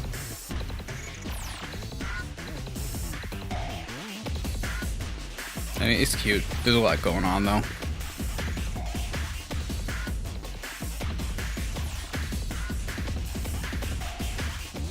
Christ.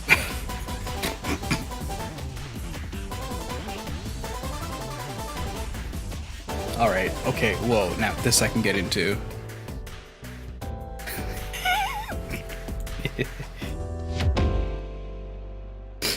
Oh man, this I can get into.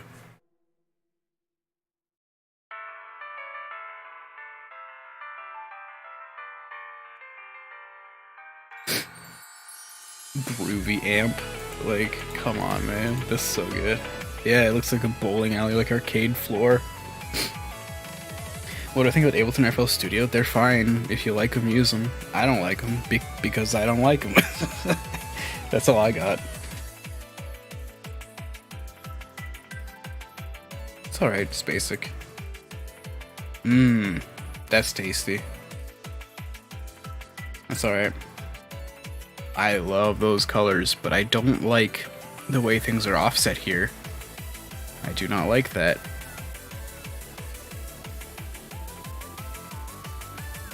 That's cute. That's really legible, all things considered. Oh, look at the cute little animation for when the window's selected. Oh, that's cute. Oh, the bird. The bird.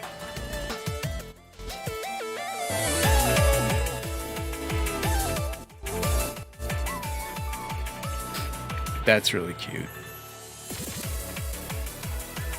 There we go. That's...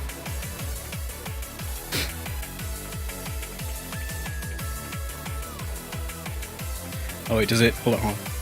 Yeah, it does. Okay. You fucking mad bastards. I swear to God. This isn't even a skin anymore. Like, these aren't skins. These are fucking, like, put it on your goddamn wall. Get a print of this shit. Maybe I'll do that. Maybe I'll get some Winamp skins printed.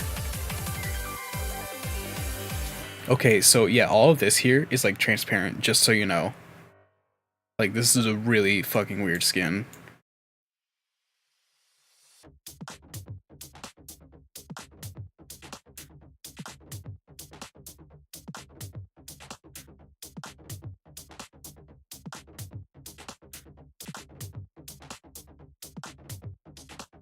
Oh yeah.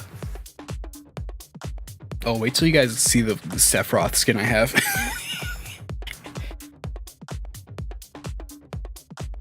Sick. I think I like this. It's very Xboxy, but I'm pretty sure I have an Xbox skin in here.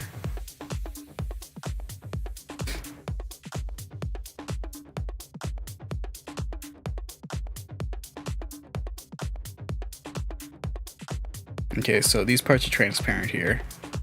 Which is like, this is pretty acceptable, but it's still wonky as fuck. Very interesting skin.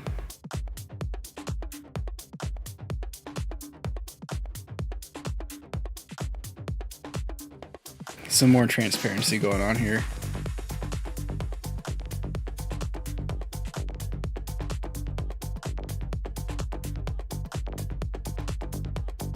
That was cute. It's basic. Ah, yeah. Classic. Yeah, that's nice. Forgot about this.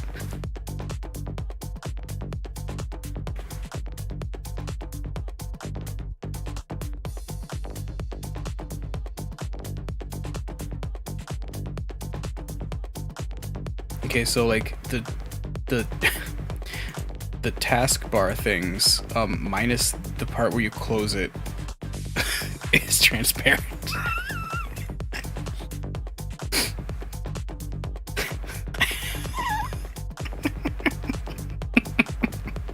Look at this. Look at this. Look at this.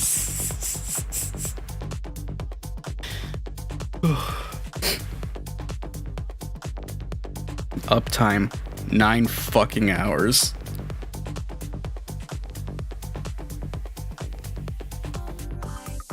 That one's cute, legible, simple, easy.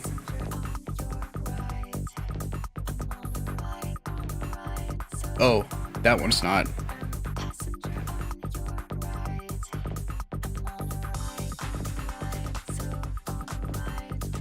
That one's nice. Again, legible. Very legible. I used this one for so long. Back in like... God Christ, the Windows 98 era. Windows 95, 98. Or like sometime around then, I used this skin so fucking much.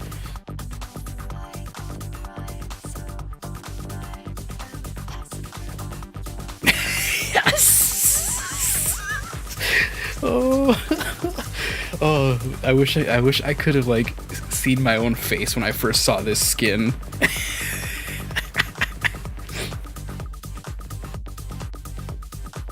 Check out whatever's happening over here.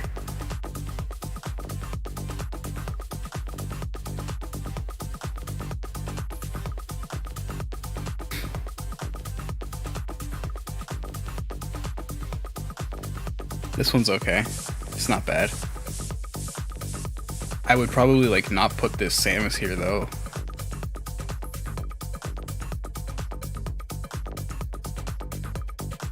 I would probably not make this.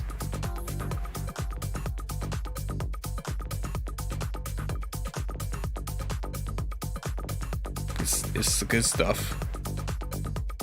Only the good stuff on my stream.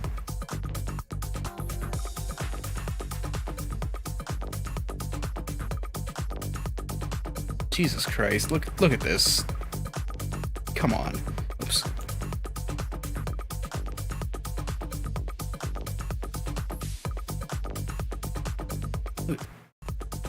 Oh my god, this volume meter fucking rules.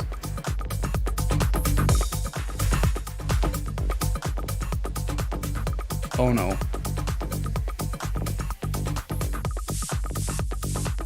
Sorry, let me line this up again. Hold on. Okay. Oh, that's less exciting.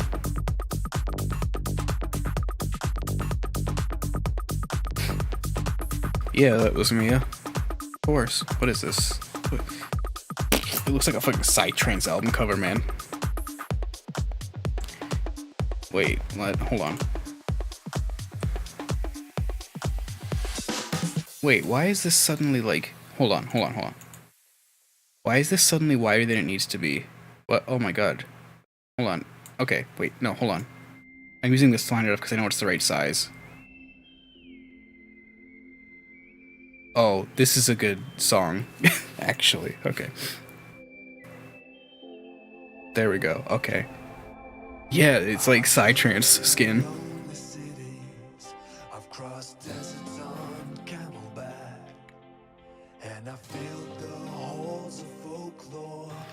Hey, do you guys remember when, like, I don't remember how fucking long ago it was, but do you guys remember when I linked Kieran's album on Twitter?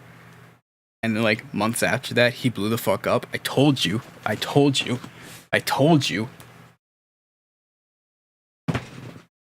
Put on this song that was better. Nobody gotta leave tonight. Just another song about drugs. You know? Love that Mr. Do. Everybody can believe tonight. Just another song about drugs. Sweet dreams and high hopes. To black. Ooh, I like this almost FL skin. Mom's got your hand, understand every man someone so get a lung full of dope smoke. Now you're laughing at my joke. my sick joke.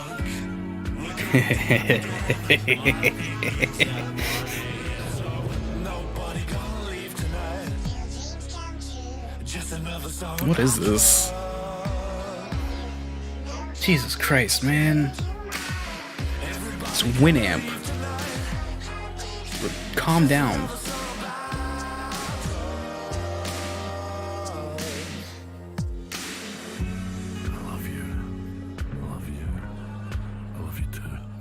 Wrapped up in plastic, thrown down the stairs, feeling fantastic. Strip me down to my underwear. I'm the kind of guy. My higher self, self-aware. That one's nice. Oh yeah. All right. Oh yeah. Oh yeah. Now the second one is coming on strong. I think I might be high. So like my favorite part about this skin is actually like just how they have the keyboard keys for everything here. That's brilliant. That's fucking brilliant.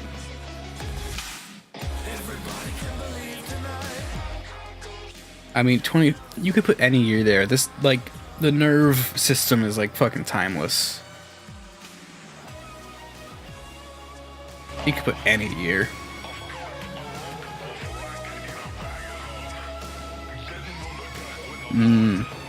This is really pissing me off. The track bar, the, like, that's, Classic, absolute fucking classic. One of the masterworks of Winamp skinning, without a doubt. Non-step is incredible.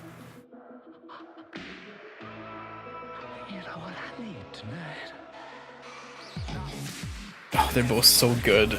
How does somebody make a skin that good?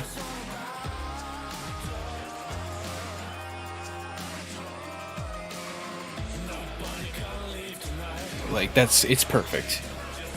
It's absolutely inhumanly perfect. Oh no, dare I click this one? I'll click this one first.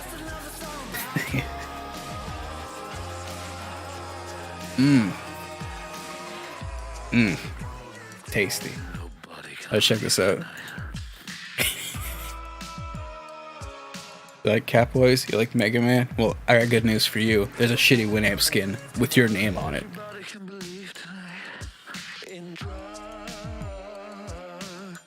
This is a classic. Another one of, like, as far as I'm concerned, the masterpieces of Winamp skinning.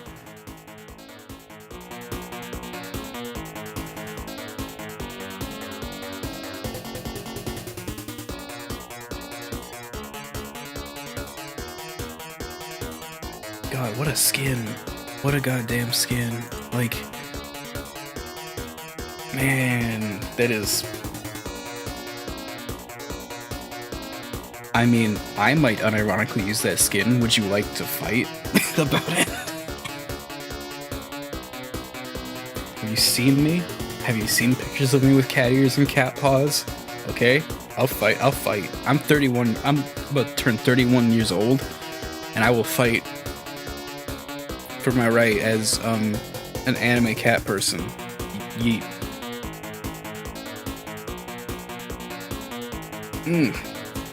Mwah.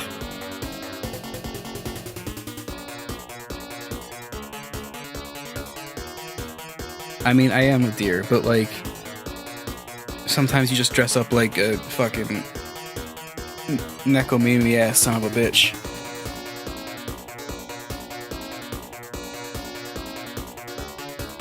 Fuck off. It's so ugly. But it's so... I mean, at least it's interesting.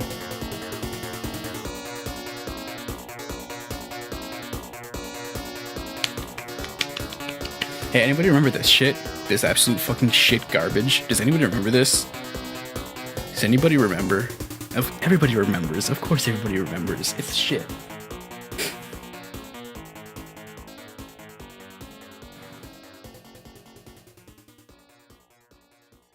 Wasn't this Rockstar? Okay, I've listened to you already. There we go. Yeah, it was Rockstar, not... Ooh. Yo, okay, this skin has something going for it, actually. Yo. Check this out. Check this out. Look at the... Oh, where is it? Album art. Look at the album art, like, border. Shit. That's good.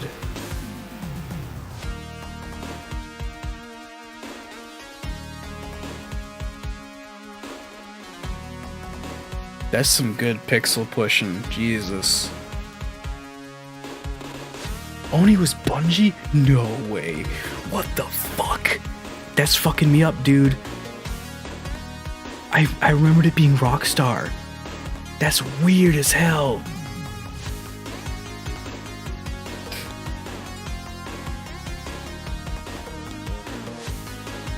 The ride never ends.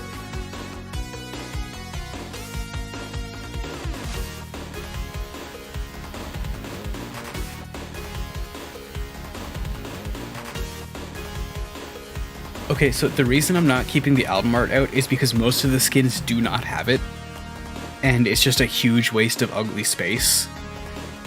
Because the album art is like a plugin that somebody else made that is not in spec with Winamp, so like very few skins actually do anything with it.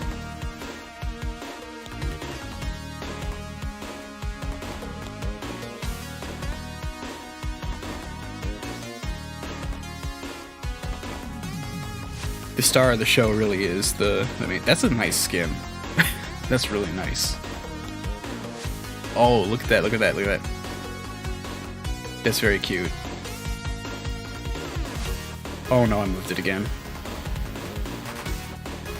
Oh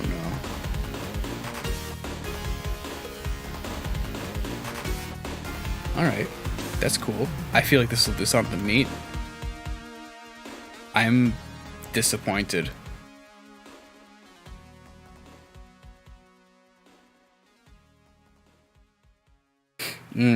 Fuck.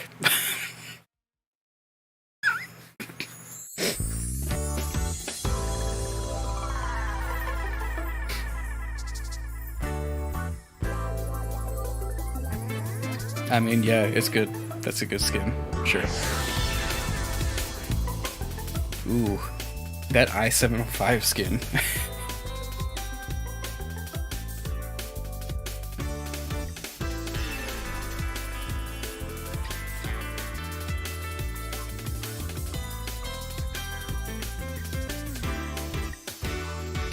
Alright.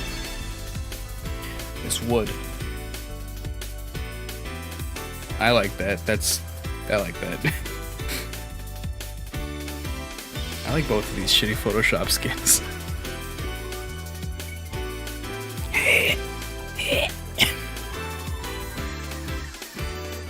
Spicy. That is a spicy meatball.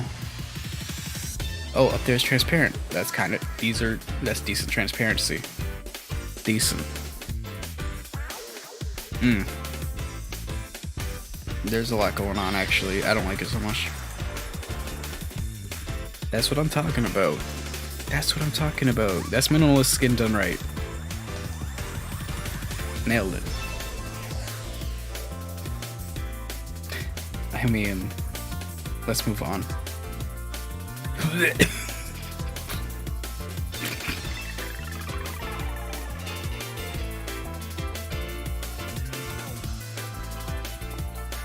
Fuck.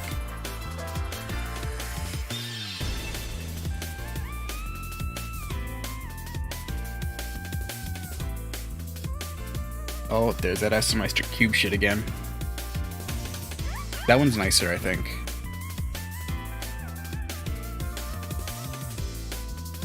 Spicy. Oh man, I love the mini disc. Look. Those are nice. Those are nice.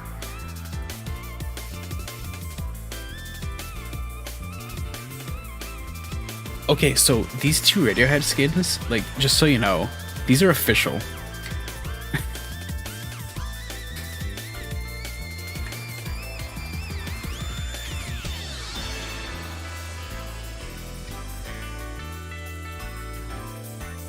Yeah, those are official. They're like distributed from like the label site or something. Shout out all idiots.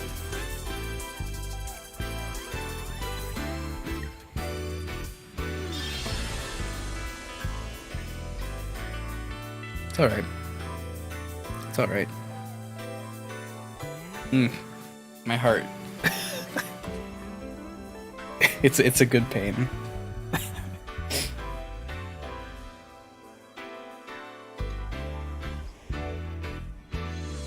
It's a very good pain. That's wonderful. Oh, that's so good. I'm gonna go have a little cry about this skin. Oh, it's so good. Those buttons. That's nostalgic.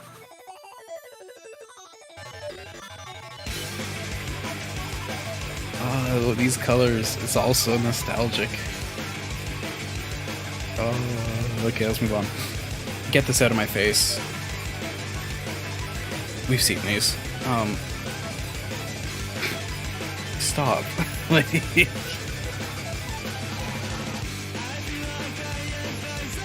I like that. Oh, wait, that's interesting. Hey, they've actually done a good thing and just made the progress bar completely invisible. I know it seems like a bad thing, but, like, I don't think that's a...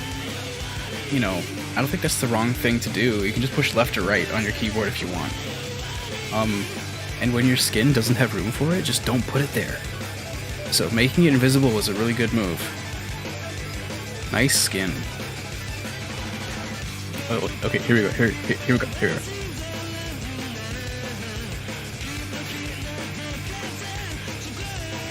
So, how you feel about that? I'm feeling pretty good. I did it again.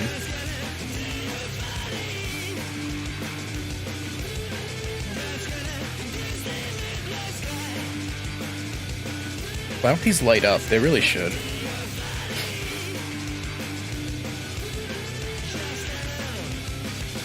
Holy shit, man. This one's interesting. This part down here is like transparent, and like all of the lines, every other line is transparent. I've never seen Winamp skin like this.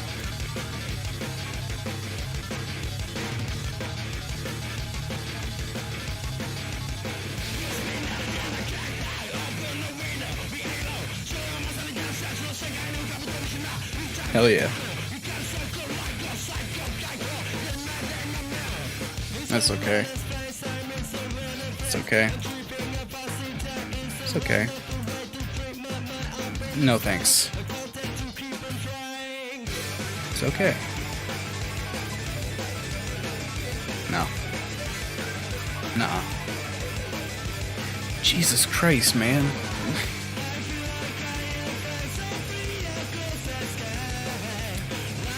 Fuck. Jesus. I don't know what am I supposed to say? That's nuts. Go work on a movie.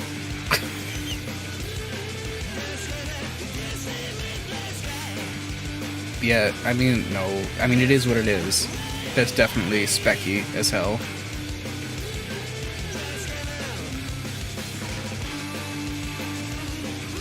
It was cute. That's really cute. I don't like the color scheme, but those are some really cool shapes.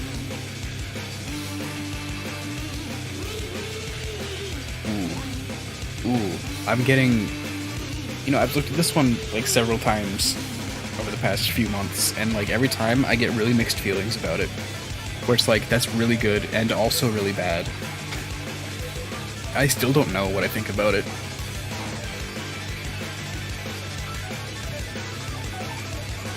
It certainly is interesting, though, to look at, so I'll give it that.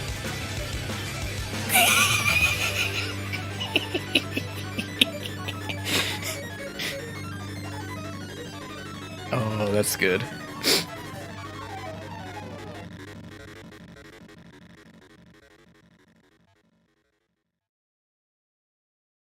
That's cute. Here's to the finest. Oh, wow. Engage. Alright, that's fine. We've really, like, hit peak 2000, early 2000s here. Make it so. Make it so. Make it so. I don't know about the transparency, but, like, pretty good shapes. Ooh, check out the transparency on this. Now let's stop checking out the transparency on that. That's nice. This is becoming a speech. You're the captain. That's nice. Not my thing, but that's nice. If you like Deus Ex, you might like that skin. Ooh, okay, so like this thing down the middle, this like little accent, beautiful, beautiful. Make it so. Make it so. Make it so. He just kept talking in one long, incredibly unbroken sentence. Ooh, I would not put this here, but I like the rest. No one had the chance to interrupt. It was really quite hypnotic,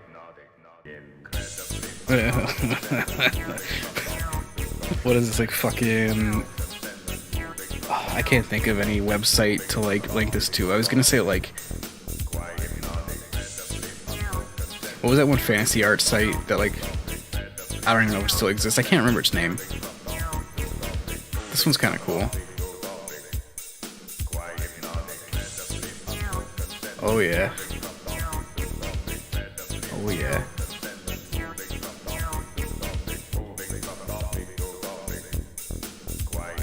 Oh, that's beautiful. Fuck. It's beautiful.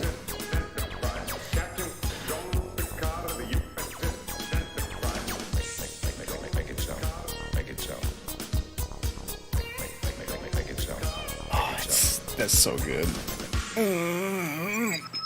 You'll have to call again. I'm just leaving. Why are you here again? Not dressed properly.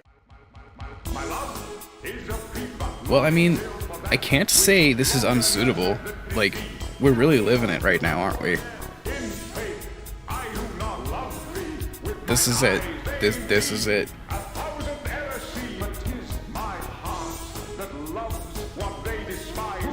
I'm gonna not look at the skin anymore, though.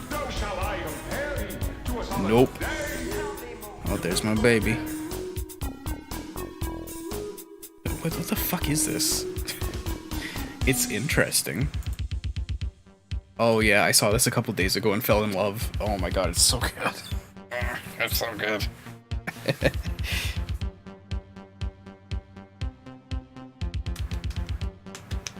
Distant clapping.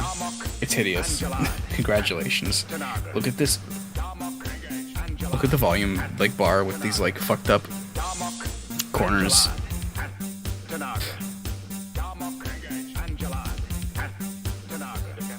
Ooh, Whistler. Okay. My other favorite. It's just good.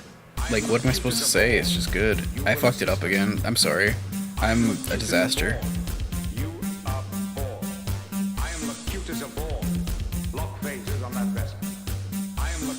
Oh, I love this one. It's just an edit of the default, but like, what a nice edit. What a nice edit.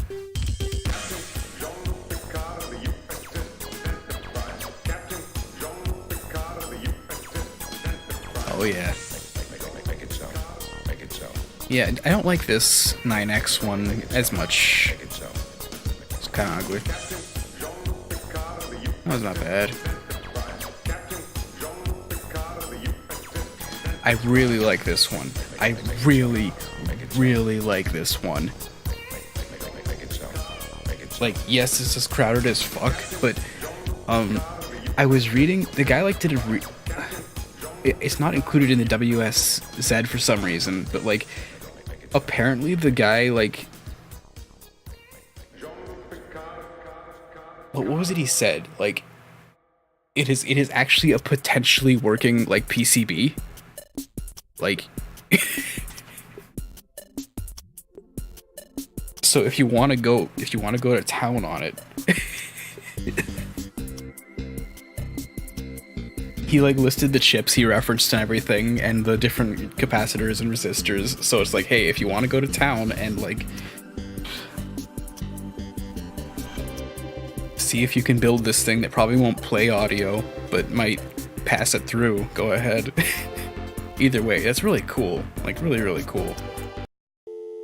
No. Yeah.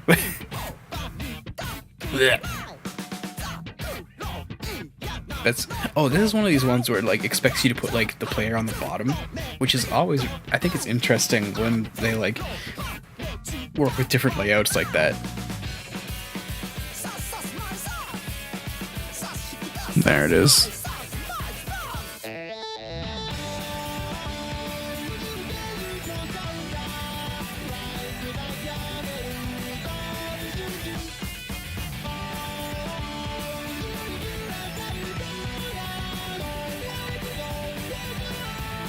Then I guess some is just like the main window, because some of them don't do. Look at this shit. Like, what is this?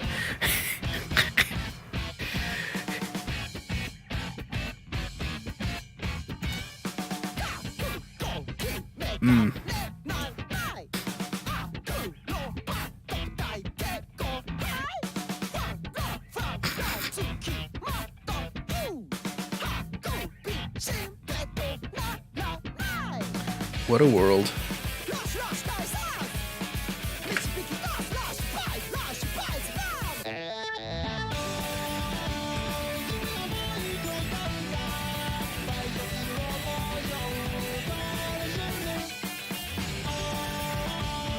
Dude, Winamp skins are amazing. I keep saying I'm gonna make some goddamn Winamp skins.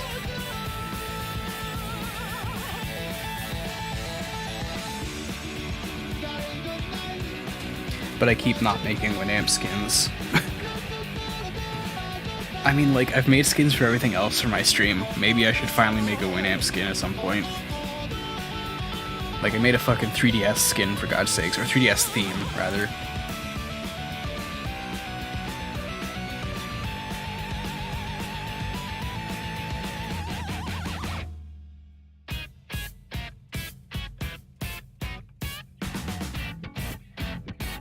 Do it on stream, hint hint.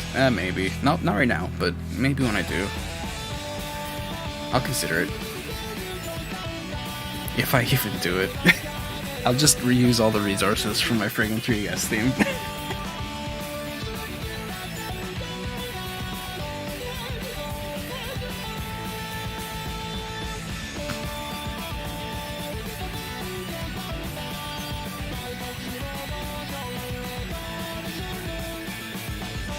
Yeah, not right the heck now. You have too many 3DS skins. I have Pokédex scale.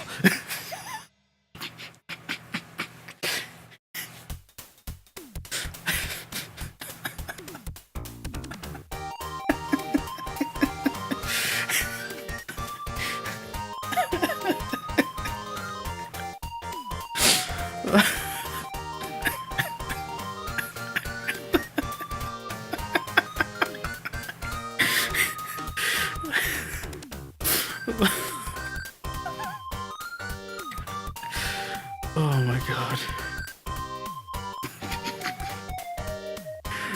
Oh, I'm sorry. Pokédex scale is like the most vile and incredible piece of art.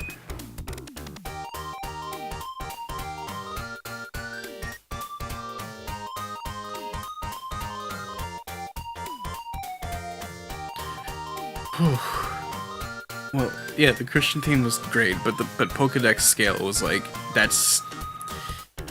Pokédex scale is really something else, something special. Like, I feel like I can only look at it once a month or something, or else I'll slowly... I don't know. What's it called in, like, Lovecraftian shit? When you know so much about something, you go insane. I feel like that's what's gonna happen if I keep looking at Pokédex scale.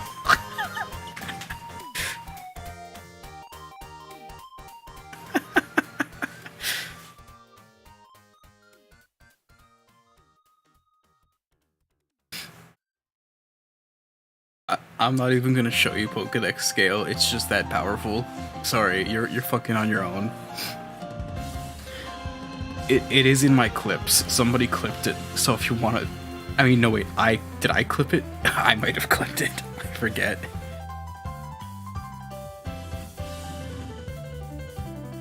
Either way.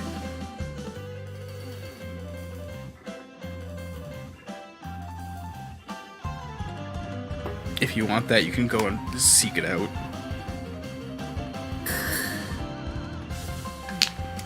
Ignore my rampant drug use. 𝓔𝑵𝑚𝑨𝑚. I'm gonna get so fucked up. No.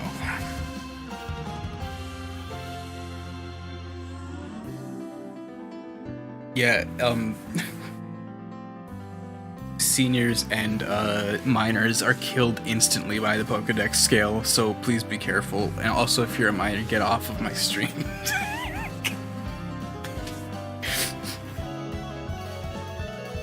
I don't think my stream is fucking objectionable as my Twitter, so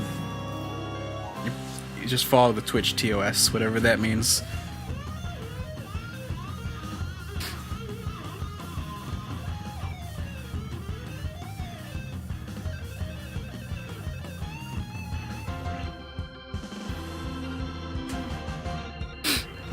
Do you like it? Did you like it?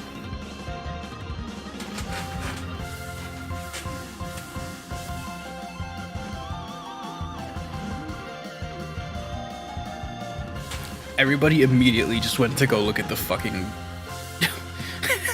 the Pokedex scale.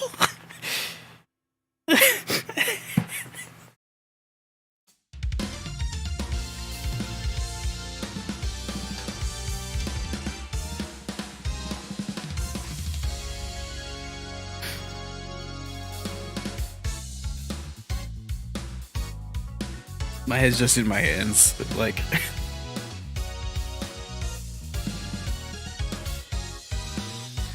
Yeah. Congratulations, you have the arcane knowledge. The arcane knowledge of clean your room.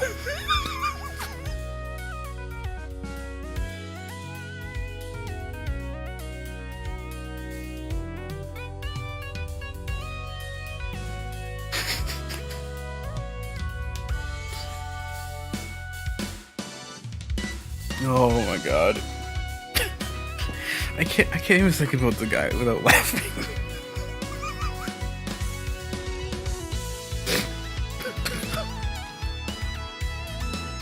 I drank cider and I was bedridden for a month. I'm sorry. Stop. Oh, what a wacko.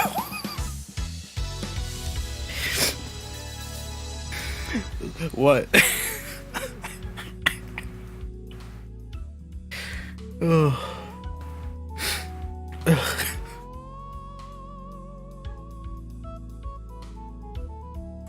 Alright, I'm done laughing.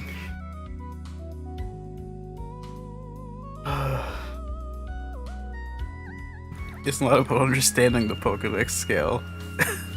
It's not about understanding. Oh.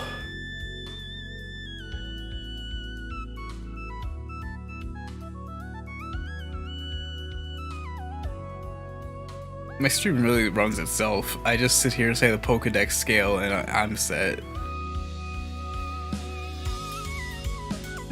What is this? Oh yeah, that. Okay, fine. Yeah, I've got it in my clips on Twitch. You can always check there. But yeah, that is the theme.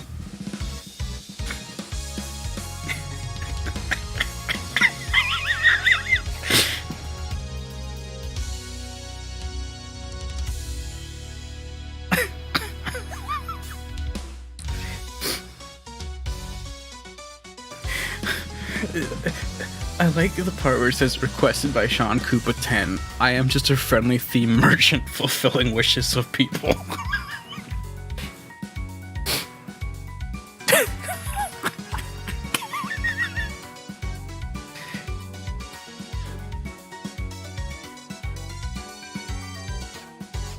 Oh my god, that's the same guy that, yo, go to this person's profile. They did like Herald themes and like they did all the Beatmania themes. What a hero.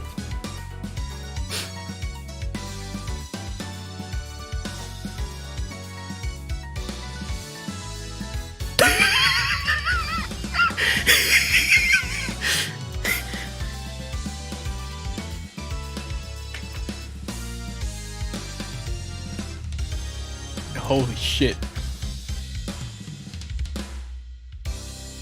Guys, I think I found my new theme. My new 3DS theme.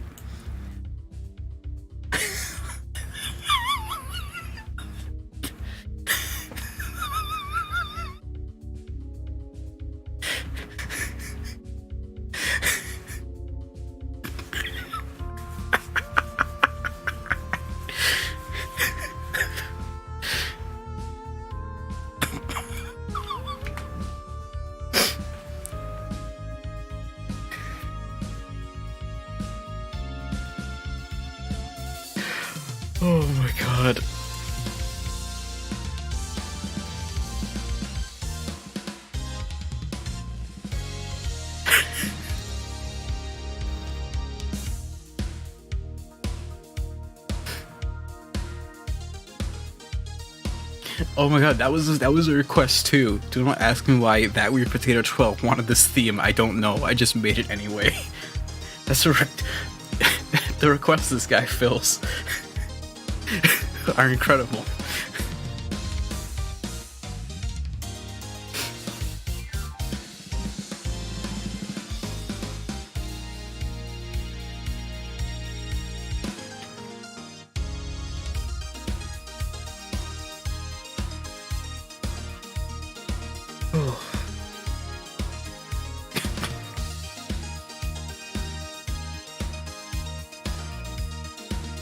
This person was procedurally generated. It really seems that way.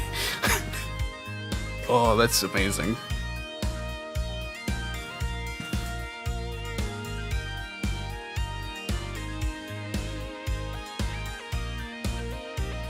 Alright, I'm done having a heart attack.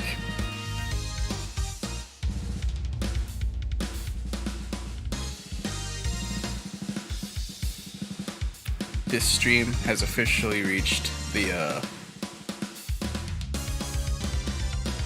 bad part.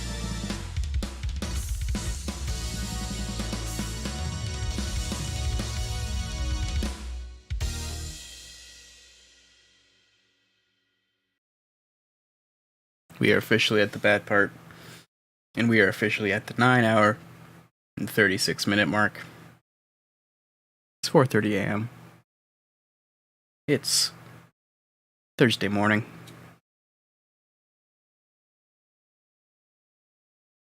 Of March 28th.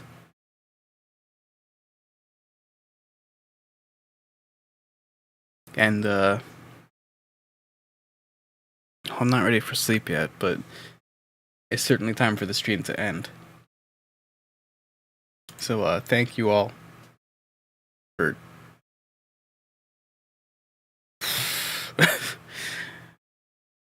thank you all for coming out to this thing. And good riddance. Take care. And whatever the fuck else. Peace.